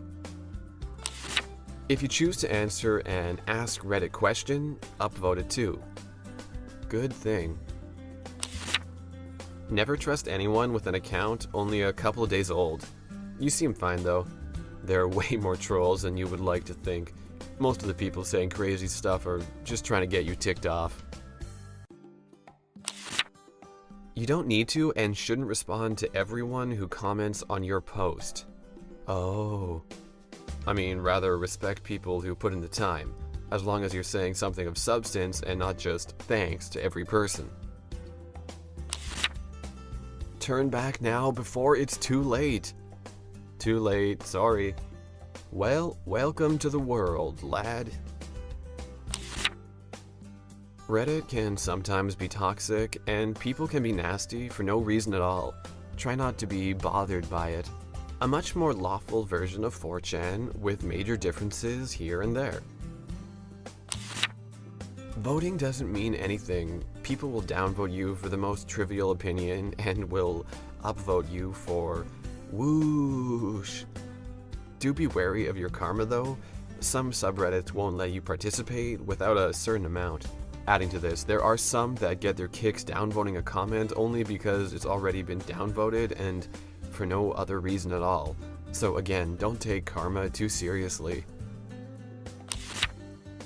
10 years ago, I would have told them, if you can get past the ugly interface and layout, I'm telling you, it's a great site. Now with the new layout and redesign, I tell them, if you can get past the ugly interface and layout, I'm telling you, it's a great site. With the new layout, I'm telling people, get past the ugly interface and layout to your preferences to switch to the older, more useful ugly interface and layout, or just use old.reddit.com. Make an account with an anonymous username you won't use anywhere else. People here often post about private stuff they don't want others to know, and you can't change your username. So if you would like to change, create a new account now, that it isn't that much of a hassle. Also research about the classics of Reddit, such as Kevin, the CO guy, that guy's dead wife. Believe me, they'll crack you up. And don't use emojis. Edit. Learn the Retiquette. How do I find the classics you speak of? Don't forget about that coconut nut guy. Read the subreddit's wiki/FAQ before you post. Also read up on the classic Reddit stories. Just don't read the coconut story, just don't! You can get banned even for upvoting certain posts or comments. Some subs will ban you if you participate in others they find distasteful. Looking at you, subred twocks. People have written scripts that scour your entire history to see if you say bad words. Wait, you can get banned for upvoting certain things? Don't post an unpopular opinion. You will get insulted and downvoted to hell. Not everything is real. There are tons of bots that post for upvote, so be careful with what you upvote. Other stuff, your first, almost, post is in hot. That is against the laws of quantum physics. Awards are a waste of money. I feel like subred unpopular opinion is really a sub of opinions that are actually popular but no one wants to admit. And if you post an actual unpopular opinion, you'll get the shit downvoted out of you. Only comment if you have something to add to the discussion. If you don't have anything to add, just upvote the people who said what you wanted and move on. That is a highly subjective set of rules. Ignore your karma. It means absolutely nothing. An overwhelming majority of people downvote based on whether they disagree. It's why you'll never see fruitful discussions in political subreddits. Because of that, never downvote anything. Change has to start somewhere. Being nice and witty will get more karma than being a twat. A lesson everyone should learn in life. I wish more people knew this, to be honest. I just try and ignore the people who are being twats. Easier said than done, I must admit. But once you filter them out, it makes for a significantly more enjoyable experience. Don't put emojis. People here hate them and will give you a hard time. You can occasionally use them ironically. Almost made that mistake today. Sometimes take a break from Reddit for a few days. Is that even possible? Getting downvoted into oblivion for unknown reasons is a rite of passage. Don't take it personally. I've been downvoted for the weirdest stuff, like adding onto a nice chain or singing a lyric from a song. You eventually either get numb to it or find it funny. What is the worst thing you've done because you got confused between items in different hands? I have put the house phone in the fridge and left the milk out more times than is healthy. The fridge is now the default first place I look if the phone is not on its cradle. My friend, I am genuinely worried. He needs a carbon monoxide detector. And to get rid of all those sticky notes. Phone in one hand, open Pepsi bottle in the other. Threw the wrong one on my bed. I hate it when I accidentally throw my phone on my bed. 911, yes, I drank my phone. Also, sorry for the call quality. The wrong hand? I dipped my chips in the water, had a little I'm such a dumbass moment in my head, then proceeded to drink the salsa. The best part is you acknowledged what you did wrong and still did it. Is there a term for that little gap in time when you know you're about to do something stupid or incorrectly, only to still go through with it almost robotically? Because there should definitely be a word for this. I bet German has a word for it. Threw a glass of water on my bed instead of a book. Why were you going to throw water on a book? I was writing while drinking Coke. I ended up stabbing myself in the face with a pencil. Lol. I was writing and eating French fries and took a bite out of my pen. I almost did that with a cookie and a phone. Threw away $5, tried to pay at a cash register with candy wrappers. I'm cracking up. What did the person behind the counter say? I knew them pretty well, same shop I've been going to all my life, so I started laughing, embarrassed, and explained what happened. Never got the $5 back though. This was my brother, but I was only on the receiving end. We were at a country club for a wedding one evening and there were various backgammon games set up. This happened so long ago I don't even remember how to play backgammon anymore. But it was my brother's turn and he was excited. So excited he slammed his glass of bourbon down on the game board and thrust the dice cup full of dice into his mouth. Totally worth being covered in watered down liquor to witness such buffoonery. This actually made me laugh out loud. I had a cup of coffee and a little single-serve container of coffee cream. I opened the cream container, poured its contents into the trash, and then dropped the empty container into my coffee. Before coffee fugue is a real problem. The other day I tore open a packet of sweetener, almost poured it in the trash, took milk out of fridge, got coffee in the mug successfully, went to put milk in fridge without pouring any, realised. Opened it and almost poured milk into the bottom shelves of the fridge. My husband cleans the cat litter box and puts the gleanings in a tied-off plastic grocery bag. He also puts his lunch in a tied-off plastic grocery bag. When he goes to work, he takes both bags outside. One to come with him and one for the trash can. Mistakes have happened. Must have made for interesting conversations. She: how was lunch? He: tasted like catty corn. Dipped my tortilla chips in water. Still better than a toast smoothie. I hated the idea of this so much I almost downvoted it. I cracked an egg, poured out the egg into the trash and put the shell into a bowl. A week ago I poured the egg in a napkin on the countertop. It slid off the edge. I once picked up my toothbrush and then instead of picking up toothpaste, I picked up a tube of cortisone. Luckily, caught myself. I also once picked up a razor instead of a toothbrush and just stared at it. Another time, I poured water on the floor instead of in the sink. Just imagine someone standing facing away from the sink, angling their glass of water downwards and just staring at the stream of water hitting the floor. Mum has done the same, but poured the glass of water into a dog cage my cat was chilling in. Cat didn't move, but stared at her like, what the F? These are the best moments, especially when you forget what you were planning to do in the first place. Suddenly you have a random object in your hand and you have no idea why. Drank paint water, and whilst washing my brush in my cup of tea. 2 simultaneous stuff-ups. This is the kind of fear I always have when painting. Imagine the disaster if you were using oil paint solvents instead of water. A couple of minutes ago, I unwrapped a stick of gum, stuck the wrapper in my mouth, and threw the gum in the trash.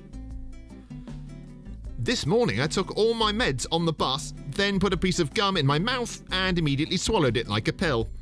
And after that start, my day miraculously improved. Was expecting it to go the same way. I had a lens cleaner spray in one hand and a mouth freshener spray in the other. Guess what I did? Killed a family of 4 and got a new identity? Well, he did say guess. Man, my teeth looks clean and my eyes smell nice. I grabbed my banana instead of the conductor's baton on the music stand as I began conducting the orchestra and chorus during a rehearsal. The musicians followed the banana very well, as if it were intentional on my part.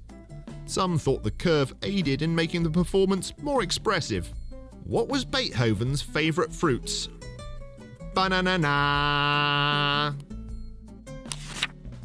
When I was 10, I was watching TV and had the remote in one hand and a cup of hot tea in the other. My dad came in and asked for the remote. Instead of tossing him the remote, I threw my cup of tea and it went all over him. The next morning, his chest and legs were red. Did your dad beat the tea out of you or nah?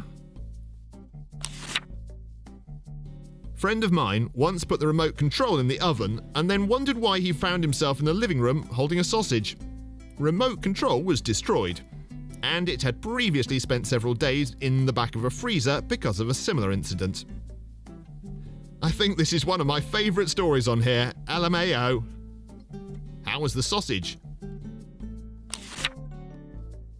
Disposing of leftover bones into the trash and placing the plates into the sink, I grabbed the bones with my hand and tossed the plates into the trash bin and started washing the bones before realising what I've done.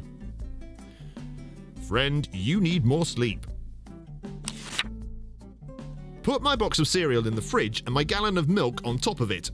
Stayed that way unnoticed for almost 24 hours. At least you didn't put the milk in the cabinet.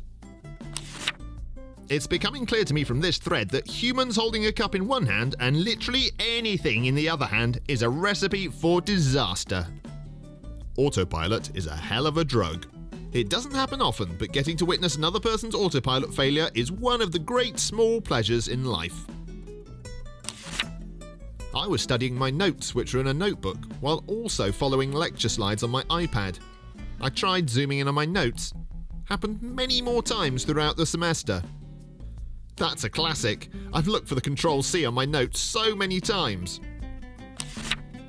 Funny enough, I threw my phone in the trash just this morning and realised only after dumping the trash into my clothes bin. Why do you throw your phone in the clothes bin? I had a cup of coffee and a scented candle. I drank the candle. Was it melted? What happened after? Put a wad of tissues in the laundry basket and threw my socks into the toilet. By the way, you shouldn't throw tissues in the toilet. Eating sandwich at beach, skipping stones. Watching the sunset and thinking about life. Throw sandwich into ocean. Bite rock. People saw. The fish be eating good at least. That must have been one crunchy moment of realization. When I'm snapping the ends off green beans, sometimes I throw the bean in the trash and the end in the bowl. Not too funny, but at least it's true. I do this all the time. Or if I have two piles, one of the snapped off ends and one of the actual beans, sometimes I'll get confused and end up with a mixture of the two. Then I'll have to go sorting through the piles. This is the most boring story I've ever told, Reddit. Try to put an M&M in my ear and my Galaxy Bud in my mouth. I've done this with jujubes before. To be fair, I was keeping both of them in my pocket, so I didn't exactly see it before popping it in my mouth. Stuck a dog treat in my mouth and gave my dog my popsicle. She was thrilled. I'd be thrilled if I ate a dog treat too. How'd the treat taste? Lego bitten instead of snack. Did something similar as a child, but it was a tortilla chip and a June bug. We love catching June bugs, and one afternoon I got hypnotised by Looney Tunes on TV and crunch! Nice bite of June bug. I remember crying out of disgust and my parents and brother crying of laughter. Computer keyboard under one hand, PS4 controller in the other. Wondering why what I'm typing in computer won't show in PS4. I have one keyboard that syncs to my phone, tablet and computer. The number of times I've sent random work-related words as text messages to my wife is embarrassingly high. I had a container of curd in my left hand and a packet on my right hand. Someone asked me what time it was, and when I proceeded to see my watch, which I was wearing on the left hand, I ended up spilling the curd all over myself as the lid was not tightened enough. They may have known exactly what they were doing. Have a friend who once got another mutual friend to pour his drink on himself by telling him that there was something amusing written on the underside of his full mug. Threw my keys into the recycle bin and attempted to start my truck with a crushed Monster can. Monster truck. I went to go and put a scoop of cat food in the washing machine drawer once. I too like my clothes to smell of fancy feast. I thought I was the only one. What are some good pickup lines for women to use on men? As a guy, I'd appreciate this. Hi, I've seen you around a couple of times. My name is your name. How are you doing? Give him time to reply and insert some other quick talk here. You know, I'm very shy, but I was really willing to meet you. Would you like to go for a walk with me? Really willing. This cracked me up. I'm not so sure about this. How are you doing? Give him time to reply and insert some other quick talk here. I think I would be standing there wondering, who is this woman and why is she talking to me? Is she a religious nut? Does she want me to sign a petition or something? Stick with this guy, he's going places. Why would she say that her name is his name? Hi. Start there. This one. Use this one. You have to start with hello. It's not so much what you say as what you do, how you act, and every guy is different. Avoid the phrases, "Want to buy me a drink?" or "Would you like to buy me dinner sometime?" That sets off my gold digger alert. Just talk about something you know that he might find interesting. Pickup lines are typically mediocre at best. Be less shy and engage in more in-depth conversations to get to know him and let him get to know you. Being a bit bashful or shy is actually cute to me.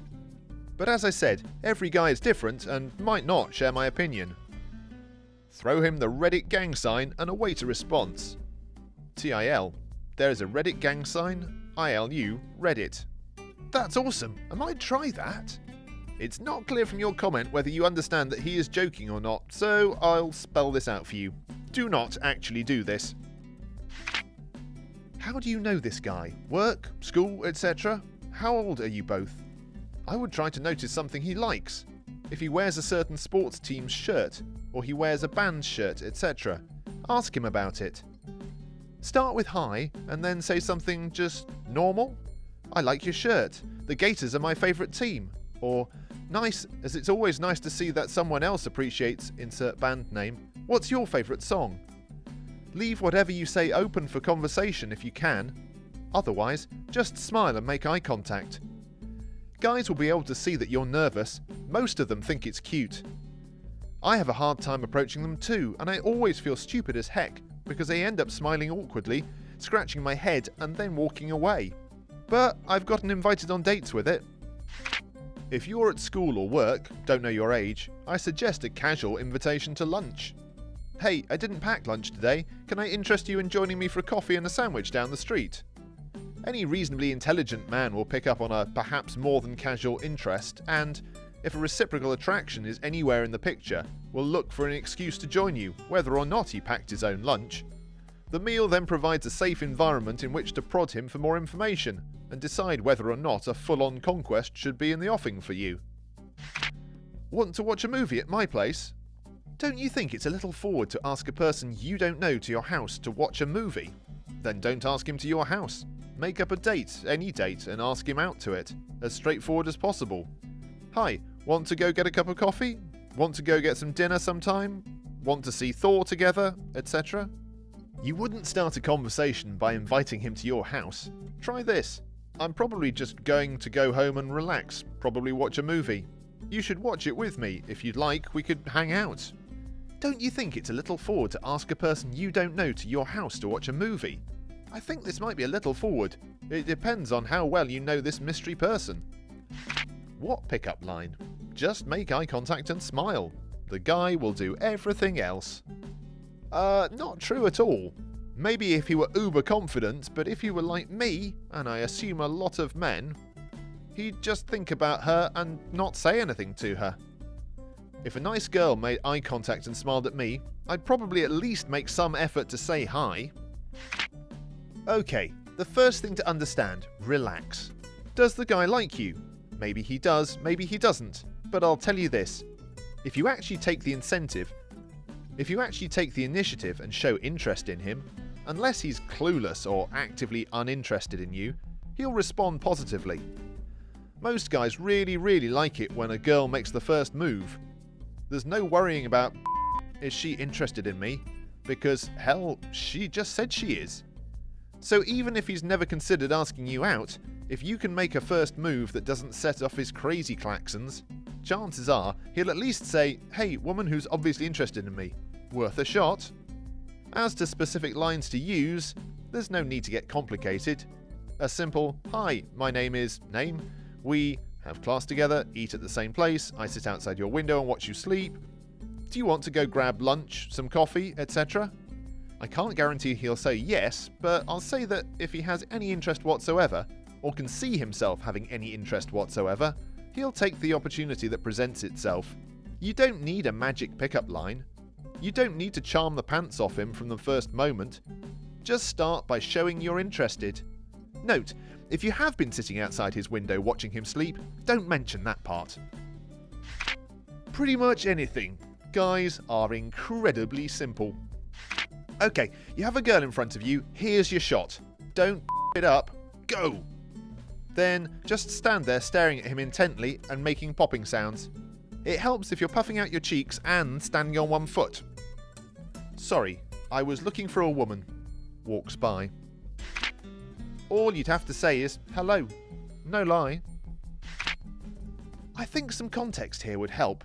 relative age group, how do you know the person, where you see them. A good pickup line will vary so much on context. For example, A. Teens in high school, B. In your mid-20s and co-workers, C. In your 30s at the gym, or D. In your 70s at the retirement home. All of these situations will need a different strategy. Without some small details, you're just going to get 100 more let's posts. I'm 19, he's 21. We go to the same college. Okay, for starters, I would not think of it as a pickup line. Think of it as a conversation starter. I've read your comments in this post, and I can tell that if, after 5 to 10 minutes of bad conversation, you would be willing to walk away. Pickup line implies you want something more. I think what you really want is a way to open up a conversation. So what you need is a way to start a conversation and then nothing more. This takes the pressure off and you'll be more relaxed. Second, if your conversation starter fails, don't take it personally. The guy's mother may have just died, or maybe he just failed a final. There are so many reasons why he might not be interested in talking to you at the moment you approach him, all of which have nothing to do with you or what you say. Like the first point, this is just about relaxing and not having any expectations when it comes to your approach. Third, it's not what you say, it's how you say it. I know this from experience. There have been several times I have used an opener on someone that has led to a 5 or 10 minute conversation. At the end, I've asked, "What was the first thing I said to you today?" Almost all of the time, they can't remember. Your personality is going to be way more important than the substance, so long as you don't say something crazy like, "How prepared are you for the rapture?" Don't walk right up to him, just find your way over to him by chance.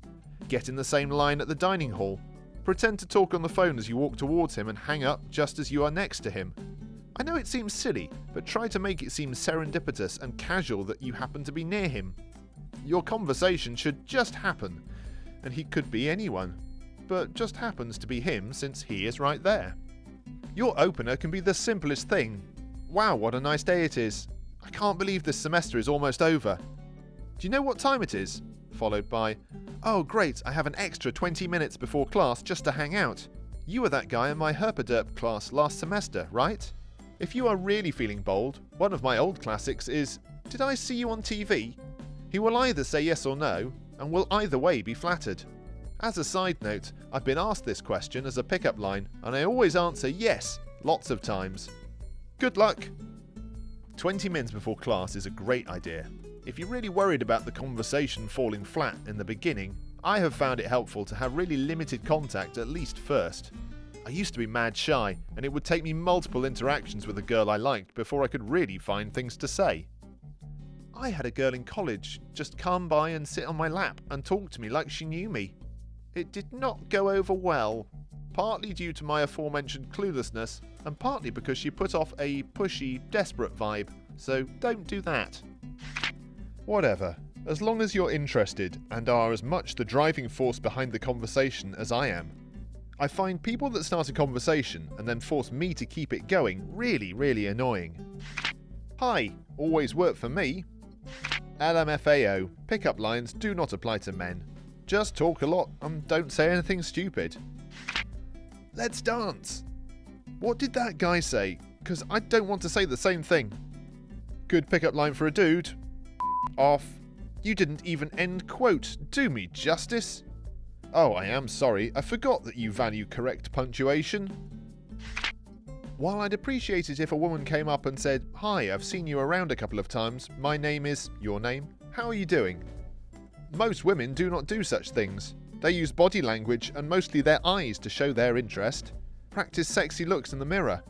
If you just look flirtatiously at a guy and hold the glance for a second before looking away slowly, he'll come to you. If he's less confident, then you may want to just go with hello. I use this to make friends, female or male, and from there you can just start talking to him and it will work out. Say something totally ridiculous. My favourite while I was in Germany was "Ich mag Kartoffelsaft," i.e. I like potato juice. Then they laugh. Then just talk. That's it. Comment on whatever he's doing. If he's reading a book, is that a good book? If he takes it from there, he's probably interested.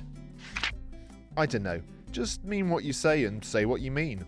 I remember seeing that Fry meme, not sure if flirting or just being nice.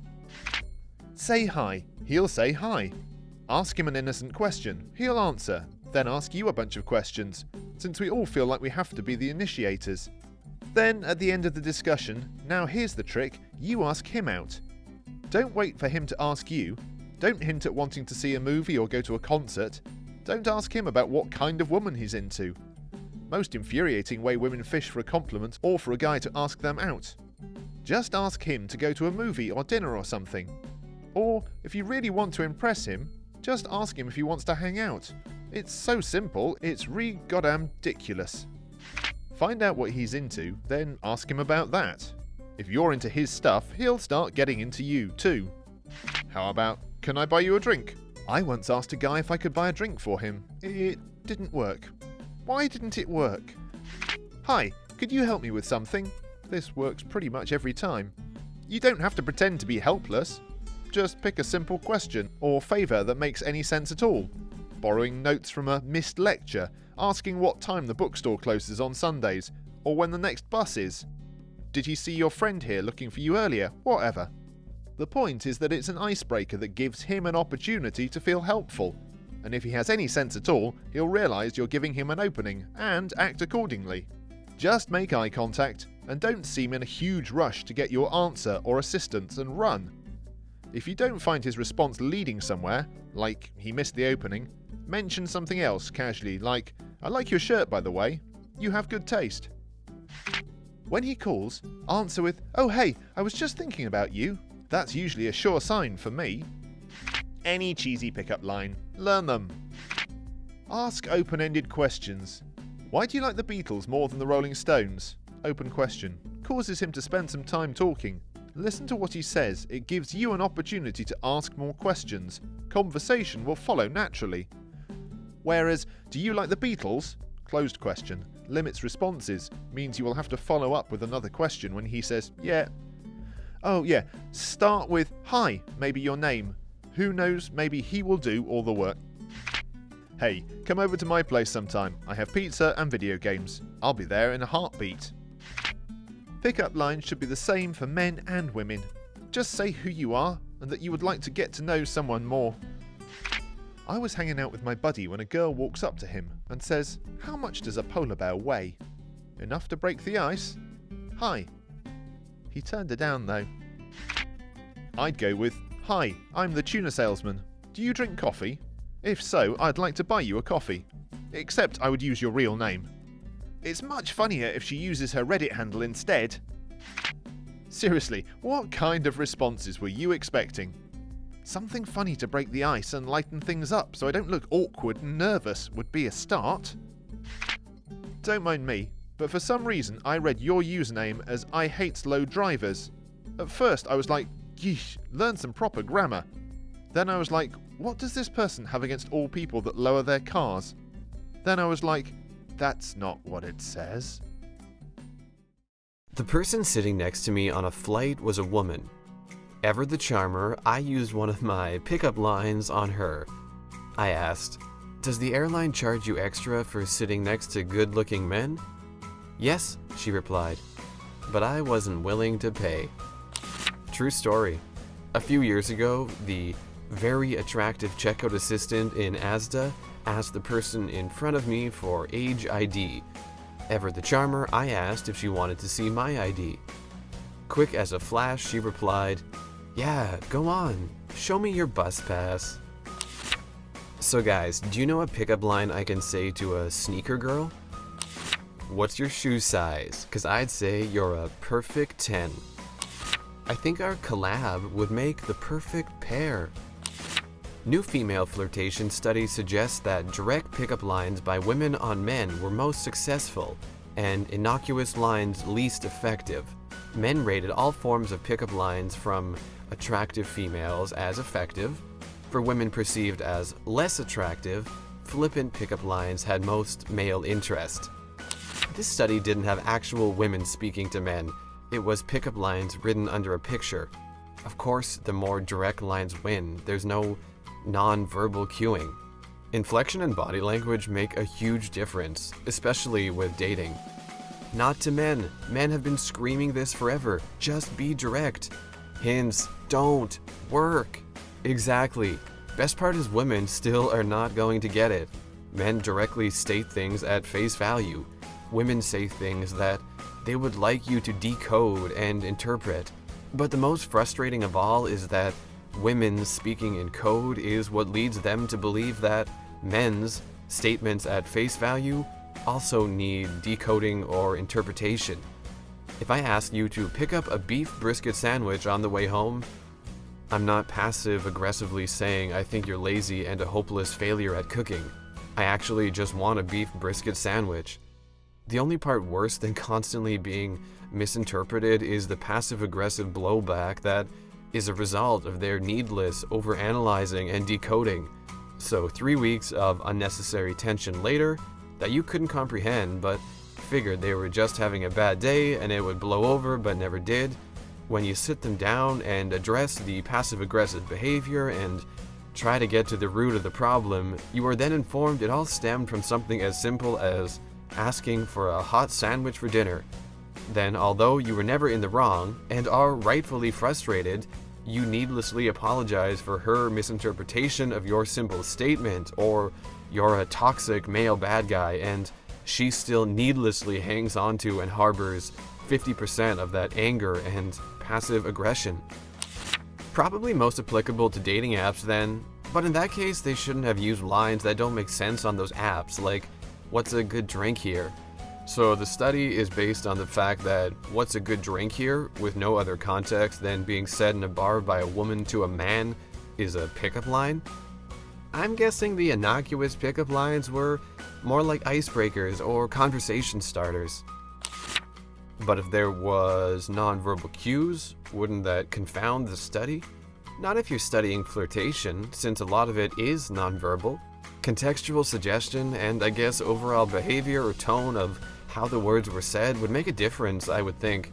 I don't know if that's what he's trying to say for sure, but I hope I'm close. Flippant, not showing a serious or respectful attitude. I had no idea what that meant. So basically, the more disrespectful an ugly lady is, the more likely she is to pick up? Would definitely not have guessed that. Edit. My comment turned out to be Cunningham's Law in action. The way I read it, if you're hot, you're set regardless. If not, you might want to add some jokes to your routine. Men rated all forms of pickup lines from attractive females as effective. The men aren't rating the pickup lines. It's pretty well known that for both sexes, attractiveness is going to be more important at first over personality. I can look at somebody and tell whether they're attractive or not. I can't look at a person and know their entire personality. Is it really significant that physical attraction is the first major factor in a first interaction between someone trying to pick up someone else? Go to any bar and you see this. I feel like this study is similar to saying someone goes into an interview with an amazing resume. They are probably in great shape to get the job with an average interview. But if someone comes in with a weaker resume, they can still get the job if they differentiate themselves and perform well in the interview. If an attractive person approaches you trying to pick you up, you are less likely to care what their pickup line is because they're attractive. They are rating both, but with attractive females, the pickup line becomes irrelevant. This is the opening paragraph of the article. Male pickup lines tend to be one of two kinds, bad and worse. You're hot, can I have your number? Can you recommend a good drink? Can I get a picture of you so I can show Santa what I want for Christmas? These are just a few of the gems in the male pickup line repertoire. Where do you have to live and what sort of life must you have led to see that even vaguely as true? I saw 2 pickups this weekend. Donut shop on a Saturday morning. A woman was reading a self-care book. He said he had bought it 3 years ago and never read it and engaged her on the topic. It worked. Bar on a Friday evening. They were both sitting alone eating dinner. He asked if she was visiting. She was, and that started a conversation. When we reduce each other to caricatures, caricatures is all we see. Is asking for a drink recommendation really that bad? I can't believe it's seen on the same level as that Santa line. Totally depends on context. Are you at a gin bar and you don't drink a lot of gin? Sure, could be fine. Are you at a dive that only serves tall boys and, well, whiskey? Maybe not so much. Unless you can pull it off as a joke, maybe. Basically, if it's genuine, it's kind of fine. If it's a joke, it can be fine. If you're just asking as an excuse to talk to a girl, it's kind of meh. Probably find a better opener. Those are not pickup lines. Those are people having conversations about shared interests and shared experiences. The goal is to form a real connection with another human being, not to charm someone into sleeping with you with little regard to who they are as people. The best pickup lines are the ones you don't realize are pickup lines. For the boys, what's your most effective pickup line or approach for picking up women in person? Make eye contact and smile for a brief second, then ignore them as if that never happened. Just treat them like anyone else and try to have a decent conversation. If I'm feeling any vibes, I'll play tit for tat with them. So if they gently brush up against me, I'll return the favor. If we're sitting close together and they lean into me, I'll put my arm around her. I don't really push, or I guess escalate, as some people would call it. I just enjoy being in the moment, and if we're feeling the same vibe, I try to match their comfort level. Just treat them like you would anyone else. Don't put them on a pedestal or below you. Treat her how you'd want to be treated, you know? Kindness, understanding, etc. There isn't necessarily a women love X type of men, because of course each woman has her own preferences, but there are obviously some things to avoid, like sucking up to her too much or demeaning her and being sexist. Just be normal and you'll be fine. What do you guys think or feel when your babe is sending you cheesy pickup lines at random times of the day? My boyfriend is a tsundere sometimes, so I've decided to send him hilarious pickup lines at random times of the day. We're doing a long distance thing, so I try to keep it interesting. Plus, I just really find the random pickup lines so funny that I had to share it with him. If he's amused as you, or it creates a bonding, then go for it. Never be concerned about what other people think if what you are doing is connecting with someone you care about. Depends on the expected response. If I got something like that at work and it was cool if I ignored it, but talked with you about it later, that's fine. If you're going to be upset that I don't text you back right away, then we're gonna have a problem. That's hella cute. I'd love that. Just look at my phone and boom, unexpected smile. It could be various things. 1, she wants to mock me. 2, she is unironically inexperienced and is trying her best to get my attention. 3, she is feeling so needy and thirsty she can't think straight, and she wants me to help her with that. 4, it's a typical summer or teenage love approach. She dialed all way in love and is mesmerized. 5, she is testing me. 6, she found someone else and is trying to create an excuse to ditch me. What is the best pickup line you know?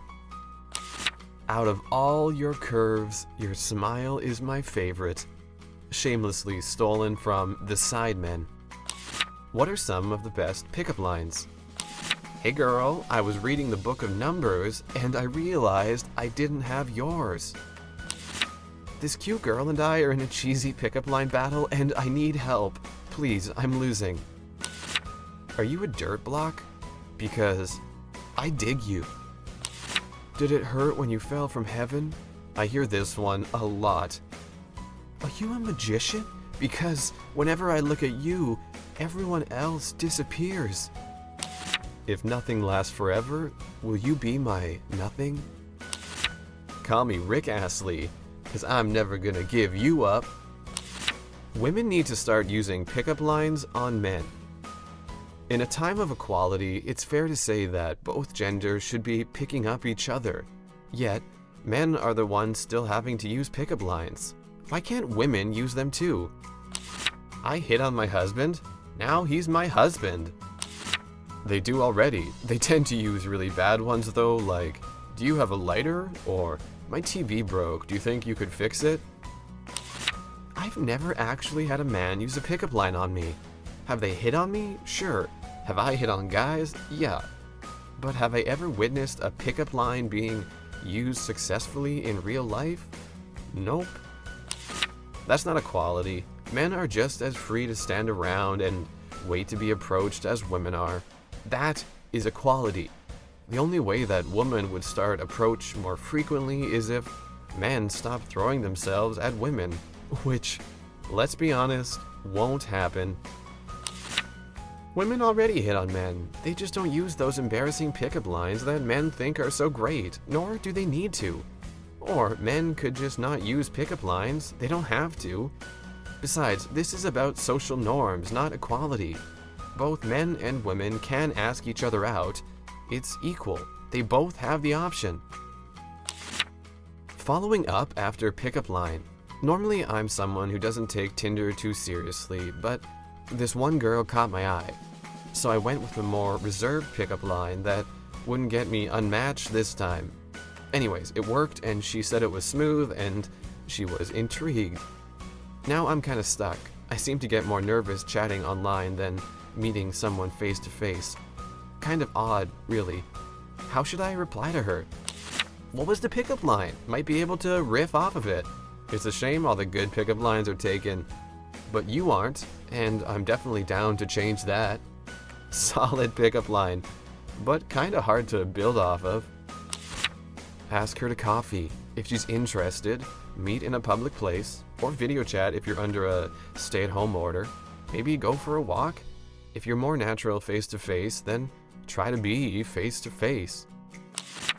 What's your weirdest pickup line that actually worked? I was buying some clothing. You give your phone number to pull up your account. She said, "Phone number, please?" I said, "Only if you gave me yours." We finished the transaction, and as I stepped away, she said, "Wait," and she wrote her phone number down and handed it to me. It was a long time ago, but I still smile on how smooth that was and how well it worked. She was drop-dead gorgeous on top of it. Which has been your most effective pickup line? The one I used for my wife. "Hey, real quick, kiss me if I'm wrong, but dinosaurs are still alive, right?" Laughter, peck on the cheek, intros, names, number. Rest is history. People who work in hotels. What was the strangest thing you found in someone's room? I spent a summer doing housekeeping at a hotel, and one day I went into a room to clean it and there was an adult tiger laying on one of the beds. Thankfully I was able to shut the door before it got up. I told my manager and they called the guests and animal control. I don't know how they managed to get it in the room without anyone noticing or why they didn't hang the do not disturb sign on the door, but it was definitely the strangest and most frightening thing I found in a room. Did the room belong to Joe Exotic? LOL. Not as far as I know, but it was a very long time ago, and as a lowly housekeeper, I didn't have access to who the guests were. I worked overnight at a Best Western. Checked a guy and a girl in, got a noise complaint about 3 AM. They somehow managed to get his motorcycle in the room. This still confused me as I really believe I would have noticed, and were revving the engine and heavily intoxicated. What are some people thinking, man? Was this in Ohio? Because I've witnessed something like that while staying at a motel. While ago though. How odd if this is actually a somewhat common occurrence at motels. Worked at a local cheap hotel chain in town as housekeeping, shadowing the boss in my late teens. We were told all the previous night's guests were gone and went about changing the rooms. The second to last one still had the do not disturb sign on the door. Didn't think anything of it. People are in a rush leaving, okay, that's fine. Do the obligatory knock, as we're told, no answer, so we just head in to clean, and we find the man that checked in days before sadly hanging in the room. Still think of him years later. And after that we were told to place Bibles in the bedside drawers of guests. Only being a teen I didn't realise this was unfortunately common in places like that. I've been in the hotel business for 30 some years. People are always surprised to learn that many people commit suicide in a hotel, because they don't want their loved ones to find them. It's the second most common place to do so. First is home, of course. A suicide attempt. Had a worried mum call the front desk and ask us if blank is staying at the hotel. We aren't allowed to give away info, but she said that he's got some mental issues and he has a high suicide risk. So we take down her info and call the police. I go to the room and knock on it and clearly hear someone having a panic attack inside, screaming, crying, etc. I decided to open the room before the cops showed up and found a room almost literally covered in blood. Imagine a Dexter-type murder scene. And that's what it looked like. The cops get there a minute or so later and were able to subdue the man. He survived. The real fun part was trying to recover the damages afterwards. A plague mask. It's pronounced N95. Well, it's not exactly something that was there, but more like something missing. I had to call some guests to see why they haven't checked out with the front desk, but I didn't get a response. I went to the room being a 2-bedroom suite, and they actually had 2 suites booked. And when I entered, there was no one there. The room was trashed with garbage everywhere and literally a pizza slice stuck to the ceiling, which I'm assuming was made purposefully as a joke. But one thing stuck out. The fridge was missing. I looked around but couldn't find it. Did they steal it?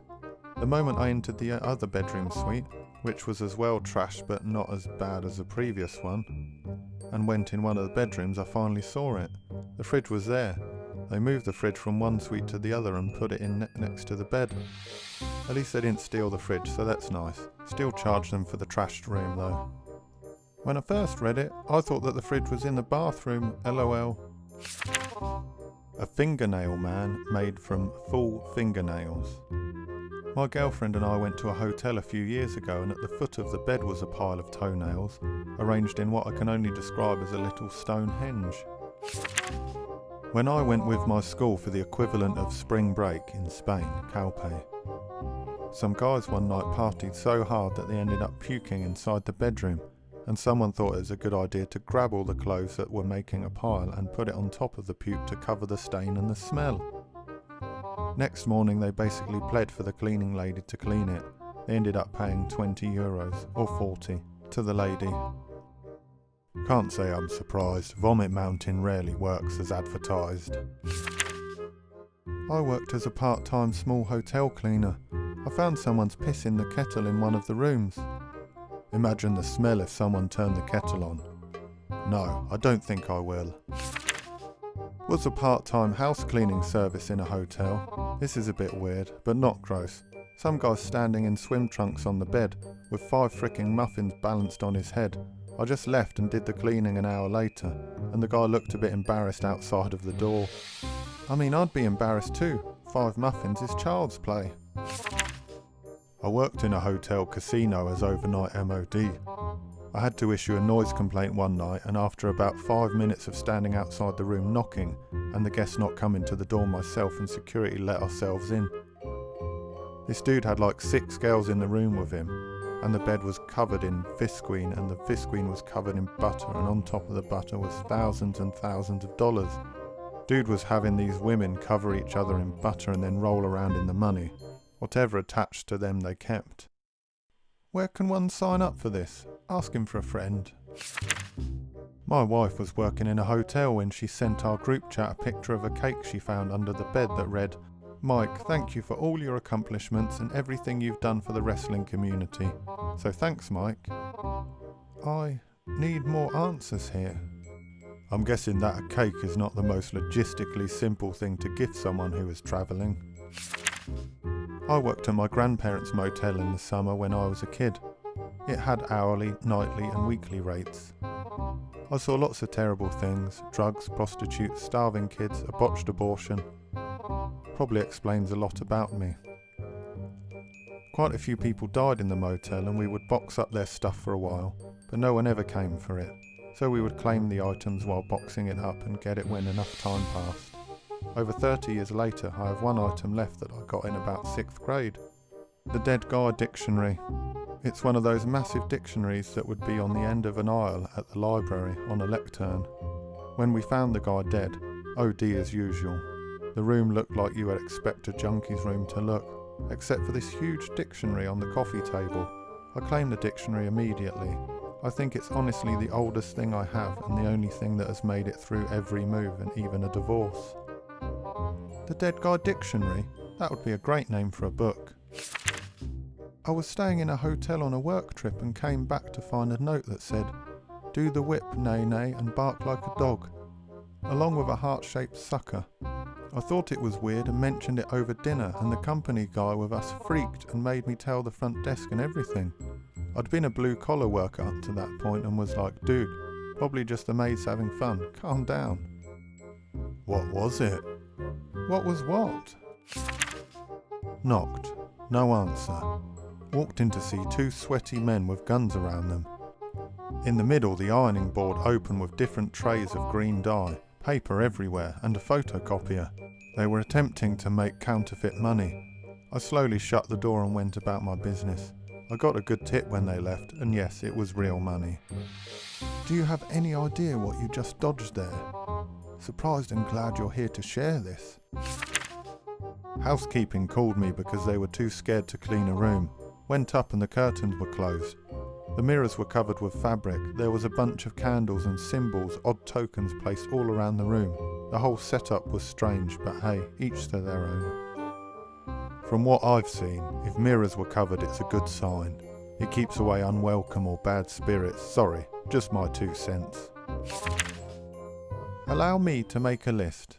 Creepiest, dead body, most illegal. A notebook containing hundreds of names, socials and birth dates with notes on whether they work or not for identity theft. This person was arrested by the feds, but the book was left behind. Nastiest. Dog poo everywhere. Living scariest. A big boa constrictor that a guy snuck into the hotel and then left.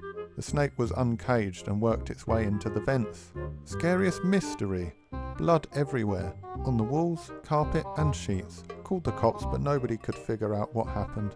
The room wasn't registered to anybody and no noises were heard. Saddest. Wife found out her husband was cheating at the hotel. Pathetic. A California guy arguing with a prostitute about payment. She stole his identification until he paid up. He threatened to call the cops, to which I told him he would go to jail for solicitation and she would for prostitution. So he paid her the money and she left. Afterwards he cried on my shoulder for an hour about how he couldn't find love. I hope you enjoyed the list. I'll update as I remember more. I worked as a housekeeper for about a year in a hotel and never saw anything strange, which to me is the strangest thing. Clearly you haven't been issued a company black light. A kitten? Who leaves a kitten? Seriously, how could someone do that? Crack pipe in the coffee maker? If there's one thing I've learned from these types of threads on Reddit, it's that you never ever use a hotel room coffee pot. A rifle in between the mattresses. Well, when you were rifling between the mattresses, what did you find? The morning after Valentine's Day, one of my housekeepers found the bathroom sink with 6 feeder goldfish in the milky, dirty water. 3 were already dead, the 4th died about a week later. I still have the last 2, and when I got a job working at an animal rescue, they loved my story that even my goldfish were rescues. To this day, I still don't really understand what kink involves leaving goldfish to die in the sink of a hotel room in the middle of Mormon-populated Utah. To each his, her, their own. But please don't bring living creatures into it only to abandon them for dead later. Thanks! 2 voodoo dolls and a dish towel from the royal wedding. I live in the States and it was way after people stopped caring about the wedding. I took the dolls home, 2 years later and still not cursed. That I know of. Edit. I say voodoo dolls, but they're not. They look like some folk art from somewhere, but my co-workers wouldn't touch them. Were the dolls of the bride and groom? I used to work at a small locally run hotel as a housekeeper. We found a lot of strange things, a trunk of creepy Victorian dolls, a large snake in a dresser drawer. But the weirdest thing we ever found was a leg. A prosthetic leg wearing a red pump to be precise. It looked pretty worn, and we found it in the shower. People usually come back to collect the things they left, but no one ever claimed the leg. I'm pretty sure one of my co-workers took it home. What was the incident in your high school? Part 1. A girl in her final year got pregnant and was hiding it from her parents. She was 18 at the time, though. She went to the counselor, qualified clinical psychologist, who was helping her through it. The counselor walked her through all of her options and did what she was supposed to do. The girl, I think possibly in denial, carried the baby to quite far along but then wanted out. She was also starving herself. Long story short, I also can't remember all the exact details. She apparently went to a dodgy clinic where she convinced them she was much earlier in the pregnancy, guessing they did no tests, and they gave her abortion pills or something like that. Like I said, can't remember the exact deets, so don't crucify me. She started profusely bleeding in class the next day and was rushed to hospital. The baby survived for about 4 hours and then passed away. Obviously, by this point, her parents were there. Upon questioning, she named out school counselor and said that she had forced her to have an abortion. This whole case went to court. Our poor school counselor could not say anything or defend herself publicly until the case was done. We had reporters outside our school gates for ages. It all came out at the end that the girl had lied, and the counselor was completely innocent and had just done what she was supposed to do, and had offered the girl all the information and advice for her to make an informed decision. I was amazed at how professional the counselor was, and how she did everything by the book when it came to speak about her client. Anyway, that was crazy. If the student was over 18, they're legally obligated to keep all the student's information private. If she had told anyone, she would certainly have lost her license to practice and possibly faced criminal charges as well. A football player with the last name Param got punished for some stuff and was no longer allowed to walk the stage for graduation. One day, a friend of his pulled up in a truck outside of the cafeteria during lunch, slammed on the brakes, jumped out, and proceeded to sprint inside. He streaked through half the cafeteria with a Spider-Man mask on and "Free Param" painted on his butt. Staff tried to grab him and stop him, and despite him literally slipping on a piece of food and falling, he escaped valiantly, as any hero should. Eventually, Param was once again allowed to walk the stage, although I'm sure the stunt wasn't the only reason for it. So this happened yesterday, and it was pretty wild for a Canadian school. At the end of the day, there was a police car at the front of the school. Someone said they saw a kid get arrested when they went to the washroom. At the end of the day, a cop and the principal were standing at both back passenger windows talking to someone inside. We all just assumed that someone was getting arrested for selling drugs or something. The next day, my homeroom teacher told us between 3rd and 4th period, the 2 afternoon periods in Canada, a former student who was about 20 years old blended in with students and snuck into the school hallways. He wandered through the hallway stealing from unlocked lockers and actually stole about 10 laptops from teachers' classrooms somehow. They ended up catching him at the Tim Hortons down the road. Not sure what's going to happen to him, but someone said his mom was his getaway vehicle a couple blocks down the road. He just had to stop at Timmy's first. Only in Canada do people have to stop for a coffee and a donut mid-robbery. Gotta say, I think I may have one up on this one. When I was in high school, I helped out with IT. We had a workroom just off the gymnasium that kept the Apple servers and other computers for the entire school. One day, I arrived school, and there were tons of police everywhere, crime tape, etc. around multiple classrooms and the gym, so I asked around about what happened. Apparently, during the night, someone had come and used heavy-duty power tools to saw off the exterior door hardware, doorknobs, locks, hinges, and gain access to the school. Classrooms are also locked, and the same technique was used on those doors.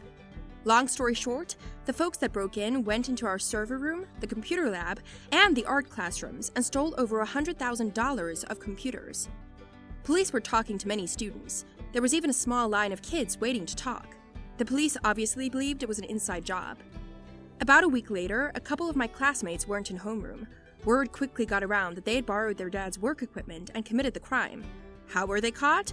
Not surprisingly, bragging about it. They had a stockpile of dozens of machines and tried to put them outdoors under a tarp to keep them hidden.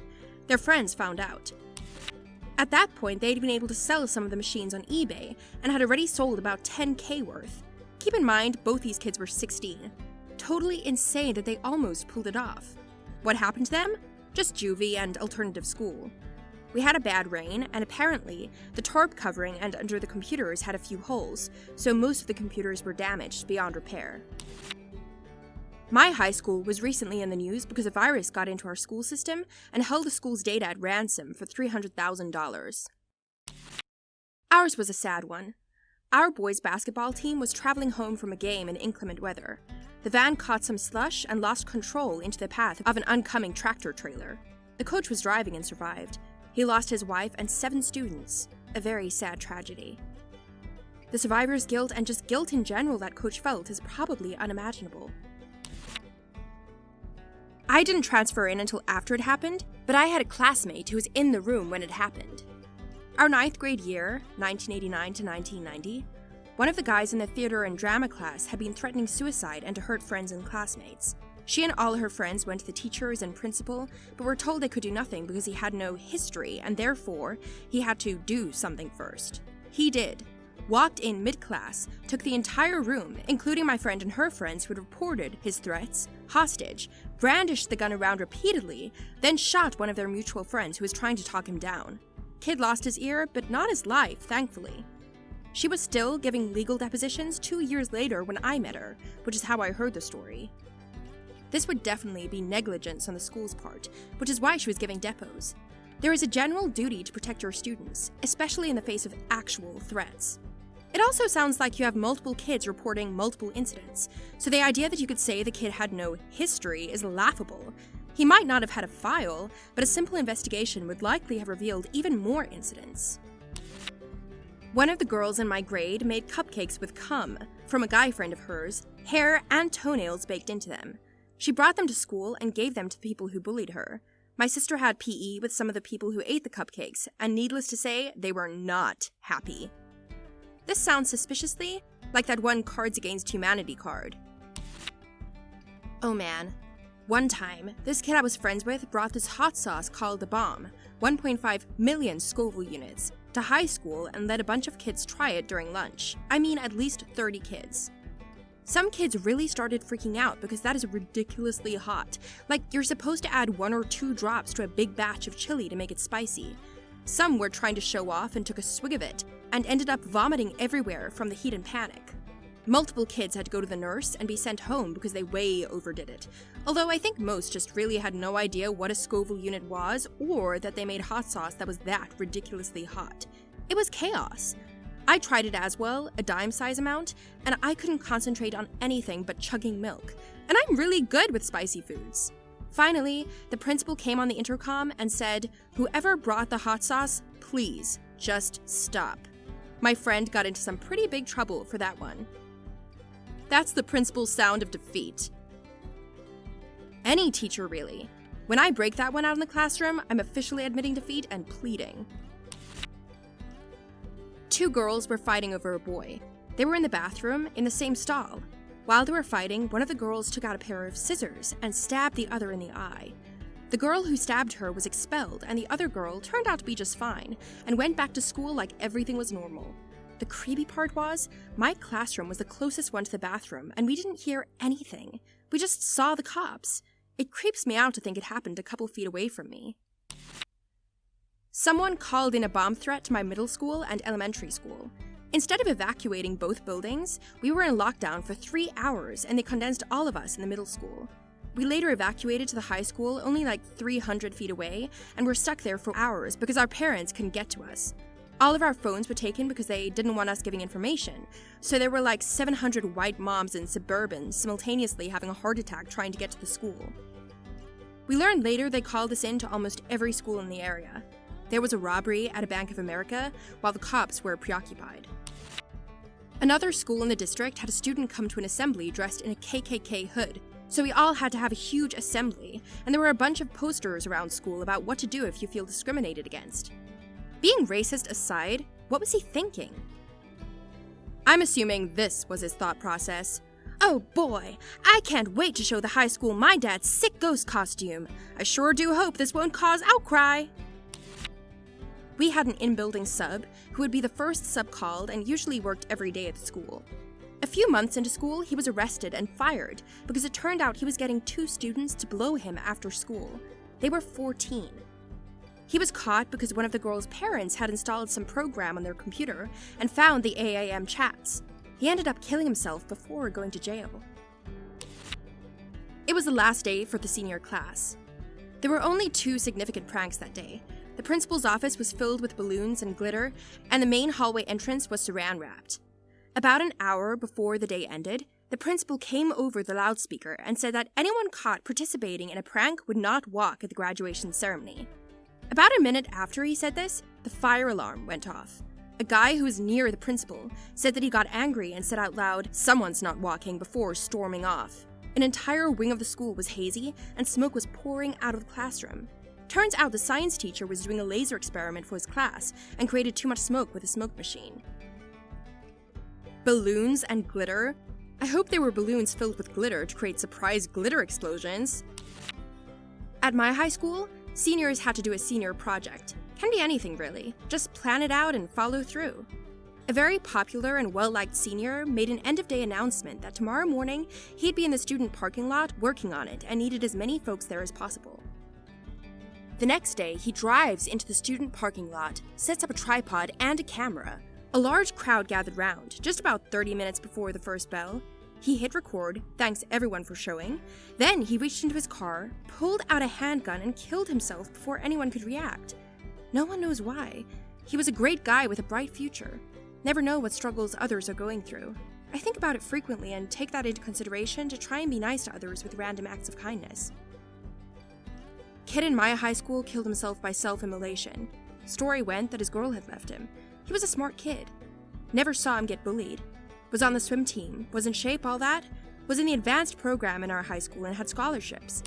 Some of my circle of friends were also in the advanced program, which was like 30 kids per year. They knew him a little better than I did, and his parents were very hard on him. I don't remember or know too much, to be honest. But I did hear from my friends who knew him that he killed himself by lighting himself on fire. What was the incident in your high school? Part 2. When I was in high school, our Hicktown school had a gang called the Cobras who would spray paint cobras on school property, write it on desks, in the bathrooms, basically everywhere. It was dumb and many of the students had a good idea who was a part of this gang, but the teachers didn't. The principal would call down groups for photos in the yearbook, siblings, sports teams, drama club, etc., on overhead announcements, and one day they called down the Cobras for a school photo for the yearbook to try and figure out who they were. They caught almost half the students who were defacing the school property because they showed up for the group photo. How stupid do you have to be to walk into your own arrest? Gym cooling system overheated and caught on fire during the homecoming parade. That and state police had to show up 2 years ago after an increase of freshman fights in the cafeteria. It got to the point where there were some rumors that school security had to use a taser on one of the kids after a fight to subdue. The rumor was fake, and our football team had to cancel a home game and concede the game over potential threats. It was a crappy junior year, 2017 to 2018. I find it ironic that a cooling system can catch on fire. I understand how it works and can happen, just find it funny. Someone found a gun on campus, and like 3 or 4 posts on social media about shooting up the school. One of them actually caused a lockdown during class because the student was across the street from the school with a gun, according to someone who supposedly got on the police radio frequency. They never revealed the whole story to try to reduce rumors from spreading, which just led to more rumors. It was pretty funny. We had a teacher who was super nice. She was out for 3 days, and we didn't question it much until she wasn't there again for the next week. Turns out her husband murdered her quite brutally. It was so quiet the next few months for that class, we didn't really know how to process it. He's in prison, and the kids are with the grandparents last I read. Quite sad. My class would have acted nonchalantly right after they heard such news as if nothing happened. A young and friendly substitute teacher died tragically in a crash, and my class reacted that way. I didn't know about the news for days, because no one told me while I was sick. When I found out later, I was tearful because that teacher was the only one who wanted to help me to keep up for my absences. I meant to give him a book for a farewell gift because his internship in my school had ended, but he died before I could give it to him. I still have the book in my bedroom. It was custom made with lyrics from a music band that we both liked. My class in high school left unpleasant memory because I wasn't on the same page with other kids. My grade lost 3 students. Sophomore year, a boy was in the passenger side of a truck leaving a party and was T-boned by a drunk driver and died. Junior year, within days of each other, a boy jumped out of the back of the bus in an attempt to skip school and go to the beach. He died days later in the hospital. A few guys skipped school to go dirt biking. One of the guys crashed without a helmet and died in his best friend's arms. The entire time I was in high school, only 3 students at our school died. All were in my grade level. I cried watching their parents accept their diplomas at graduation. We had an incident where 5 students went on a tubing trip at the beginning of the school year or end of summer, and on their way home, the driver hit a tree. He was drunk. Killed him instantly, and 2 of the girls that were with him found out one was a cousin of mine, put one of them in a coma, and another girl survived, but was the sister of one of the girls who died, and her best friend was the other. All the students were from different high schools. Small community, though. It shook up the community for a while, and then a few weeks later, Katrina hit, and everyone lost everything. Kid punched a school cop. He pepper sprayed the entire hallway of kids, including me going to class. Tons of people ended up going to the hospital. Missed my class though, lol. Every year somebody died. Freshman, a senior drowned in the lake. Sophomore, another guy drowned. Junior, a girl got ejected from her friend's car. Senior, a girl got stabbed like 18 times with a gardening tool. Literally, like a day after that girl got ejected from her car, these 2 guys got caught sucking each other off in the bathroom. Literally, like a day after that girl got ejected from her car, these 2 guys got caught sucking each other off in the bathroom. Were these incidents related? People cope differently. We had a shooting, an outbreak of syphilis, and a thwarted stabbing attack by a teacher's ex-husband. My high school had a decade-themed talent show every year. They would do it in our auditorium, which had an orchestra pit underneath part of the stage. Close to the end of the show, a lot of people went out on the stage and started dancing, and the stage collapsed. Only a couple people were hurt, but one of my friends broke his pelvis and had to be in a wheelchair for a while. It must be a slow day for the news because it made all the way to the BBC and Tosho did a bit on it. Imagine the teacher telling the kids to break a leg. Couple of rather depressing ones for my school, which for context is in a relatively quiet area. Had one incident where 2 students were spending together alone behind a grocery store across from the school. They were approached by a mentally ill man who proceeded to shoot both of them in the head. Another incident involved a student who was physically handicapped with cerebral palsy and muscular dystrophy. He couldn't walk or talk on his own. He was abused by 2 of his caretakers, which included one of them literally dumping him out of his wheelchair and onto his face. What gets me is, for the most part, the school was fairly quiet beyond extremes like this. This wasn't in my high school, but back in middle school, someone got taken to court for bringing vodka to school in water bottles and then selling it to other students. 7th grade. There was also the crazy British kid who got suspended after saying he'd shoot up the school, also 7th grade. He apparently came back to the school a few months later, but I never met him. On the topic of violence, we also had several anonymous bomb threats left in the Spanish classroom throughout my 8th grade year. Oh, we used to do that. Here, drinking ages 18, and the last weeks before graduation, we would sneak in all kinds of booze and just be pretty drunk at times. They never outright busted us, but they were very suspicious. However, they couldn't really do anything since we were legally allowed to drink. They just instituted a new rule that no booze was allowed on school premises, but nobody cared. We had already taken all our exams and they couldn't punish anyone. Some unknown guy killed a prof in his office and apparently hid out in the drywall space in the medical school building for a few days. The police ended up having to clear out that building like it's a war zone, and they never caught the killer. They think it was either a crazy student, a bit of office politics that gone murderous, as the professor was just about to get the plum gig in the department.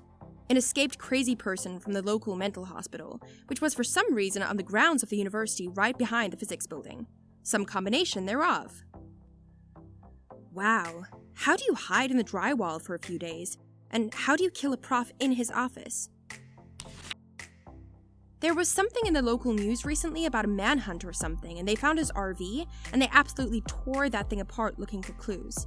A few days later, they found out that he was literally hiding in the RV as they were tearing it apart and didn't find him. I mean, that RV no longer had its walls, and they didn't find him. Someone I knew tried to call in a bomb threat from a payphone during finals week. This was in the 90s, and nobody took him seriously, and the school found out who it was and suspended him for like a couple days. I'd imagine now the school would go on lockdown, or just close and not let any students in, since he did it early in the morning. The kid would probably end up getting arrested by a SWAT team with a bomb squad nearby, cost the city a fortune, get jailed, or at least expelled, and their life would be ruined. Yeah, we had a rash of fire alarms my junior year. The principal pleaded for them to stop. One weekend, the school redid all the alarms with that ink that sprays whoever pulls it. Dude got nailed, charged with a serious crime because he foolishly admitted to pulling like 10 alarms. He spent his Christmas at juvenile hall. I was a teacher, and a very good kid just got pushed to his limit by a bully teacher, had been bullied by this guy for a couple of years, never did find out what was up with that. So bully teacher says something to the kid, he runs out to his car, grabs a crowbar, and comes in smashing all the glass he encountered. It was safety glass, but lots of shards anyway. Tries to go after the teacher to kill him. He got trapped in the library. The classroom was located in a small classroom off the library, and I was right next door, keeping kids in their seats and unable to go to the bathroom for 90 minutes. Cops began arriving from all directions, since we were right off 2 state highways. State cops, canine cops, etc. Kid destroyed all the beautiful 1940s oak shelving, teacher's desk, anything that would break. His mom shows up and disarms him. Kid gets slammed on a stretcher and hauled off to the nearby AFB, where his dad worked. Not sure exactly what all happened there, but he got a lifetime ban from being at the high school and a serious restraining order from ever contacting or being near the bully teacher. I liked the kid, never had once a tiny bit of trouble with him. Saw him a couple of months later and asked him to please tell me if he was ever mad at me. He laughed. Kid was diagnosed with intermittent explosive disorder. He went on to be a good adult. He just kind of lost it that day. It's one thing to be bullied by another kid, but by an adult in a position like that is devastating. Glad he's doing good now. The admin at my school used to drive around campus on golf carts for whatever reason. One day, a kid jacked one and accidentally ran over another kid. No more golf carts after that. Principal found weed in the boys' bathroom, called an assembly, and told us we had to vote for those who we think it was. I think the principal's son got like 98% of the votes. Suddenly, the voting system wasn't valid. We didn't even coordinate it. Everyone had the same idea at once, and it was glorious. I find it interesting that it was his son everyone voted for, and not him. I would have gone with the finders keepers rule. It's your weed now, principal. We had a student commit suicide, and the next day, students were crying and upset. One student asked the English teacher if they could go to guidance because they were so upset. The teacher said that no one should be upset because committing suicide is a sin, so the kid was in hell. The entire class got up and walked out. She got suspended for 1 day since it was her first offense. What is wrong with people? She's the worst human being. She called a black kid the N-word once. It was witnessed by multiple people, but she denied it and didn't get in trouble. Also, randomly walked up behind a girl and cut her hair off during class and didn't get in trouble. Everyone hated this woman. Undercover cop posing as a student for 6 months. Busted a variety of students dealing and transporting drugs. We had a fight club that made front page news when someone added a newspaper reporter to the private Facebook group. The police showed up to the next fight, everyone scattered, and a kid got hit by a bus while running across the street. We got a new crossing light installed in the middle of the block the next semester. Did the kid survive? He ended up being fine, but he was enough of a jerk. No one really felt too bad about his 2 broken legs. What items for under $10 would amaze people from 100 years ago? A solar-powered calculator. Dude! There was still a couple of years out from the physics theory that led to photovoltaics. The plastic casing and computer chip as well would be fantastically advanced to them. This gets you 3 mind-blowings in one. Good answer. Laser pointer. My girlfriend bought a laser pointer at the dollar store earlier this week. That blows my mind. I got a web camera there for $3. About 20 years ago, a company I worked for bought a digital camera. Same 640 by 480 resolution for $1,000. My grandmother was 100 before she passed away. She had an answer for this question. Her answer was a little broader since it didn't have a price cap, but it fits. Scotch tape. Have you ever tried to wrap a present with twine? Scotch tape became the go-to tool for most home projects. This woman didn't have indoor plumbing until her 20s, didn't have refrigeration until her 30s, didn't have a car in the family until her late 30s. She saw every world war, the birth of the airline industry, saw the population of the US grow by 10 times, rode a horse for the first 30 years of her life, saw the birth of electronics, the highway system, the emergence of antibiotics, the space program, Velcro, television, washing machines, satellites, mass production. Nope. Scotch tape changed her life. Everything else was a convenience. She was also a bit of a wit, so she might have been half kidding. My grandfather, who lived to be nearly 100 when he died in the 90s, said that the biggest innovation he could think of being developed in his life wasn't a thing at all. It was the process and feedback control of supply chains. It let him eat exotic fruit at relatively reasonable prices in the dead of the Canadian winter, ensured there was fuel for his car, and he could FedEx a present to his relatives in Western Europe in just a few days for about the same price as sending a package the slowest way possible cost in the 1940s. A digital watch, though they would undoubtedly find it unattractive. Ziploc bags, ideal for storing leftovers to help stretch your food dollar. Calculator watch. That 20 questions gadget. It never guessed when I was thinking of the 20 questions device itself. Someday it will achieve self-awareness though. I would say a pregnancy test. The ability to pee on a stick and divine the future might impress someone. It impressed me when I was able to get a handful of them at the dollar store last week. My grandfather ran a blood lab in the 1920s where they did pregnancy testing. For every test they had to kill a rabbit for the antibodies in its blood. He would be amazed if he were around. That's where you get that old expression, the rabbit died. If a man said the rabbit died, that meant his wife was pregnant. Funny story. A friend of mine met up with my family and his girlfriend's pet rabbit had really died that week and he told us. My dad thought he was using the old expression and said, "Congratulations!" And the friend said, "For what?" "Your girlfriend is pregnant," my dad said. The friend says, "How did you know?" They hadn't told anyone yet. One of the greeting cards that plays music. A photograph of the Earth. Earthrise still blows my mind. Sheet of plexiglass or polycarbonate. Clear like glass, but shatter resistant, light, and incredibly flat. Unit cost is so low because of many underlying technology and advancements. Polycarbonate is pretty expensive. Sheet metal is still cheaper. Retail? That intuitively seems opposite. Depends on exact specs, I'm sure. The hand warmer things you buy in the checkout aisle at Walmart. Just open it. Contact with the air equals heat. Hand them a large movie popcorn and tell them it costs $9.99. That'll freak them out. According to an online inflation calculator, that would be the same as $229.02 today, so your theory checks out. Tupperware. A cheap vibrator, like a pocket rocket. When I was younger, I would play a NASCAR game on my PS2.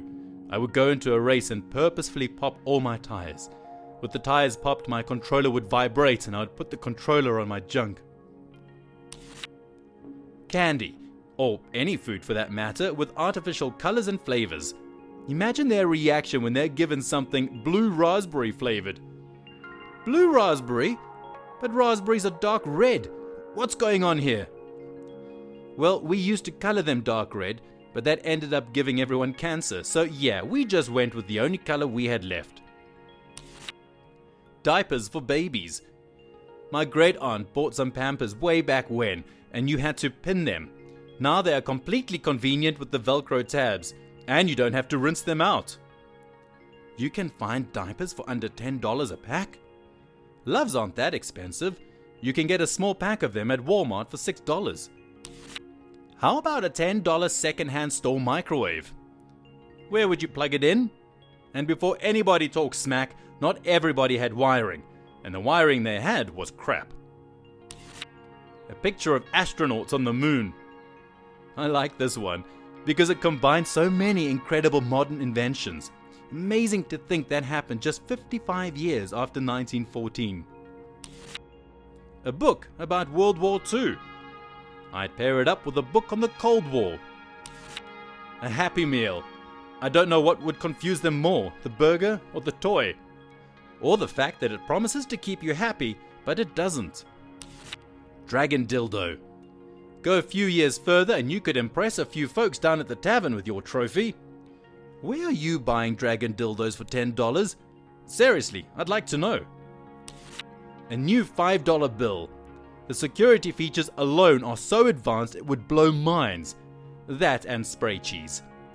And it has Lincoln on it, so they'd recognize him. A color photograph of Barack Obama in the Oval Office. Penicillin. Dippin' Dots. They're from the future. They'll change everything. Disposable cameras. They had flexible film in 1914, although it was nitrate based and rather flammable. Experiments in color photography were underway also. The image quality would not have impressed them. The resolution of film per square inch hasn't improved much, neither has the resolving power or contrast of lenses in the standard focal length. Film has gotten more light sensitive. Digital has continued this improvement, but an 8x10 inch glass plate negative from 1914 has detail resolution comparable to a 36 megapixel digital camera. Scanning archival photos is a big part of my job. LED microlight, laser pointer level, neodymium magnets, Lexan cutlery set, digital pen thermometer, solar path lights, plastic battery powered toothbrush, or just a pack of ordinary batteries. Imagine if they had knowledge back then. We would have such awesome e-cars with huge range, smartphones with days of power without recharging. A holographic Pokemon card, a glow stick, a packet of antibiotics. One of the lollipop toys that vibrates music into your head when you touch your teeth with it. Disposable electronic cigarettes. People loved tobacco back then. A cheap cassette voice recorder. They would be blown away that you could record what they say and play it back to them instantly. The recording gramophone was invented in the 1800s.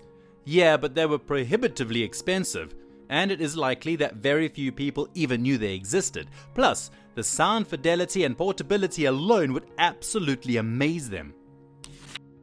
A handful of various electronic parts, namely transistors. I demonstrate how they work to scientists and explain how they can be used. Transistors have done more to advance human civilization than any other piece of technology we've ever come up with. If we could have had them 30 years sooner, imagine where we could have been today. A book of inventions from the last 100 years. Any decent action figure with over 10 to 15 points of articulation. The plastic and craftsmanship would wow them, and then explaining that these are mass-produced for children would blow them away. The only small stuff that was that small, detailed, and precisely made were mechanisms for machines and guns, and those were not cheap or made in large quantities. Dude, Transformers. Cheapo shortwave radio. Simple enough for them to understand how advanced it really is, advanced enough to blow their mind.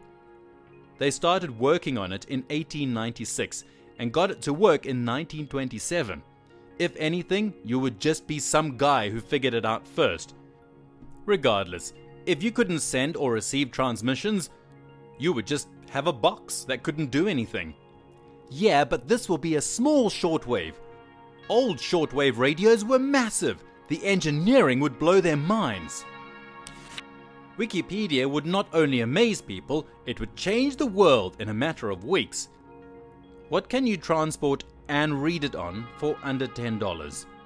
Microfilm was designed for this sort of problem. The actual information is recorded on rolls of film that are relatively cheap.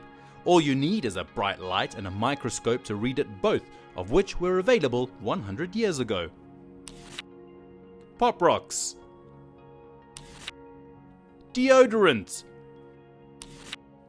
I used a Pentium 4 computer with a 40 gig hard drive, half-life, one running on a 3DFX Voodoo 3 video card, a Sound Blaster or 32, and internet multiplayer. Think you mean a Pentium 2 in the 200 to 300 MHz range. Would fit the era better. LCD watch. One of those really cheap handheld games, like the ones you get from a McDonald's Happy Meal. I saw someone say a picture of Obama in the Oval Office. How about something more imminent and potentially equally offensive to some people at the time? A photo of women voting. A photo of women voting for Obama. A photo of a black woman voting for Obama in the South. Wouldn't be too hard to get. Massive supply of bottle rockets from a 3-for-1 sale after the 4th of July. LED flashlights. A cheap MP3 player from DL Extreme. A Bop It. Nail clippers. 2 modern Lego bricks. Small transformer toy. Lava lamp. CD. Mechanical pencil or pen. LED flashlight. Dual flavor gum. Electric razor. Electric pencil sharpener.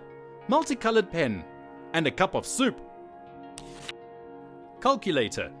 Heck, I remember 40 years ago a calculator that could do trigonometric functions costing well over $200. That's $1973. Nowadays, you can get a Texas Instruments scientific calculator that does trigonometric and logarithmic functions for under $10. Remote control helicopter. What is a joke people often make that is never funny? Ah, you bought me lunch! A co-worker every time I order delivery to work. What did you buy us for lunch? I bought me some none of your business. I live in the US, but I'm from Hungary. So when I tell people where I'm from, they're always like, haha, you must be hungry then. I die inside a little every time I hear this joke. You're from Hungary? I'm from Thirsty.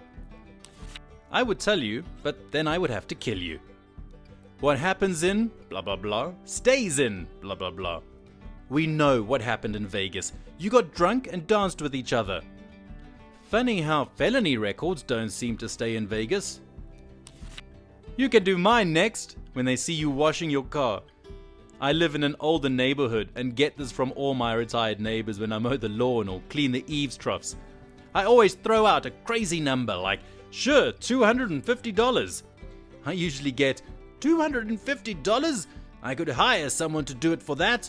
To which I reply, yeah, you'd be hiring me. Saying, run Forrest, run! Every time you see someone running. As a valet, I hear this 3-4 times a day. When cleaning, you missed a spot, points in any direction. Waitress, cashier for many years. Whenever I got this, I'd get deadpan and ask them to point it out to me so I could finish the job. Oh, no, I was just making a joke. Oh, alright. I don't think they'd make that joke again after that. I've had people intentionally smudge the thing I was cleaning, like leave a handprint if it was a window and say I missed a spot. Working street fairs to promote the dojo I work for, there is always that guy who jumps out in front of me with his hands up and yells, yeah, really loud before laughing and walking away. Yeah, okay buddy, haha, you're the 10th person to do that today, so not really as original as you thought. My dad does this in every Asian restaurant we go to. Working hard or hardly working? Grab them by the neck and squeeze hard, then ask, breathing hard or hardly breathing? Student, can I go to the toilet? Teacher, I don't know. Can you?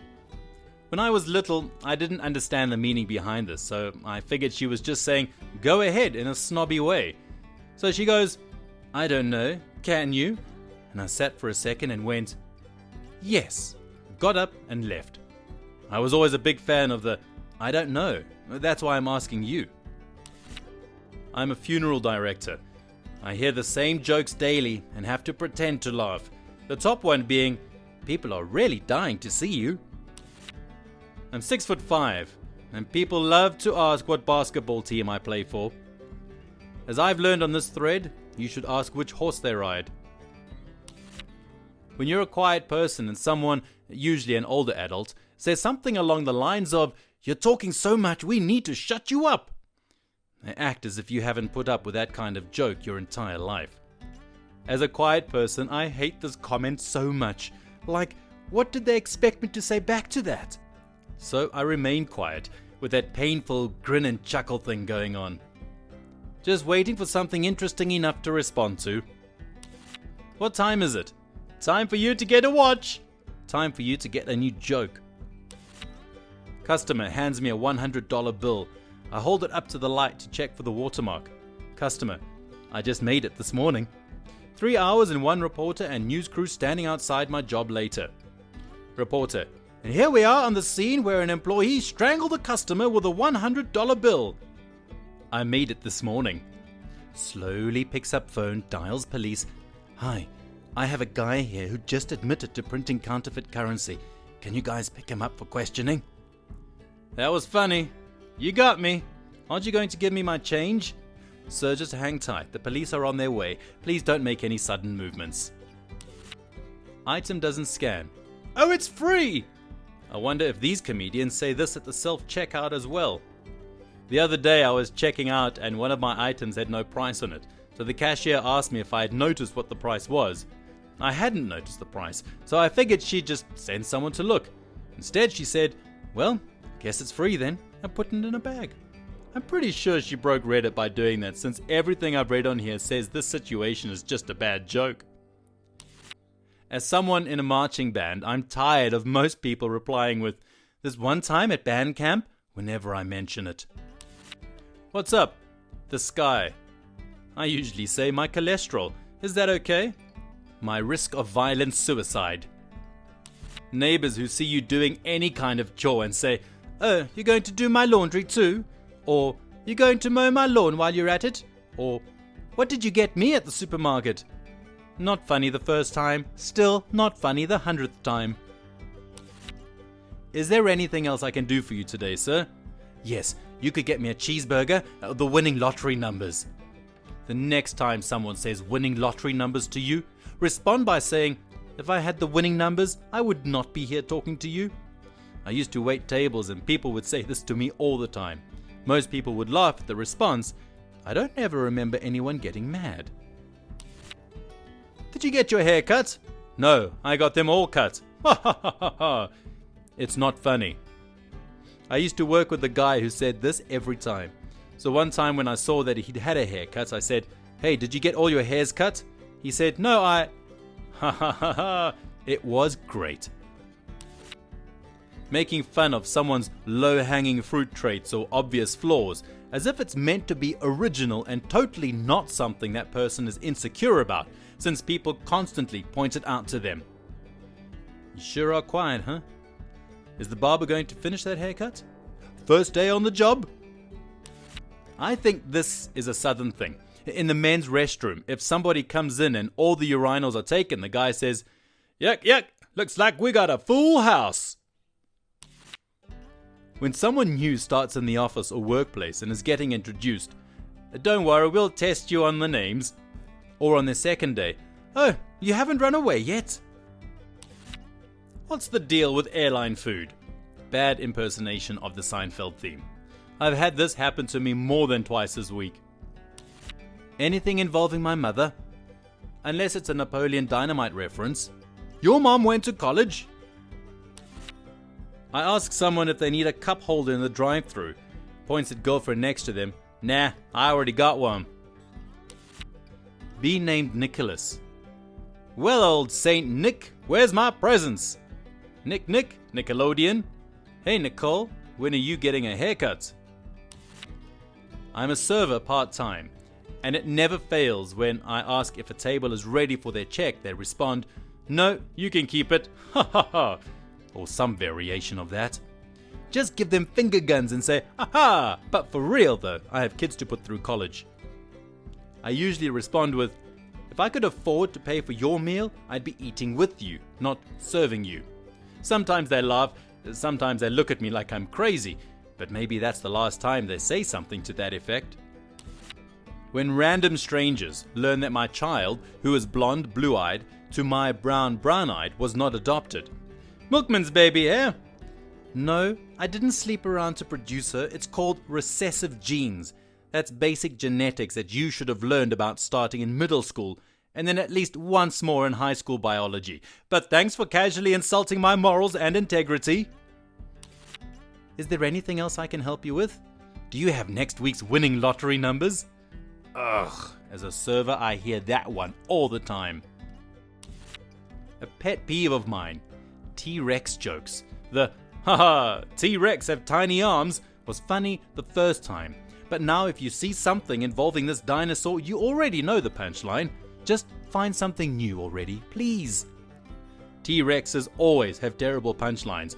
It's the limited reach that hinders them. I don't hear it all that often since exiting college, but any and all women's something kitchen jokes are particularly unfunny. Even a few chicks can't drive jokes get a giggle on occasion, but all the kitchen jokes start and end in the same place, and more often than not, the person telling the joke is the only one laughing. Got to at least be clever with your casual misogyny, kids. I'm a fan of college softball. Every year during the Women's College World Series, it ended just last week actually, I see ESPN's or other sports companies' tweets about it, and almost every single time the tweets responding to it make unfunny jokes like, shouldn't they be in the kitchen? It can be a video of some really awesome play, and I swear those comments get the most likes every single time. It's so annoying. The girls on the field are very good athletes, and people can't stop making stupid jokes about them in the kitchen that aren't even funny. Hot enough out there for you? Or the winter version, did you order all this snow? My name is Jake, and people like to refer to me as Jake from State Farm, which has reached its peak of annoyance in 2014, but it gets to the next level of annoying when they feel the need to recite the entire commercial and then ask me if I'm wearing khakis. Yes, I'm wearing khakis. I have a job and an office. Also, don't tell me that I sound hideous. It's not funny. It's just rude. I guess a more relatable one would be somebody asking, why didn't you bring me anything when I'm carrying my lunch? That's what she said. Had gotten annoying 3 centuries before the invention of the wheel. Please stop. When used right, when it's not expected, or used too frequent, this line can still be funny. When I was in high school, our band director was really bad about setting up "that's what she said" jokes, but he would scream at us if anyone said it, so we decided to make a code. One snap as loud as you can was "that's what she said," and a quieter snap was meant as an acknowledgement. It would go something like this. You have to just keep going. I don't care how tired you are or how sore your face is. Snap! Snap, snap, snap, snap, snap, snap. Parades are serious. Not finishing isn't an option. Snap! Snap, snap, snap, snap, snap. This is our chance to show the public what we've got, and if it isn't perfect, blah, blah, blah, blah. Referring to Target as Target. That only works when it's followed up with "it's French for Walmart," but that loses its charm after the 3rd time or so. Jokes about me shooting up and being a drug addict when I'm injecting insulin stop being funny around about the 1st time. After 9 years, I can't even pretend to laugh anymore. I work maintenance, so when I'm painting or shoveling snow or something that can be equated to a household chore, why don't you come by my place next and you can do that thing for me? I've come up with the perfect retort. Let me show you my paycheck and we can negotiate from there. New Year's Eve. See you next year! No. If the world was a school, which type of kid do you think each country would be? New Zealand isn't enrolled in this school. That's what you think. Until you see him on graduation day and think, who's that? What is he doing here? The Netherlands would be the guy that always has a water bottle with him. And rides a bike to school? Yes, also that. Iceland is the kid who everyone knows. They aren't friends with him, but if you mention him, they'll know who he is. And if the entire class gets the flu, he somehow manages to not get infected. Malta would be the kid no one knows, lol. Hangs out with Monaco and Luxembourg playing D&D in a fancy game room above Monaco's 5-car garage. Yeah, actually that. Malta's broke compared to those countries, LMAO. India and Pakistan are brothers that hate each other. And Bangladesh, their little kid sister. Estonia would be the one who secretly drinks alcohol from the cabinet. Luxembourg is the nerdy kid that no one talks to, but is actually extremely rich. He would totally hang out with Monaco and maybe Singapore and Liechtenstein and San Marino. Spain would be the kid that skips classes and hangs out with Portugal, Italy and Greece, doing not much, but then surprisingly passes the course. They're all smoking cigarettes all the time, every day in the courtyard with jackets pulled up to their ears, and they're all quite beautiful in that unapproachable way, appearing to be mysterious, but really there's not much there behind the facade. The cast of Greece. New Zealand is the guy you've never noticed until graduation. He's getting an award for something and you turn to the country next to you and say, "Who's that? Never seen him before." Coincidentally, he was out of frame on the school picture. Y'all remember those 2 huge school brawls Germany started? Austria remembers. Austria started that first one and got Germany blamed for it. He also managed to get his brother Hungary in trouble for it, even though he thought it was a bad idea the whole time and just got strung along into the mess. Austria-Hungary was the popular, beautiful power couple. However, Serbia was obsessed with Austria and finally decided if he couldn't have Austria, nobody could. So Serbia told Hungary that Austria was cheating and told Austria that Hungary was cheating. The entire school immediately split into 2 factions. Cliques broke up, reorganized, and eventually settled down. Then there was the one kid who was originally with the art kids, but they didn't like him, so he ended up joining a gang of skinheads, then ran for class president. Scotland would be the wee skinny Raj kid in a tracksuit and gelled hair, trying to start fights with everyone bigger than him by just getting up in their face and yelling, "Square go! Square go!" I envision a scenario where Wales is a rugby player, built like a brick house, likes protein shakes and weightlifting, loves a few drinks with the lads down the rugby club, which will serve him even though he's clearly not 18 yet. Can sing very well and will burst your eardrum if you stand too close to him whilst he's singing the national anthem. Has solidarity with Scotland in the fact that they like to beat up England behind the spa on a Friday night. Scotland and Wales don't hang out, but have respect for each other through their shared hatred of England. Finland, the one kid who wears shorts when it's freezing. Finland, the one kid who moved in the summer between grade 1 and grade 2 and no one heard from him again. Everyone remembers him except America, who doesn't believe he ever existed. Australia would be the loud, massive guy that lives for the next party so he can chug a beer. Australia would be Corey Worthington, that kid who threw the party that had helicopters and police tanks called in. Nigeria would be the kid pushing the pyramid scheme that occasionally makes its way around the school. Rubbish!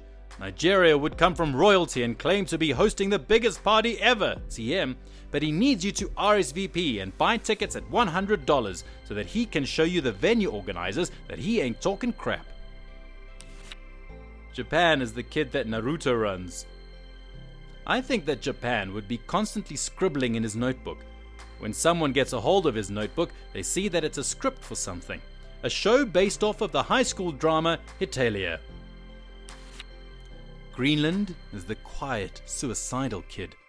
That's Lithuania. Greenland is that kid that lived in the middle of the forest. He gets to school somehow, even in the worst weather, has no friends in school, and kind of smells. Ireland is frequently absent because he's down the field drinking cans with the lads.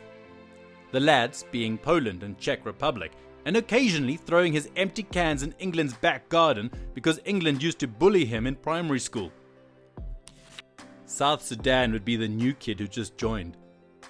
The new kid who is going through an identity crisis and has an inferiority complex for his brother, Sudan. Sweden is for sure one of them goody two-shoe hall monitors that gets good grades and are kind to the bullied. Also hangs out with his fellow Scandinavians who argue constantly. I'm picturing the Scandinavians as really hot blonde girls clique that gossip behind each other's backs. They don't realize how blessed they are with genetics and being a part of loving, supportive families. South Africa would be from mixed-race parents that had an enormously abusive marriage but have agreed to stick together for the sake of the kid. As a result, South Africa has violent tendencies, is often racist to both white and black, and is known to steal things all the time.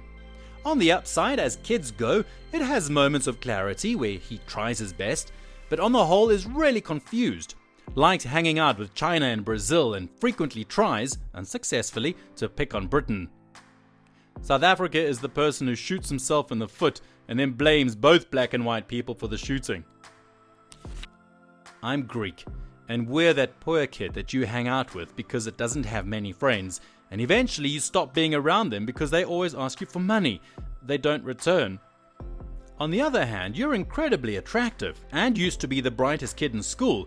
You're just going through an awkward phase. Your house is also amazing, and everyone wants to go to your house parties. Brazilian here. We would be that clown type that sits in the back, almost failing, but making fun of his own situation. True Brazil is the class clown, always joking about things for sure. Colombia is the kind at school with a bad reputation, but who's actually pretty nice to hang out with. Myanmar and Cambodia would be two kids that keep getting confused for each other by the non-Asian kids, even though they're totally different people in just about every way. How do you confuse them? One is French, the other's British. There's literally a Thailand between them, and the names don't even sound similar. Yeah, I feel it should be Cambodia and Laos. Austria would be the one kid that always does bad things but never gets punished for it because he blames it on others. Switzerland would be the one introvert who never takes active part in a discussion but is always listening and gets good grades. After school, Switzerland went on to become a financial analyst. New Zealand would be the kid that hangs around with the tough guys and the smart guys, but isn't a good friend, just kind of there for some reason and nobody actually knows how they got in with those groups. Andy is really nerdy, his family is nice, and his house is really cool and old, but it is a bit rickety. North Korea is the kid with autism standing in the middle of the cafeteria screaming, and everyone has to act like they aren't there. And who's constantly sucking off to China. Cuba would be off by itself, smoking one of its fine cigars. Italy would get mad over the food machine but not care about grades. China would be the kid whose parents used to be poor, so he wore crummy clothes and had old mobile phones, but now they are much richer. So the kid gets a new tablet every year, wears designer clothes just to show off how much money they have now. France would be the snobbish artistic kid who is hated and admired by everyone at the same time. Iraq, Syria, and Afghanistan would be expelled from the school for bad behavior.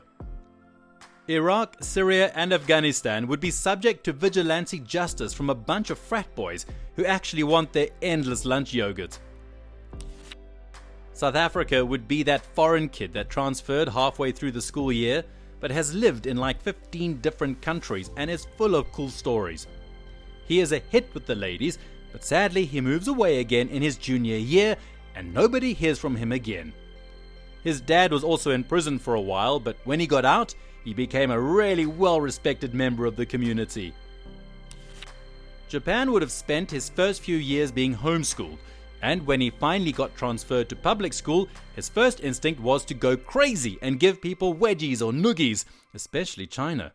His luck turned when he picked a fight with America and got his butt beat really bad, with some help from America's homemade Coca-Cola Mentos projectiles. They hugged it out on the bus ride home and they've been pals ever since.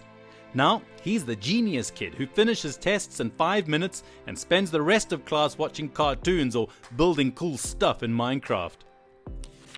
Venezuela would be the kid who had money before and was popular in their clique, but the family lost all their money and friends because their dad is dumb. Now, kid asks for scraps and help with everything and says they want to leave school.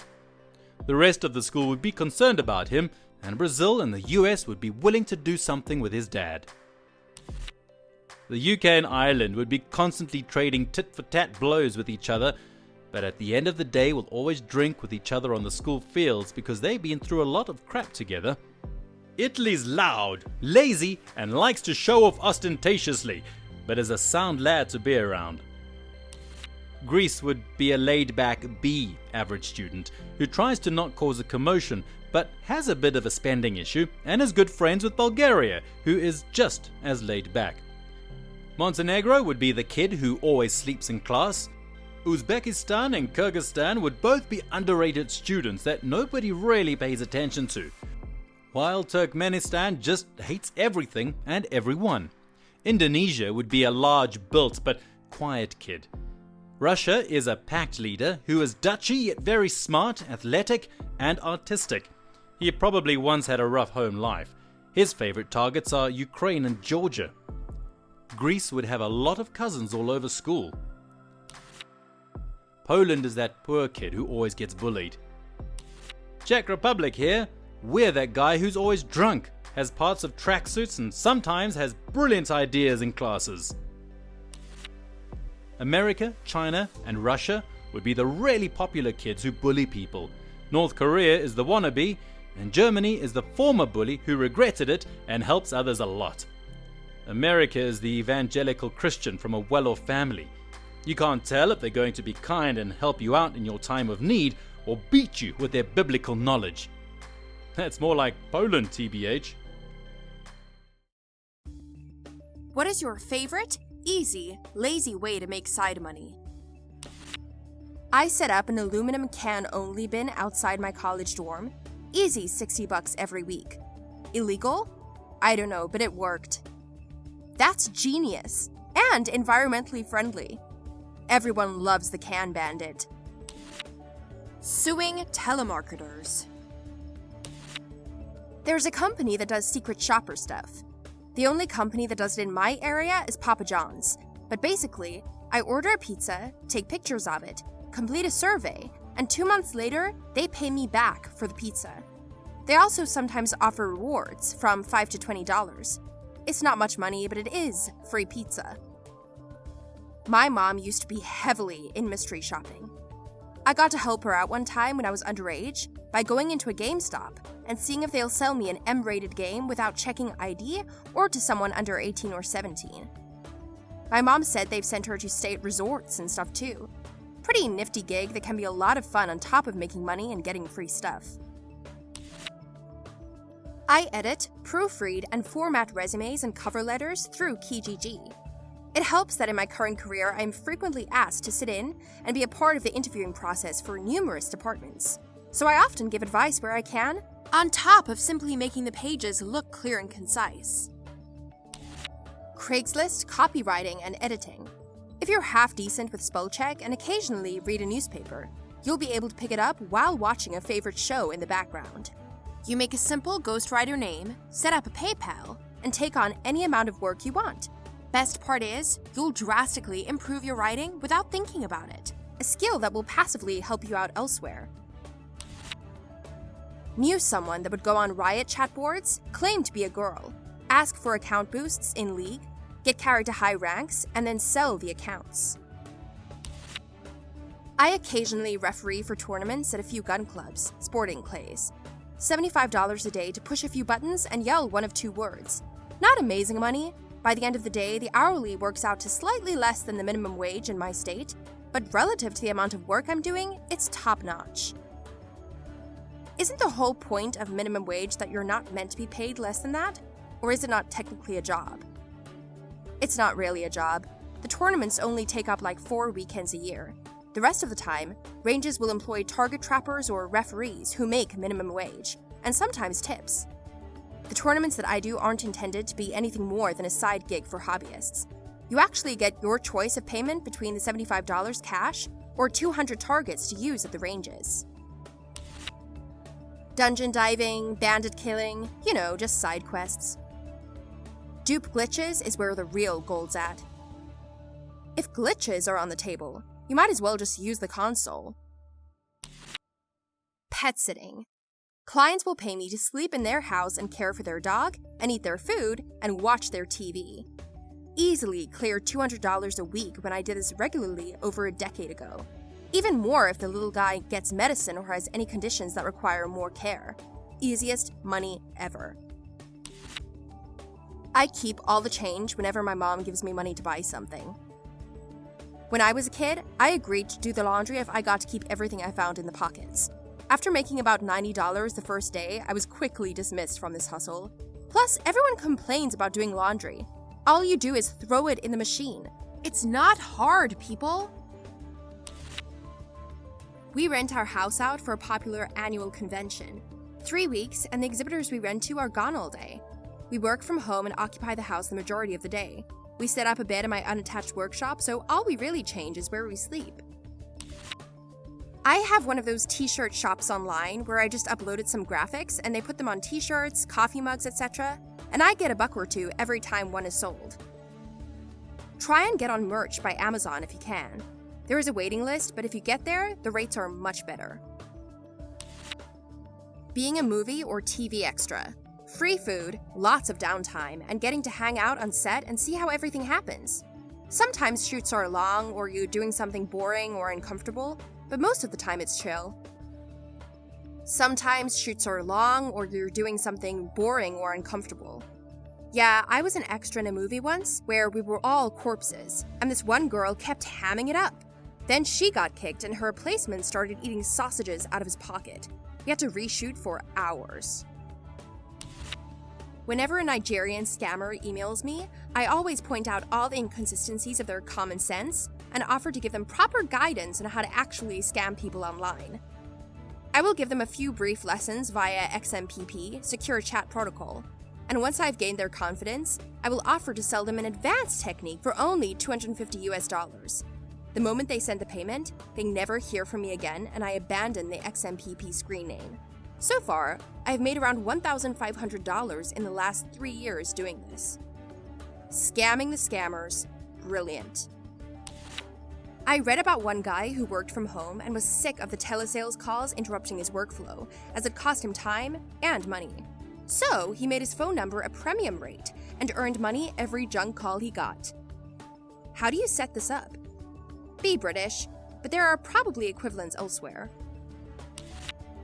Selling candy in school. Kids will pay a crap ton extra since they can't buy it anywhere else during the school day. Although some kids offer loans, which I never receive payment on. I did this in school too. Never give loans. I would always tell them you can have one when you have the money. Making Rice Krispies treats and selling them at work. Selling plasma. How does one begin this? I know I can sell my plasma, but I have no idea how or where to do it. Google your local plasma places. CSL is the one I did when I lived out in Denver. Go there, scope it out and make sure it's not too dirty, etc. Bring some mail with your address on it. The first time you're there will take some time because a nurse is going to need to check you out and make sure you're good to go for donation. If you're in an urban environment, your center might be really busy, so you could be in line for a while when you go. Basically, you show up, wait for a bed to open up, and then you get hooked to a machine that takes some of your blood, spins the plasma out, and returns the red blood cells to you, and repeats for about a half an hour until a certain amount of plasma has been extracted. Then you get some saline back and some money loaded onto a card. Most places let you come around twice a week, and in general, get $25 to $40 a pop depending on where you live. Lots of places will have generous specials when you first start through offering 80, 60, etc. for the first 6 to 10 donations. It's just annoying to do, IMO.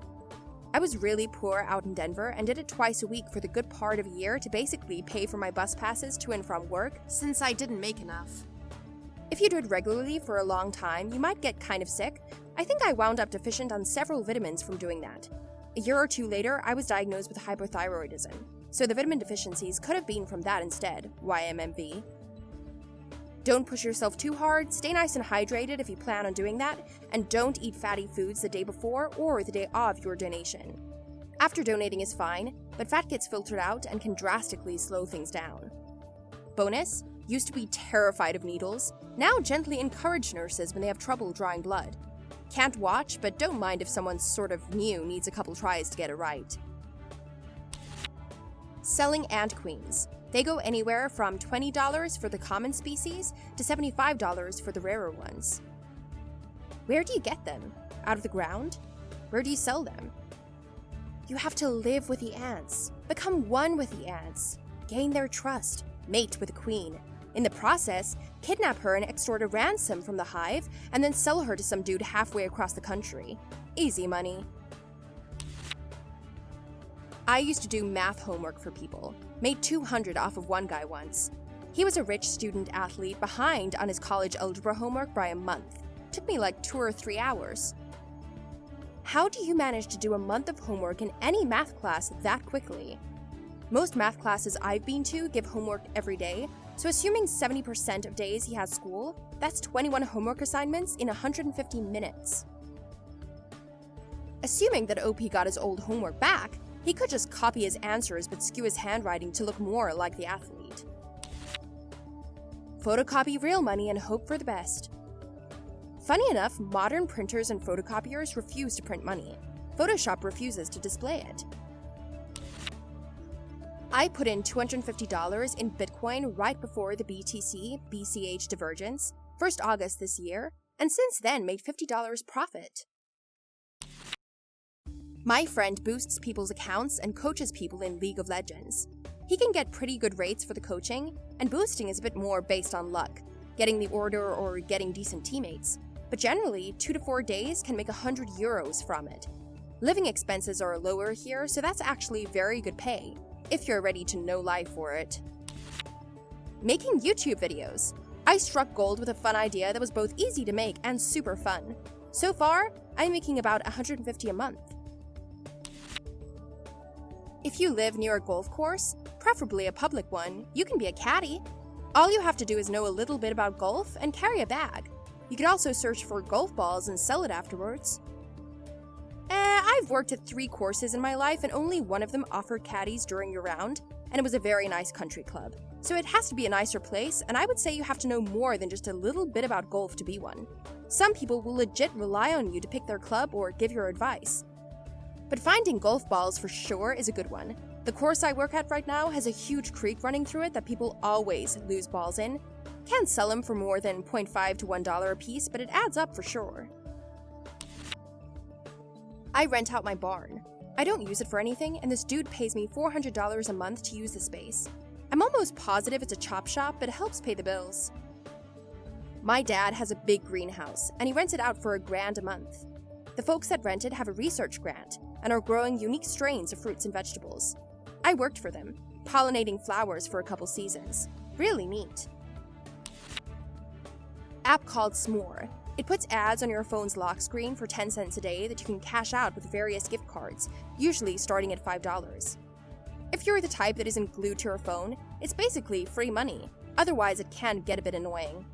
So far, I've earned about $8, but will probably uninstall it right when I hit $10. Buying stuff from a thrift store and flip it at a consignment store. If it doesn't sell at the consignment store, take it back to thrift store within the return window. I haven't seen it in the thread yet, so Google rewards. Take less than 30-second surveys, get anywhere between 10 cents and $1. It's not much, but it's how I fund Pokemon Go. I made some side money by supervising these school kids for an hour every Wednesday, which was not even bad because I do some of my writing stuff within then. Looks good on a college app too. Men of Reddit, what about men confuses you? Everything. I don't know how I got this far. Same. I was raised by a single mother. I don't understand just about everything guys do as a group, and I get super uncomfortable around more than 1 or 2 of them anyway. Why is it so hard to make friends as adults? It was so easy when I was a kid, even as a teenager. But now everybody wants to either sell me something or make me work for free. Like, everyone I meet just wants to talk business. Usually bad business. I can make female friends, but not male friends. This speaks to me. I have lots of female friends and can regularly get them to hang out, but making commitments with guy friends is impossible. Then I'll meet a cool guy and try to find a time to hang out, and nothing. Loud mufflers. They don't make your Honda sound like a Ferrari. They make it sound like a broken Honda. On that note, people who repeatedly rev their Harleys at stoplights are pretty annoying too.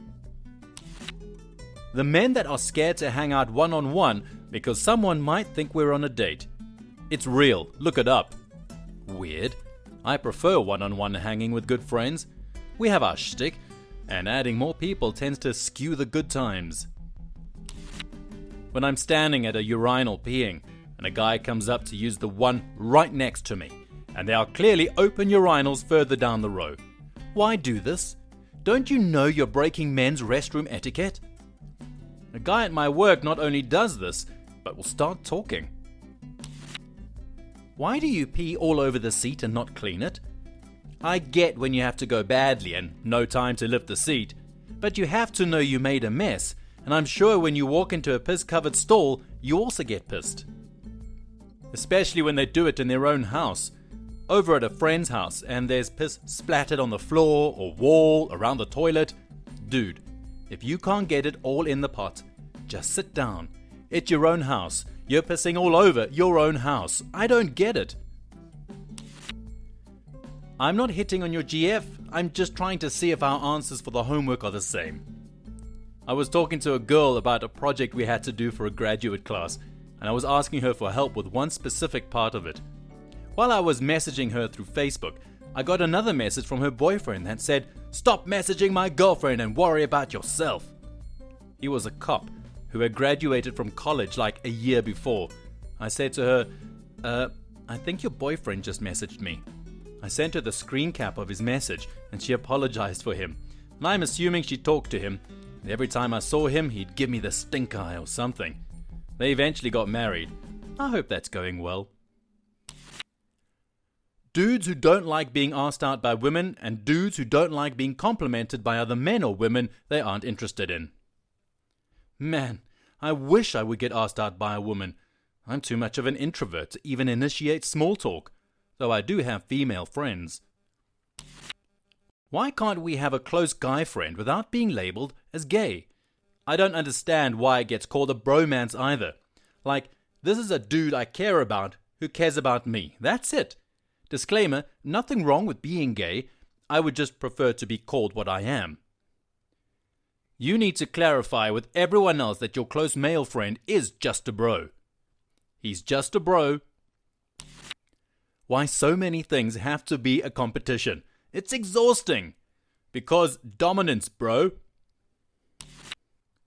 Guys who act like you're a weak whining pea for not putting up with being forced to work overtime for no benefit or other kinds of "I get treated like crap in my career, I'm such an alpha provider" behavior. My boyfriend rants daily about this. He's a machinist, and most of his co-workers are 60 plus, who cannot fathom why he would want to go home after working his 40 hours. The best part is that the other guys will talk about how the OT is ridiculous and unnecessary, and that they 100% aren't working it because they want to stick it to the man. Then they come in every Saturday. Lol, just bizarre. The need or want to one-up someone. Like, congrats dude, you can bench 250. You need to berate me because I can only bench 190? You bench 190? Pfft, I bench 185. Weakling, I max out at 85.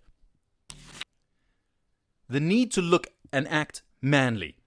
Like, there's a video by College Humor called "The Straightest Guy Ever" that describes what I'm talking about. Everyone has their preferences, but they don't need to flaunt it in an extreme way. I've recently discovered that this is the reason I don't like gay men. Most of them are just people and perfectly fine to be around, except when they're explosively annoying with flaunting just how gay they are. I have 2 co-workers who are gay men, one in the former category and one in the latter. The one in the latter category is nice enough, but his voice makes me want to rip my own ears off.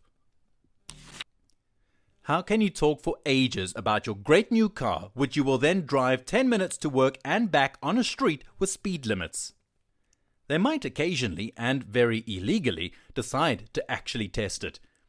My grandpa told me once that when he was younger, one of his friends got a Shelby Cobra, which is an exceedingly fast car to begin with, but this friend had just taken it to a shop in another state for some kind of engine upgrade.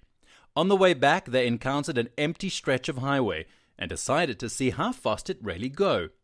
Somewhere around 160 miles per hour, while still accelerating quite quickly, they passed a cop car who turned his lights on. The driver looks in the mirror and says, "We can outrun this guy easily, but they'll set up roadblocks anyway and I don't want my car wrecked over this." So they pull over, which at this speed probably took a few miles. Officer eventually catches up, pulls over in front of them, gets out, and first thing he says is, "What kind of car is this?" He looks around the outside a bit, asks the driver to get out and open the hood. He inspects that for a few minutes, then closes it. Asks if he can get in the driver's seat. Asks if he can turn it on. He does. Lets it run for a minute. Turns it off, gets out, tells them, "You boys better slow down. Wouldn't want to meet a traffic cop, would you?" Grins, gets back in his own car, and drives off. Dudes who can do one-night stands. I did it once, and never again. Too intimate of a connection to do that with someone who I don't know or care about with my heart. Or maybe I'm a weenie though. Nah, it just ain't your thing. I've never done it, but I don't think it's mine either. How some get so invested in their sports team when the roster changes every year and few of the players are actually from their town. Also dudes who think catcalling isn't gross and creepy. I'd say that most sport fans don't really care where the athletes come from and minor roster changes. It's really about the community, rooting for something to succeed, the thrill of victory, and many other reasons. I don't know about catcallers since I'm not one of them. They probably think they're doing nothing wrong. Why do sundresses drive me crazy? Every time my wife wears one, I'm ready to go all day. I second this. I'm not married, but there's something so uniquely beautiful about a woman in a sundress, especially if it's tied into a larger bohemian-style outfit. Butterflies. Why do we tend to bottle things up? Because at one point when we shared our issues, we didn't get the desired response. They thought it was a joke and laughed it off, or laughed at us. For others, they received heavy backlash, or perceived to be, and suffered the consequences for faults that may or may not be our own. Or that we received little to no response due to being unable to understand what's conflicting us. It only fell on deaf ears and had no meaning. It's also seen as a sign of weakness to admit to these problems. Then we fear that other people that we cannot bear knowing of our weaknesses taking advantage of it. We would rather die in this case. As a result, we do. Slowly. And sometimes surely. Talking sports, I've never had any interest about watching any games unless I know someone in it, that is my kids. As a 40-something guy, it's awkward for me being in social situations with acquaintances because that is the go-to conversation starter. I'm like this, and it's even worse because I used to play sports. Even when I played baseball, I never watched professional games. I'll watch American football now, but I mostly keep up for the social aspect. The games are definitely fun to watch, but my brother and father can spout stats all day, and I've never been like that. Why we smell something awful and decide others need to share the experience. I think that's a human thing. It's one of my sister's hobbies. Why is it so common for men to punch holes in the wall? I don't get it. It's how you test for studs. How can you guys go a day without jerking it? Sometimes I just got more stuff going on, and by the time I finally get some downtime, I just want to sleep. Personally, I don't get all the hype around cars, sports, or working out, but it's cool if you like them. I'm just confused. I feel like most people don't actually like working out, but like the added benefits to their lives. At least that is why I go. Once you start doing it consistently, you enjoy it. If I don't go for a while, I miss my muscles being sore. It's weird, honestly, and I don't understand it, but it happened at one point. The constant heckling for lack of facial hair. Like you don't have to make fun of me for shaving, dude. You could try to protest, but they'll just accuse you of shaving face. Alpha male behavior. Made even worse by the fact that the alpha wolf thing was wrong, and the guy who came up with it spent decades trying to let people know he was wrong. Our ability to transform an irrelevant topic like ants or something like that into a 3-hour-long discussion about them. Lifted trucks and rolling coal. I really cannot understand how any adult thinks that rolling coal is not only acceptable, but a good idea.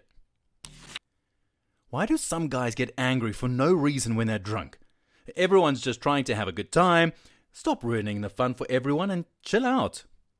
Chances are they were already angry when they took the first sip. Bottling up stuff makes for a horrible mix with any substance, especially one raising testosterone levels. Yep, I've always operated under the assumption that alcohol removes impulse control, so if you're already angry, you just won't suppress it any longer. How we can get into huge arguments, then 10 minutes we're best friends, not like women, where they'll get emotional and settle it. Us men will just come to a silent agreement. Also, how we can just stare at, let's say, a wall for like an hour.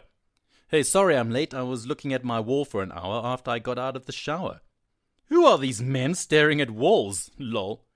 It's not so much staring at the wall as you happen to be facing a wall when your mind simply shuts down for around an hour. What is your biggest, wait, why the heck did I do this, autopilot moment?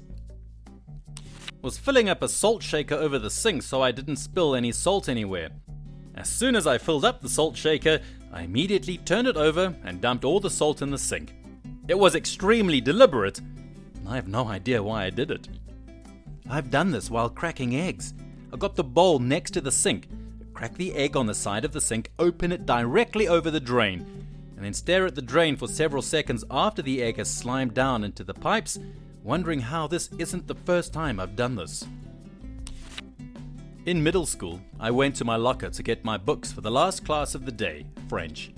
Autopiloted my jacket and bag, went home an hour early. I did the same thing back in 7th grade. I thought second to last period was last period, left an hour early, and caught myself before I got on the train because I didn't see anyone in the station that I knew. I had mouthwash in my mouth and went to look for something in the vanity drawer. I opened it and, out of reflex when I looked down, spat all the mouthwash into it, all over cotton buds, band-aids, my nail clippers, etc. I woke up kind of thirsty, but I thought I'd do my morning routine before grabbing a glass of water. While I was using mouthwash, I got distracted and swallowed it. A good thing it wasn't a large amount. My route to college takes me past my old high school. Without fail, at least once a year, I'll turn into the parking lot at the high school, try to park in my space, and then realize I graduated in 2008. You've been going to college for 8 years? Yep, he keeps having to repeat classes because he goes to high school instead of lectures. I've been waking up at 4:30 to 5 FM for school since I was about 10. When I was around 12, I woke up, went to the bathroom to pee, took my shirt off as I was peeing, and after I was done, threw my shirt in the toilet, only to realize 2 seconds later what I had done. Why did you have to wake up that early when you were 10? I had to get up that early as well. We had early morning classes that started at 6, and I lived 15 minutes out of town, so I was usually up by 5. I put my cereal back in the fridge with the milk after I make breakfast. I once poured cereal into my full cup of coffee, then wondered why my cereal bowl was empty when I started to pour the milk. Woke up early and still super sleepy. Went to go take a shower.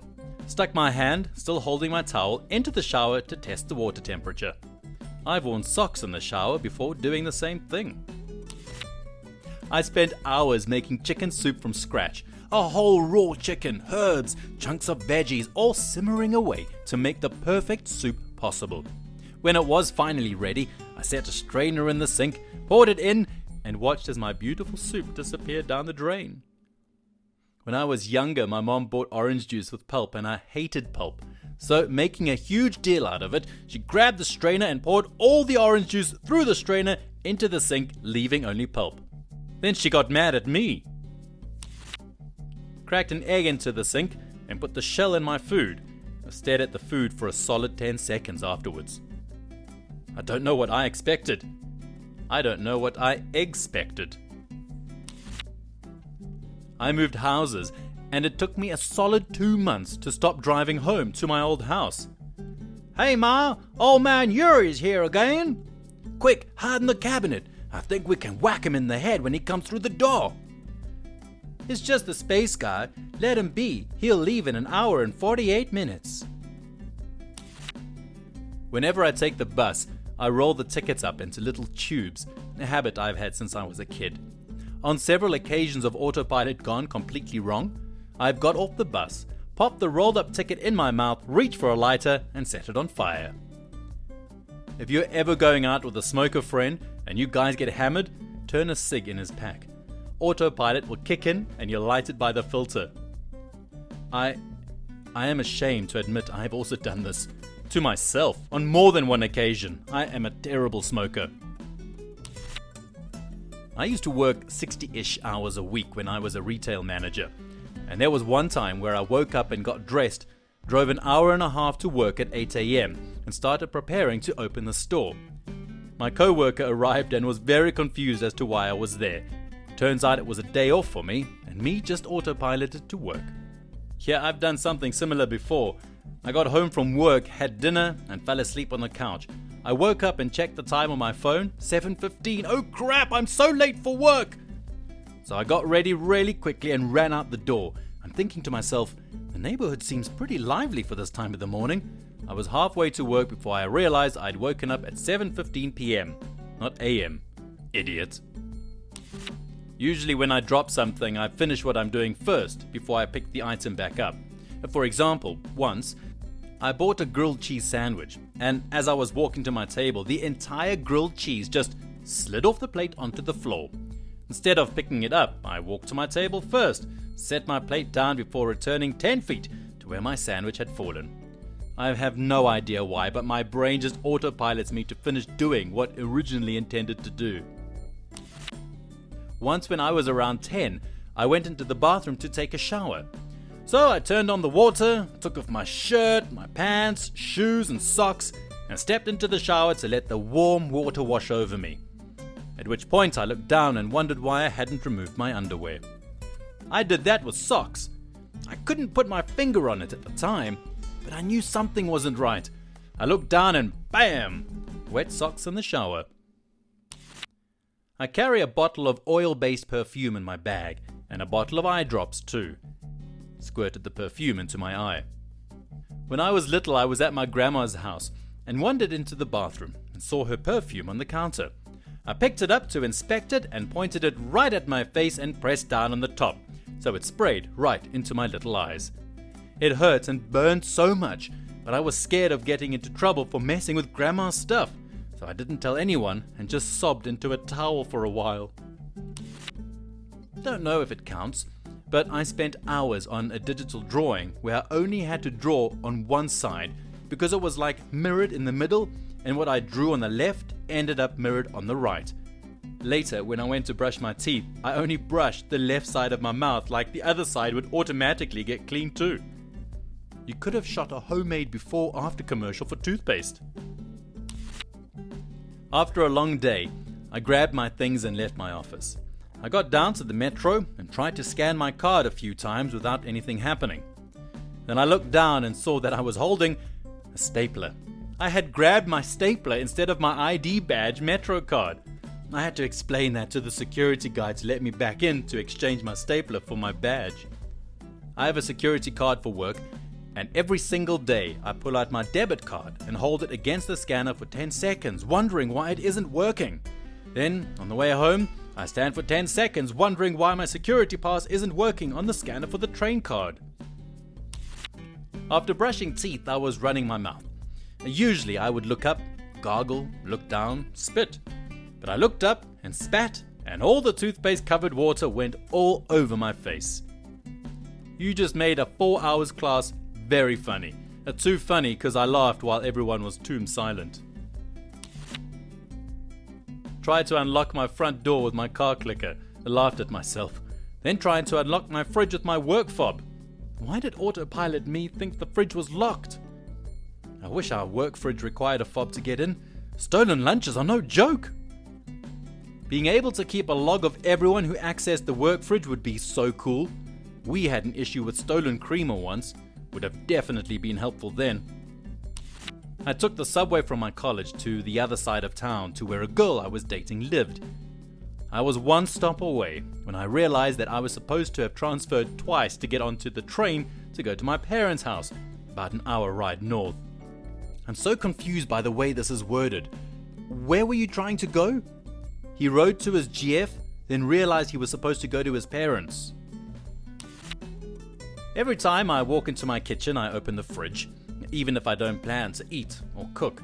In the back of my mind, I always hope I find something amazing to snack on, but I'm always disappointed. I do this all the time. I just open the fridge and look in it for a few seconds, close it.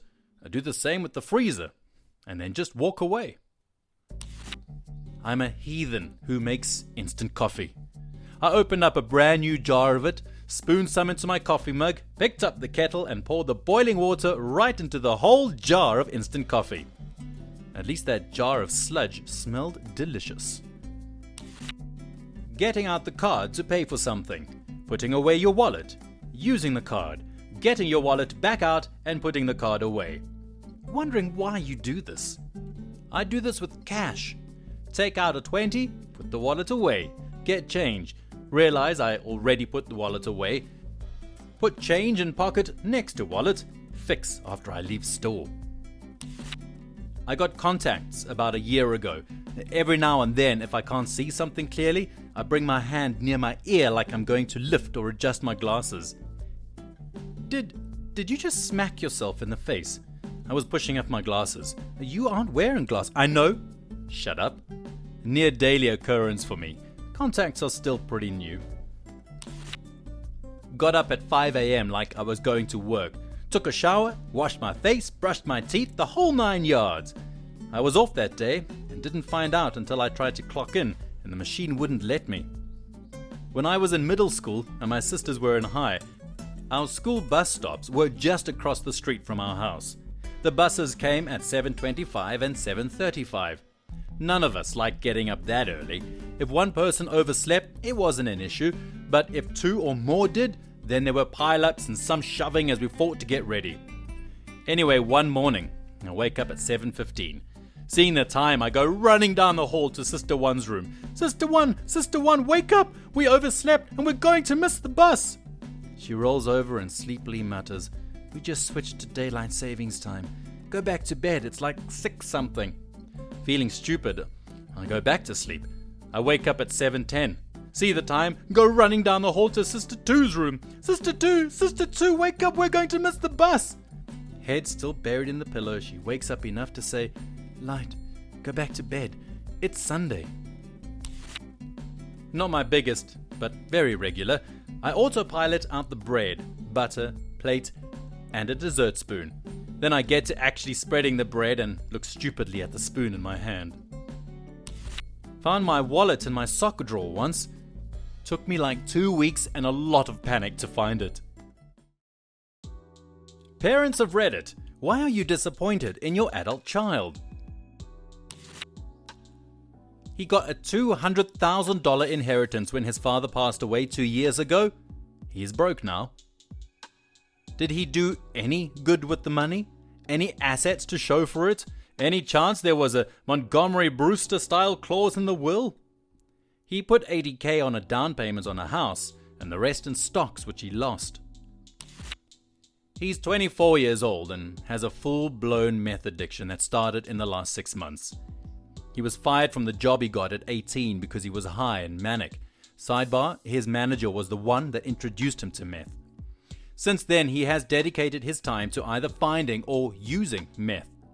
He's been arrested 3 times, spent 30 days in jail, and continues to use even though he is on probation. He's angry because we will not allow him to live with us while he's using. He's now homeless. He broke into our house and stole some of his father's sports memorabilia to support his habit. Some of it's not replaceable and very sentimental. He is a shell of the human we knew 6 months ago, both figurative and literally. He cannot hold a normal conversation and is constantly twitching. We've offered to get him help, but he is convinced that the drugs have set him free, and we are all living in a delusional world where we have to work and conform to society. It is killing us. On the other hand, our daughter, 23, just graduated college in June with a paralegal degree and has decided to go to law school. She's afraid to celebrate her success because she doesn't want to make him feel bad or upset him. But screw him for taking that away from her. Not that it would make you feel better, but if you don't already, you should know how incredibly common this exact story is. I was addicted to opiates at 17 to 18. Parents kicked me out right after high school, was homeless for a bit, and I got arrested for a burglary. After multiple rehabs, I got sober when I was 19. I'm 21 now. You guys did a good thing saying he can't live with you. It might be best if you never let him back. I visit my parents probably once every 2 weeks, and we have a great relationship now. Probably due to us not being under the same roof because my mom and I tend to butt heads. I spend a lot of time with addicts and hear a lot of different stories from living in recovery houses. The best I could say is just continue to love him unconditionally and support him when he does eventually try to get clean, because he will. Some people get high for 6 months and are ready to stop, others many years, but do not enable him. Remember, he is not a bad person, he is a sick person. I truly feel for you. Just thinking about the times my mom has said she has accepted that her baby boy is going to die makes me tear up. Stay strong. Not me, but my uncle. He's a very kind and hard-working man who did everything for his sons and my cousins. While the younger ones are decent and successful persons, the oldest one was always a piece of work. He never finished school or worked in his entire life, and at the same time belittled my uncle for his work. Said things like he wouldn't even leave his bed for the money my uncle makes, that he is stupid for working for someone else and hadn't understood life. They always believed in him, gave him money so he could open his own stores, or bought him expensive cars or stuff so he would get motivated and do something with his life. After about 10 years, he's 28 now, and a lot of money, he asked for it again. My uncle told him basically that he wants to see a business plan first and that he has to wait about 3 months because they're renovating the house. He threw a tantrum and left for a while. In the meantime, his parents renewed the first floor, walls, floor, bathroom, including furniture in his and his brother's rooms. Guys, one day he came back while nobody was home and just lost it. He called my uncle and screamed something about how he has to wait for his money while they were spending it for themselves, and then he smashed the place. Everything new and old. Ripped out the floor and destroyed the bathroom. There was water everywhere and smashed in walls. He slashed furniture and destroyed his brother's electronics. He had to be so angry. I was speechless when I saw it. They threw him out, took his keys, and haven't heard from him since. But before he fought with his father and called his mother a bitch.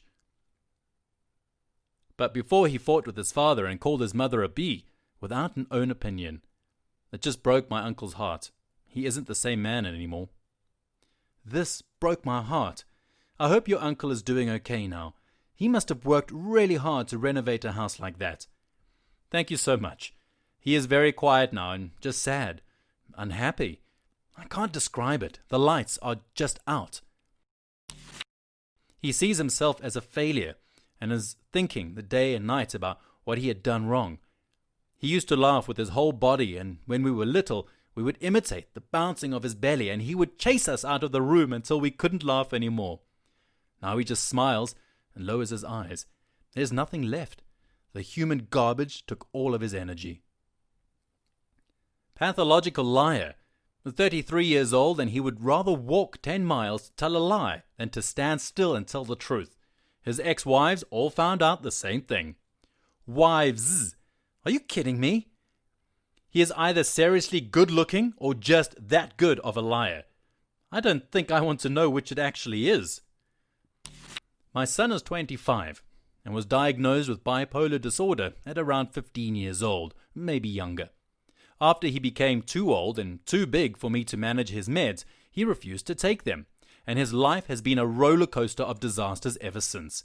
Between prison time, juvie and adult, bad decisions, suicidal ideation, drug use, fathering 2 children he doesn't see, same mom, and insisting on making up reasons to not speak to me, I'm done. Because honestly, there's nothing I can do for him. At this point, I'm just waiting to get a phone call on where I need to go to identify the body. As someone with the bipolar, so I feel for you. He went off his meds once for almost 2 months, and it was the scariest and most painful time in my life. I can't imagine what you feel. Please accept a hug from a stranger. He's 20 and refuses to go to college or get a job. He lives with his mom, so all I can do is talk to him about it. I fear for his future, Like we, his parents, aren't immortal, and he doesn't seem to have self-preservation skills. My little brother was the same way. He played video games instead of doing his homework and graduated the summer after the rest of his class. He was upset that everyone was going on to college. My parents wouldn't let him go. My sister got a job at a frozen yogurt place and convinced him to apply. And he eventually did as he grew up, over years. Then she dragged him to a coffee shop. When he was 22, he heard about a training program. I think my mom told him about it. And he applied and got in and did very well. Now he has a full-time job that pays more than my mom's teaching job. He's honestly so happy and proud of himself, even though he still lives with them at 25. And it's actually nice visiting because my dad doesn't verbally abuse him as hard anymore. Some people just take extra time to get there. Keep encouraging him and showing him paths that don't seem humiliating. Maybe eventually he will put in some effort and realize he can do it. I'm not disappointed in my 18-year-old, but I sure wish I knew how to activate him. He graduated in May, has no desire to go to college, and no real aspirations at all. He's pretty much been in his room on his phone since. He's struggled for many years with anxiety, which we're treating, and I know a lot of things are difficult for him. But man, I wish I knew how to get him excited about something, anything, whether it's a job or a hobby or a plan or whatever. At 18, I was exactly the same. Didn't really care about anything. Certainly didn't feel like an adult. I'm just shy of 23 now, and I did come out of it, slowly and painfully. At the same time, not everyone I know did. Some of my friends are in exactly the same place they were at the end of high school, except that they go to a job instead of school. So you can't just sit back and hope he figures it out either. I'd suggest helping him cultivate a healthy personal life more so than pushing him to start making money, honestly. Hobbies are a great help, especially if they push him to be a little more social. I spent absurd amounts of time as a teen holed up in my room with my guitar, and that skill eventually led me to branching out and meeting people at jam sessions. My son is 24 and, by some standards, a disappointment. He has a degree and no job. He struggles with motivation and his sleep patterns are terrible. I don't think he has a plan to move forward with his life. But he is so kind. Every time he makes dinner, because I know you must be tired, or comes and gives me a hug when I get home from work, makes it possible for me to keep going. Sounds like he's got a bit of depression. I'd keep an eye out and see what you can do. I may be wrong, but it's worth confirming or otherwise. He's 42, lives with his dad, is 6 years into a 2-year degree, and has gone through 4 decent cars in the last 6 months. His dad bought the cars, and he trashed them.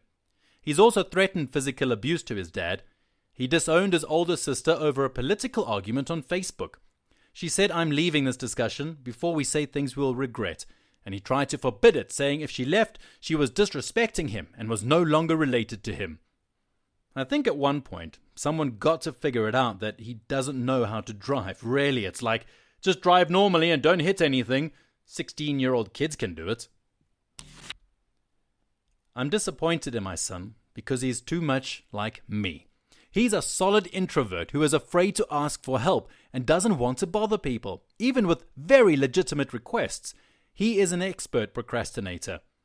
I remember being that age and being so much like that. I'm not sure how I got through university, but I've been a successful engineer for 30 years, so I've still got a lot of hope for him. Also, both my kids vape and smoke. We've been anti-smokers for all our adult lives, and I'm sad to see them choose to do something negative like that. They both want to quit, but it's a tough road. Dude, hop on that right now. I had the same issues, and it led to me failing out of school, drinking, and a suicide attempt, all at age 20. I wasn't confronting my fear of asking people for help, and it was eating me alive. The only thing that snapped me out of it was actually failing out of school and needing to tell my parents. Then it was 2, 3 solid years of therapy and stuff like that. Seriously, you got to get in there and see if he really needs the help I needed. He's 31 and has been a hardcore addict, meth, heroin, since age 15. I'm disappointed and we're estranged, but he is still my son and I love him. No drive, no ambition, and no work ethic. He's 25. He peaked in 6th grade. Parents of Reddit, why are you disappointed in your adult child? He's a deadbeat dad for his first daughter, which means I can't see my first granddaughter anymore. Has been in and out of jail since the age of 11. Is a multiple offense convicted felon as an adult who will steal from anyone, myself and his mother included, and has threatened to have most of his family members killed. He is known to carry stolen firearms and frequently uses his brother's name to try to avoid being caught. He's a drug addict, living with a drug-addicted girl, and they now have had 2 more children together, both of whom suffer from the effects of their parents' drug addictions, fetal drug syndrome. He's a deadbeat dad for his first daughter, which means I can't see my first granddaughter anymore. Why not? It should be possible for you to have a relationship with the granddaughter and her mother. Well, I mean, yeah, it's possible, but that's obviously not how it played out here. The mother may have moved, decided to cut ties with the in-laws for any number of reasons, or just wanted a fresh start as a single parent. My parents are endlessly grateful that when my brother broke it off with his ex, that they were able to keep seeing his daughter. Even now that he's terminated his parental rights, his ex stays close to my parents and they babysit sometimes as much as 2 to 3 overnights a week. They're a wonderful source of love and stability for her, but they know that they're lucky to have the ex want them around her so much. She could easily have gone the other way with it when my bro went off the rails, and as much as it would have broken their hearts, they wouldn't have blamed her for moving or feeling like she needed a fresh start, or even worrying that since they raised my bro, that they could have a negative impact on my niece. My mum's disappointed that I left a £33,000 a year job for a £28,000 job because I had 2 mental breakdowns, even though everything is now perfect. Sometimes we just have to get on with it. Your mental health is worth way more than £5,000 a year. As long as you have enough to get by, you made the right call. I'm still not sure what my parents think of me. I was the promised child who got 99th percentile on aptitude tests in kindergarten, aced tests, memorized the presidents by age 4, at my dad's insistence, and ended up just blundering my way through school because what started as a bad habit of not doing homework eventually amalgamated into depression-driven apathy about education. I dropped out of college, and I've spent more of my time in therapy learning how to be a good person and be happy, which does make my mom happy. But I can feel my entire extended family's disappointment in me that I chose to work an 8-to-5 job and just live in an apartment with my cat. On the bright side, I'm more confident in my life choices than I have ever been, and I wouldn't trade the positive mindset I've been working so hard on for any amount of work discipline. Can't blame you. Mental health is everything when it comes to a stable life. Being happy is something that more people should prioritize.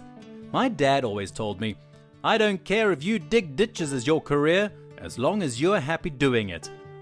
I'm taking some risks now to try and do what will make myself happy in the future, and I've not looked back. Reading this has strengthened my resolve to do what makes me happy. I sincerely hope you have a happy life. Oh, good timing. I have to be semi-vague, but hopefully you get the gist. My middle daughter is 19, but we've had issues her entire life. I strongly suspect BPD narcissism. Currently, her infant child has been removed from her care by CPS for multiple reasons, notably her erratic behavior she showed and continues to show, and also heavy marijuana use. We suspect other drugs at play, but have zero proof. Instead of cooperating to get her child back, she's fought, kicking and screaming every step of the way, making it much harder than necessary. At the same time, blaming her mother and vilifying her to the point that she has lied to CPS in an attempt to have them remove her 4-year-old sister from her mother's care. Calling old friends and family, giving them a hugely false story in an attempt to alienate her mother and have zero friends and help. It's a giant mess she's created, and refuses to take any blame or acknowledge that she's the issue at all. The weed could be making it worse. As I learned a while back in Reddit, psychosis and weed don't mix. My mom is extremely disappointed with me because I'm not having kids. It was my sole purpose in life. Good for you. I ended up with kids, but after 7 years of getting to know and enjoy being with my wife, I fully support anyone who doesn't want kids. It's important to be you for you and not someone else.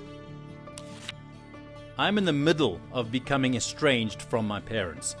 They don't approve of how I'm raising my sons, and they can't even bring themselves to be around them. Our last attempt at a family vacation left my sisters yelling at my parents and then storming off. Their complaint is that I don't have any boundaries for the kids. I do have boundaries. They just aren't the same as my dad had when I was growing up. He was a hard ass with major anger issues. He threw me up a stairwell once when I left my boots behind at a park. Due to living in that household, I'm attempting to let my kids grow up knowing that making mistakes is part of life. You just have to learn from it. In any event, my children are monsters, and he can't get over that, so I'm about to cut him and my stepmom out of our lives. I had a childhood like this. My dad died long before my son was born, but I watched him give my sister crap about how she raised her boys. Like you, she and my brother-in-law were very loving, tolerant parents, and it bothered my dad. I, on the other hand, learned that kids can be great via my nephews. When you're raised to think of your child's self as a problem, it's easy to adopt a children are problems outlook. When I have a thorny parenting question or issue, I call my sister for advice and experience, since both of her sons turned out well-adjusted and high-functioning. Hits her husband, calls him worthless, and leaves him alone with the baby for days without telling him she's going anywhere. He'll come home from work, and she's gone for 3 days in a 5-star hotel with a spa treatment. It's awful. My parents are disappointed in me because I won't pretend I wasn't damaged from their abuse. My dad does this annoying thing where he acts clueless as to why his kids are weird or why we don't talk to him like a normal child would. I don't know, man. Maybe being beaten and berated for your whole childhood makes you weird. My mom held getting a degree as one of the pinnacle achievements you can do because it was such a big deal to her going back to school and getting her degree in her 40s. As someone who works in IT, I dropped out about a year into school and haven't looked back. That was 10 years ago. I hid that I dropped out for many years before I actually told her. She was disappointed. But in my opinion, the astronomical cost of a degree does not have a good return on investment, and in IT, I've worked up to a very high salary level without one. Certifications, mentors, learning on the job, and at home. To me, a 4-year degree doesn't make much logical sense in a fast-moving field like this one. My 19-year-old daughter failed out in her first semester of college. Not a big deal. Sometimes freshmen get overwhelmed and don't do so hot in their classes. My daughter, however, just decided to not show up to the classes that weren't theater-related, so she failed math and English, which she could have aced. Now, had she owned up to this, there would have been little issue. Lesson learned, do better on probation, and pass the classes next semester. What she did do was just not register for classes for the next semester and try her luck at living in the dorms illegally. Somehow it took the college 3 months to catch up with her. She finally fessed up in March. By that time, she had been trespassing at the college for those 3 months. We had to beg the college to not throw her into prison. We were literally on the phone with college officials for an hour begging them to just let her come home. She screwed up, but she's learned her lesson. Luckily, if you can call it that, her grandmother rushed to her rescue and paid off her outstanding balance on her bill, $6,000 for the 3 months she lived on campus, boarding and food card. Her grandmother, my mom, then proceeded to tell my daughter she never had to return to us. We were evil people, and she would protect her from the likes of us. My daughter, who used to call me every night and called me anytime she had problems, cut all ties with us because facing her responsibilities wasn't a requirement anymore. We tried calling her, tried telling her we weren't angry and to just come home. Nothing doing. We would have been angry, but we would have worked it out. Instead, we became the bad guys in her fairy tale, and for the past 5 months, she's gone on shopping sprees, goofed off, and had the time of her life. I've seen her twice since it all happened. Both times she treated me like an evil monster. Both times I went home in tears, despising my mother more and more. My daughter is going back to school tomorrow like nothing ever happened. My mom is paying for it. You might be thinking, be grateful she's footing the bill. The problem with that is my oldest daughter has worked her ass off to get her degree, and my mom refused to help her because she's bisexual. She's doing this to get back at her for embarrassing her in front of her church. I refused to let the younger daughter get help from her because of this in the past. So my younger daughter also stabbed her older sister in the back by doing this. I'm so very disappointed in the entitled brat my daughter has become.